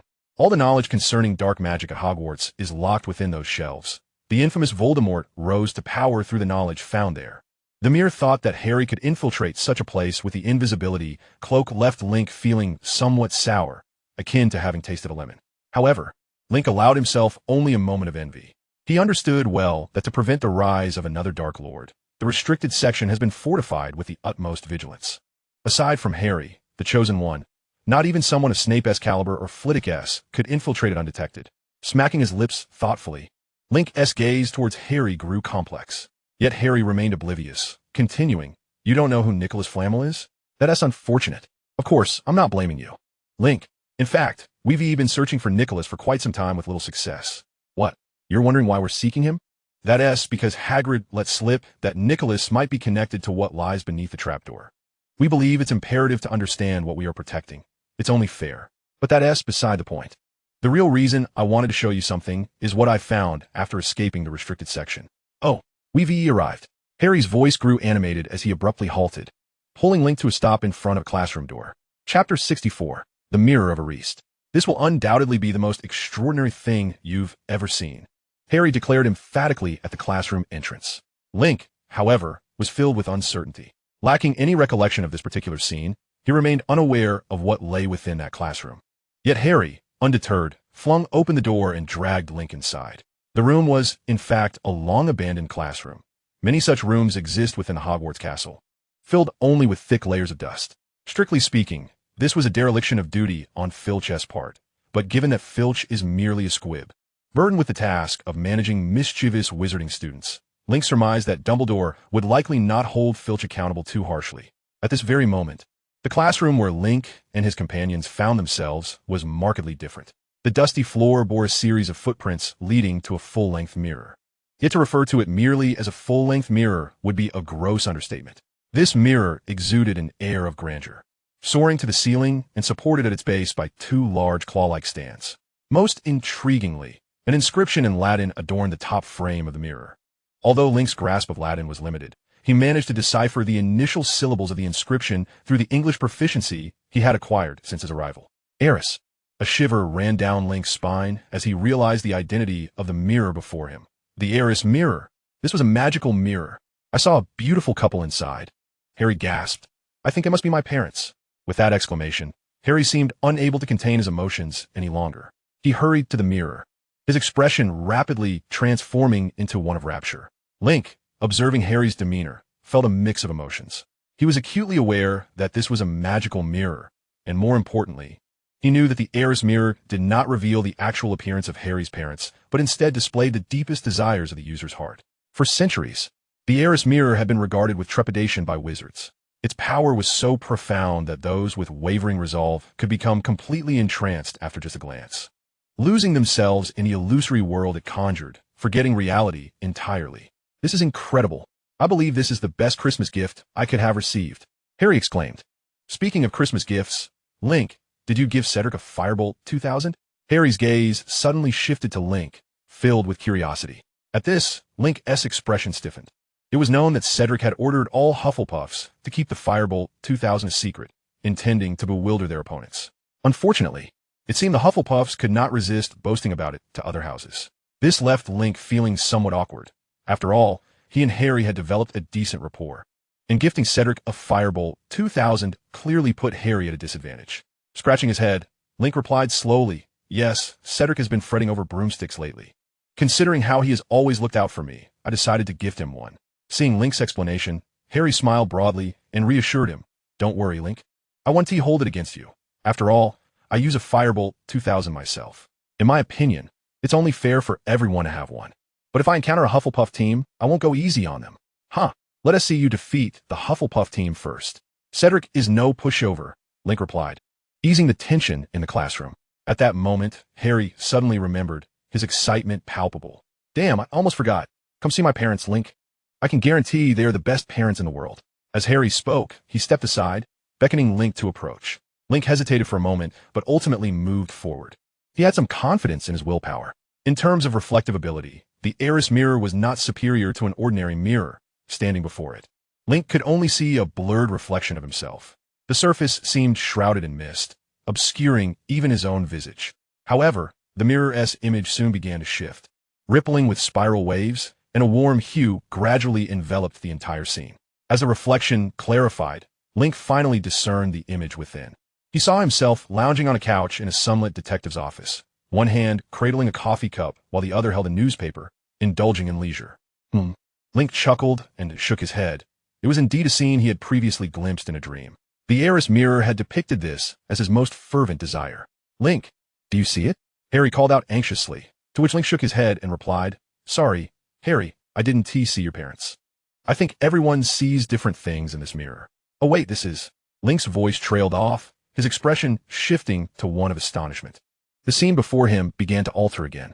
It appeared to be an award ceremony, where an elderly wizard with a resemblance to Dumbledore was draping an M-shaped medal around Link's neck. Surrounding him were numerous people, most notably Emily and a woman shrouded in a black veil, her features obscured. They all smiled and applauded Link, as if celebrating a remarkable achievement. The veiled woman appeared particularly moved, tears glistening in her eyes. With a deep breath, Link struggled to comprehend the meaning of the unfolding scene. But soon, the image shifted once more. This time, the view transformed into a landscape of ruins, interspersed with countless corpses. Although lacking distinct features, Link recognized the desolate remnants as Hogwarts from the nearby forest and the dark lake. Dressed in black robes, Link navigated through the wreckage, wand in hand, his demeanor cold and detached, seemingly in search of something. Suddenly, he halted, a cruel smile spreading across his face. He bent down and withdrew a wand resembling a candied hawthorn from a gnarled hand within the debris, grinning malevolently as he raised it high. Boom! A flash of silvery lightning tore across the sky, illuminating the dark scene and casting a shadow of a gigantic, terrifying serpent behind Link. Simultaneously, a wave of excruciating pain surged through Link's mind. He clutched his head in agony, his body trembling from the torment. Observing this, Harry rushed forward to support him, concern etched on his face. "Link, what is wrong?" Chapter 65, The End of Christmas. Link could swear this was the most intense pain he had ever experienced in his life. It surpassed the migraine he had suffered from a cavity in his past life. On a pain scale, he reckoned it reached about level 9, more painful than childbirth. Fortunately, the anguish was as sudden as it was fleeting, dissipating within mere seconds. At that moment, Link collapsed onto the ground, drenched in sweat. Harry continued to fret over him, calling out in distress, while Link, regaining some strength, extricated himself from Harry's embrace and murmured, "I'm all right now, Harry. My God, are you sure you're okay? Let's pay a visit to Madame Pomfrey." "Your earlier demeanor has quite unnerved me," Harry exclaimed, beads of sweat dotting his forehead. Indeed, he had been genuinely frightened. As a teenager, he had never encountered such a dire situation. In response, Link, wiping the moisture from his hair, countered, "To the infirmary? How will you explain your nocturnal escapades? And what of the mirror?" At these words, Harry's expression shifted dramatically. His mind raced with thoughts of expulsion and dismissal, rendering him momentarily paralyzed. Observing his friend's turmoil, Link shook his head, saying, "Very well, please take me back. I seem to have lost my strength." Link's voice seemed to awaken Harry from his stupor. Gazing at Link's weary visage, Harry's expression was one of conflict. Nevertheless, he gritted his teeth and assisted Link to his feet, slowly making their way towards the Hufflepuff common room. It was evident that in the balance of his own burgeoning wizarding journey and Link's well-being, Harry ultimately chose the former. Link understood this choice all too well. After all, Harry's family background was dismal, and no one would wish to return there, especially after experiencing the wonders of the wizarding world. This did not render Harry a villain. He merely made the choice that most would. This was evident as he continued to persuade Link to wait until tomorrow to concoct another excuse for visiting Madame Pomfrey. His guilt was palpable. In contrast, Link merely smiled. After Link and Harry had departed, the door to the abandoned classroom creaked open.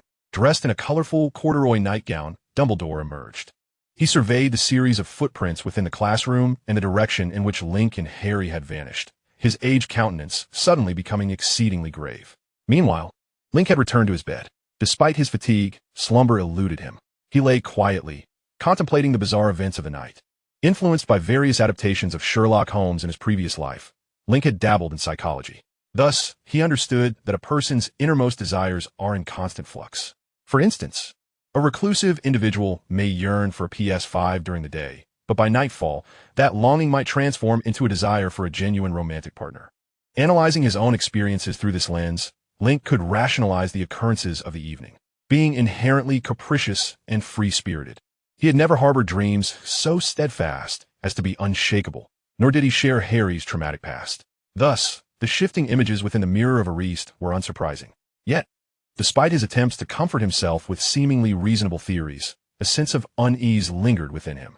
This discomfort stemmed from the final image reflected by the mirror, a figure that had evidently committed dreadful acts against Hogwarts. If the mirror merely mirrored the deepest desires of its user, did it imply that somewhere within Link's soul lay a yearning for Hogwarts destruction?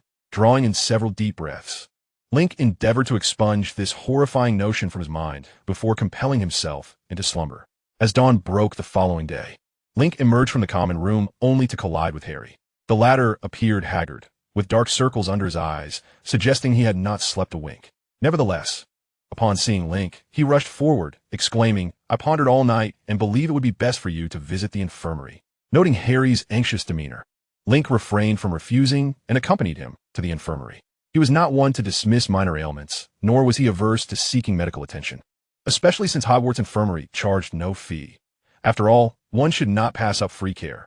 Upon arriving at the infirmary and weaving their premeditated tale, Madame Pomfrey was taken aback. With a serious expression, she conducted a plethora of examinations and administered a myriad of potions. It was not until near noon that she officially declared Link's health to be sound, eliciting a profound sigh of relief from Harry, who had been more anxious than Link himself throughout the ordeal. However, Link remained less optimistic, for Madame Pomfrey's demeanor during the announcement was decidedly unsettling. Yet, she clearly wished to shield Link from the underlying concerns, and he chose not to press further, well aware that at the very least, she meant him no harm. Following this brief episode, normalcy was restored. John and his companions were routinely dragged by Cedric into training, preparing for their upcoming Quidditch match against Gryffindor following the Christmas break. Link, too, proceeded to Snape's office, where he practiced the disarming charm and the mind-blocking spell under the latter's vigilant supervision. This routine persisted until the eve of the Christmas holidays, concluding only when students began to return to Hogwarts. The castle buzzed with life once more, whether resident or returning. Every student wore a cheerful expression, and overall, the holiday spirit was buoyant. Link shared in this joy. Although he had endured relentless training under Snape with little respite, the experience had yielded significant rewards. Most notably, his proficiency with the disarming charm had reached level 2, greatly enhancing his skill. He could now practice the charm on the back of his hand without the fear of excessive magical output leading to grievous injury. If there was a slight disappointment, it was that he had yet to master the mind-blocking spell. This was a source of frustration for Link, but Snape remained unfazed, assuring him that such a struggle was entirely normal. According to him, if Link were to grasp the mind-blocking spell within a mere few days, he would have reason to suspect that Link was under the control of dark wizards. After a night of revelry, the young wizards were set to return to their studies. Their first lesson was none other than defense against the dark arts. Chapter 66, Defense Against the Dark Arts. In the morning hall, gazing at his timetable, Link inhaled deeply. Defense against the dark arts, an essential subject for every young wizard, aimed to equip each student with the skills to resist various dark spells and dangerous creatures. This course was of paramount importance, particularly in a nation that had already endured 2 waves of terror unleashed by the Dark Lord. However, this year, the course faced certain challenges, primarily stemming from its instructor, Quirrell. As an esteemed graduate of Ravenclaw, Quirrell possessed ample theoretical knowledge, which was precisely why Dumbledore had invited him to teach. Yet, it was evident that Quirrell had disappointed Dumbledore. As a professor, his teaching abilities are utterly abysmal. One cannot reasonably expect to learn anything from his classes, as he merely clutches the guide to dark arts self-defense and theoretical defense against magic, reading them aloud in a stammering manner. In some respects, he is even less effective than Professor Binns, while both merely recite from their texts. At least Professor Binns possesses his own lesson plans. However, Quirrell is nothing short of a disaster. Listening to him teach is far less beneficial than self-studying from books, as the latter at least offers a semblance of fluency. The reason Link has struggled to master fundamental second-year defensive spells, such as the Shield Charm and Disarming Charm, is precisely due to Quirrell's dreadful teaching methods. His instruction makes it exceedingly difficult for fledgling wizards like Link, who have yet to solidify their foundations, to grasp the incantations. Of course, this is a shared plight among all young wizards at Hogwarts. For Link, the name Quirrell also signifies an even graver trouble. The shadow he previously encountered in the Forbidden Forest was, in fact, Quirrell, who was possessed by Voldemort, siphoning his life force and magical energy to sustain his own existence. If it were up to him, Link would sincerely prefer to avoid attending defense against the dark arts class. Given Voldemort's overt malevolence towards him, attending such a class would feel akin to willingly walking into a trap. Yet this, clearly, is not a decision within Link's purview. Link, why are you still dawdling? We're about to be late, and that's not like you. John exclaimed excitedly. He was in high spirits today, as Cedric's proposed Christmas training had finally concluded, allowing him to escape the bitter storm for training. Upon hearing this, Link sighed and, after a moment's hesitation, finally rose to accompany John towards the classroom.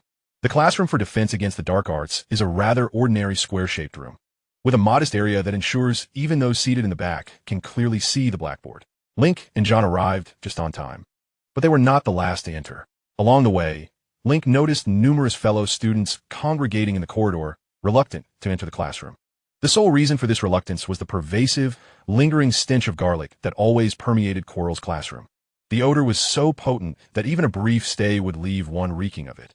Consequently, for the entire day, one would become a walking toxic gas bomb, a prospect that many girls found unacceptable. This overwhelming scent is attributed to Quirrell.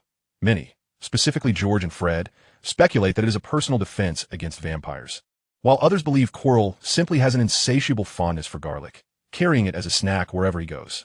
Upon their arrival, Professor Quirrell had already taken his place at the lectern, eagerly awaiting the start of class. Quirrell, despite being rather bookish and youthful, was not unpleasant to behold. However, to conceal the Voldemort residing at the back of his head, he perpetually donned a purple Indian turban, rendering him less like an Englishman and more akin to an immigrant from India. The most amusing aspect of Quirrell was his perpetual fluster, often manifesting in his habit of clasping his hands nervously over his chest or gesticulating aimlessly with both hands. Such antics led others to perceive him as somewhat foolish, evoking in Link a comparison to a character named Mr. Tree from a film he had seen in a past life. Yet, Link could not deny that Quirrell's deliberately crafted foolishness was indeed deceptive. Had he not read the original text, he would have never guessed that Quirrell was Voldemort's host. "Good morning, Mr. FFF Freely." Quirrell stuttered as Link and John passed his lectern, extending a trembling hand in greeting. This caught John's attention, as Quirrell typically refrained from acknowledging his students. He even doubted whether Quirrell remembered their names. Moreover, since he entered alongside Link, Quirrell had only addressed Link. This peculiar attention shifted John's gaze toward Link, rendering it somewhat strange. Meanwhile, Link squinted suspiciously at Quirrell before silently taking a seat with John in the back row. As they settled in, the class bell finally rang. Those students who had been loitering in the corridor reluctantly entered the classroom. Quirrell, accustomed to this routine, flashed a goofy smile at Link before raising the book in his hand and beginning to read, stammering once more. The students below, however, disregarded him entirely, having long since resigned themselves to the futility of defense against the dark arts class. Quirrell's teaching method consisted solely of reading from the text, devoid of any quizzes or opportunities for students to answer questions for extra points. It was fortunate for Quirrell that he stammered. Otherwise, the 2 textbooks would scarcely suffice for an entire year's worth of lessons. However, Quirrell's behavior today took everyone by surprise. Within mere minutes of class commencing, he set down his book, grinning foolishly, and pointed at Link, exclaiming, "Mr. F.F. Freely, what is the effect of the disarming charm?"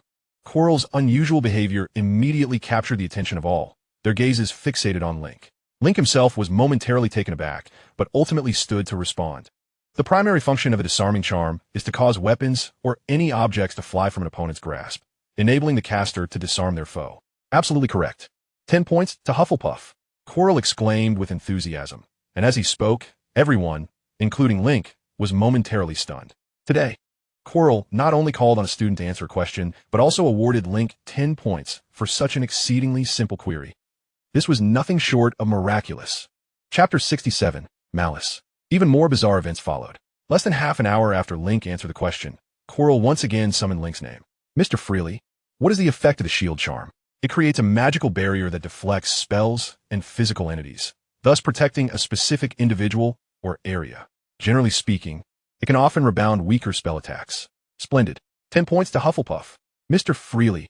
Mr. Freely. In the span of this single class, Quirrell called upon Link at least 7 or 8 times, each time posing questions that any normal individual could easily answer, then granting Hufflepuff additional points. By the end, the gazes directed at Quirrell and Link had grown exceedingly peculiar. While the initial questions could be construed as Quirrell's sudden lapse of judgment in favoring Hufflepuff, it had since devolved into blatant favoritism towards Link. This incited considerable ire among the Gryffindors attending class with Hufflepuff. Link himself remained remarkably composed. However, due to his aversion to Quirrell, he was faced with Quirrell's final question. If a dark wizard appeared before you, what would you do? The issue at hand was that he replied directly, "I simply went in for a slide tackle." This caused Quirrell's expression to darken somewhat. Nonetheless, he commendably awarded Gryffindor 5 points. Fortunately, after this question, the defense against the dark arts class finally came to a close. Link swiftly gathered his belongings, eager to leave the classroom with John, wishing to avoid any further interaction with Quirrell. However, at that moment, Quirrell suddenly called out from the podium, "Mr. Flit, please wait a moment. I have something to discuss with you. Could you accompany me to my office?" Upon hearing this, Link paused, and the other students in the classroom revealed expressions of expectation. To them, it seemed evident that Link must have established some sort of relationship with Quirrell during the Christmas holiday, or perhaps had something incriminating against him. Yet, Link's subsequent actions astonished everyone present. He glanced at Quirrell with an impassive expression and coldly replied, "I apologize, Professor Quirrell. I have some matters to attend to with Professor Snape. Perhaps you could speak with him and see if he might be amenable." At these words, Quirrell's expression turned awkward. He quickly shook his head, without the slightest hesitation, and said, "Then let us discuss another time. I'm not in a hurry." Link scoffed derisively. Setting aside Quirrell's connection to Voldemort, he was, at present, simply a coward. Without revealing Voldemort's identity, Quirrell dared not act arrogantly even in the presence of Snape, who had once served Voldemort, especially after Snape had sternly warned him during Halloween. Shaking his head, Link swiftly departed the classroom with John. As soon as they reached the Great Hall, John excitedly seized Link's arm. "I can't believe it. What did you do to Quirrell?" "He just awarded Gryffindor a full 75 points. Listening to John's words, Link instinctively glanced at the hourglasses representing each house's points in the entrance hall. Indeed, the Hufflepuff hourglass had noticeably increased a small segment. However, despite this, Hufflepuff still languished at the bottom of the standings among the 4 houses. Fortunately, due to the intense competition among the other 3 houses this year, Hufflepuff's points had not diverged too drastically, overall appearing somewhat improved compared to previous years. "Things are not as you perceive. His generosity is hardly well-intentioned," Link replied, his expression serious. To this, John shrugged dismissively, retorting, "What ill intentions could Quirrell possibly have? The entire Hogwarts community knows he is utterly inept. You should have seen him on Halloween. He was knocked unconscious by a troll." Observing John's inflated demeanor, Link shook his head and provocatively suggested, "Perhaps you should focus more on Quidditch. Your match is coming up soon, isn't it?" Upon hearing this, John's face fell immediately. This comment was akin to telling someone unprepared for an exam that they were about to take one. Certainly unkind. Fortunately, John's ability to self-regulate was commendable, and he quickly regained his composure, grinning with a hint of schadenfreude. "Actually, we are guaranteed to win this match. In a few days, we'll be up against Gryffindor. And the referee is Snape. You know what that implies, right?" Link certainly understood the implications. It was well known throughout Hogwarts that Snape harbored a deep-seated disdain for both Gryffindor and Harry Potter.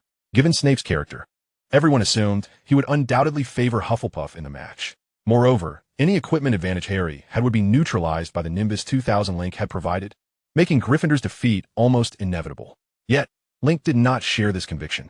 While Cedric was indeed exceptional, Harry Potter was the true chosen one of this world, endowed with a fortune that could very well surpass Cedric's abilities. If Hufflepuff were to lose this match, it would be a devastating blow for Cedric and the entire Hufflepuff house. After all, in previous losses, they could blame inferior equipment, but with the current parity in gear, a defeat would reflect a lack of skill. However, Link recognized that this was not his primary concern. The most pressing issue before him remained Quirrell and Voldemort. Quirrell's peculiar demeanor during class had made it evident that both he and his master were growing increasingly impatient to take action against Link. His subsequent request to meet in his office was akin to revealing a gaping maw. Any unsuspecting student unaware of the plot might have easily fallen into the trap. Unfortunately for Quirrell, Link was acutely aware of his true identity. This also served as a wake-up call for Link. He needed to accelerate his plans, for if he did not act swiftly, he risked becoming the prey. With this thought, Link discreetly distanced himself from John and slipped into a dark, deserted corridor. He gently tapped on the wall, and upon hearing a rustling sound from within, he spoke in Parseltongue. "Arkham, begin monitoring the movements in the Forbidden Forest. Our preparations must commence." "Understood." Link came the eerie whisper from within the wall, gradually fading away as Link made his way toward the Hufflepuff common room. In the time to come, he intended to retreat into solitude, dedicating as much time as possible to mastering the brain closure technique, for he had a premonition that he would soon achieve proficiency in it. Chapter 68, Results. It has been shown that most humans tend to be overly optimistic about the future, just as Link previously believed he would soon master the brain closure technique. Yet, reality delivered a resounding slap to his face. What he thought would be a brief period of meditation extended over several months, until one clear morning. As the ice and snow covering Hogwarts began to thaw, he finally received a notification from the system. Brain closure technique LV-1 acquired. Gazing at the golden letters imprinted on his retina, Link felt a mix of emotions. He was disheartened by the excessive time he had devoted to mastering the brain closure technique. However, he could hardly blame himself, as his confidence in quickly learning the technique stemmed from his adeptness at meditation. In his mind, having already mastered the ability to enter a meditative state, acquiring the brain closure technique should have been a natural progression. Nevertheless, the extended period of isolation proved beneficial in other respects. For instance, during this time, he inadvertently elevated his stunning spell to LV-3. This significant enhancement greatly increased Link's combat prowess, as the power and controllability of the spell had surged several-fold compared to its LV-2 form, particularly in terms of control. After experimentation, Link even discovered he could maneuver the stunning spell to a certain degree. Although the degree of this maneuver may not be particularly significant, it serves as an unexpectedly effective ambush tactic. However, this is merely a prelude to what truly elated Link: the supplementary effects of the mind closure spell. Almost instantaneously upon the emergence of the information regarding the mind closure spell, the system presented a plethora of notifications regarding the first level of the hypersensory spell experience, swiftly followed by the announcement of its upgrade. Hypersensory spell LV-2 acquired. A faint smile gradually graced Link's lips. As he had anticipated, the LV-2 hypersensory spell was still incapable of being activated during combat. After all, the intense exertion would overwhelm his brain with the spell's considerable demands. Yet now, fortified by the absolute rationality bestowed by the mind closure spell, the situation was markedly different. With a deep exhalation, Link released a breath of mingled tension, as a surge of icy magical energy rose from his core, swiftly enveloping his mind and encasing all his emotions in a frigid grip. His previously animated expression swiftly transformed into one of indifference, his once vibrant eyes becoming hollow and profound. Almost immediately, a glimmering blue hue appeared within his gaze. The mind closure spell combined with the hypersensory spell had activated. Boom! Link felt a resounding echo within his mind, akin to the roar of an engine igniting. The next moment, the world before him transformed. The airborne dust, the rhythm of his heartbeat, the flickering flame upon his bedside candle, all became astonishingly vivid. He even discerned a series of nearly invisible footprints on the floor. Each footprint, measuring only a few centimeters, resembled that of a child. Yet Link recognized that their owner could only be the house elves, who frequently visited the student dormitories to provide domestic assistance. This was not promising news for the house elves, as their code dictated that they serve their masters discreetly without being detected. Should they become aware of this incident, Link surmised they would be inconsolable, possibly resorting to self-punishment. Nevertheless, such matters were of little concern to Link. What truly captured his attention was the faint, eerie white light glimmering on the wooden door of the dormitory. This revelation quickened his pulse. All dormitory doors at Hogwarts were imbued with protective enchantments, effectively deterring intruders. Of course, such breaches had not occurred for centuries. Typically, their primary function was to prevent boys from entering the girls' dormitories, thereby averting untoward incidents. Strangely, however, girls were permitted to traverse the boys' dormitories freely, a practice allegedly stemming from a proposal by Godric Gryffindor, much to Link's chagrin. Yet, none of this was of paramount importance. What mattered was that Link seemed capable of perceiving the protective enchantment upon the dormitory door. Tentatively, Link reached out toward the luminous white glow, and he felt a peculiar energy gently caressing his fingertips. This discovery coaxed a subtle smile from his otherwise impassive countenance, a remnant of the mind closure spell's coldness. The ability to sense magical auras signified that many trigger-based magical mechanisms would become ineffective against him, while numerous restricted areas could now be explored, such as ancient chambers and the forbidden section of the Hogwarts library. Gradually retracting the mind closure spell and the hypersensory spell, Link's face was now suffused with joy. The synergistic effects of these spells far exceeded his expectations. Although untested, the augmentation of absolute rationality and heightened perception instilled in him a sense of confidence that his combat prowess had at least doubled compared to before. With such newfound strength, Link felt increasingly assured about the plan he was about to execute. The sole dilemma remained. Quirrell had been unusually compliant of late. Over the past few months, he had not harassed Link as anticipated. Rather, he exhibited a certain trepidation towards their interactions. Despite having begun his search for unicorn traces in the Forbidden Forest during the Christmas holidays, Quirrell had not uncovered any leads in the intervening months, leaving Link with no opportunity to act. Unknown to Link, on the night Quirrell first invited him to his office, Severus Snape had approached Quirrell, who was still in his office at the time.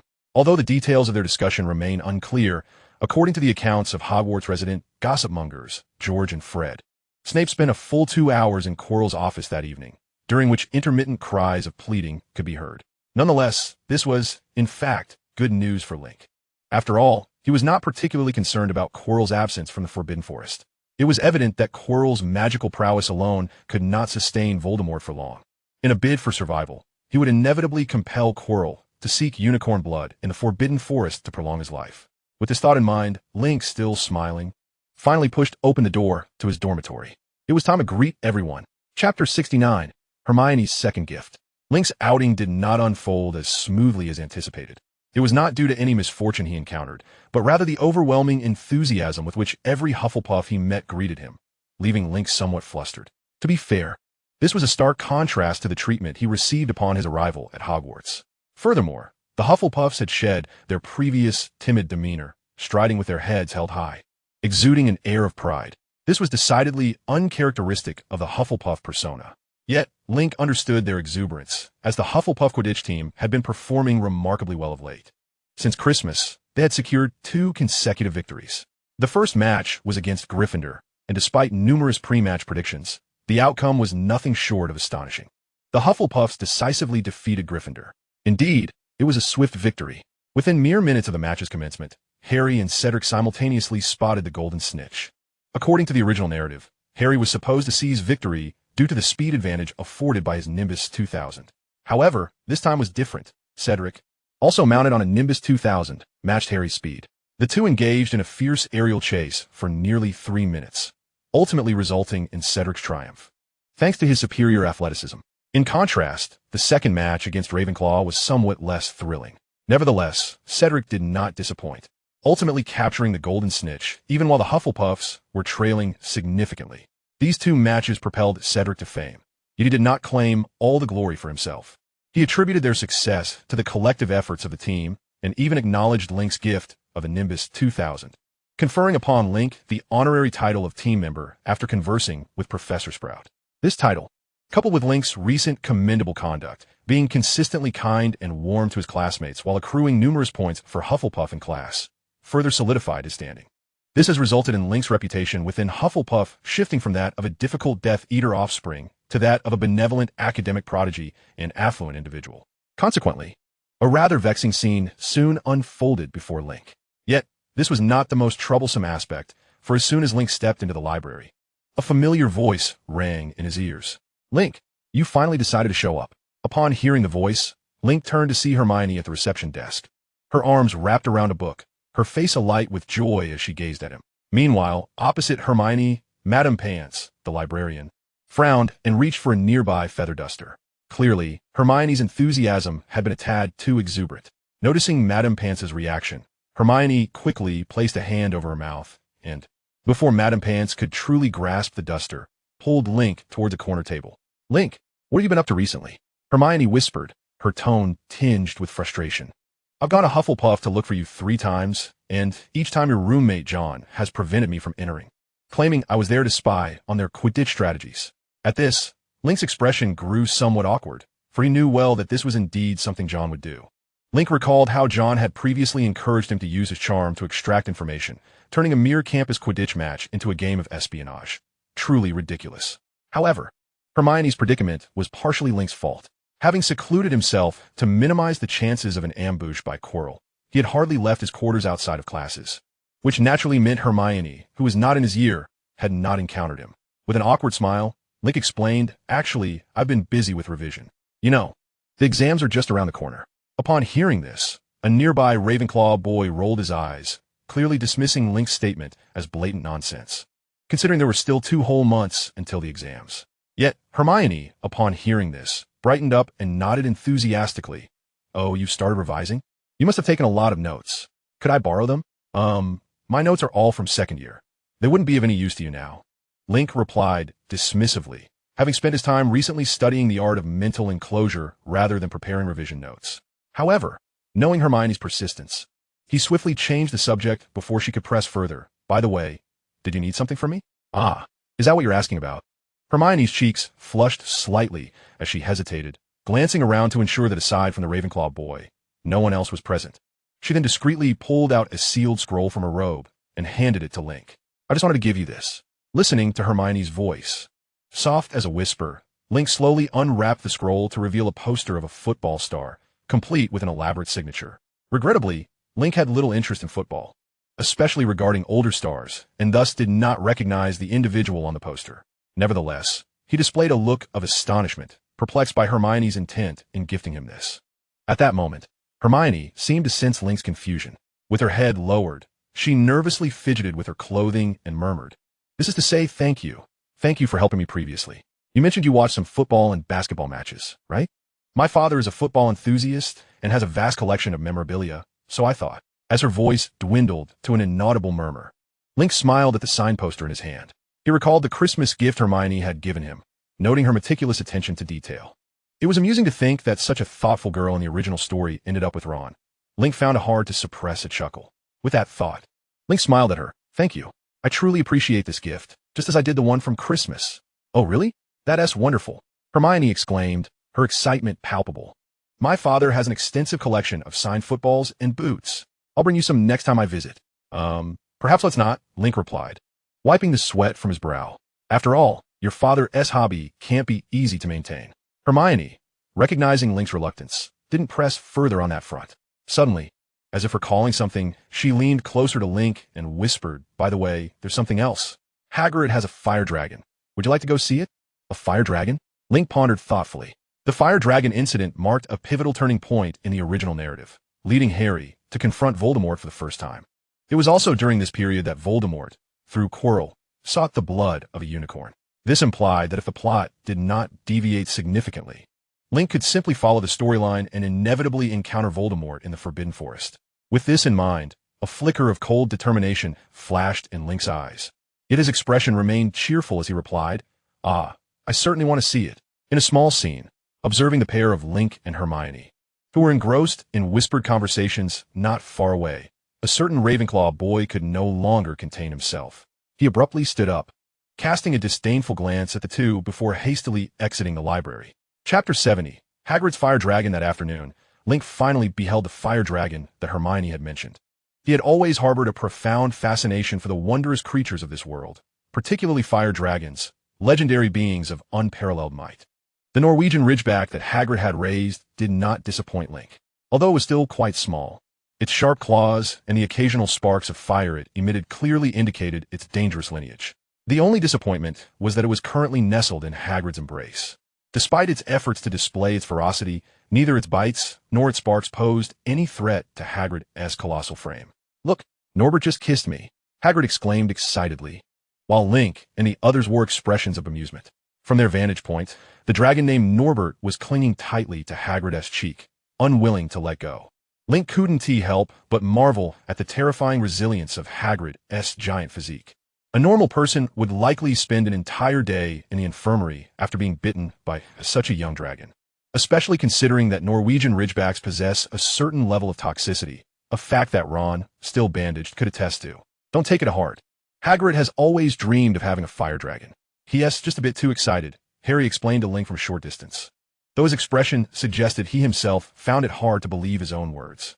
Nevertheless, Link had no intention of undermining Harry's explanation. He simply nodded in acknowledgement. Seeing this, Harry let out a sigh of relief. This was his first encounter with Link in months. To be frank, it felt somewhat awkward, especially considering that he had previously boasted he wouldn't go easy on the Hufflepuff Quidditch team, only to turn around and suffer a crushing defeat. However, Harry wouldn't lay the blame at Link's feet. Yet, his thoughts didn't necessarily reflect those of others. In the corner, Ron watched Link, who was surrounded by Hermione and Harry, a flicker of discontent flashing in his eyes. Irritated, he turned to Hermione and exclaimed, "Why did you bring him along? Don't you realize that the fewer people who know about Norbert, the better?" "I think you have no right to say that," Hermione retorted, frowning with her hands on her hips.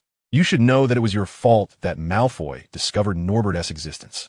Ron's face flushed crimson. Yet he found himself at a loss for words, as Hermione's accusation was indeed valid. Meanwhile, Link's gaze flickered as he grasped the unfolding situation. He had a vague understanding of the outcome and was quite surprised by Draco's involvement. Contemplating this, he directly inquired, "Are you saying that Malfoy is aware that the dragon is in your possession?" "Absolutely. Thanks to certain individuals' foolish actions. We now live in constant fear of Malfoy spilling the beans. Raising a dragon is illegal, and if Malfoy reports us, not only will we be expelled, but Hagrid will also end up in Azkaban." Upon hearing this, Harry and Ron's expressions darkened, while Hagrid visibly quaked in fear. His drastic reaction caused Norbert to tumble from his face. Fortunately, Norbert seemed largely unscathed, shaking his head and quickly finding a new plaything, Hagrid's trembling foot. Observing the expressions of those around him, Link shook his head and said, "I believe you needn't be so pessimistic. Malfoy will not expose you." "On what grounds do you make such a claim?" "He is a Malfoy," Ron grumbled, though his gaze kept darting towards Norbert, fearful of being mistaken for a toy. Link smiled slightly and replied, "Do you remember what Malfoy's name is?" "Draco, right? Now what does that name sound like? Dragon?" Hermione ventured hesitantly after a considerable pause. At this, Link snapped his fingers and declared, "Bingo! Draco's nickname is Little Dragon. He has adored dragons since childhood, just like Hagrid, and has always dreamed of owning a real dragon. Therefore, he would never report you, as that would lead to the dragon being confiscated by the Ministry of Magic. What you should be concerned about is whether he might attempt to steal this Norwegian ridgeback." Upon this revelation, Hagrid bellowed, "No, I absolutely will not allow anyone to steal my Norbert." As he spoke, he instinctively scooped up Norbert, who was battling his boot, and clutched him tightly. Seeing Norbert's pitiful, wide-eyed expression, Link felt that remaining with Hagrid might pose a threat to the creature's life. Harry and Hermione were momentarily taken aback. It was entirely normal for Link, a pure-blood wizard, to have access to tidbits about the Malfoy family, and thus they harbored no suspicions. Yet instinctively, they turned their querying gazes towards another pure-blood wizard present, Ron.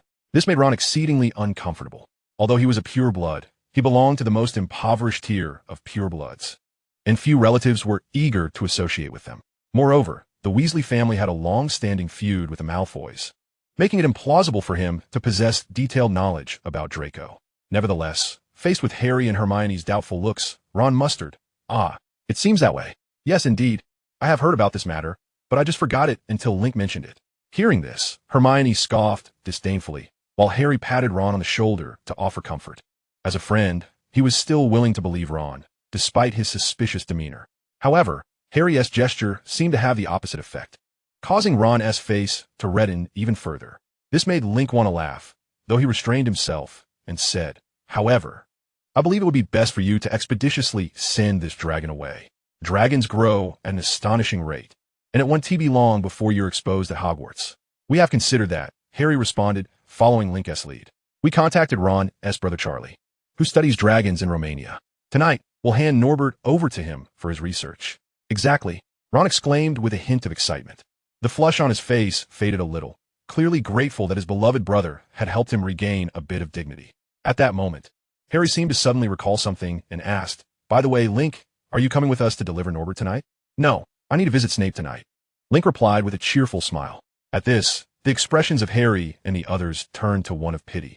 They knew well that Link had to visit Snape's office from time to time, and given their understanding of Snape, it was bound to be a disaster. Yet what they didn't realize was that Link felt a profound sense of sympathy for them at that moment, for he was acutely aware that their dragon escorting endeavor would be the true catastrophe. Chapter 71. Let Us Depart. The following evening, Link leisurely stepped out of his dormitory. With the aid of the draft of Living Death, he had completed a lengthy 15-hour slumber, and he was now brimming with vitality. Taking a deep breath, Link consumed a vial of nutrient potion to quell his hunger before making his way to the Great Hall. Inside the Great Hall, a lively scene unfolded. Numerous Gryffindors and Slytherins congregated in the entrance hall, gazing intently at the 4 jeweled hourglasses representing the points of the 4 houses. This peculiar spectacle caught Link's attention, and he slowly shifted his gaze to the hourglasses, discovering that the ones for Gryffindor and Slytherin had already diminished significantly. This revelation caused the corners of Link's mouth to involuntarily lift. However, sensing an unease, Link did not leave. He hastily approached the nearby crowd of Hufflepuffs and Ravenclaws. At the center of the gathering, a Ravenclaw was animatedly recounting the events. After listening for a while, Link finally pieced together the story. It turned out that Harry and his companion's dragon escorting plan had indeed encountered some unexpected twists. On their return journey, they had unfortunately been caught by Filch and Draco, who had been tracking Harry, share their misfortune. As punishment, Gryffindor lost a total of 150 points due to their numbers, while Slytherin was docked 50 points. The Ravenclaw speaking appeared to be quite exhilarated. This was hardly surprising, considering that with the deductions from Gryffindor and Slytherin, Ravenclaw had temporarily claimed the top spot. Such unexpected delight would elicit the same reaction from anyone. Unfortunately, his excitement would not last long. His incessant proclamations regarding Harry and his companions' encounters swiftly incited discontent among the Gryffindor and Slytherin factions. A cacophony erupted, observing the tumultuous crowd jostling together. Link offered a subtle smile before gradually retreating into the shadows, making his way toward the girls' lavatory on the 2nd floor. The walls beside him emitted faint rustling sounds as he moved. Shortly thereafter, a familiar voice resonated from within the wall. "Link, I'm sorry, but I still haven't detected any trace of that fraud." "Worry not. Arkham," Link replied with a smile. "He will undoubtedly appear tonight. We merely need to wait in the Forbidden Forest." "Tonight? Excellent," Arkham exclaimed, a hint of joy in his voice. It was rather peculiar that Link could be so assured. However, that was of little consequence. What mattered was that Link would accompany him for a run this evening. Regardless of whether they encountered that fraud, having Link by his side was sufficient. With this thought, Arkham's little tail began to wag with delight. Unbeknownst to Link, he slipped into the lavatory and patiently awaited the onset of curfew before quietly retrieving a potion from his chest and consuming it, exhaling a long breath of murky air. Excitement flickered in Link's eyes. Soon, he would reunite with Voldemort.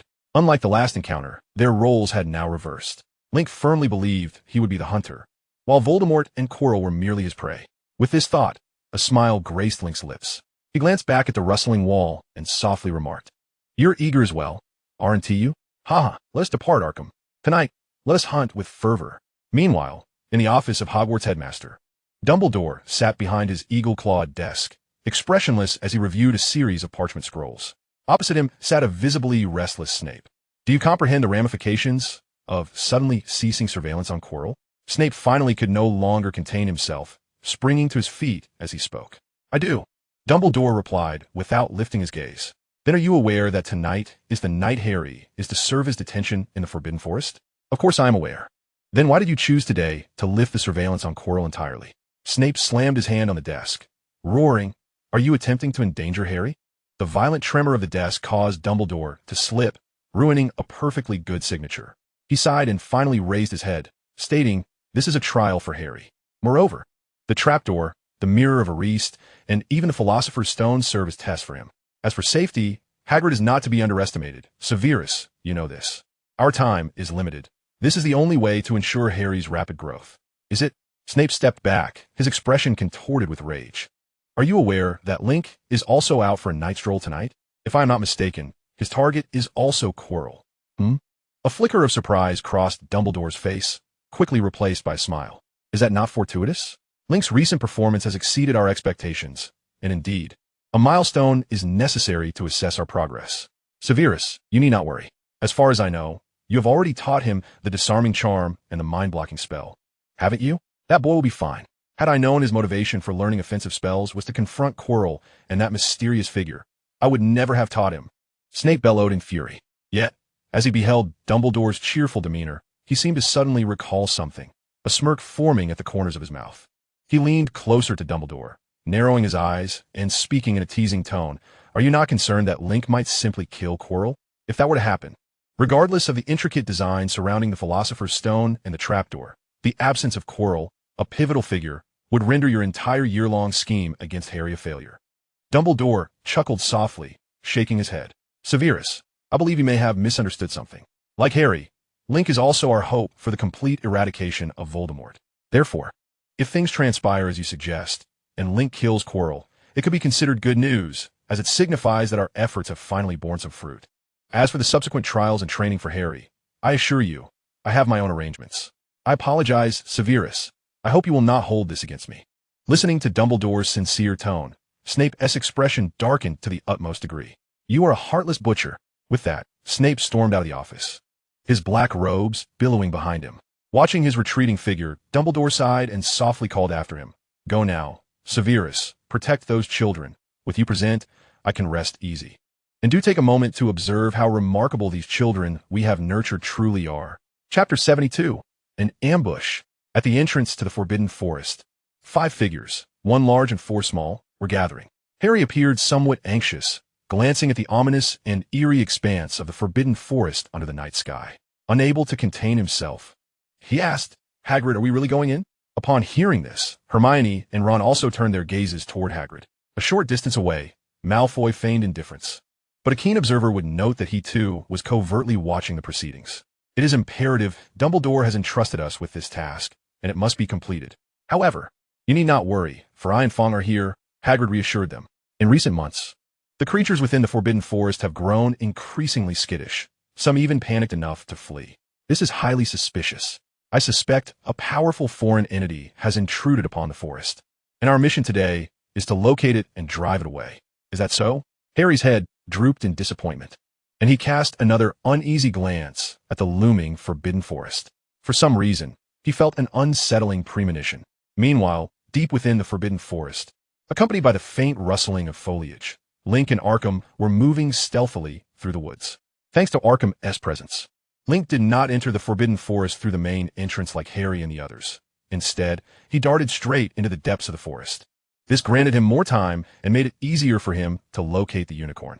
Indeed, Link and Arkham were currently in search of the unicorn. This was a plan Link had meticulously devised beforehand. For unlike Harry and his companions, Link held a significant advantage. He was already aware that Quirrell and Voldemort's objective was the unicorn. This meant that as long as they guarded the unicorns, Quirrell would come to them willingly. This would conserve a great deal of effort for him. After all, Quirrell, possessed by Voldemort, could prove to be quite elusive, being a wizard who understood the art of concealment. However, the unicorns are an entirely different matter. Locating them is an exceptionally straightforward endeavor, for the Forbidden Forest lacks any of their natural adversaries. These magnificent creatures, embodying sanctity and purity, exhibit a particular affinity for engaging exclusively with beautiful witches, rendering them immensely favored by wizards. Consequently, they have ascended to the status of sovereigns within the Forbidden Forest, strutting with an air of audacity, unperturbed by human presence. They even pursue individuals for sustenance, resorting to spraying saliva if their demands are unmet. Truly brazen behavior. Of course, they only interact with females, exhibiting a rather peculiar preference. Link, I have found it. Where? At the sound of Arkham's voice, Link, who is currently mounted upon Arkham, felt a surge of vitality. However, Arkham remained silent, merely extending his serpent-like tongue to indicate the distance. Following his gesture, Link indeed spotted two unicorns standing amidst the dense thicket. He could not help but concede that unicorns are undeniably exquisite beings. With their spiraled horns and lustrous silvery coats, they radiate a halo of shimmering silver light that reflects in the surrounding area. Yet, while Link recognized their beauty, he failed to perceive their holiness. For the two unicorns before him were engaged in an act commonly witnessed in the animal kingdom. What left Link utterly speechless was the peculiar appearance of the male unicorn, which bore an uncanny resemblance to a donkey rather than a unicorn or a pegasus. This donkey-like visage, coupled with its unsettling movements, presented an undeniably lewd impression. After observing for a moment, Link quietly rubbed his eyes, feeling the need for a thorough cleansing upon his return. Just as he did so, the two unicorns abruptly ceased their activity and turned their heads aside. This sudden development heightened Link's alertness. He dismounted and concealed himself amidst the surrounding foliage. Wonderful! I have finally discovered it. Master, you must be pleased now. The voice of Chilo echoed from the distant darkness.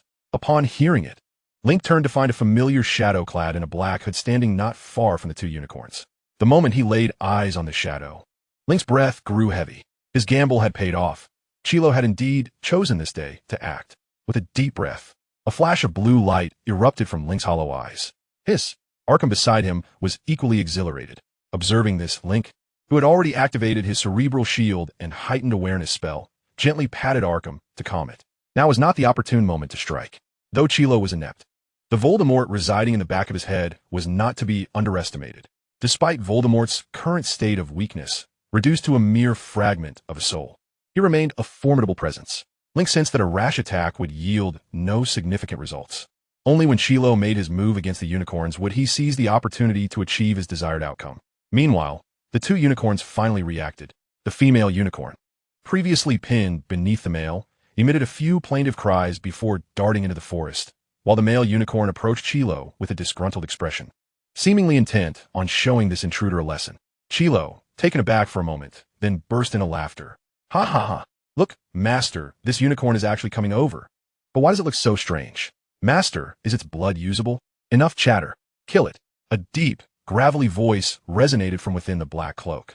At these words, Chilo trembled, refraining from further discourse, and raised his wand toward the donkey-faced unicorn. In that instant, Link swiftly brandished his wand. The disarming charm, with a tremendous shout.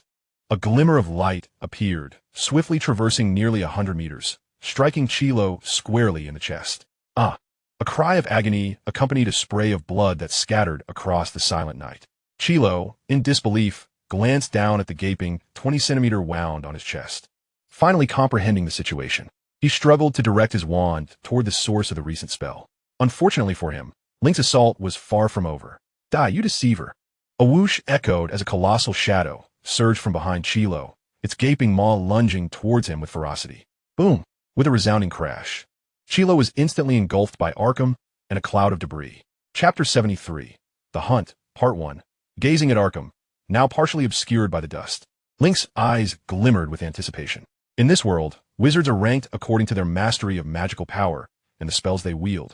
Yet this disparity primarily manifests in terms of destructive capability. In matters of physicality and defense, however, wizards have yet to discover effective means of enhancement. Of course, there are extreme wizards like Voldemort who resort to body modification or transmutation to attain defenses rivaling those of magical creatures. But such transformations often result in a grotesque existence.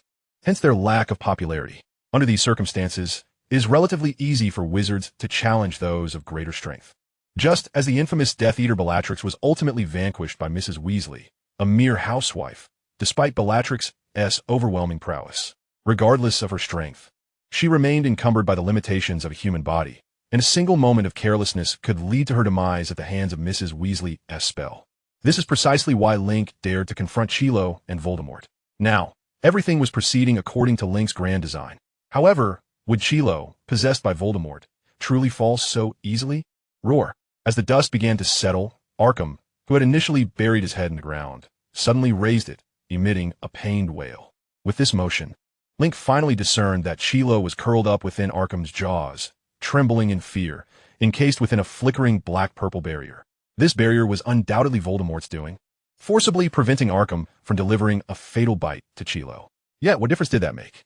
Voldemort had yet to consume unicorn blood, and his current power was but a shadow of its former self, lacking even 1% of his full strength. Moreover, Arkham was no ordinary foe. As a millennia-old serpent, it wielded one of the most potent venoms in existence, and now, this transparent toxin was steadily dripping from its fangs, rapidly corroding the protective barrier. In this state, Chilo and Voldemort could not endure for long. Having swiftly assessed the situation, Link hesitated no longer and raised his wand once more. The disarming charm, whoosh! A flash of white light flared and vanished, accompanied by a barely audible whistle as it swiftly hurtled towards Chilo. Oblivious to the impending danger, Chilo remained curled up in a defensive posture, unaware that the dark presence lurking at the back of his head was far from weak. Ha! A raspy command pierced the air, and the black aura enveloping Chilo erupted into a cloud of darkness, shattering Link's spell and sending the tightly coiled Arkham flying. Boom! A powerful shockwave, laden with dust and branches, slammed into Link, forcing him to momentarily cease his assault on Chilo.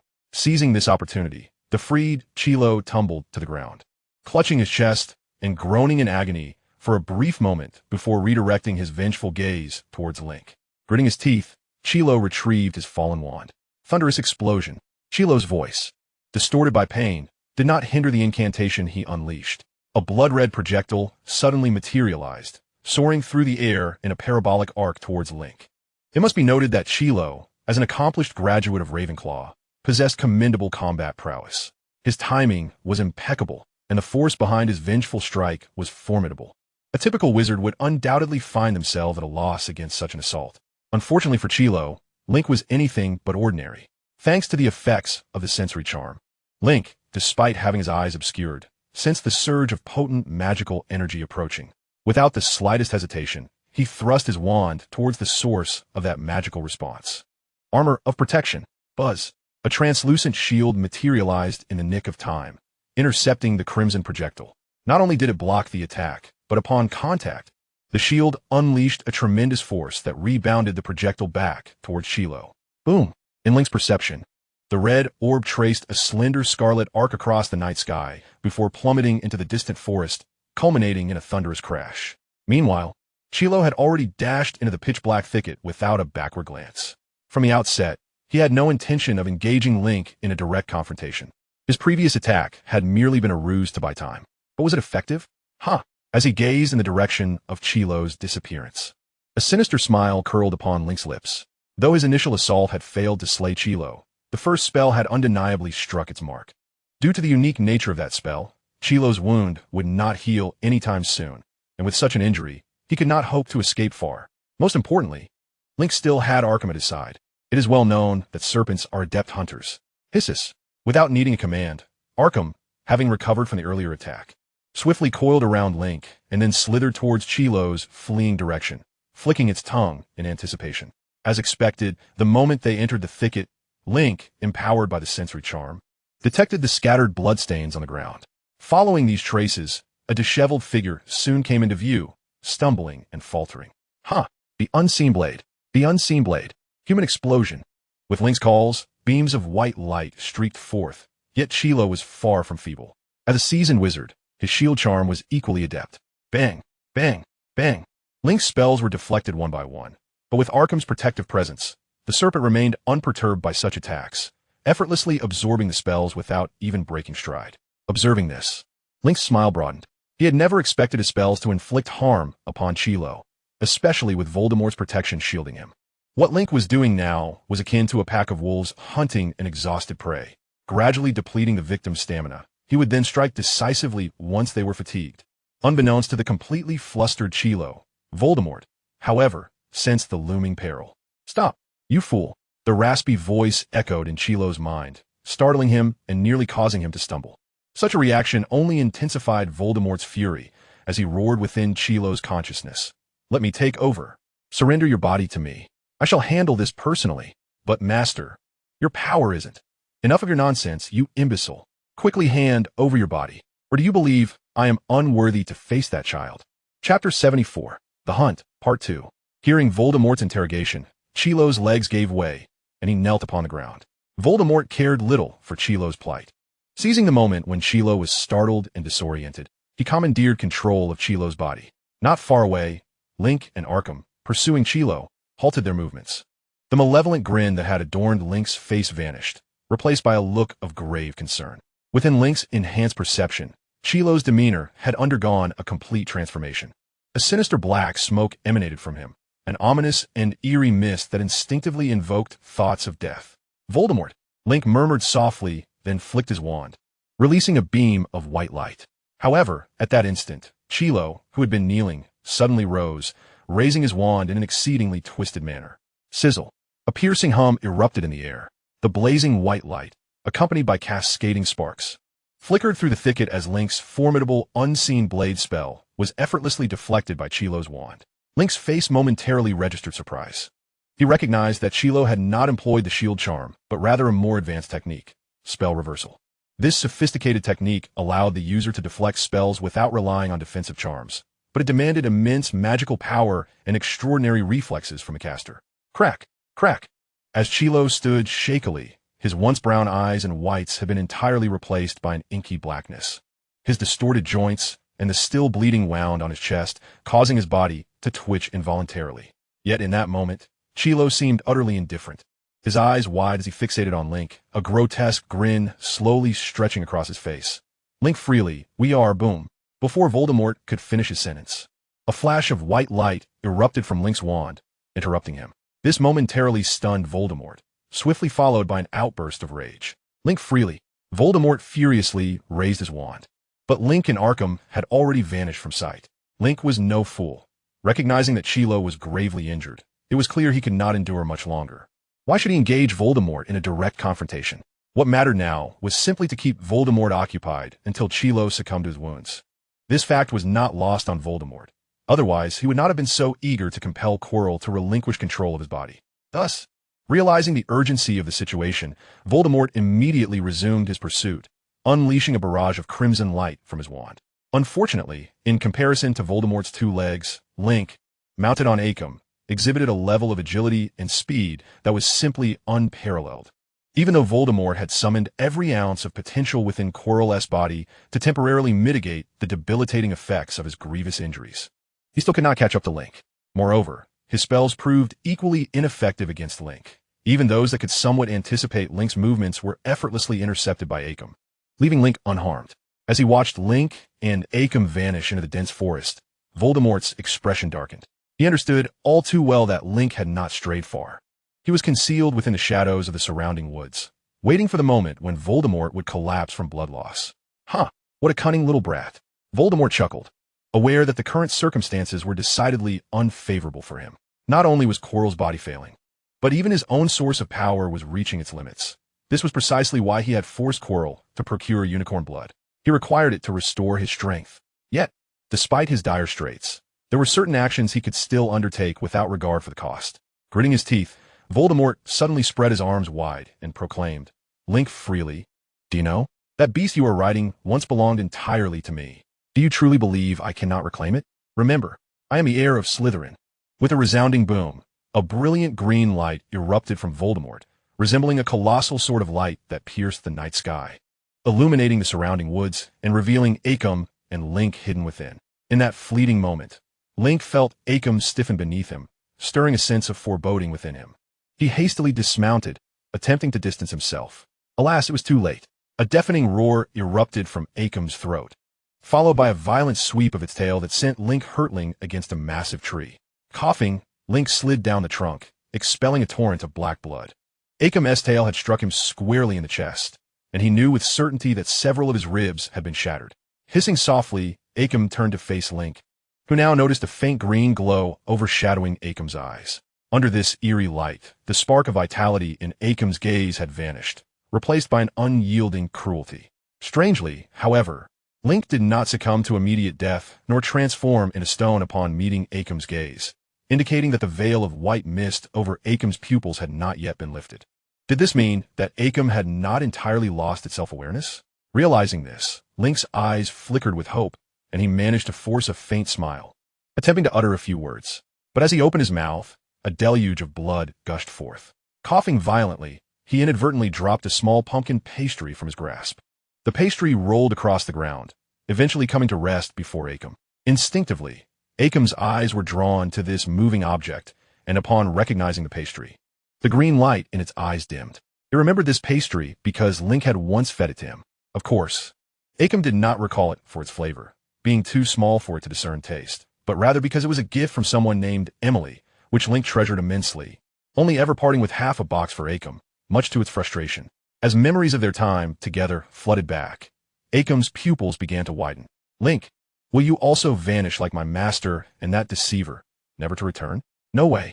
My family is quite affluent. Once I graduate, I will bring you home to live with us. We will be together every day. Really? That would be splendid. You are truly my best friend. Stop. Don't get too excited.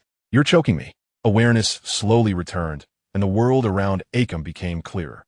For it, this sensation was quite extraordinary. Akin to the moment it was awakened from a prolonged slumber. Yet, upon fully perceiving its surroundings, Acom froze in shock. For there lay Link, bloodied and slumped before it. What is happening? Link, who did this to you? Acom roared to the heavens, but soon recollected the events that had transpired. Did I do this? Did I harm Link? Acom's gaze became unfocused, struggling to accept this harsh reality. At that moment, a green light once again enveloped it. Kill him, Voldemort whispered, drawing closer, his voice sounding faint and his complexion pale, suggesting he was nearing his limit. Yet this time, the green light did not exert its usual influence. Instead of attacking Link, Acom curled into a tight ball, writhing in agony as the surrounding foliage shattered under its tumultuous movements. I'm so sorry, Link, Acom lamented, and upon hearing this, Link opened his mouth to respond, but suddenly, Acom surged forward, darting into the forbidden forest and vanishing from sight. This abrupt turn of events left both Voldemort and Link momentarily stunned. They gazed in the direction Acom had disappeared for what felt like an eternity before finally turning their attention back to one another. What a fortunate little brat, Voldemort remarked with a smirk, raising his wand toward Link. He had indeed reached his limit. The exertion from casting the green light twice had drained him significantly, and Quirrell's body was on the brink of death due to excessive blood loss. Similarly, Link found himself in a comparable state. The effects of the enhanced perception charm and the brain lock had worn off, and the prolonged battle, compounded with his injuries, had left him with only a final surge of magical energy. Tragically, he had lost his ability to move, which meant Voldemort's spell was nearly guaranteed to hit. Was it merely a matter of chance now? Link bitterly shook his head, activating the wand holster on his right arm. With a whistle, his wand, previously knocked away, soared back into his hand. Struggling, Link raised his wand, aiming it at Voldemort. At that moment, the cacophony of the world around them seemed to fade into silence. It was as if all the creatures within the Forbidden Forest held their breath, intently gazing upon the two individuals confronting each other in the clearing.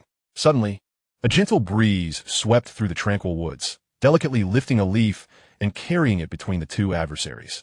With a playful smile directed at them, it carefully released its grasp. The leaf, devoid of momentum, fluttered downwards. This seemed to serve as a signal. The moment it touched the ground, both wands erupted in blinding brilliance. Avada Kedavra, the killing curse. Buzz. Link's vision was instantly engulfed by a green light. Yet, contrary to his expectations of excruciating pain or fading consciousness, the scenery before him gradually sharpened into clarity. Before his eyes, Chilo's face was etched with astonishment. At that moment, a deep gash marred Link's chest, forming an X with the initial wound. Beside him lay a deep crater, from which green plasma oozed forth. Huh, did you miss? Link's uncontrollable laughter erupted, so exuberant that the black blood occasionally spewing from his mouth could not quell his mirth. Meanwhile, Chilo's form began to dissipate slowly. Voldemort was drawing upon the remnants of his power, preparing to retreat and lie in wait once more. Yet even in this moment, his gaze towards Link was filled with disbelief. He truly could not fathom how his killing curse had failed. Such a blunder was beneath him. However, Link regarded Voldemort with a sly grin, gradually producing an empty, teardrop-shaped glass vial from his collar, bestowing a fervent kiss upon it. Is that Felix Felicis? A glimmer of understanding flickered in Voldemort's eyes. If that were indeed the case, then all that transpired that night suddenly made sense. Huh, we shall meet again, Voldemort remarked meaningfully, and with that, Chilo's form shattered into a cloud of dust, swept away by the wind. I'll be waiting for you. Link grinned as he spoke, simultaneously retrieving half a bottle of thick, inky potion, beginning to apply it to himself. This was still the half bottle he had borrowed from Snape, originally intended for Arkham, but ultimately used on himself. At that moment, a shadowy figure silently appeared before him, startling Link. Instinctively, he raised his wand, only to witness the figure stepping forth from the shadows. Professor Snape? Link exclaimed in surprise, and upon hearing this, Snape cast a fleeting glance at the disheveled Link before inquiring, "Have you resolved your matters?" Link instinctively replied, and then he noticed a rare smile gracing Snape's face. "Good," Snape remarked coolly, raising his wand. "You should take a nap, Link." A grayish light enveloped Link, and he swiftly succumbed to slumber. Yet, whether it was mere illusion, in the fleeting moment before he lost consciousness, Link seemed to glimpse a golden message flashing by. Task completed. Skill point 1. Chapter 75, A Peculiar Situation. When Link awakened again, he found himself back in the familiar recliner of Snape's office. The office remained unchanged, a timeless sanctuary, and Snape was as always, engrossed in brewing potions at his workstation, seemingly oblivious to Link's awakening. Link chose not to disturb him. Truthfully, he was uncertain how to broach a conversation with Snape. After all, if Snape had retrieved him from the Forbidden Forest, he must be aware of everything Link had done that night. And if Snape knew, then Dumbledore undoubtedly did as well. After a moment's hesitation, Link redirected his focus to himself. He was unsure if Snape had taken him to the infirmary. He guessed not, as he should be lying on a hospital bed otherwise. However, as a master of potions, Snape possessed a degree of medical skill. Under his care, Link discovered that the wound on his chest had healed considerably, at least externally. Yet, the occasional dull pain in his chest served as a constant reminder that his internal injuries were far from healed. At that moment, the sounds emanating from Link's injuries finally caught Snape's attention. He cast an expressionless glance at Link, then lowered his gaze to his cauldron, remarking, "You are severely injured, Link. Those internal wounds will require at least a month of rest to heal. If I were you, I would lie down obediently instead of poking around your chest with your goblin claw." The familiar, haughty, sharp-tongued Snape was back. Link reclined once more in the chair. This was good news. At least Snape's attitude toward him remained unchanged. After a prolonged silence, Link finally spoke again. "How long have I been asleep?" 3 days. "Today is Wednesday," Snape replied. "Is that so?" Link nodded, then tentatively continued. "So, you already know what I did that night?" Upon hearing this, Snape's movements paused momentarily, but he quickly resumed stirring, not lifting his head as he stated, "If you refer to the matter of eliminating Chilo, then indeed, I am aware. And how does Dumbledore intend to deal with me? 50 points deducted, and 1 act of community service, to be executed by myself. Is that all?" Link exclaimed in astonishment. His words seemed to provoke Snape's ire. He abruptly dropped the stirring rod, stood up, and pointed an accusatory finger at Link's nose, exclaiming, "You find this amusing, do you? Oh, after undertaking such perilous actions, you are merely subjected to a deduction of 50 points and a single community service task. Quite the bargain, wouldn't you agree?" "Sorry, Professor Snape." Link promptly admitted his fault. However, Snape clearly was not inclined to accept the apology. He waved his arm in exasperation, continuing to yell, "Do not apologize to me. Go tell your mother. She has invested so much in raising a child who disregards his own life. I dare say, if she were aware of this, she would wish to return you to her womb. So, she still doesn't know?" Snape seemed to be infuriated, pointing accusatorily at Link for some time before finally bellowing, defiance against a professor. 20 points deducted from Hufflepuff. With that, he swiftly retrieved a bottle of black powder from the cabinet, poured it all into the cauldron, and then filled a vial with the concoction, thrusting it towards Link. "Drink this." "What is it?" "A potion for internal injuries." Snape had no intention of engaging in further conversation. With a flick of his wand, Link's mouth opened involuntarily, and the potion was poured in a special concoction. Gulp! Link felt as if his eyes were about to pop out. He could swear that this was undoubtedly the most repugnant substance he had ever tasted in his life. Upon observing the change in Severus Snape's demeanor, he nodded slightly and continued, "You must consume this potion daily until you are fully healed. Furthermore, Quirrell is deceased. I am now not only your potions professor, but also your defense against the dark arts instructor. Unlike that inept Quirrell, I shall not exhibit such leniency towards you. You had best be prepared. With that, Snape angrily returned to his workstation, leaving Link alone to lean over on the chaise, retching. After a considerable time, once the bitter taste had dissipated, Link began to feel somewhat better.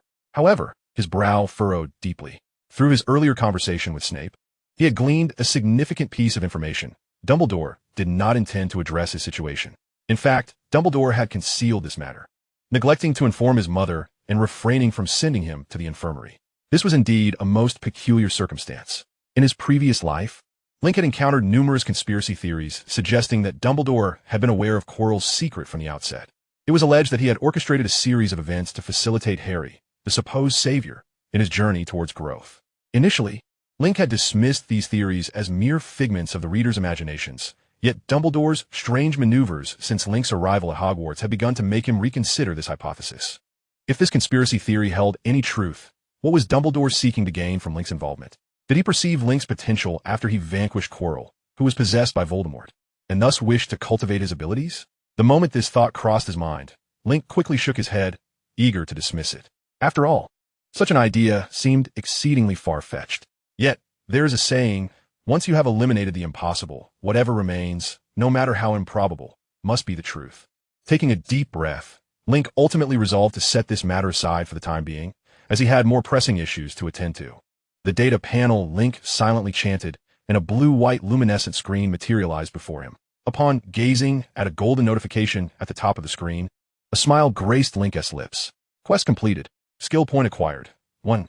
Current skill points available for allocation. 1. Thus, it seems that completing specific quests yields skill points. Link's heartbeat quickened. As an experienced gamer, he was well acquainted with the mechanics of rewards for task completion. He quickly redirected his focus to the various skill data.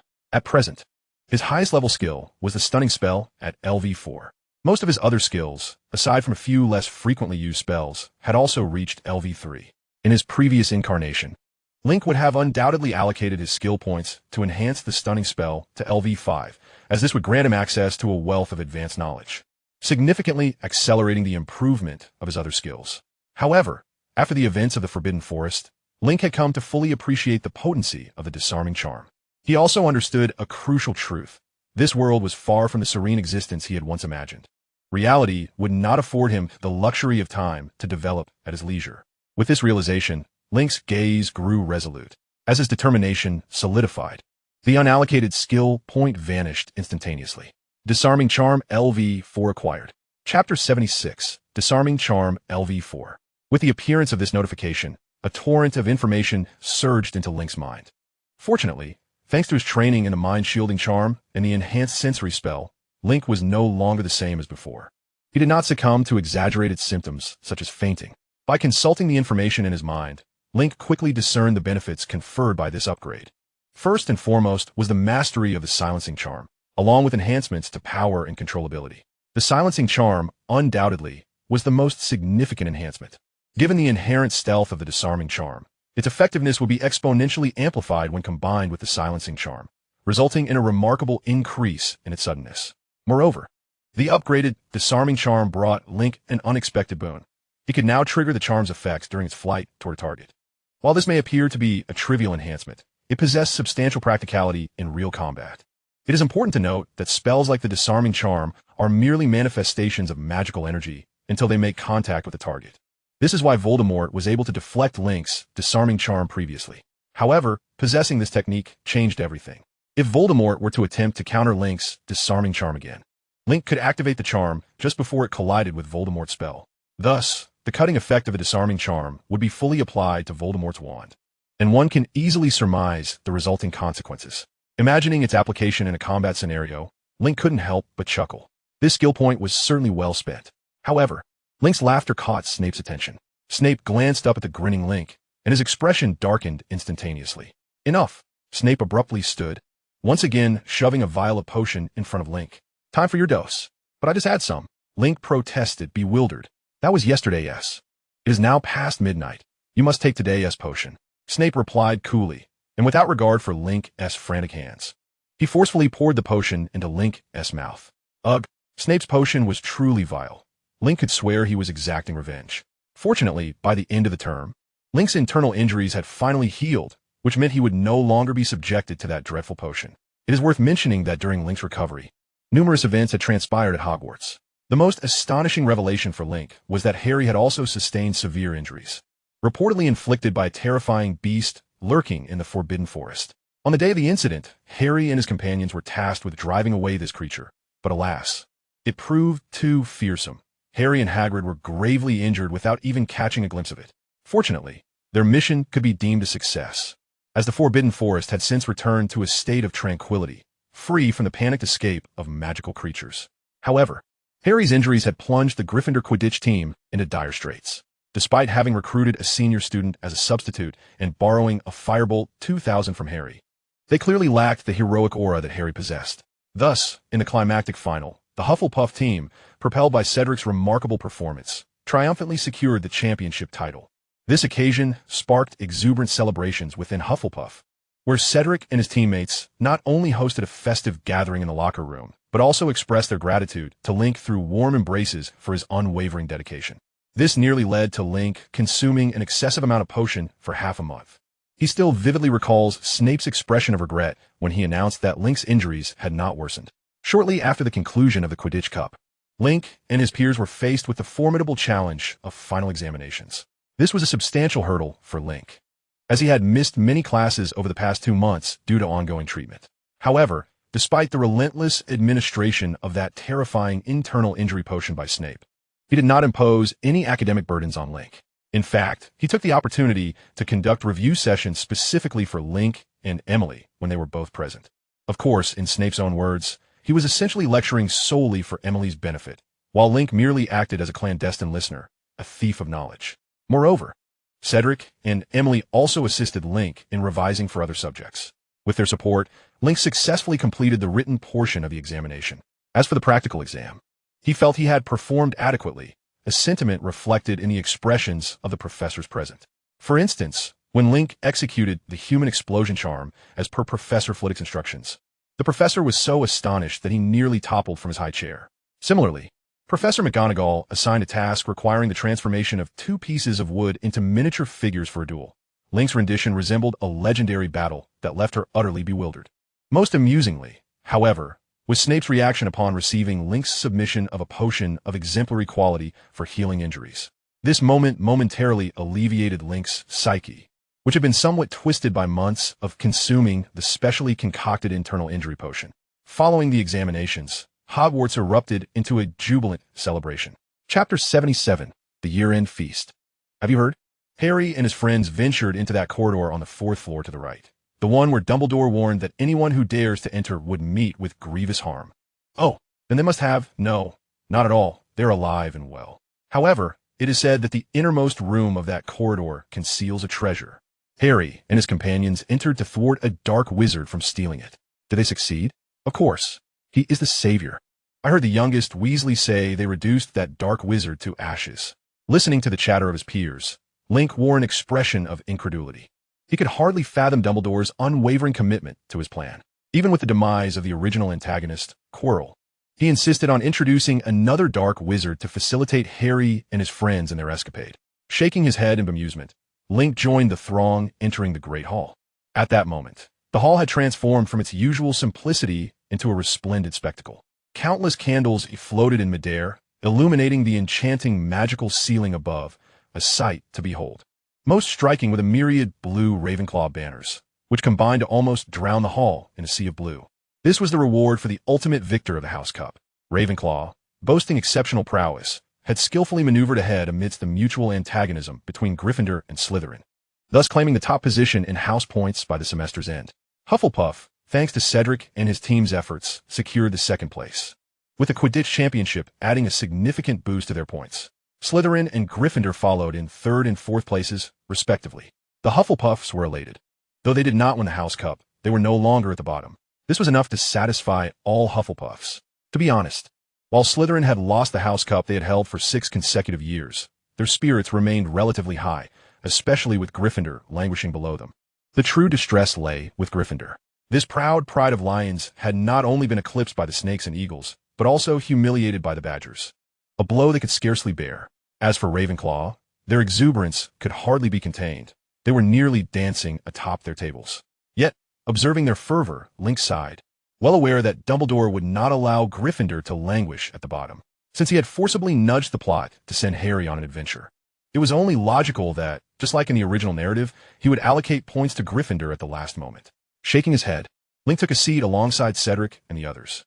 Just then, the previously boisterous hall fell into an uncanny silence. Instinctively glancing back, Link saw Harry, Hermione, and their companions slowly making their way from the entrance.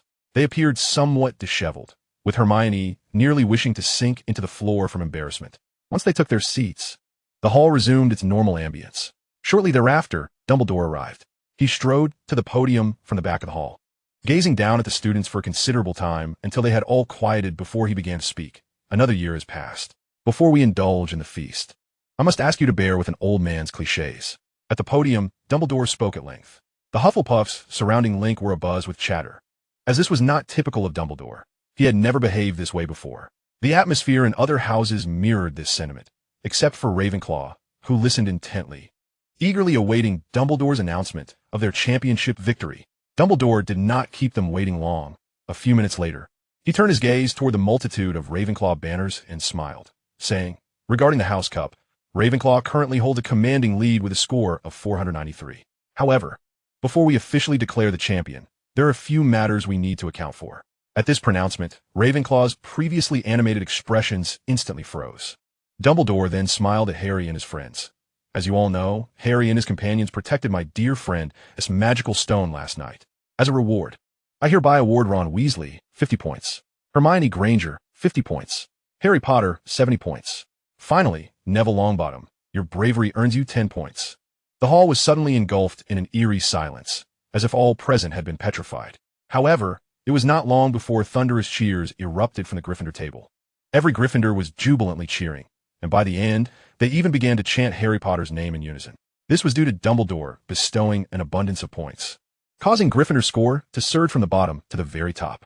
Thus, a change in decoration seemed warranted. With a twinkle in his eye, Dumbledore waved his finger, and immediately the banners in the Great Hall transformed in hue, with the giant eagle emblem giving way to a roaring lion. Under the interplay of candlelight and banners, the entire hall was transformed into a sea of gold and crimson. This is utterly unfair, protested many at the Ravenclaw table, their voices raised in discontent. Similarly, several Slytherins joined in the outcry. In this matter concerning Gryffindor, it was indeed rare to see serpents and eagles united. Unfortunately, it appeared that Dumbledore had no intention of heeding their grievances, as he promptly declared the feast to commence. Before the gathered students, a plethora of delectable dishes materialized upon the long tables. The Hufflepuffs seated beside Link immediately began to feast with cheerful exuberance. For the Badgers, the House Cup was never a source of expectation. They cared little for the disputes unfolding within the hall. They found far more joy in indulging in the feast than in entangling themselves in such vexing affairs. Link, however, did not join his classmates in the revelry of dining. Instead, he gazed contemplatively at Dumbledore, who was slowly returning to the staff table, his heart heavy with thoughts. He understood that Dumbledore's intentions were to nurture Harry's confidence and love for Hogwarts. Yet, such actions simultaneously stoked the flames of rivalry between the houses. Slytherin was, of course, a sworn enemy of Gryffindor from the outset. However, Ravenclaw was different. They had initially maintained a neutral stance akin to Hufflepuff. Moreover, in terms of prowess, they were hardly inferior to Slytherin. Was this truly a prudent course of action? Link sighed heavily, and at that moment, Dumbledore seemed to sense Link's gaze. He turned his head and offered Link a knowing smile. Chapter 78, Madame Flitwick. Link's year-end feast was far from joyous, as he spent the entire evening ruminating over the meaning behind Dumbledore's smile. However, this dilemma was soon resolved. The following day, upon awakening, he discovered a black notebook beside his pillow, pressed beneath a sheet of parchment that boldly proclaimed, "I believe this will be of use to you and your dear friend. Yours, Dumbledore." Upon reading the parchment, Link felt a swell of confusion, but when he delved into the notebook, he was utterly astounded. It contained detailed instructions for a peculiar transfiguration spell capable of shrinking magical creatures. If mastered, Link could reduce Arkham to a size comparable to that of a common snake, allowing him to carry it with ease. This gift was undeniably precious, as it was evidently a complex transfiguration spell crafted specifically for Link by Dumbledore. and ingeniously designed for young wizards to grasp.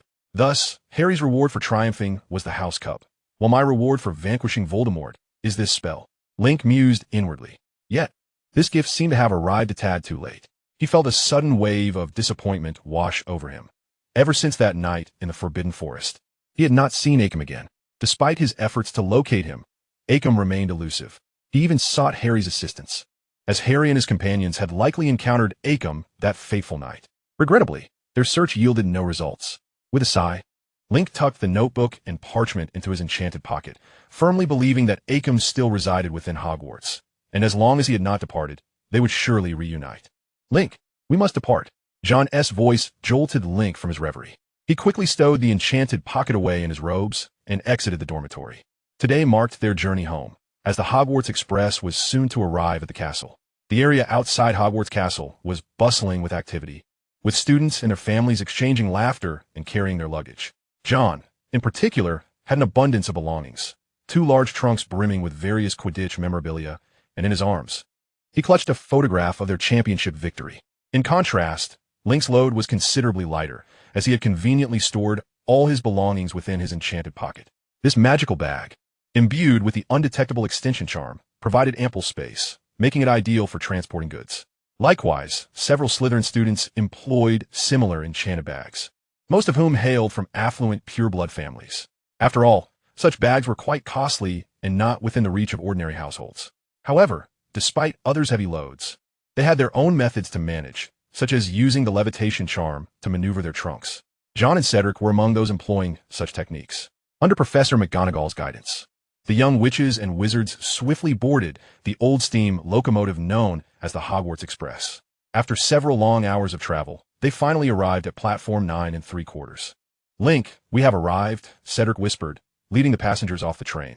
This was Link's first visit to this enchanting station, but upon disembarking, he felt a tinge of disappointment. The platform bore little resemblance to the other Muggle stations he remembered. It was crowded with people, including Hogwarts students and numerous parents awaiting their children. If there was anything particularly noteworthy, it was the eccentric attire of the parents. One of the most striking was Neville's grandmother, a silver-haired lady leaning on a cane, who clearly possessed a flair for fashion, as evidenced by her elegantly styled hair. However, her dark fur coat and the hat adorned with what appeared to be a deceased duck did not quite align with Link's aesthetic sensibilities. Shaking his head, Link diverted his gaze from the bizarrely glowing eyes of the dead duck and made his way alone to the edge of the road outside King S. Cross Station. This was the designated meeting spot he had arranged with Madame Flitwick. Truth be told, Link felt a twinge of anxiety as he awaited the arrival of his surrogate mother. Over the past few months, he had subtly inquired about her through various professors, only to be taken aback by their descriptions of her as a formidable woman. She is both formidable and frosty, astute and powerful, a figure of great renown within the aristocratic circles.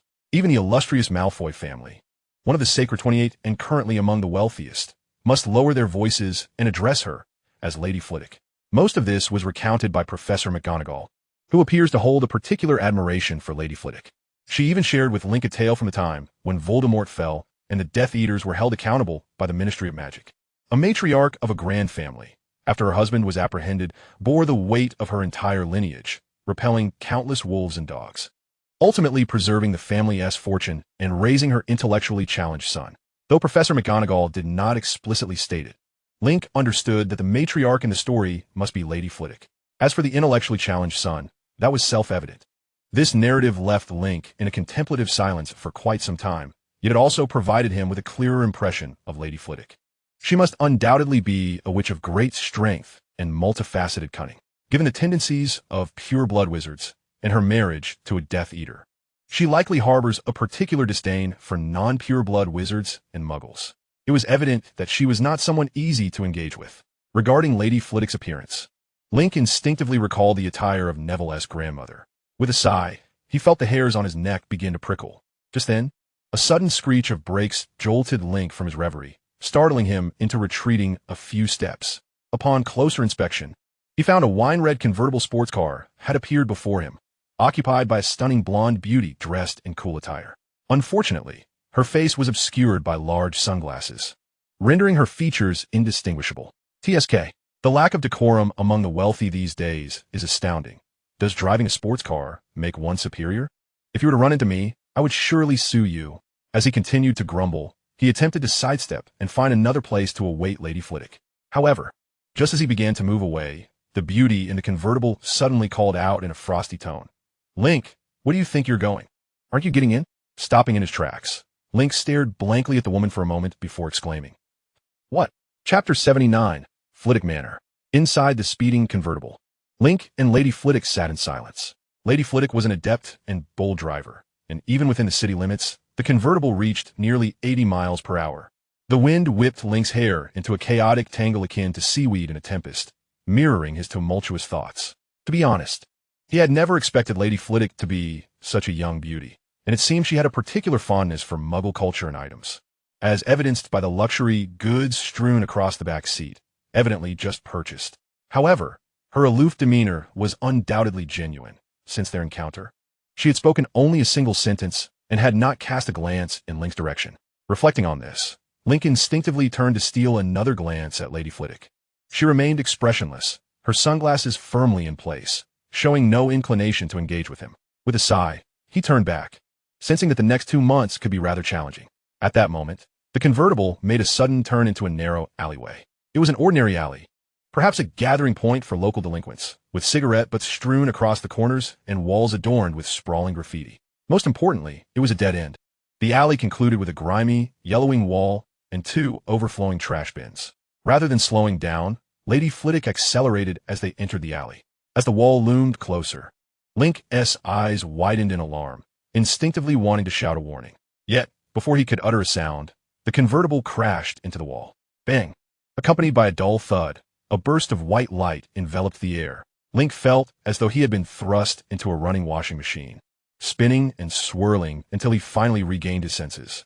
Before him lay a winding forest path. The two continued down the path, eventually stopping in front of an ancient-looking castle after navigating around a shimmering lake. Click! Lady Flitwick engaged the handbrake, ignoring Link and the various luxury goods in the back seat, and strode towards the castle. Link hurried to follow her. As I walked a few steps, a house elf clad in a pristine white pillowcase hurried out from the castle. Master, young master, you have finally returned. Little Button is so delighted, he exclaimed, rubbing his hands together in a warm welcome for Link and Lady Flitwick. Lady Flitwick, however, paid him no heed and continued into the castle, pulling Link along with her. Unfazed, Little Button snapped his fingers, causing the luxury shopping bags to levitate and follow them inside. Once inside the castle, Link wore a serious expression. He knew Lady Flitwick would soon engage him in conversation, a daunting challenge he must face. He needed to be on his guard to avoid revealing any weaknesses before her. However, to his surprise, as soon as they entered the castle, Lady Flitwick tossed her head back, removed her sunglasses, revealing her exquisitely beautiful face, and eagerly reached out towards Link. My dear Link, at last, you have returned. Come let mother have a good look at you. Mua, mua. Lady Flitwick was evidently overwhelmed with excitement. She embraced Link tightly, rubbing her cheek against his hair before planting 2 large, red lipstick marks on his face. This left Link in a daze. Of course, he was not bewildered by Lady Flitwick's enthusiastic display of affection. Rather, he was caught off guard by her sudden warmth, so contrasting with her earlier icy demeanor. It made him question whether Lady Flitwick might be experiencing some form of mental instability. Wait a moment. Mental instability? Pure-blood wizarding aristocrats often engage in cousin marriages to maintain blood purity, which raises the likelihood of hereditary diseases. Consequently, it was plausible that Lady Flitwick might have genetic disorders. Even his current body could potentially exhibit similar symptoms. Could this be what Snape and Madame Pomfrey had alluded to? Link found himself deep in contemplation. Meanwhile, Lady Flitwick, noticing Link's lack of response, grew impatient. She shook him vigorously and pouted, saying, my dear Link has truly grown up. He hardly pays any attention to his mother anymore. It was only then that Link reacted, gazing into Mrs. Freely's watery eyes and her expression of distress. After a moment's hesitation, he managed to force out a faint smile and mustered the courage to say, Oh, my good son. Upon hearing this, Mrs. Freely's face lit up with joy, and she happily responded before embracing Link and ruffling his hair. It wasn't until Link's golden locks had been thoroughly tousled that Mrs. Freely gently pinched his cheeks and said with a hint of concern, Oh, my little Link, you've grown so thin after a year away from home. With that, she adopted a cool expression and turned to the little Button beside her, asking, Little Button, how is the dinner prepared for today? Rest assured, my master, everything is ready.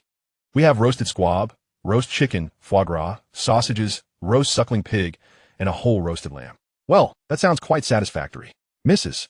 Freely nodded with approval before turning back to Link with a beaming smile, asking, "Little Link, is there anything else you wish to eat?" Link responded, somewhat dazed.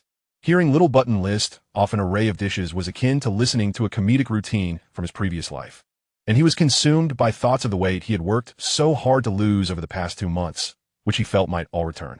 Yet, when faced with Mrs. Freely's inquiry, he nonetheless declared without hesitation, "I want pumpkin stew."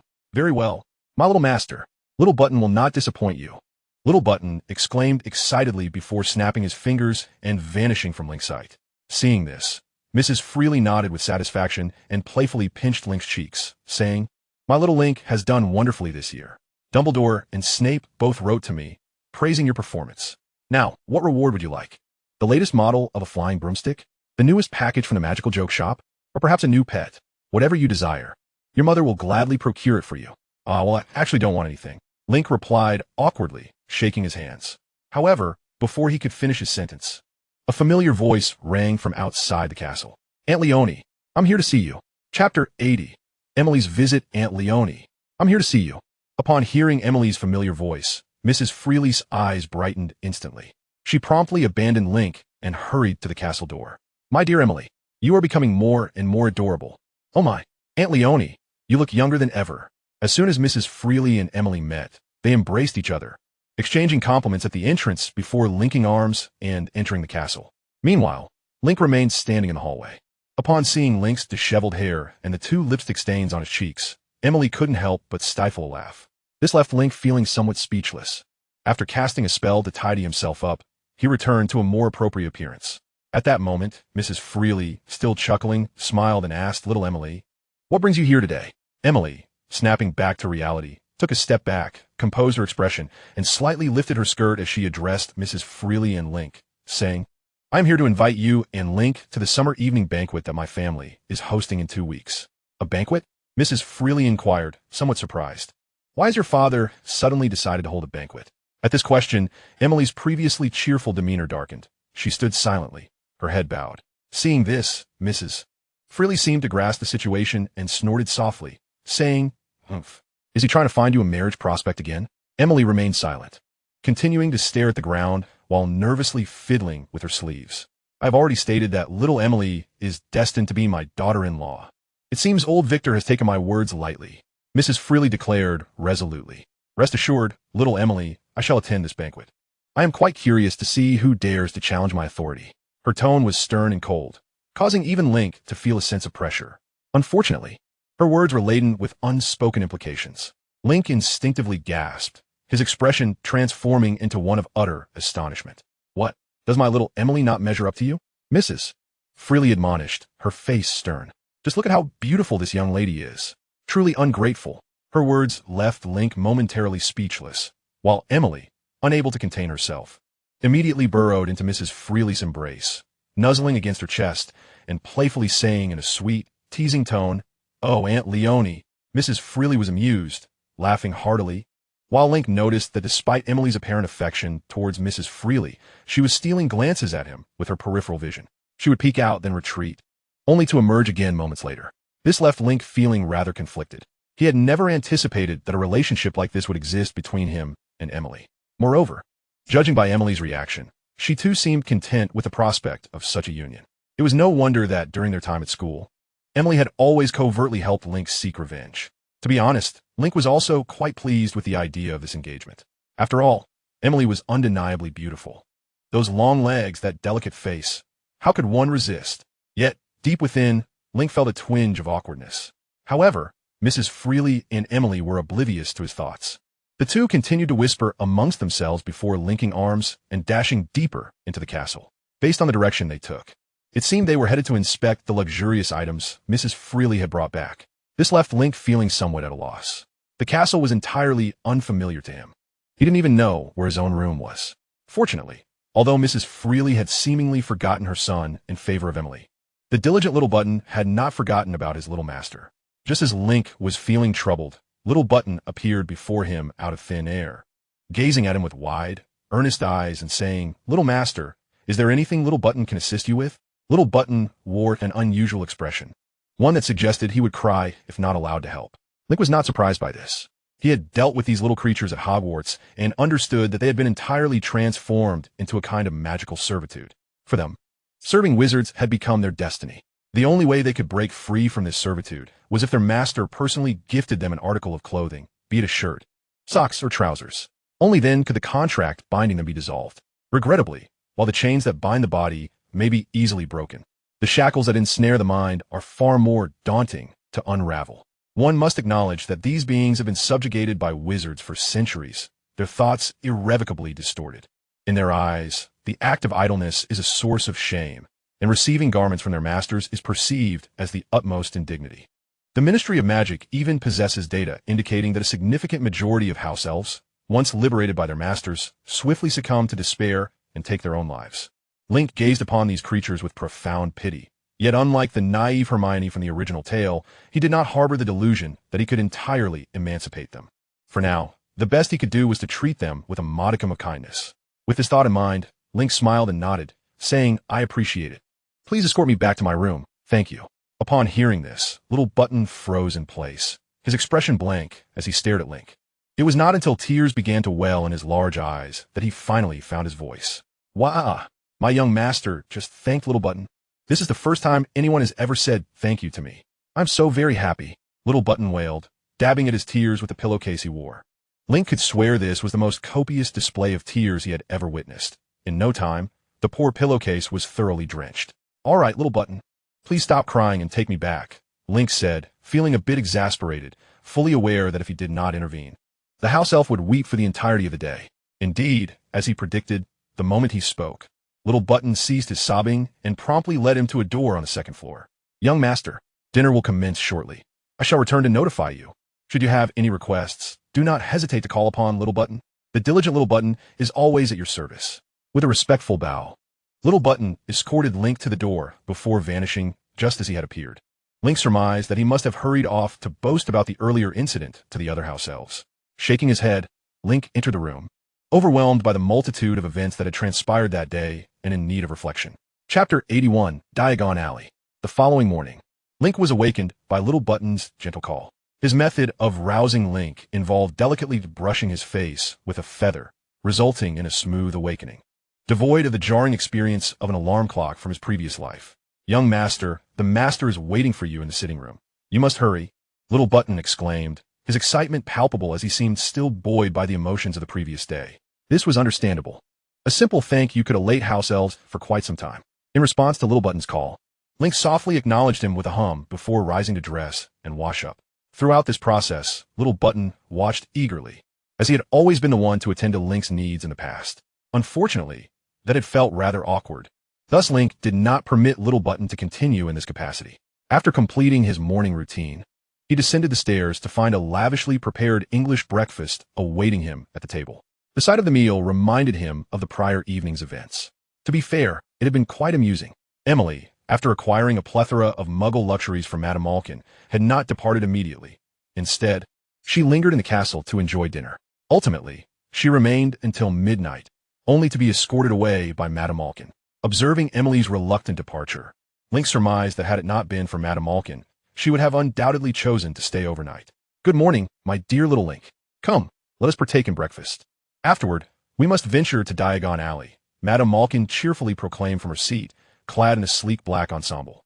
Link nodded in acknowledgement, settling down to savor his meal.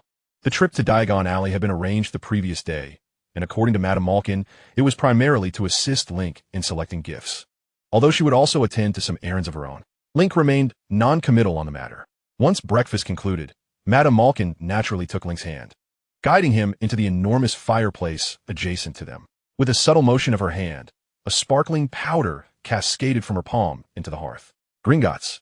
As Madame Malkin spoke, a brilliant light erupted from the fireplace, followed by a dizzying whirl. When Link regained his senses, he found himself and Madame Malkin standing in a grand marble hall.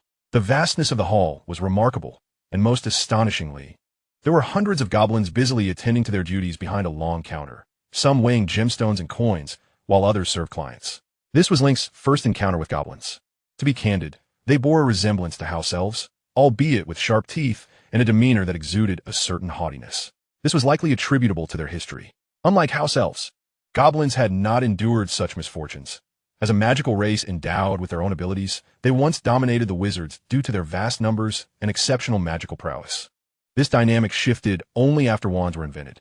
Nevertheless, the goblins remained defiant, repeatedly instigating rebellions in an attempt to reclaim the right to wield wands and regain their position of power. Naturally, all their attempts ended in failure. However, this struggle afforded them sufficient autonomy. For instance, in the wizarding community of Britain, wizards placated the goblins by entrusting them with Gringotts, the largest wizarding bank in the country, along with the rights to issue and manage currency. This was an inconceivable notion to Link, akin to a nation surrendering its economic lifeblood to a small faction of another race. It felt as though the goblins had triumphed in their rebellions. Furthermore, the goblins were evidently disinclined to acknowledge any favors from the wizards, as evidenced by the layout of the Gringotts Hall. The counters and stools were significantly taller than the average wizard, forcing those seeking services to look up at the goblins, which left Link utterly speechless. However, for the Malkin family, who could access Gringotts through a private VIP flow network, such a dismal service experience was of no concern. As Madame Malkin and Link stepped out of the fireplace, a sharply dressed goblin, sporting a monocle, approached them with enthusiasm. Madame Malkin and young Master Malkin, welcome. We have been eagerly awaiting your arrival. Link instinctively furrowed his brow. Although the goblin was smiling, the sharp teeth revealed in his grin were far from comforting. Madame Malkin seemed to share his sentiment, as she huffed and snapped. Close your mouth. You truly are repugnant. Why, yes. Yes. The fairy promptly nodded in agreement. But since she spoke with her mouth closed, her tone sounded somewhat peculiar. However, what surprised Link the most was that the other party did not seem angry at all. Instead, she appeared somewhat apprehensive. This made him realize that his rather indulgent mother likely had an astonishing amount of savings at Gringotts. Pondering this, Link nodded thoughtfully. Subsequently, Mrs. Flitwick was led by the fairy to the VIP room, while Link made his way towards the exit of Gringotts. This was indeed a plan they had agreed upon the previous night. Mrs. Flitwick needed to retrieve some items from Gringotts and attend to some tedious formalities, during which Link could enjoy some freedom in Diagon Alley. To facilitate this, Mrs. Flitwick had generously slipped Link 100 galleons, which now lay heavily in his enchanted pocket. Although the safety in Diagon Alley was commendable, Mrs. Flitwick nonetheless dispatched the house elf Button to keep an eye on Link. Although Button appeared somewhat humble and simple-minded, he possessed considerable strength. Furthermore, house elves had a unique ability to teleport, a skill that, in some respects, surpassed the advanced wizarding spell of apparition, as it could even bypass the anti-apparition and anti-disillusionment charms set within Hogwarts. As Link stepped out of Gringotts, he stood on the steps and surveyed the bustling Diagon Alley before him. It was indeed a vibrant commercial street, teeming with crowds, and the shops lining the streets were filled with people eagerly seeking mysterious wares, creating a lively atmosphere. However, for Link, this lively Diagon Alley was somewhat disappointing. The area was not particularly expansive. From the high steps of Gringotts, he could almost see the end of the street. For the largest commercial hub in the wizarding world, it felt rather meager. Shaking his head, Link ultimately descended the steps under the watchful gaze of the two fairy guards and stepped into the throng. Today, he had a clear purpose for visiting Diagon Alley. Chapter 82. The Love Within the Larchwood Wand. Navigating through the throngs in Diagon Alley, Link noted that today was the second day of Hogwarts holiday, and therefore the alley was particularly crowded, with many witches and wizards out shopping and dining with their children. The merchants of Diagon Alley were evidently well prepared for this influx. For instance, the Jolly Jinx shop, which Link had just passed, boasted a magical banner at its entrance, featuring a constantly flickering message. Are you still troubled by a lack of fun? Are you still vexed by being bullied by classmates? Come in. The Jolly Jinx shop will fulfill all your needs, with a 20% discount today. Such promotional slogans were undoubtedly simplistic, yet they proved effective, as evidenced by the throngs of customers within the shop. Similarly, establishments like Florian Fortescue's Ice Cream Parlor, the Quidditch Supplies Store, the Magical Menagerie, and Madame Pimpernel's Beautifying Potion shop also enjoyed a considerable number of patrons. This observation led Link to reflect on the fact that, whether in the Muggle world or the Wizarding realm, the money of women and children was indeed the easiest to acquire. However, not every shop in Diagon Alley was thriving today. Take the shop before Link, for instance, in stark contrast to the lively scenes outside other establishments. This one could be described as desolate. Yet Link did not hastily leave like the others. Instead, he scrutinized the shop closely. It appeared small and dilapidated, with the gilded sign above the door peeling away, reading, Ollivander, fine wand since 382 BC. In the display window, a solitary wand rested on a faded purple cushion. The interior was cramped, containing little more than a long bench in the corner, and the floor was stacked with countless narrow boxes containing wands, all coated in a thin layer of dust. Most notably, there was no one at the counter. Undoubtedly, this was the renowned Ollivander's wand shop from the original tale. It was indeed Link's destination. His purpose for visiting was not for sightseeing, but to procure a new wand. The wand he currently possessed was inherited from its previous owner. Although it functioned, Link often felt a certain awkwardness while using it, leading him to conclude that it simply did not suit him. Moreover, this sensation had intensified following his victories over Quirrell and Voldemort. Clearly, Link needed to acquire a new wand, as the one he currently held was increasingly mismatched with him. Taking a deep breath, Link pushed open the door and entered. The doorbell chimed melodically as he stepped inside, and along with the sound of the bell, a series of clattering noises erupted from behind the counter, followed by an elderly man with disheveled white hair scrambling into view. He appeared to have just awakened, staring at Link for a moment before exclaiming, "Welcome, dear guest." "Oh, a young wizard who has never been here before. What can I do for you?" Link raised an eyebrow and replied, "A new wand, please." "A new wand? Forgive me, but I believe you already possess one." Ollivander pointed to the wand handle, faintly visible from Link's right sleeve, adding, "And this is not one of my creations." "Do not doubt it, child. Ollivander remembers every wand he has sold. If you had come here before, I would certainly recall you. Is that so?" Link was taken aback by Ollivander's response. He had assumed that his wand was acquired like others from Ollivander, given the latter's reputation as the most esteemed wand maker in the entire wizarding world. Yet the reality seemed to diverge from his expectations. "May I see it?" Ollivander gestured toward Link's wand. Without hesitation, Link removed the wand and handed it over. Ollivander took the wand carefully, appearing somewhat peculiar as he gently caressed it, as if it were a beloved object, occasionally bringing it close to his nose to sniff. Link sensed that, were it not for his original owner being present, Ollivander might have even considered licking it. As Ollivander examined the wand, his expression gradually softened. Larch wood, dragon heartstring, 14¼ inches long. "Oh, what a magnificent piece of craftsmanship. I assure you, this is undoubtedly a creation of my grandfather. No one else could forge such a powerful wand." Ollivander smiled, continuing, "I also recall that a few years ago, Mrs. Flitwick paid a substantial sum to acquire a larchwood wand from a collector, supposedly for her son's use. If I am not mistaken, you must be the child from the Flitwick family, correct?" Link's eyes brightened slightly. In truth, he had already begun to suspect this since Ollivander mentioned that the wand was not one he had sold. Now it seemed his intuition had been correct. The wand he wielded was indeed procured specifically by Madame Flitwick, and according to Ollivander, it appeared to be an exceptionally powerful wand. Alas, it seemed that it was not well suited to Link himself. At that moment, Ollivander appeared somewhat contemplative, earnestly addressing Link. "Your mother must have loved you dearly."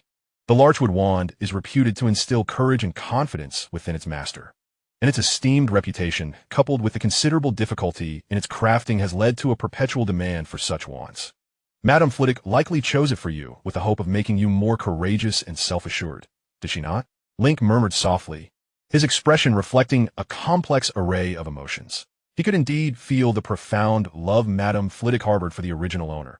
However, it was a tragic reality that, despite such maternal affection, the original owner had ultimately been supplanted by Link.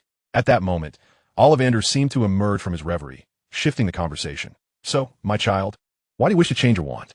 "Because I feel it does not suit me.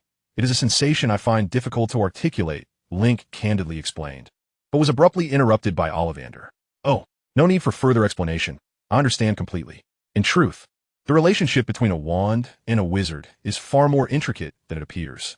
It is not merely the wizard who selects the wand. The wand itself also chooses its rightful master. If the wand does not acknowledge you, it becomes exceedingly challenging to unleash its full potential. Unfortunately, while wizards chosen by the larchwood wand do indeed find their latent talents awakened, mastering such a wand is considerably more challenging than many might presume, particularly since yours has been imbued with dragon nerve, which enhances its power but simultaneously complicates its mastery." Ollivander's words incited a flicker of anger within Link, his countenance hardening. It felt as though he was being subtly chastised for lacking the requisite talent to harmonize with the wand. Frankly, although Link's face, ruggedly handsome in a somewhat Germanic fashion, had yet to fully reveal itself, he could indeed appear quite formidable when serious. Thus, as soon as Ollivander finished speaking, a sheepish grin spread across his face. "Ah, you were seeking to change your wand, were you not? Allow me to measure you. Which hand do you typically favor?" Ollivander inquired, producing a soft measuring tape that swiftly coiled around Link's form, taking his measurements. "Right hand," Link replied coldly. Upon hearing this, Ollivander retracted the measuring tape and retreated behind the counter, rummaging through a mountain of wand boxes. After a brief flurry of activity, he finally emerged, cradling a pale wand in his hands. "Silver birch, unicorn hair, 12 inches long. Give it a try." Link stared at Ollivander for a moment before reluctantly accepting the wand. After all, despite his irritation, the selection of a wand ultimately relied upon Ollivander's expertise. However, the moment he grasped the wand, Link's brow furrowed. The peculiar sensation of magical obstruction did not dissipate. Rather, it intensified, and the wand did not exhibit any of the phenomena described in the original text. Ollivander's reaction mirrored Link's as he furrowed his brow, swiftly snatching the wand from Link's grasp, murmuring, "This shouldn't be the case." The silver birch wand is known for its exceptional adaptability. Furthermore, with a unicorn hair core, even a wizard with the most minimal magical aptitude should be able to wield it. Due to their proximity, Ollivander's murmurs reached Link's ears with clear precision, prompting him to barely contain his irritation. Yet, someone was quicker to act. The previously invisible little button suddenly materialized behind Ollivander, glaring at him accusingly. However, before Button could make a move, Link observed a spark of excitement flicker across Ollivander's face. "I've got it. This must be it," Ollivander exclaimed, shoving Button aside and rummaging through the wands again, finally presenting Link with a wand that was predominantly black with deep brown streaks. "Try this one. I assure you, this will work." With a mix of skepticism and anticipation, Link took hold of the wand. The moment it touched his hand, a surge of magical energy coursed through him, instinctively flowing toward the wand. Simultaneously, it began to emanate a vibrant crimson glow, accompanied by faint, melodic bird calls. "I knew it. I knew this would work," Ollivander exclaimed, nearly leaping with joy. Ebony wood, phoenix feather, a full 13 inches. Ebony is the finest choice for offensive spells and transfiguration. It typically selects those brimming with courage, capable of withstanding external pressures while steadfastly adhering to their beliefs. "I owe you an apology, Link. The reason that Larchwood wand no longer suited you was not due to a lack of the necessary qualities. Rather, it had fulfilled its purpose, helping you evolve into a wizard full of courage and confidence. You must tell your mother this news at once. I assure you, she will be overjoyed." As Ollivander danced about with manic enthusiasm, the previously irate Button transformed into a flurry of excitement. "Master is making great strides."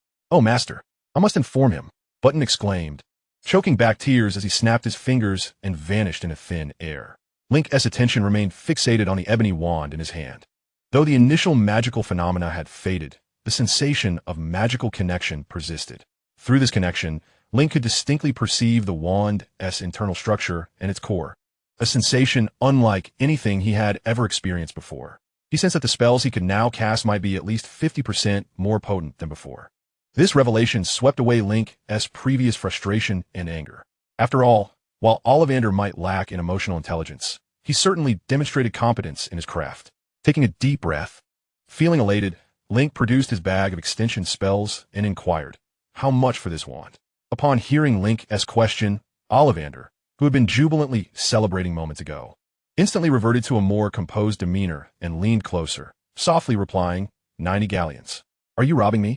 Link erupted in fury, the ebony wand in his hand flaring with an even more dazzling light in response to its new owner's emotions.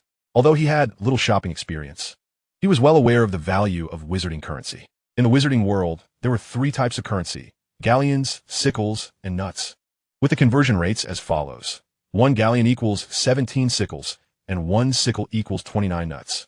As for purchasing power, Link recalled that the most valuable unicorn he had encountered in the Forbidden Forest was priced at only 21 galleons. Moreover, Link was acutely aware that in the original narrative, the young wizards, including Harry, had acquired their wands for a mere 7 galleons. In stark contrast, the wand Link was considering was priced at over 10 times that amount. It seemed that Ollivander was attempting to take advantage of Link's naivety. However, Ollivander himself appeared quite aggrieved. He carefully avoided the glare of the ebony wood and, with a long face, explained, "My dear Mr. Flea, I understand you must be thinking that your classmates procured their wands at quite a bargain. But do you know? Regardless of the quality of the materials, the cost of each wand exceeds 20 galleons. The reason they were able to purchase such inexpensive wands is entirely due to the Ministry of Magic providing a wand subsidy for first-year students at Hogwarts. Alas, you're no longer a novice. Upon hearing this, Link's expression stiffened, and the radiance of the wand in his hand dimmed significantly. After all, Ollivander's reasoning was indeed quite sound. Just then, a purse suddenly soared from behind Link, striking Ollivander squarely in the face and knocking him down. Simultaneously, Mrs. Flea's icy voice echoed from the doorway. 100 galleons, no change necessary.